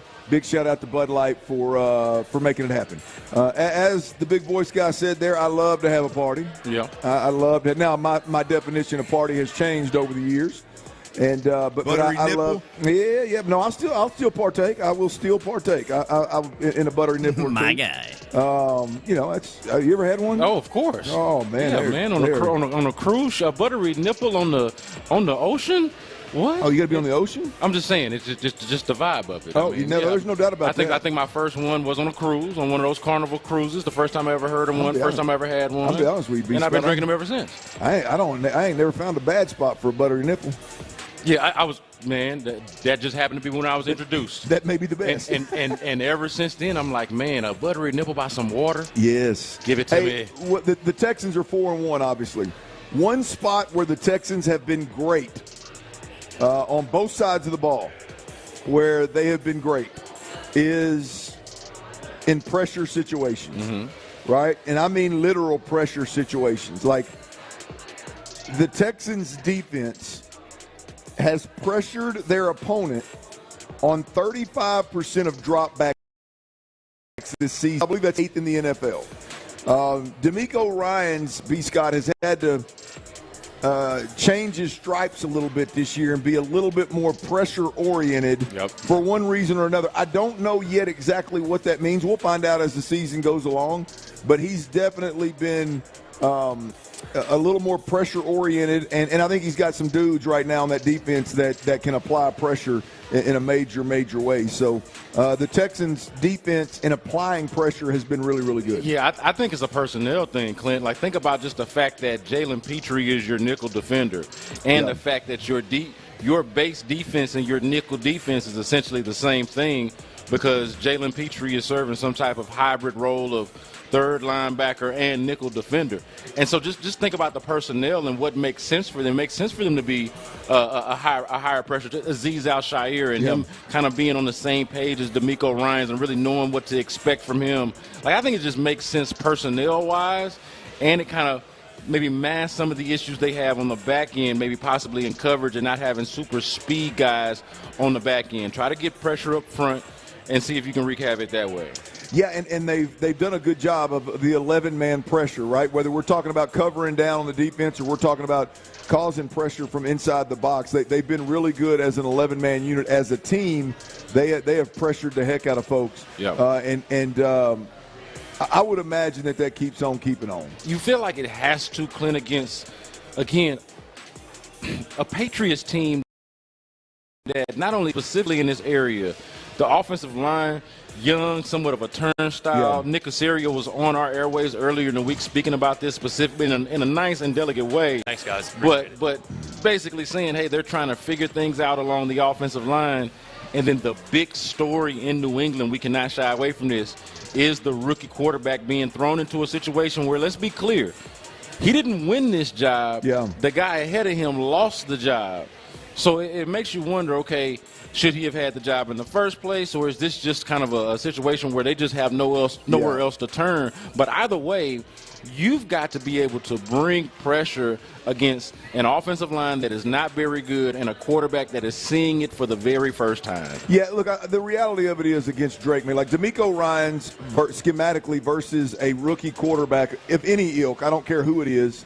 I love DeMeco Ryans in that situation. Now, you look at Drake Maye, the quarterback that it actually is, and I like it even more. I completely disagree with whatever that viral video or audio was going around about CJ saying that Drake Maye's the most NFL-ready quarterback in this draft, in last year's draft.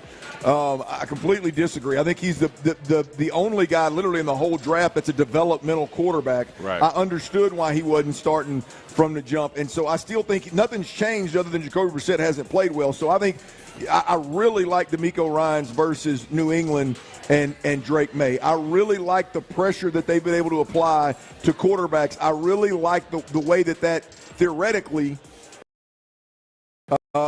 rookie quarterback. So I would imagine that the Texans defense will continue to pressure, not just Drake Maye, but moving forward. They've been so good at it, and even in critical moments, they've been so good at creating pressures. And it's obviously it fits them as a group because they're doing it as an 11-man, and they.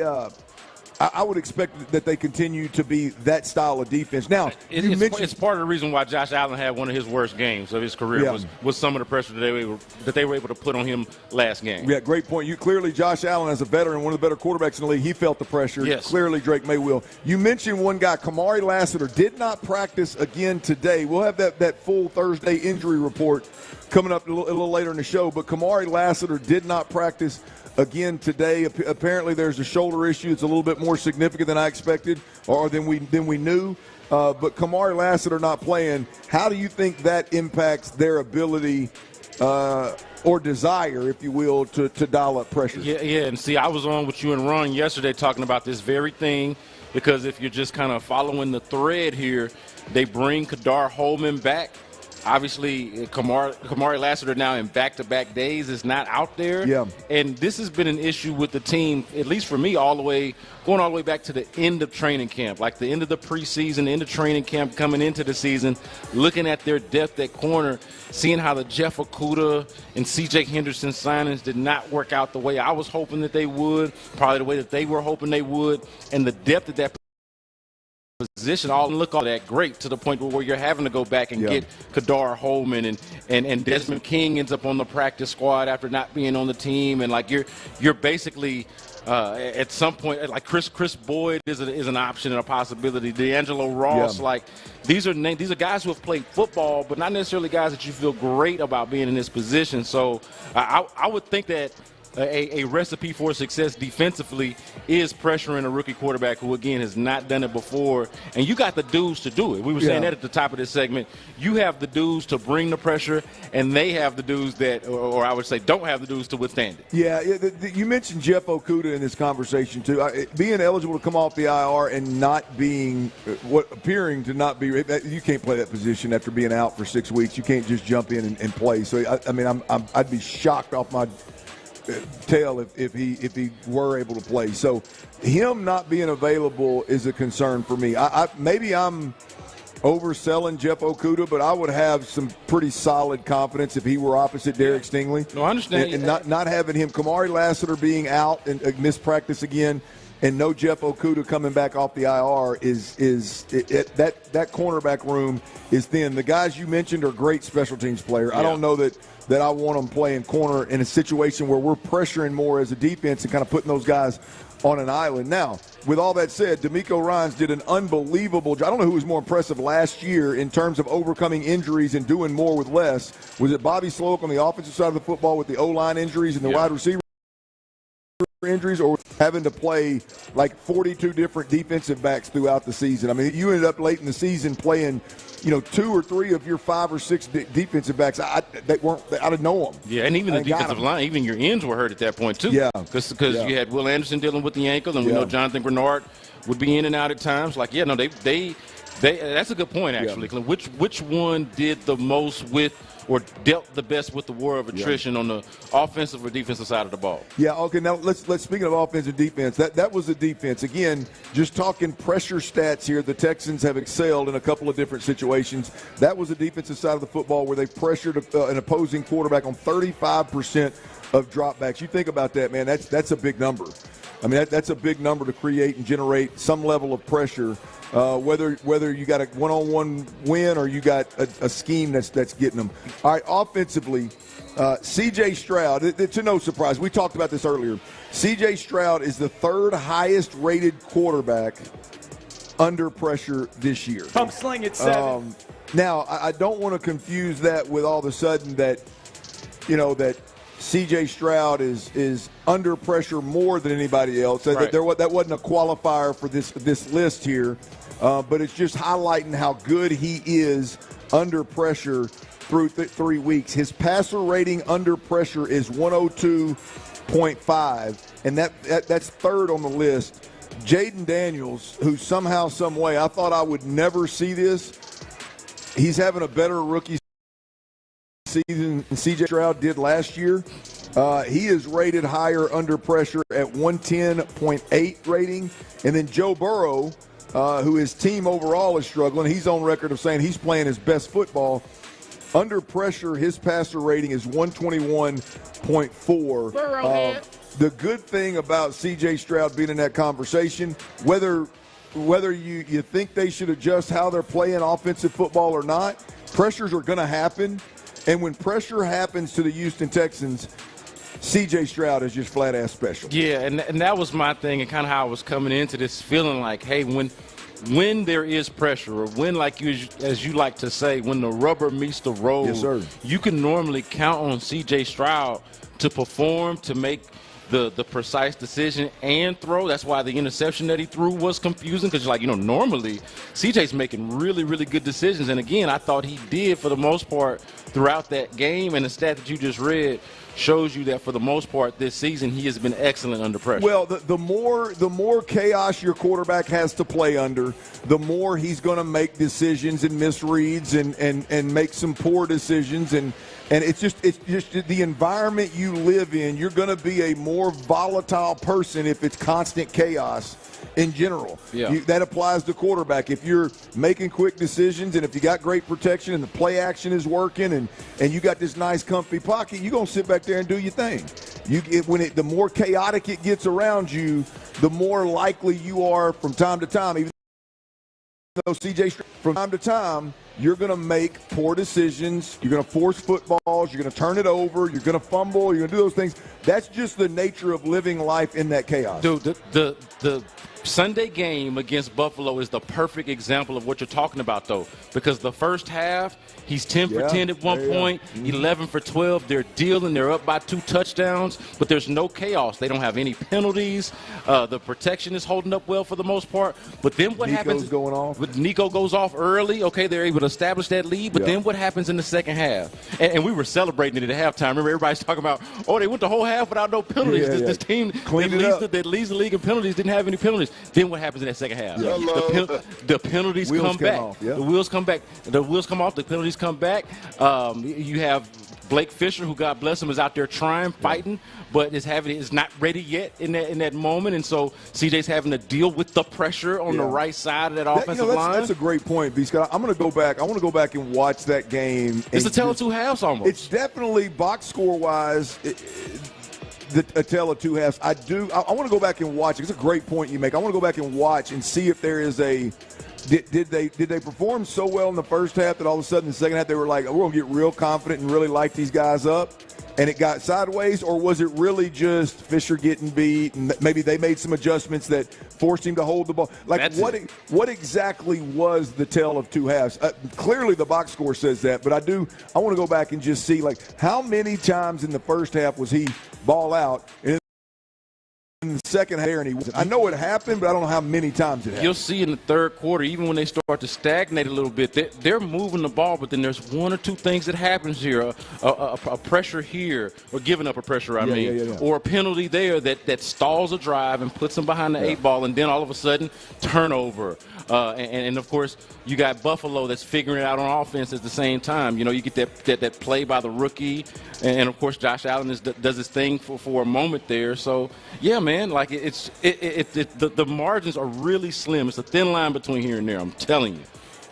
All right, we've got an official injury report, Thursday injury report. All the hay is in the barn for the 2 big work days for the Houston Texans. We've had a lot of unofficial announcements in terms of injuries. Now we've got an official injury report from the Houston Texans after a Thursday practice. And I told y'all a little story earlier about getting chased by a German Shepherd, and I never got to the punchline. I'm gonna wrap that. I'm gonna put a bow on that story too, because Tyler, at your ass, I'm gonna put a story. I'm gonna put a bow.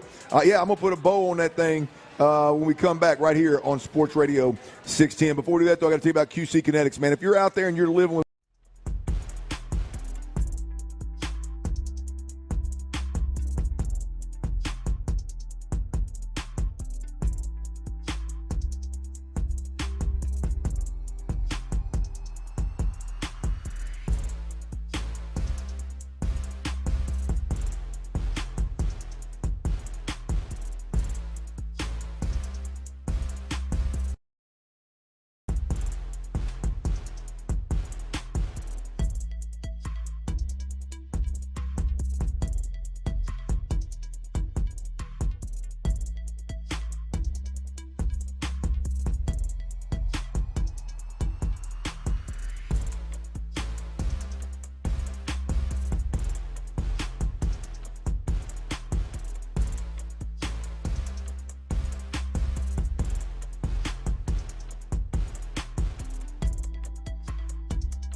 leader. Sports Radio 610. It's a Thirsty Thursday with our friends at Bud Light on Sports Radio 610. Live from Buffalo Wild Wings in New Caney, here's The Drive with Stoerner and Hughley. Yeah, Ron Hughley's out. Brandon Scott is in. I tell you what, the place is filling up. Y'all better come on through. 59 and 99 New Caney, Buffalo Wild Wings. Come on through. Hang out with us. We got a little Thirsty Thursday rocking and rolling. We're going to give away some tickets, Texans tickets, Texans Colts. Yeah, I hear you, Mark. We're going to give away some Texans tickets to the next home game.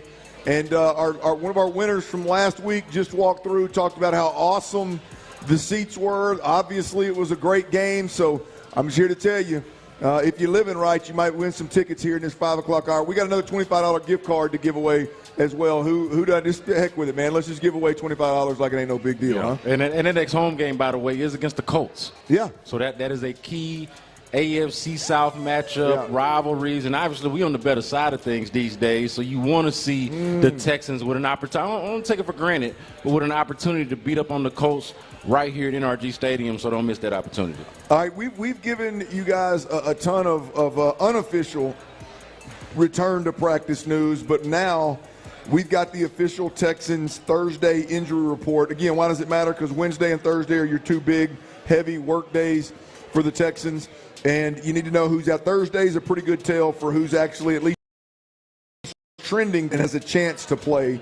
And B. Scott, everything that we told the people earlier appears to be holding up officially. The unofficial mentions that we had earlier, they're holding up to be official at this point in time. I think the big one here is Joe Mixon and the offensive line. Yep. Right? Joe Mixon was back at practice today. He was limited, but he's back at practice. And then yesterday you had 3 of your starting 5 offensive linemen that were not practicing, and all of those guys were back in limited capacity today. Titus Howard was limited. I'm sorry, they weren't all in limited capacity because Titus Howard was limited. Kenyon Green was limited. Laramie Tunsil was full. Yep. B. Scott, when we talk about what the Texans, the step they need to take, where they need to continue to get better as this season unfolds, they're creating an identity, right? We hear Bobby Slowick, and I think it's kind of a buzz phrase around the NFL of, it takes 4 to 6 weeks before you really know who you are, yada, yada, yada. I just answered this one also, but I know you did, Bobby, but sometimes I don't like your answers, man. They said 8 weeks, man. Yeah, well, they wanted us to wait forever. Now it's 8 weeks. I mean, what dang the it, hell Bobby, are we that's talking exactly about? what we don't want. It's so hard for me to wrap my head around it. However, the nonsense is that it takes 6 to 8 weeks for a team to figure out who they are. Yep. Well, it's week 6, y'all. It's week 6, and we appear to have our offensive line whole, and we appear to have a running back room that's trending towards being full go. Because, again, Joe Mixon was limited, and Dameon Pierce was full for the first time in several weeks. So, Brandon, when we talk about this team getting revved up and this team getting to a point where they're playing their best ball late in the season, a big part of that is going to be about this offensive line and this running back room, 1, being healthy, but 2, getting this running game going. Yeah, we've already talked a lot about what Joe Mixon obviously brings to the table, having Dameon Pierce back, having the whole running back room back and what that means. But specific to the offensive line question, I think a secondary headline from this week is Titus Howard returning to practice. Because think about it, that's the one who didn't practice, who also didn't play on Sunday. And you can think whatever you think about Titus Howard, but I do not think that C.J. Stroud fumbles that ball at the end of the game if it's Titus Howard at right tackle and not the rookie who wasn't ready, the rookie who they had been picking on throughout the entire game. And that's not to pick on him now. That's just to say that is a good thing for the Texans to have Titus Howard back on top of all of these things that we talk about with the run game, right? You're not going to be able to run the football with your second-rate offensive linemen and running backs. That is not reasonable to ask. So to be able to get that back, again, especially on a week when you're losing Nico Collins, I think is very, very important. Before we move on this injury report, I want to hear, Tyler, grab that Joe Mixon real quick. Somebody, who was it caught up, Chandler? Yeah, this was Chancellor Johnson. And this was a media scrum, but this is an exchange with Chancellor Johnson on Joe Mixon. back and how much he missed being out there over the last few weeks. How tough was it the past couple of weeks sitting out and not being able to play? What you think? I'm going to hear your perspective, though. You got out there, I was number one in the league in rushing. I want to be out there. You know what I'm saying? Like, you know, other than, obviously I was stopped because of that weak-ass hip drop tackle. You know what I'm saying? So I can't do nothing about that. I want to be out there more than anybody. You know what I'm saying? So obviously it's frustrating, but at the end of the day, it is what it is. I'm going to just keep on working, and when it's time to, you know, be out there, I'm going to do what I got to do to show them the best on the field. Simple as that. Yeah, Clint. I think you want everybody that's involved in the run game to have that type of attitude going into it, from offensive line to running back to everybody around them that's involved in enforcing some type of run game. There ain't no doubt about it, man. That is the good. A little more good news here. Derek Barnett, one of the reserved edge rushers, which I think is important to the team moving forward. You need that depth. Derek Barnett is and Jerry Hughes. And those guys are really, really, really good depth. And Derek Barnett was limited in practice today, so that's trending towards playing, at least moving in the right direction. Now, the bad news here with the Houston Texans injury report, Thursday injury report, Robert Woods did not practice, Jimmy Ward did not practice, and Kamari Lassiter, your starting corner opposite Derek Stingley, did not practice today. Let's start right there with Kamari Lassiter, just real quick on the significance of him not being there and us really not knowing what the hell the answer. Serious questions about the depth of that position. Like, I cannot sit here and tell you right now who's going to be the corner that's going to start opposite of Derek Stingley. Is it going to be Kadar Holman, who they just brought in? Is it going to be Chris Boyd or Miles Bryant, like somebody that's already on the team? Like, I am not sure what the plan is, and this has been a concern of mine really going into the season. What is the depth at corner once you get past the fact that, you know, they let C.J. Henderson go and Jeff Okuda's been injured? I do not know what this is going to look like, and the reason why this is an issue is because it looks like it's not trending in the right direction. He didn't practice today. It looks like he's probably going to be out. Well, that makes two starters with Kamari Lassiter trending in a direction of not playing, as well as Jimmy Ward not playing. And you may first look at that and go, hey, man, I like Kalen Bullock anyway, which I do. But don't forget now, this is a team where they're going to stick to the run, and if they get you, it's going to be a hard play-action throw over the top. And guess what? Kalen Bullock has been susceptible to, whether it's in the red zone or it's in between the 20s, he's been susceptible to getting the ball thrown over his head. So we'll see how that holds up. No Jimmy Ward could be a problem, although I do like the high ceiling of the rookie safety playing in his position. And the other part of that is Robert Woods. Look, that $7 million insurance policy has paid off on two fronts already this year for the Texans. When Tank Dell went down, obviously didn't have a monster game or anything, but he contributes. You plug him in. You don't worry about him. You know he's going to be where he's supposed to be when he's supposed to be there. And then last week, there was a couple of returns in the return game, punt and kick return, that were really, really – I think they were both punts. But in the punt return game, that was really – aspects of Robert Woods' game is – the fact that C.J. Stroud has a trust level with him on third down. That was the case early on in the season last year. And then that part about him in the return game. Yeah. I think because he's older, you forget that he has that club in his bag. Yeah. But he absolutely has it, and he showed it to you last week. Hey, Tyler, I know that's Brandon Scott. I'm Clint Stoerner. You listen to Sports Radio 610, Houston sports leader. I told a little story earlier about getting chased by a German Shepherd today on my little jog walk. And I think I expressed how dead-ass serious I was. It was a bad situation I was in. And the little lady that couldn't walk and couldn't speak English trying to get the dog off of me it lasted longer than I would like. But where I was going with all of that, Tyler, is I've been chased by dogs 3 times in the last, I'd say, month on my little jog walks. That's here. 3 bad owners. And I'm glad you said that, because I'm gonna be real honest with you. I don't do this on purpose, because these are like really emotional, like high intense moments. Yeah. I think of Tyler every time, and I dog cuss him. As I'm staring that German Shepherd in the face yesterday, I'm like, Tyler, sorry ass Tyler. It's not one of my bitches chasing you. I was gonna say, I feel like Tyler would have his in line. Tyler would have. I don't feel like Tyler's would be out there. I don't feel like if you jog past Tyler's house, I feel like you're gonna be safe. Well, exactly. I just feel like I'm in a bad situation, and I can hear Tyler make an excuse for the dog, like blaming it on its owner, which I understand. I understand. No such thing.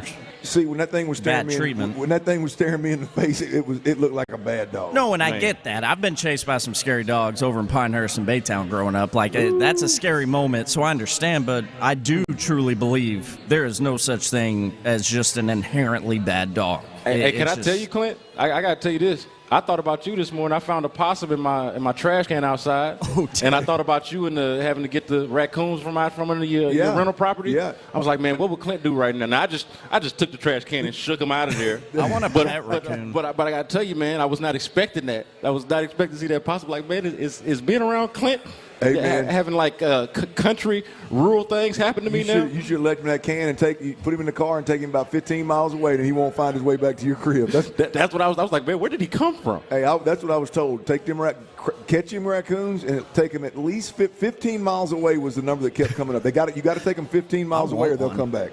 I was like, damn, they're pretty. You can domesticate them. You take me no, I don't want to do that. You take me a couple of miles away, I ain't coming back. You ain't got to go all the way 15. I just let them run across my yard to the neighbors. Go in their trash. I don't care where you go. Just don't be over in my trash can. It's all good. That is great. All right, the Texans, they got the New England Patriots this weekend. And I'm telling you, the Patriots have been they've had a run of bad luck lately. Let's catch everybody up on the Texans' opponent this week and really what they're up against. I'm telling you, it's dysfunctional in New England, folks. It is big-time dysfunctional in New England. We'll discuss that next right here on Sports Radio 610. Before we do that, though, look, if you're having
so she can tackle every task with precision and turn potential setbacks into streamlined success.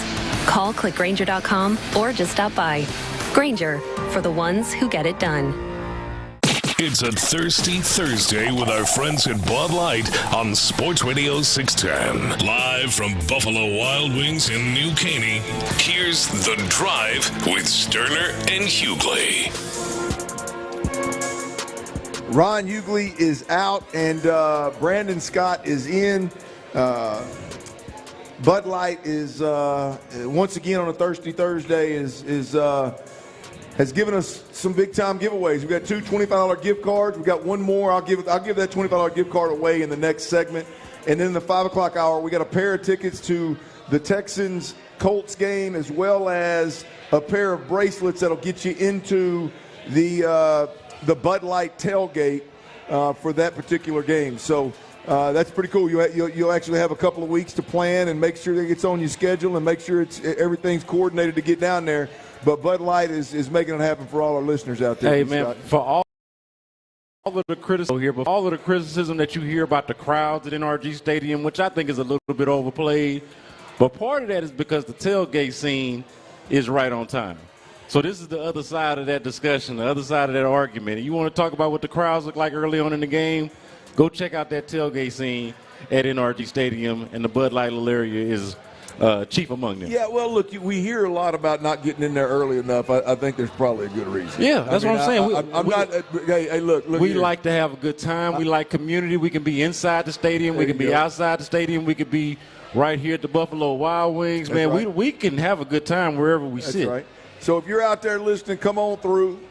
Come in the front door. We got a raffle box right here in front of us. Make sure you get your name in the raffle box. Again, we got a $25 gift card as well as 2 tickets and 2 bracelets that'll get you into the Texans Colts games as well as the Bud Light tailgate party before the game. We'll do all of that in the next hour. So make sure that you come on through. If you're out there, we're at New Caney, Buffalo Wild Wings, 59 and 99. If you're in that area, come on through and hang out with us. Clint, I did want to clean something up before we get started because we were having that discussion about cornerback and who plays after Kamari Lassiter. Yes. The depth chart, the unofficial depth chart, does have D'Angelo Ross as the guy behind Kamari Lassiter.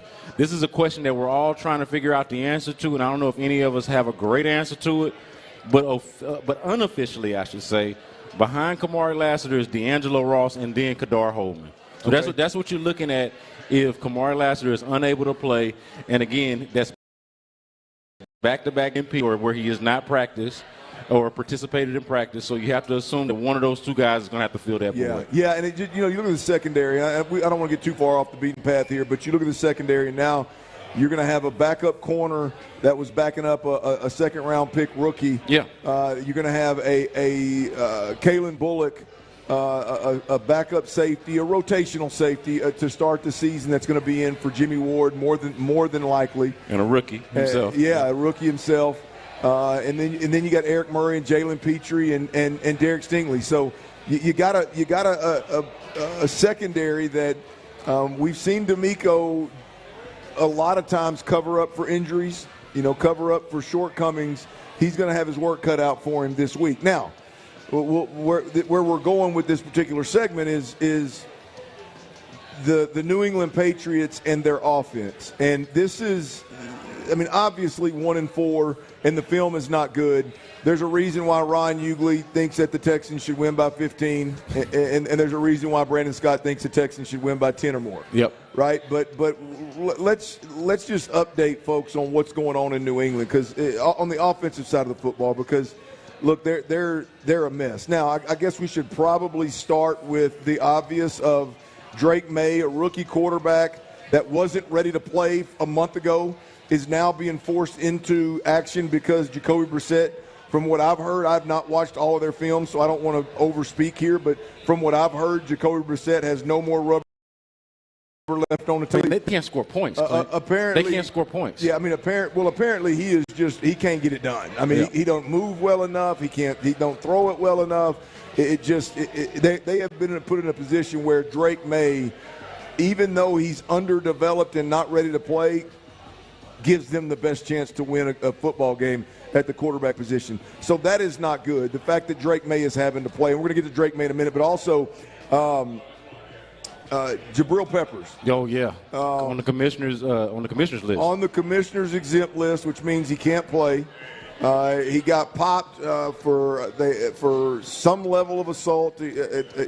Reportedly domestic violence and cocaine possession. Yes, and I don't know the details of all of the domestic violence stuff, but apparently had a little cocaine in his wallet while they were searching and headed to the slammer.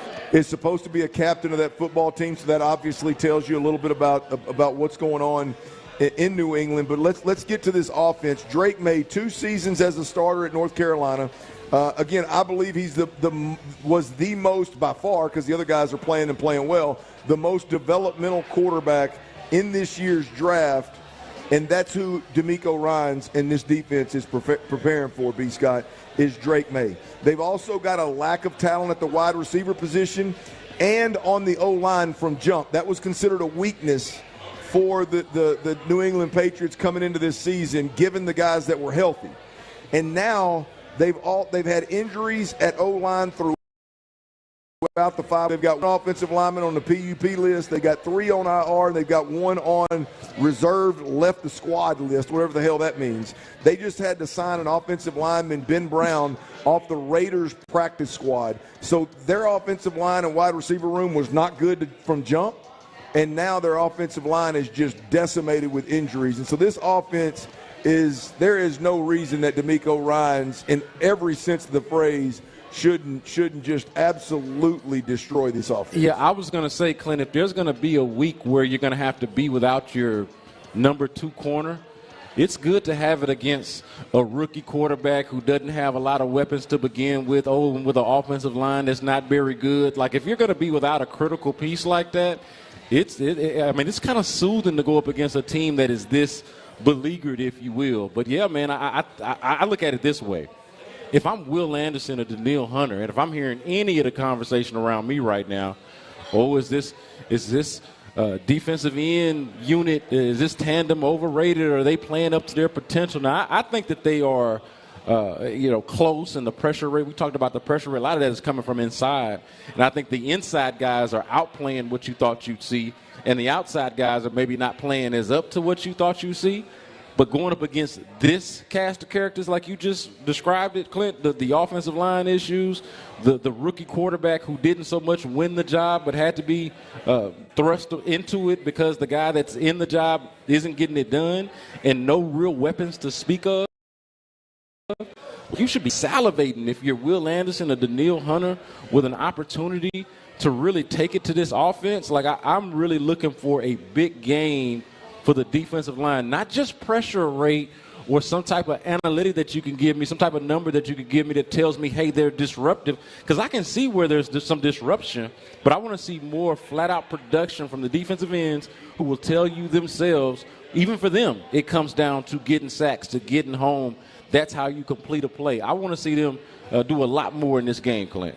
Yeah, I mean, there's no reason that they shouldn't be able to pull out all the stops. However, if they want to drop 7 into coverage and rush 4 and expect their 4 to get home, they should be able to do that, right? If they want to work on some pressures and create turnovers and try to get a big lead, a big momentum swing and play early on, they should be able to do that. You look at the cover defenders. I know Kamari's out, but they should be able to cover these receivers like gloves, like they did last week against Buffalo. It should be very, very similar. They should do all of that. Yeah. They should check every single one of those boxes at some point in the game. Yeah, I don't disagree with your 10-point and Ron Hughley's 15-point thought there. I agree wholeheartedly. But when it's all said and done, it's football. Typically, when I feel this strongly, and I hear people that feel that strongly, that means it's too good to be true. Yeah. You know what I mean? Most of the time, from a betting perspective, like we're here at 6.5.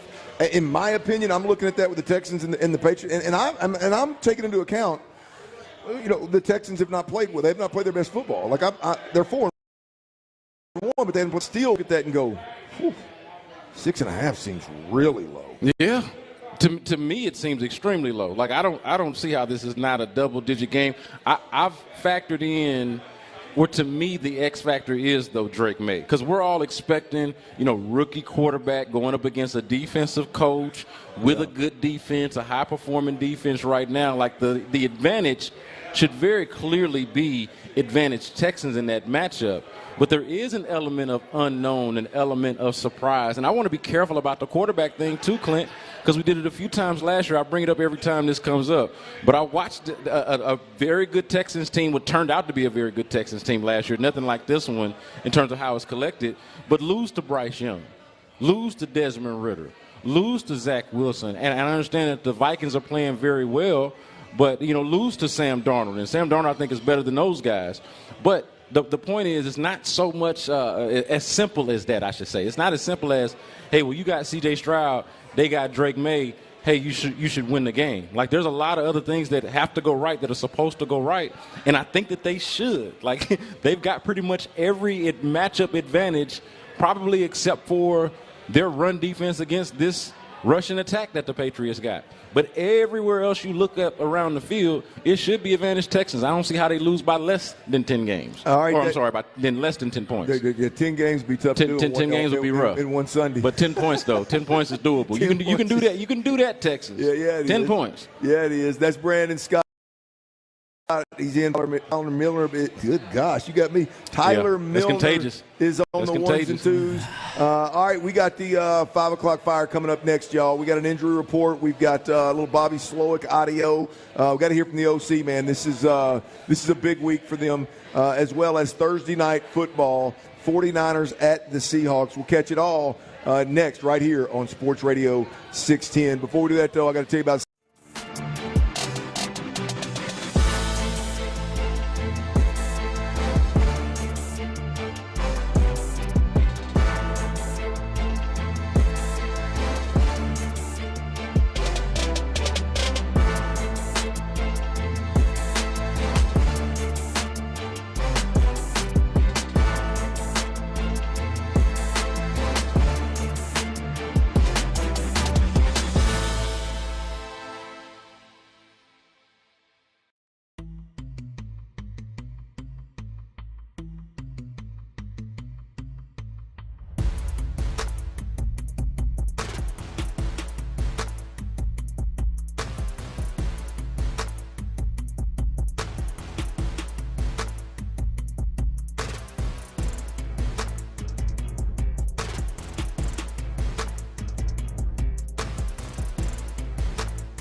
or go to JohnAnthonySports.com. Sponsored by JFSR Group.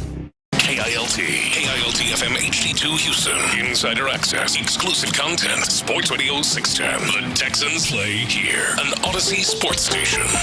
We have a liftoff. The drive is live. Sports Radio 610 presents The Drive with Stoerner and Hughley. It's the 5 o'clock fire. All right, the Texans injury report. That's the biggest news on in the city right now, man. We got some good news on the Texans front. A game that they must as well, but they should win handily this weekend. And we've got some pretty good news here, man. You got the running back room appears to be trending in a direction where it's going to be full. The offensive line room appears to be trending in a direction where it's going to be full. Joe Mixon was limited at practice today. And Dameon Pierce was a full go at practice today. Titus Howard limited at practice today. Laramie Tunsil full go at practice. Kenyon Green limited. B. Scott, when I hear that, I don't know what the end game is going to be, but I feel really good about the pieces being in place for them to get this run game going. Bro. Yeah, man, absolutely. Like you mentioned, all of the offensive linemen, after not practicing the day before, are practicing now.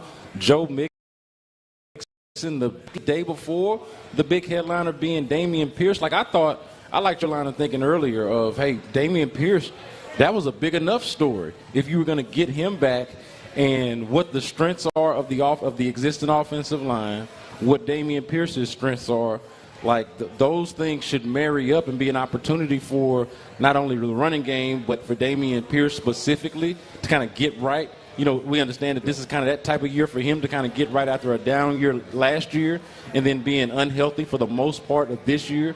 This being a hell of an opportunity for him. But then you add Joe Mixon into that as well and what that means for the team. No, man, this is setting up exactly to be an opportunity for them to figure things out in the run game 100%. Now, the New England Patriots are going to be multiple on defense. They've got a really good defense. I think it's a top 10 defense in the league. Yep. That poses some problems and like multiple on defense, meaning they could come out in 3 down, they can come out in 4 down. They can play with split safeties like the trend in the league is, and everybody at least likes to talk about is the 2 safeties on the roof. They can show you 1 safety on the roof, and they're very comfortable doing it. They pride themselves on being multiple across the board in the front and in the secondary, so you're going to get to see a lot. So when you talk about challenges for an offense, if you can run the football, it does not matter. Yeah. That's the beautiful thing and really the power of a run game. So often we get off in the weeds on 4-minute offense this and imposing your will that. But really, if you can line up and run the football, you go, hey, you want to play 3 down? Cool. We'll run it. We want to go 4 down? We'll run it right at you. Any way it goes, a good run game is good against any scheme whatsoever. So one of the buzz terms over the last few weeks, particularly the last couple of weeks when they beat Jacksonville and then beat Buffalo, has been ugly wins or winning ugly. And D'Amico Ryans and the media have had some fun going back and forth about this, about, hey, there's no such thing as an ugly win, or you rather just get a win no matter how you can get it. This game really sets up to be an ugly type of game, but one that the Texans should be able to win. Yeah. Like really on both sides, when you think about it, Clint, like we talk about them needing to be able to stop the run because that's the one redeeming quality of this Patriots offense, like not allowing them to run the ball down your throat. You should be able to win the game because they don't really have a lot else going for them aside from that. And then on the other side of it, this discussion we're having now, they should be able to run the ball a lot better themselves with Joe Mixon, with Dameon Pierce, and with hopefully, Clint, an understanding of what they are personnel-wise or what they are up front and what their strengths are and what type of plays they should be calling. Even though they've got Joe Mixon out there, that means they can probably expand their playbook a little bit. But you know what you're good at and what you're not, more importantly. Well, you touched on a few things there. I think when you look at Joe Mixon, if Joe Mixon gets the 21 carries that Dare Ogunbowale, not carries, touches that Dare Ogunbowale got last week, then your team is exponentially more explosive. There's no question about that. And then when you talk about, what kind, how do you want to attack in the run game? What does that look like? Obviously, with versatility in terms of Joe Mixon being able to do it all, and now you got Dameon Pierce who hits it downhill like nobody else in a Texans uniform. Yeah. So you've got a couple of guys back healthy in that running back room that are absolute difference makers. And I think the bigger story here is the offensive line. With Titus Howard and Laramie Tunsil both being on the did not practice list yesterday, Blake Fisher's the only other tackle that you got rolling. Yeah. You're going to have to put a slide of guard out to tackle just to get through practice. You would hate for that to end up being something you got to do to get through a game. And Clint, let me say this too, since you mentioned Blake Fisher. If the Texans for some reason lose that game against Buffalo, or like if we're talking this week coming off a loss, Blake Fisher, I think, is something that we talk about a little bit more. Like the right tackle position in general is something that is highlighted a little bit more because it was one of the downsides for the Texans in that game. And getting Titus Howard back, I think, it obviously helps the quarterback, but helps the offense overall. Just having somebody that's a little bit more experienced and stronger up front for this offense is going to be a big deal. Yes, 100%. So those are the big offensive movements, if you will, on the injury report. I think defensively, Derek Barnett, a reserve defensive end, was limited. That will help. That depth is actually really, really, really important. And he's made some plays for you. Yes, he has. But the two things on the defensive side of the football, I think, that really stick out here is, one, Jimmy Ward, safety that's backed up by a rookie that while he's got a high ceiling, it's still a little bit of a gamble. Still a little bit of a wild card, if you will, in Kalen Bullock. But Jimmy Ward did not practice. It's a groin. Groins don't get better overnight. They're big-time problems. So I would imagine Jimmy Ward is out. But the big one is Kamari Lassiter. Kamari Lassiter did not practice for the second day in a row. A rookie that doesn't practice on Wednesday, doesn't practice on Thursday. I think it's going to be a long shot for him to play on Sunday unless he miraculously comes back tomorrow. Tomorrow will be the tell-all, obviously. But Kamari Lassiter being out, I think, is probably really, to be honest with you, the biggest storyline on this injury report. And since we follow it as closely as we do, Clint, we can point to the plays that Kamari Lassiter has given up this year. Like he gave up a big play to his fellow rookie Coleman, Keon Coleman out of Florida State. Gave up a big play to Keon Coleman against the Buffalo Bills this past week. And we saw a couple of weeks ago where his also fellow rookie, Brian Robinson, was able to get him on a double move. We've seen him give up plays before. But overall, Clint, Kamari Lassiter has been solid. He's been a good player for them overall.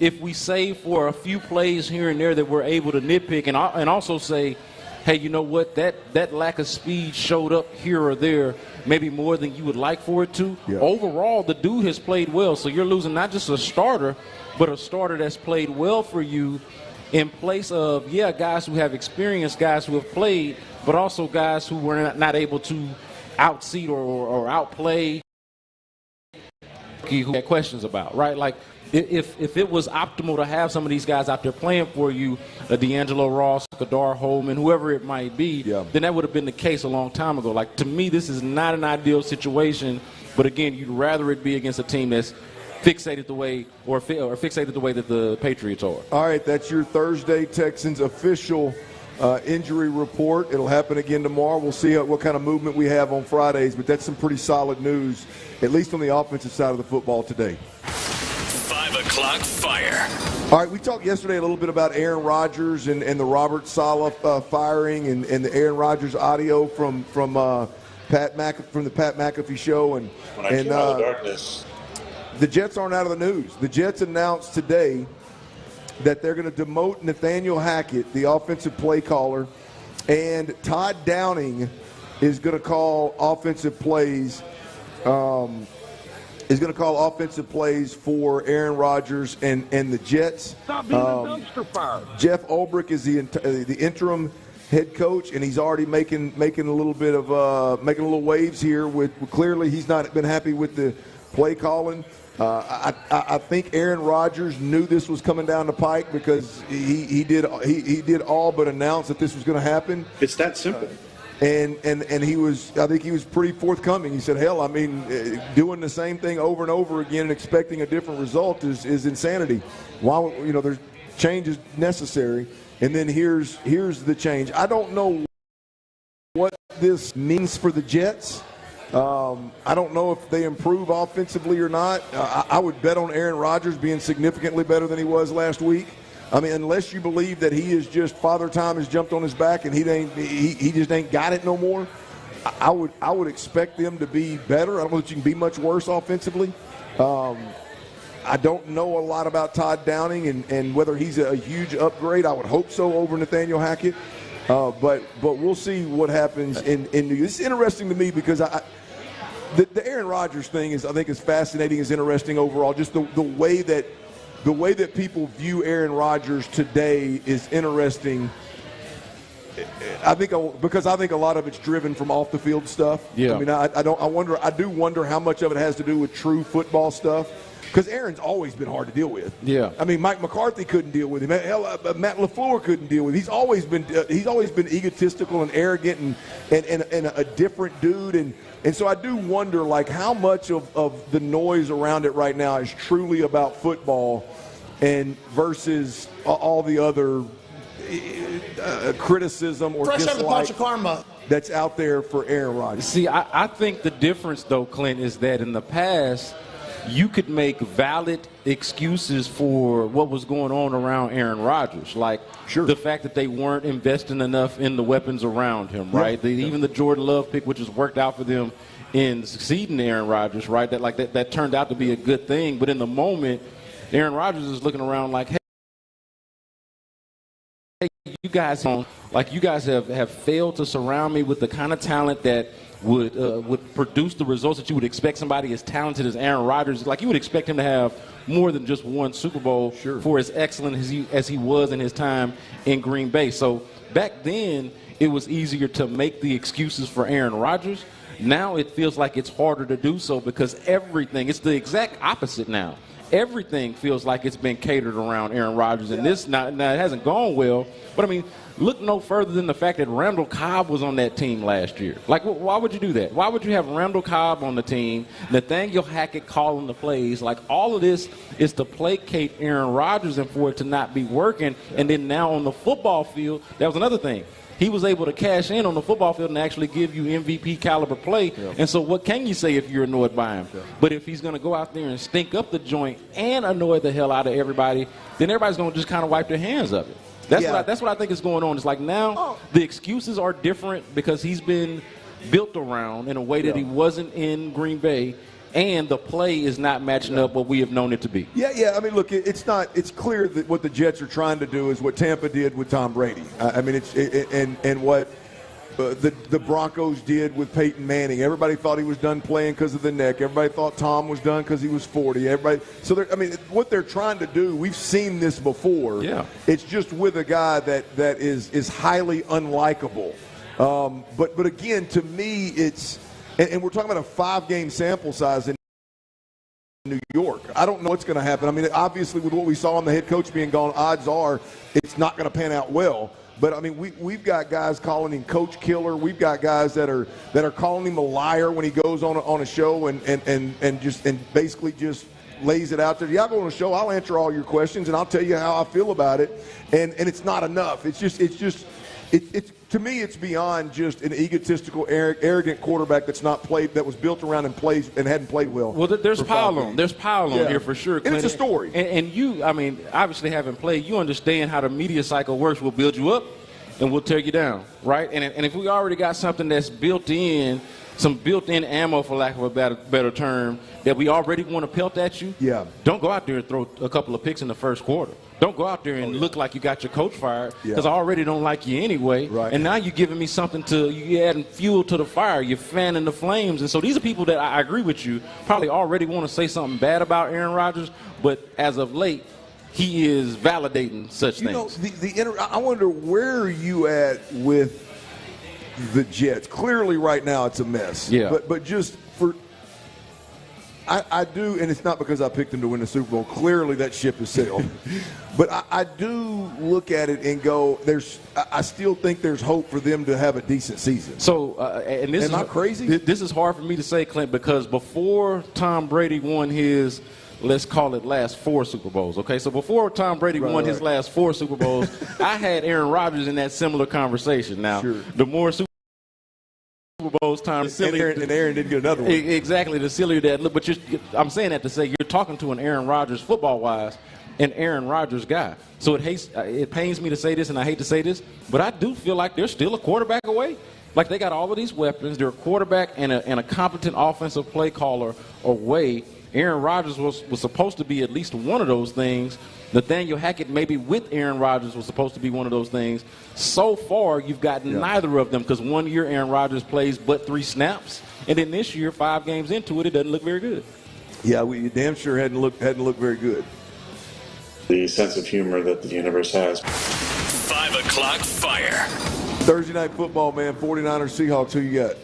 Oh, give me the 40. Hey, look, I love this division. Let me say that. I love the NL. I think that the NFC West, I won't say the NL because I got baseball on my mind as well, but the NFC West, between all 4 of those teams, any of them play each other, I'm going to be down for it. But I got the 49ers in this one because I still think that they are the most talented team in the NFC. But this is going to be a damn good game. I would not be surprised if I'm wrong about this, because Seattle, damn good team, I think, and they get rowdy up there. It's going to be in Seattle. Yep. So they get rowdy up there. They love their Hawks, man, so I can't wait to watch this one. Yeah, I'm going to take Seattle in this. I like it. I think there's something wrong in San Francisco. This is the first time in watching San Francisco where I feel like there's legitimately something wrong. Oh, no.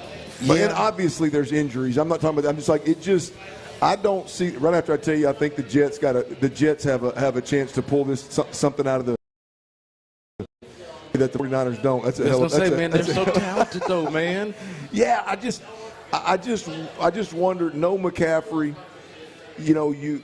some of the stuff that you're dealing with Brandon Ayuk, you wonder what's going to happen there. Is he one of those guys that gets paid and then just coast? He was better, I think, the last game of the game before, though. Well, I don't know. He definitely it was better, and I think he will be better. But just like right after coming back and signing the big deal, did you see the video of Shanahan having to tell him to get the right shorts on? I did. Like just stuff like that. That just you wonder if that's just one of them. Is he disgruntled because of how long it took? Has he always been that way? I don't know. The injuries, the Brock Purdy aspect of it. I don't know. Seattle's got an interesting wide receiver situation too with DK Metcalf though, because like he's like the Laramie Tunsil of receivers. He's good for a boneheaded penalty every game. So like if I'm a Seattle fan, I'm talking about Metcalf in a similar way that the Texans fans are talking about Tunsil, because I'm like, hey, you got this big, huge guy that looks like he's supposed to dominate his position, but he's always kicking you in the foot, one step forward, 2 steps back type of thing. So, like, I feel like they got a similar situation, but it should be a really, really good game because they play some good ball over there in that division. For sure. Yeah. We'll see. Maybe Tyler's got a couple of bets that we'll discuss here at the end of the show in the little best bets segment. We'll see what we can come up with there. All right, B. Scott, the injury report and the game film, those 2 things, when you butt them up together, there's some stars that are aligned. That changed a bit because that injury report, there's some good things that we just discussed that went on, but let me get you good and excited. Let's see. Let me explain something to you about the run game and about Dameon Pierce and about what we've seen that should get you good and excited. Now, I don't know if it's going to come to fruition, but it should get you good and excited. We'll do that next right here on Sports Radio 610. Holy smokes! The Texans are headed to Foxborough to face off with the Patriots on Sunday. Cue the action here with pregame coverage starting at 9 a.m. Ready! Kickoffs at noon with Mark Vandermeer, Andre Ware, and John Harris on the call. Then Texans postgame as soon as the clock hits zeros. Right here on your home for the Texans. Sports Radio 610. John Lopez for Ability Trees right now. Now let's talk about some specifics of some ones that you're proud of all your work. Trust me, I know that you've been out to my house several times. But let's talk about some that you're particularly proud of where it looked like it was a lost cause. Anything come to mind? Your house. So when I came to your house the very first time, you have a big asset in your backyard, John, that if you lost that tree, your whole backyard would change, and it would be a whole lot less inviting, wouldn't it? Absolutely. And that big water oak? Water oaks can get 60, 70, 80 years old and longer. Just because that's a life expectancy of a shorter year, that really doesn't mean that's the case. Really what goes into that is how well that asset, how well that tree is maintained, which is what we're doing for you. And over again, you hear those stories with Ability Trees and Lewis Flory. Oh, he's a great dude, and he knows trees, Houston trees, better than anybody. 281-441-4179, 281-441-4179, or abilitytrees.com. If you're looking to get into a 2024 Lincoln Navigator, get down to West Point Lincoln and Sugar Land and see my friend Ruben Mendoza, the general manager, and his staff. They want you to pick your APR. 0% for 60 months, 1.9% for 72 months, 2.9% for 84 months. They've even got 0% for 60 months on 2024 Lincoln Aviators. Get online at westpointsales.com and check out their inventory, or head down south and go see them. Southwest Freeway at the Kirkwood intersection. It's West Point Lincoln of Sugar Land. I'm Brian Tedesco, CEO of Blaupunkt Americas, the pioneers of the car stereo. Today, we're not just about sound systems. We are revolutionizing the e-bike scene with Blue Dot Bike.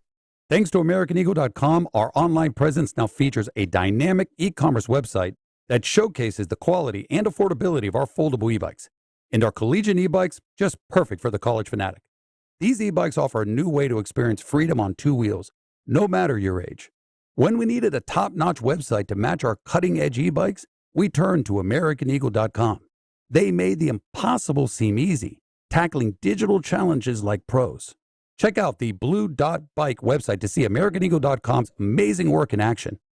Need the best in website and digital marketing solutions? AmericanEagle.com is your go-to. They've been a game changer for us, and they can be for you too. Visit AmericanEagle.com or call 877-WEB-NOW-1. That's 877-WEB-NOW-1. Hey, take a whisk of the NFL. It's not a kickoff without the generous spirit of Crown Royal. And that's why we've built the Crown Royal Rig. It's an absurdly awesome 18-wheeler delivering generous spirit to stadiums and tailgates across the country. Follow the Royal Rig on its journey from city to city, bringing together local cuisines, NFL legends, and the opportunity to pack a purple bag for charity and win tickets to Super Bowl 59. So visit crownroyal.com for rules and more. Please drink responsibly. This is the story of the one. As a facility technician installing a new welding station, he knows getting the ventilation right is critical for safety. That's why when questions arise, there's Grainger. Grainger offers detailed technical.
Day after every game, join Payne and Pendergast in the Loop and the Drive on a Shopper's John Deere Reaction Monday. Game analysis, inside info, starting 6 a.m. on Shopper's John Deere Reaction Monday. Houston's sports leader. Sports Radio 610. It's a Thirsty Thursday with our friends at Bud Light on Sports Radio 610. Live from Buffalo Wild Wings in New Caney, here's The Drive with Stoerner and Hughley. All right, Ron Hughley is out. Brandon Scott is in. We are Buffalo Wild Wings in New Caney, 59 and 99. If you're in that neck of the woods, come on through, hang out with us. We will be giving away Texans Colts tickets. Now that game is 3 Sundays from now. You got a couple of there you go. They got a couple of away games, and then they come home to play division opponent. Obviously, everybody knows who the Indianapolis Colts are. If you're in the building and you have not put your name in this raffle box right here in front of me, put your name in there. All we need is your name. You don't have to fill the whole thing out. Just put your name in there. And in the next break, I'm going to pull one name out, 2 tickets, 2 bracelets to the Bud Light tailgate party as well. So all you got to do is get parking. We got the party. We got the football game. Bud Light, big shout out to them for making it happen. Bud Light does it every week. The raffle box is directly in front of me. If you're out there and you're listening, there's a lot of traffic out there rolling through now. You can spare 20, 30 minutes, stop in Buffalo Wild Wings, get you a drink, get in this raffle, see if you can win some tickets. And if you can't get to this one, get down to your nearest Buffalo Wild Wings. Great lounge vibe going on. Crazy TV setup, and the menu's great. The drinks are phenomenal. The cold beer in these tall mugs. What do they call these things? Tall boys, huh? Oh, we're talking about the tall boys are in a can. Talking about the mug itself. When I think of tall beer, I think of tall boy. I mean, I can relate. Yeah, that's what I'm saying. I can relate. I think that's called is that called a carafe? Beer stein. A beer stein? No, Tyler, not that one. I'm looking at yours now. I thought you had something else. Yeah, I mean, I think it's. I don't know if I'm saying it right. We got bartenders in the building too. I don't know if I'm saying it right. I don't know that they care. They just want to sell a bunch of them. But nonetheless, beer in a tall glass. Nonetheless, come on through and hang out. Hey, look. So the Thursday injury report. We just got through discussing that. And obviously we've watched the film after every game, sometimes multiple viewings of the film. And I'm just of the belief that this football team, if they are ever going to run the football, let's say from a production standpoint, the way they did week 1. And I'm not talking about taking advantage of poor run defensive football teams and then we think all of a sudden we've done something. I'm talking about a true, legit run game that you can hang your hat on type stuff. I believe if the Texans are going to get there this year, I believe that it's going to happen on more downhill inside runs. I just, based off what I've seen week in, week out, I think that's the case. Both of the runs, back-to-back runs from Cam Akers last week were in a split zone lead concept. I don't know what the hell they were doing. This new age football, they're all over the place. But it was a little bit of a cut back downhill. They were both between the tackles to some degree. We saw Dare hit one inside that was nice as well. I just think they are built in a way with Kenyon Green, Juice Scruggs, and Shaq Mason to where those guys are better downhill moving mass than either stretching out wide toss zone concepts or trying to soft shoot things. I think they're better off. They're better off strong arming folks instead of trying to finesse people. They're better off in the trenches than they are in space trying to block smaller defenders. And so I just think with what they're doing, that is going to be the best approach moving forward, B. Scott, for the Texans. I just think about any time I see one of these guys try to pull, or like Shaq Mason, God forbid, you try to pull and get him blocking out in space, and just how it looks. But the thing is, I like them pulling and leading up in the hole. I don't like them pulling. But they're stretching out. They're stretching wide to pull. They're pulling out wide, and it's like, okay. I don't like that either. I get that you want, and the offensive linemen especially, they want to show you how athletic they are. Sure. They want to show you what they can do out in space. Hey, I'm an athlete too, baby.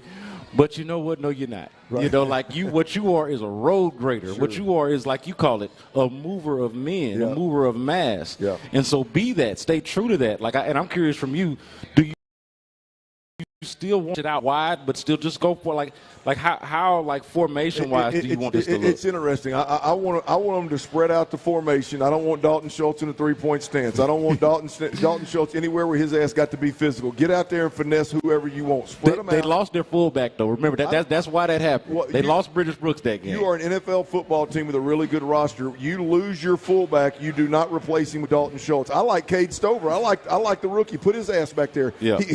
That was what he was doing in the first game of the season. Yeah, in the preseason as well. Yeah, I mean that's what he was doing. So put him back there. At least he wants to get physical. At least he's trying to earn a contract. At least he's trying to stay on the damn football team. And he can't afford to be soft.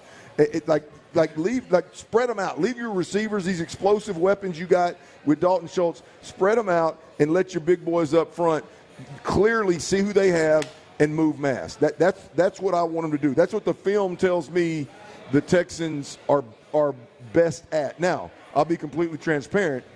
They haven't been great at anything.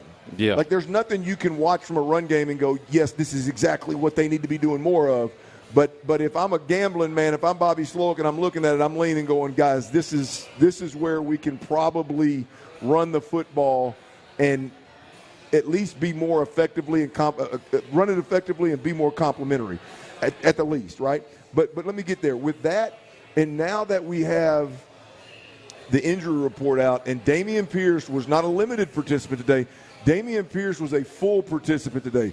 Dameon Pierce is going to his style. I mean, it's crazy to think that this is where we're at, but I think his style and his downhill attack mode that he just instinctually plays the running back position with, mixed with those three interior guys being better moving mass, I think could push the thought through to Bobby Sloak that this is the best way to go about running the football. Now, Joe Mixon is also healthy. We'll see how the snaps play out. I don't know exactly what Dameon Pierce is going to get out of this, but I do think that Dameon Pierce's style and what the Texans have done best up front could potentially marry absolutely beautiful on Sunday. Now, here's C.J. Stroud talking about getting Dameon Pierce back and how important it is. Yeah, man, it's really big. I'm very happy for DP. He's worked really hard to come back. It's not easy to be injured, and he's done a good job of just trusting the plan of the training staff. And, he looks great at practice. And, hopefully, he has a great game, and I know he will. He's been working really hard. He's really motivated, so it's really big for us. We'll see how much the Texans lean into, because since that audio, since we knew Dameon Pierce was coming back, Joe Mixon is back. So we'll see exactly how it all unfolds. But, I firmly believe, again, regardless of who the running back is, that's the way they need to attack the run game. And Joe Mixon can flat out do it all. So whether it's a 1-2 punch of Joe Mixon and Dameon Pierce downhill is the operative term right in that sentence. Let's get downhill. Let's get north and south and see if we can hit some seams. Man, and think about how little of Dameon Pierce we've seen. Like we just talk about how he played that one game. But he only had 3 carries in the one game. So, we've barely seen Dameon Pierce at all on this, call it a redemption tour, right? Like, he didn't have the season he wanted last year. So, we've barely seen him. But in those 3 carries, he's pretty good. And I think that those plays are in line with exactly what you're talking about, the point that you're making. So, it's the smallest of sample sizes that you could ask for. But the little bit that we've seen speak to exactly what you're saying here. That's a great point. If you just look at what we've seen in those 3 carries in a vacuum, it's just flat out true, man. That's what those plays were. Now look, I'm not gonna create an offensive a theory off of 3 carries. It's not just that. I think it's the O-line as well. So we'll see how all of that unfolds. All right, B. Scott, we got to give away a couple of Texans Colts tickets here in this break, and we're gonna do that when we come back. We need to hit C.J. Stroud. There's a real conversation about where exactly C.J. Stroud needs to live as a quarterback for the Texans to be a legit contender for a Super Bowl. He can be great anyway. We've proven that, right? So before everybody gets all up in a wad, now he can be great either way. But what C.J. Stroud do you want? What we've seen this year or more of what we saw in 2023? We'll do that next right here on Sports Radio 610. Before we do that, though,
competition.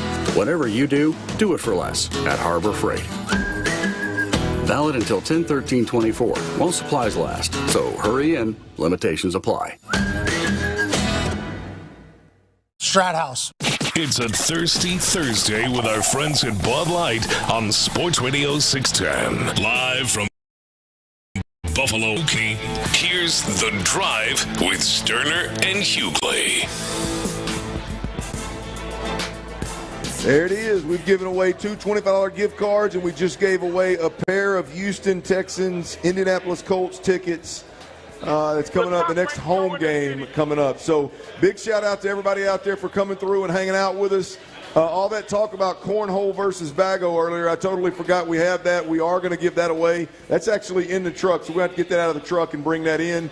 And we'll get that given away as soon as we go off the air here. So if you're in the building and your name's in that raffle box, don't leave because we've got one more giveaway. Yeah, call it a bonus giveaway right there. Yeah, well, we forgot about that one. That's right. I just Bud Light's providing so many things that we can give away. Hell, I'm forgetting about what all it is. So there you go. We greatly appreciate the fine folks over at Bud Light for making it happen.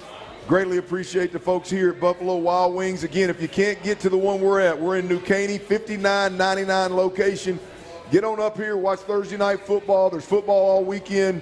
If you're into all these teams that are still playing baseball, which I don't give a damn because I'm pissed off because the Astros aren't in it. No one should give an F about Aaron Judge. They got baseball if you want to come up here and watch that as well. Bottom line is, get down to your nearest Buffalo Wild Wings, hang out at the bar, hang out one of these tabletops, get over there in one of them booths. Just make sure you take care of your waitresses and waiters and waitresses and enjoy your time.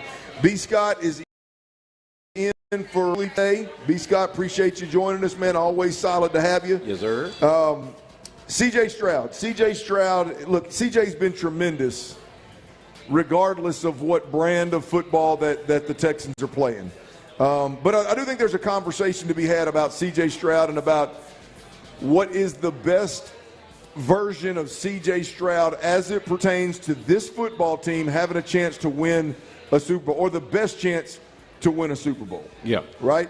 There's no doubt about it, and this is C.J. Stroud's own words. Last year, while he was having the best rookie season that I've ever personally witnessed a quarterback have, he was playing the quarterback position in such a beautiful way that it was as Tom Brady-like as I've seen, and I'm not just talking about rookies. I'm talking about quarterbacks in general.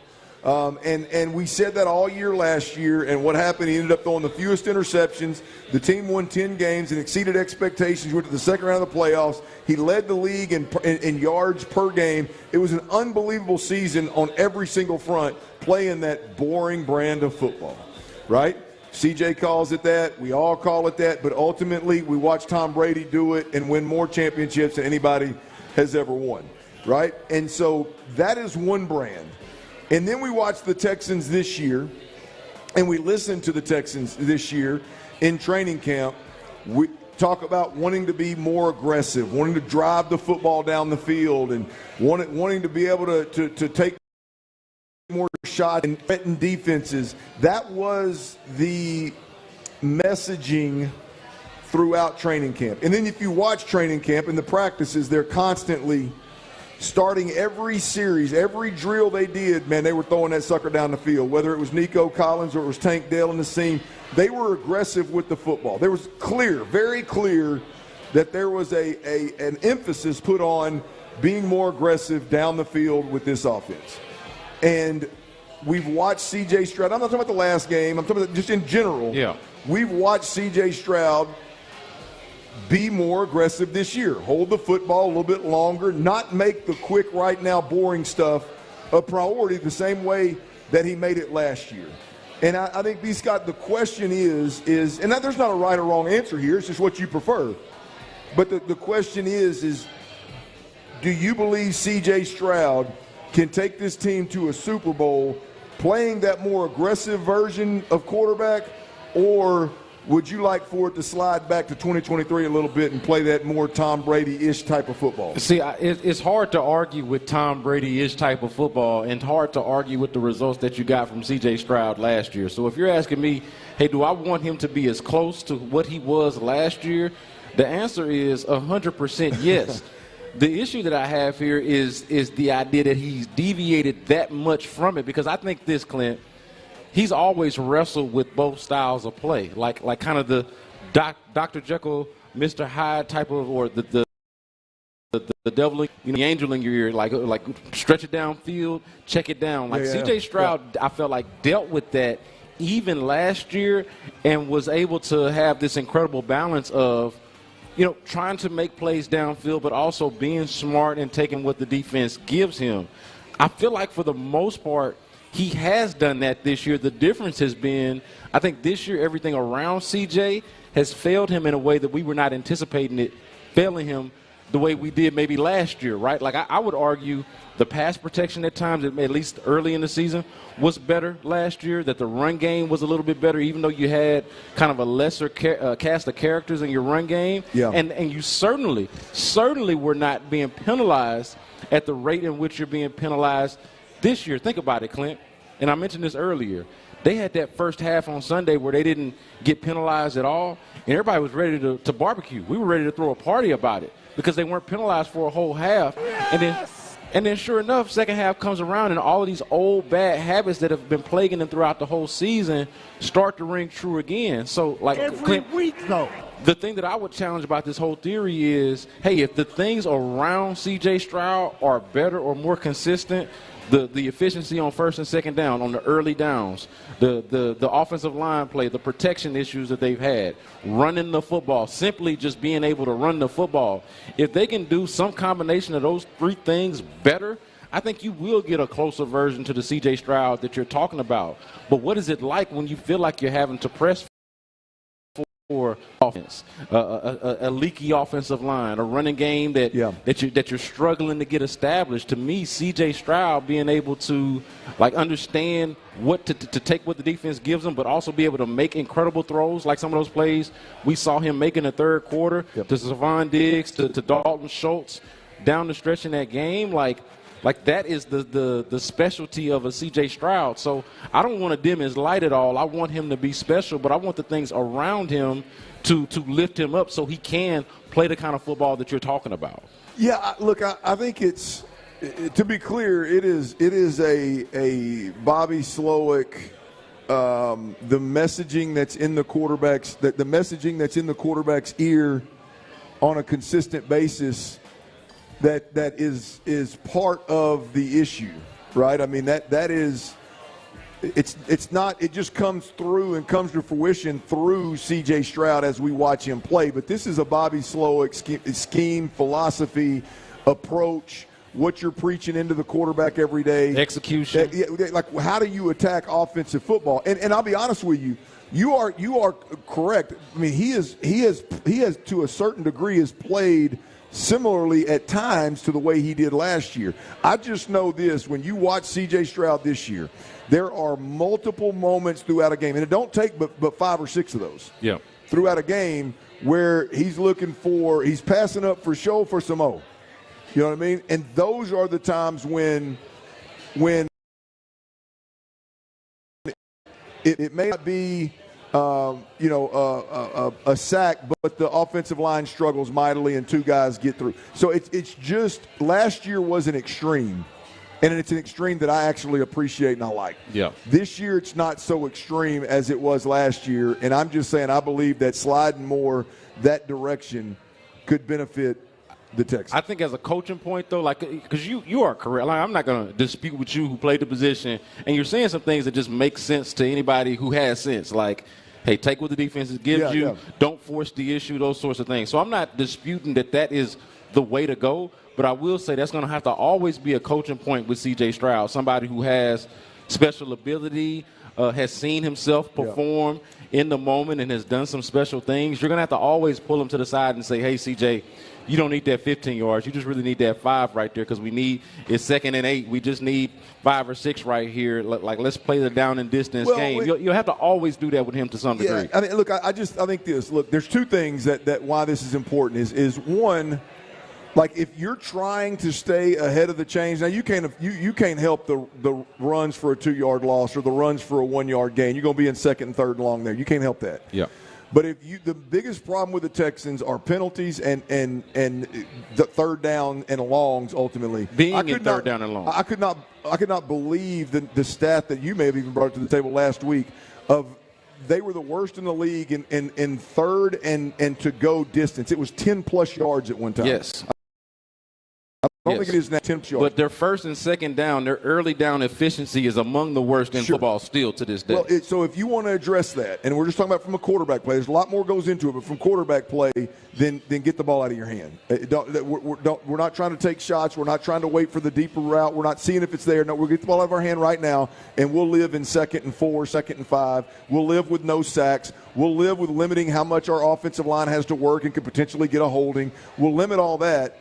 And we'll take the good, which is staying ahead of the chains. That's number 1. Number 2, I think our conversation is very relevant this week because, again, you're going to see a multiple front that's really good up front. Yeah. I mean, they got some dudes up front in this defensive front, the New England Patriots. And so you're going to see some 3 down. You're going to see some 4 down. You're going to see pressure. You're going to see 4-man rush. You're going to see a lot of different stuff from the New England Patriots. And if you want to give your offensive line, a young offensive line that, by the way, 3 of the starting 5 missed practice on Wednesday, if you want to give them a real chance to survive, then your quarterback plays a version of a version. No. I was like, what? I don't know. He claims he may be, but the version of quarterback where, let's say it's 20% of the throws. It may be 5, 6 throws. He gets the ball out right now, and the offensive line, it's irrelevant what they do. Yeah. You could have 3 of the 5 offensive linemen completely whiff. If I get the ball out right now, it doesn't matter, right? He needs to mask some of the issues up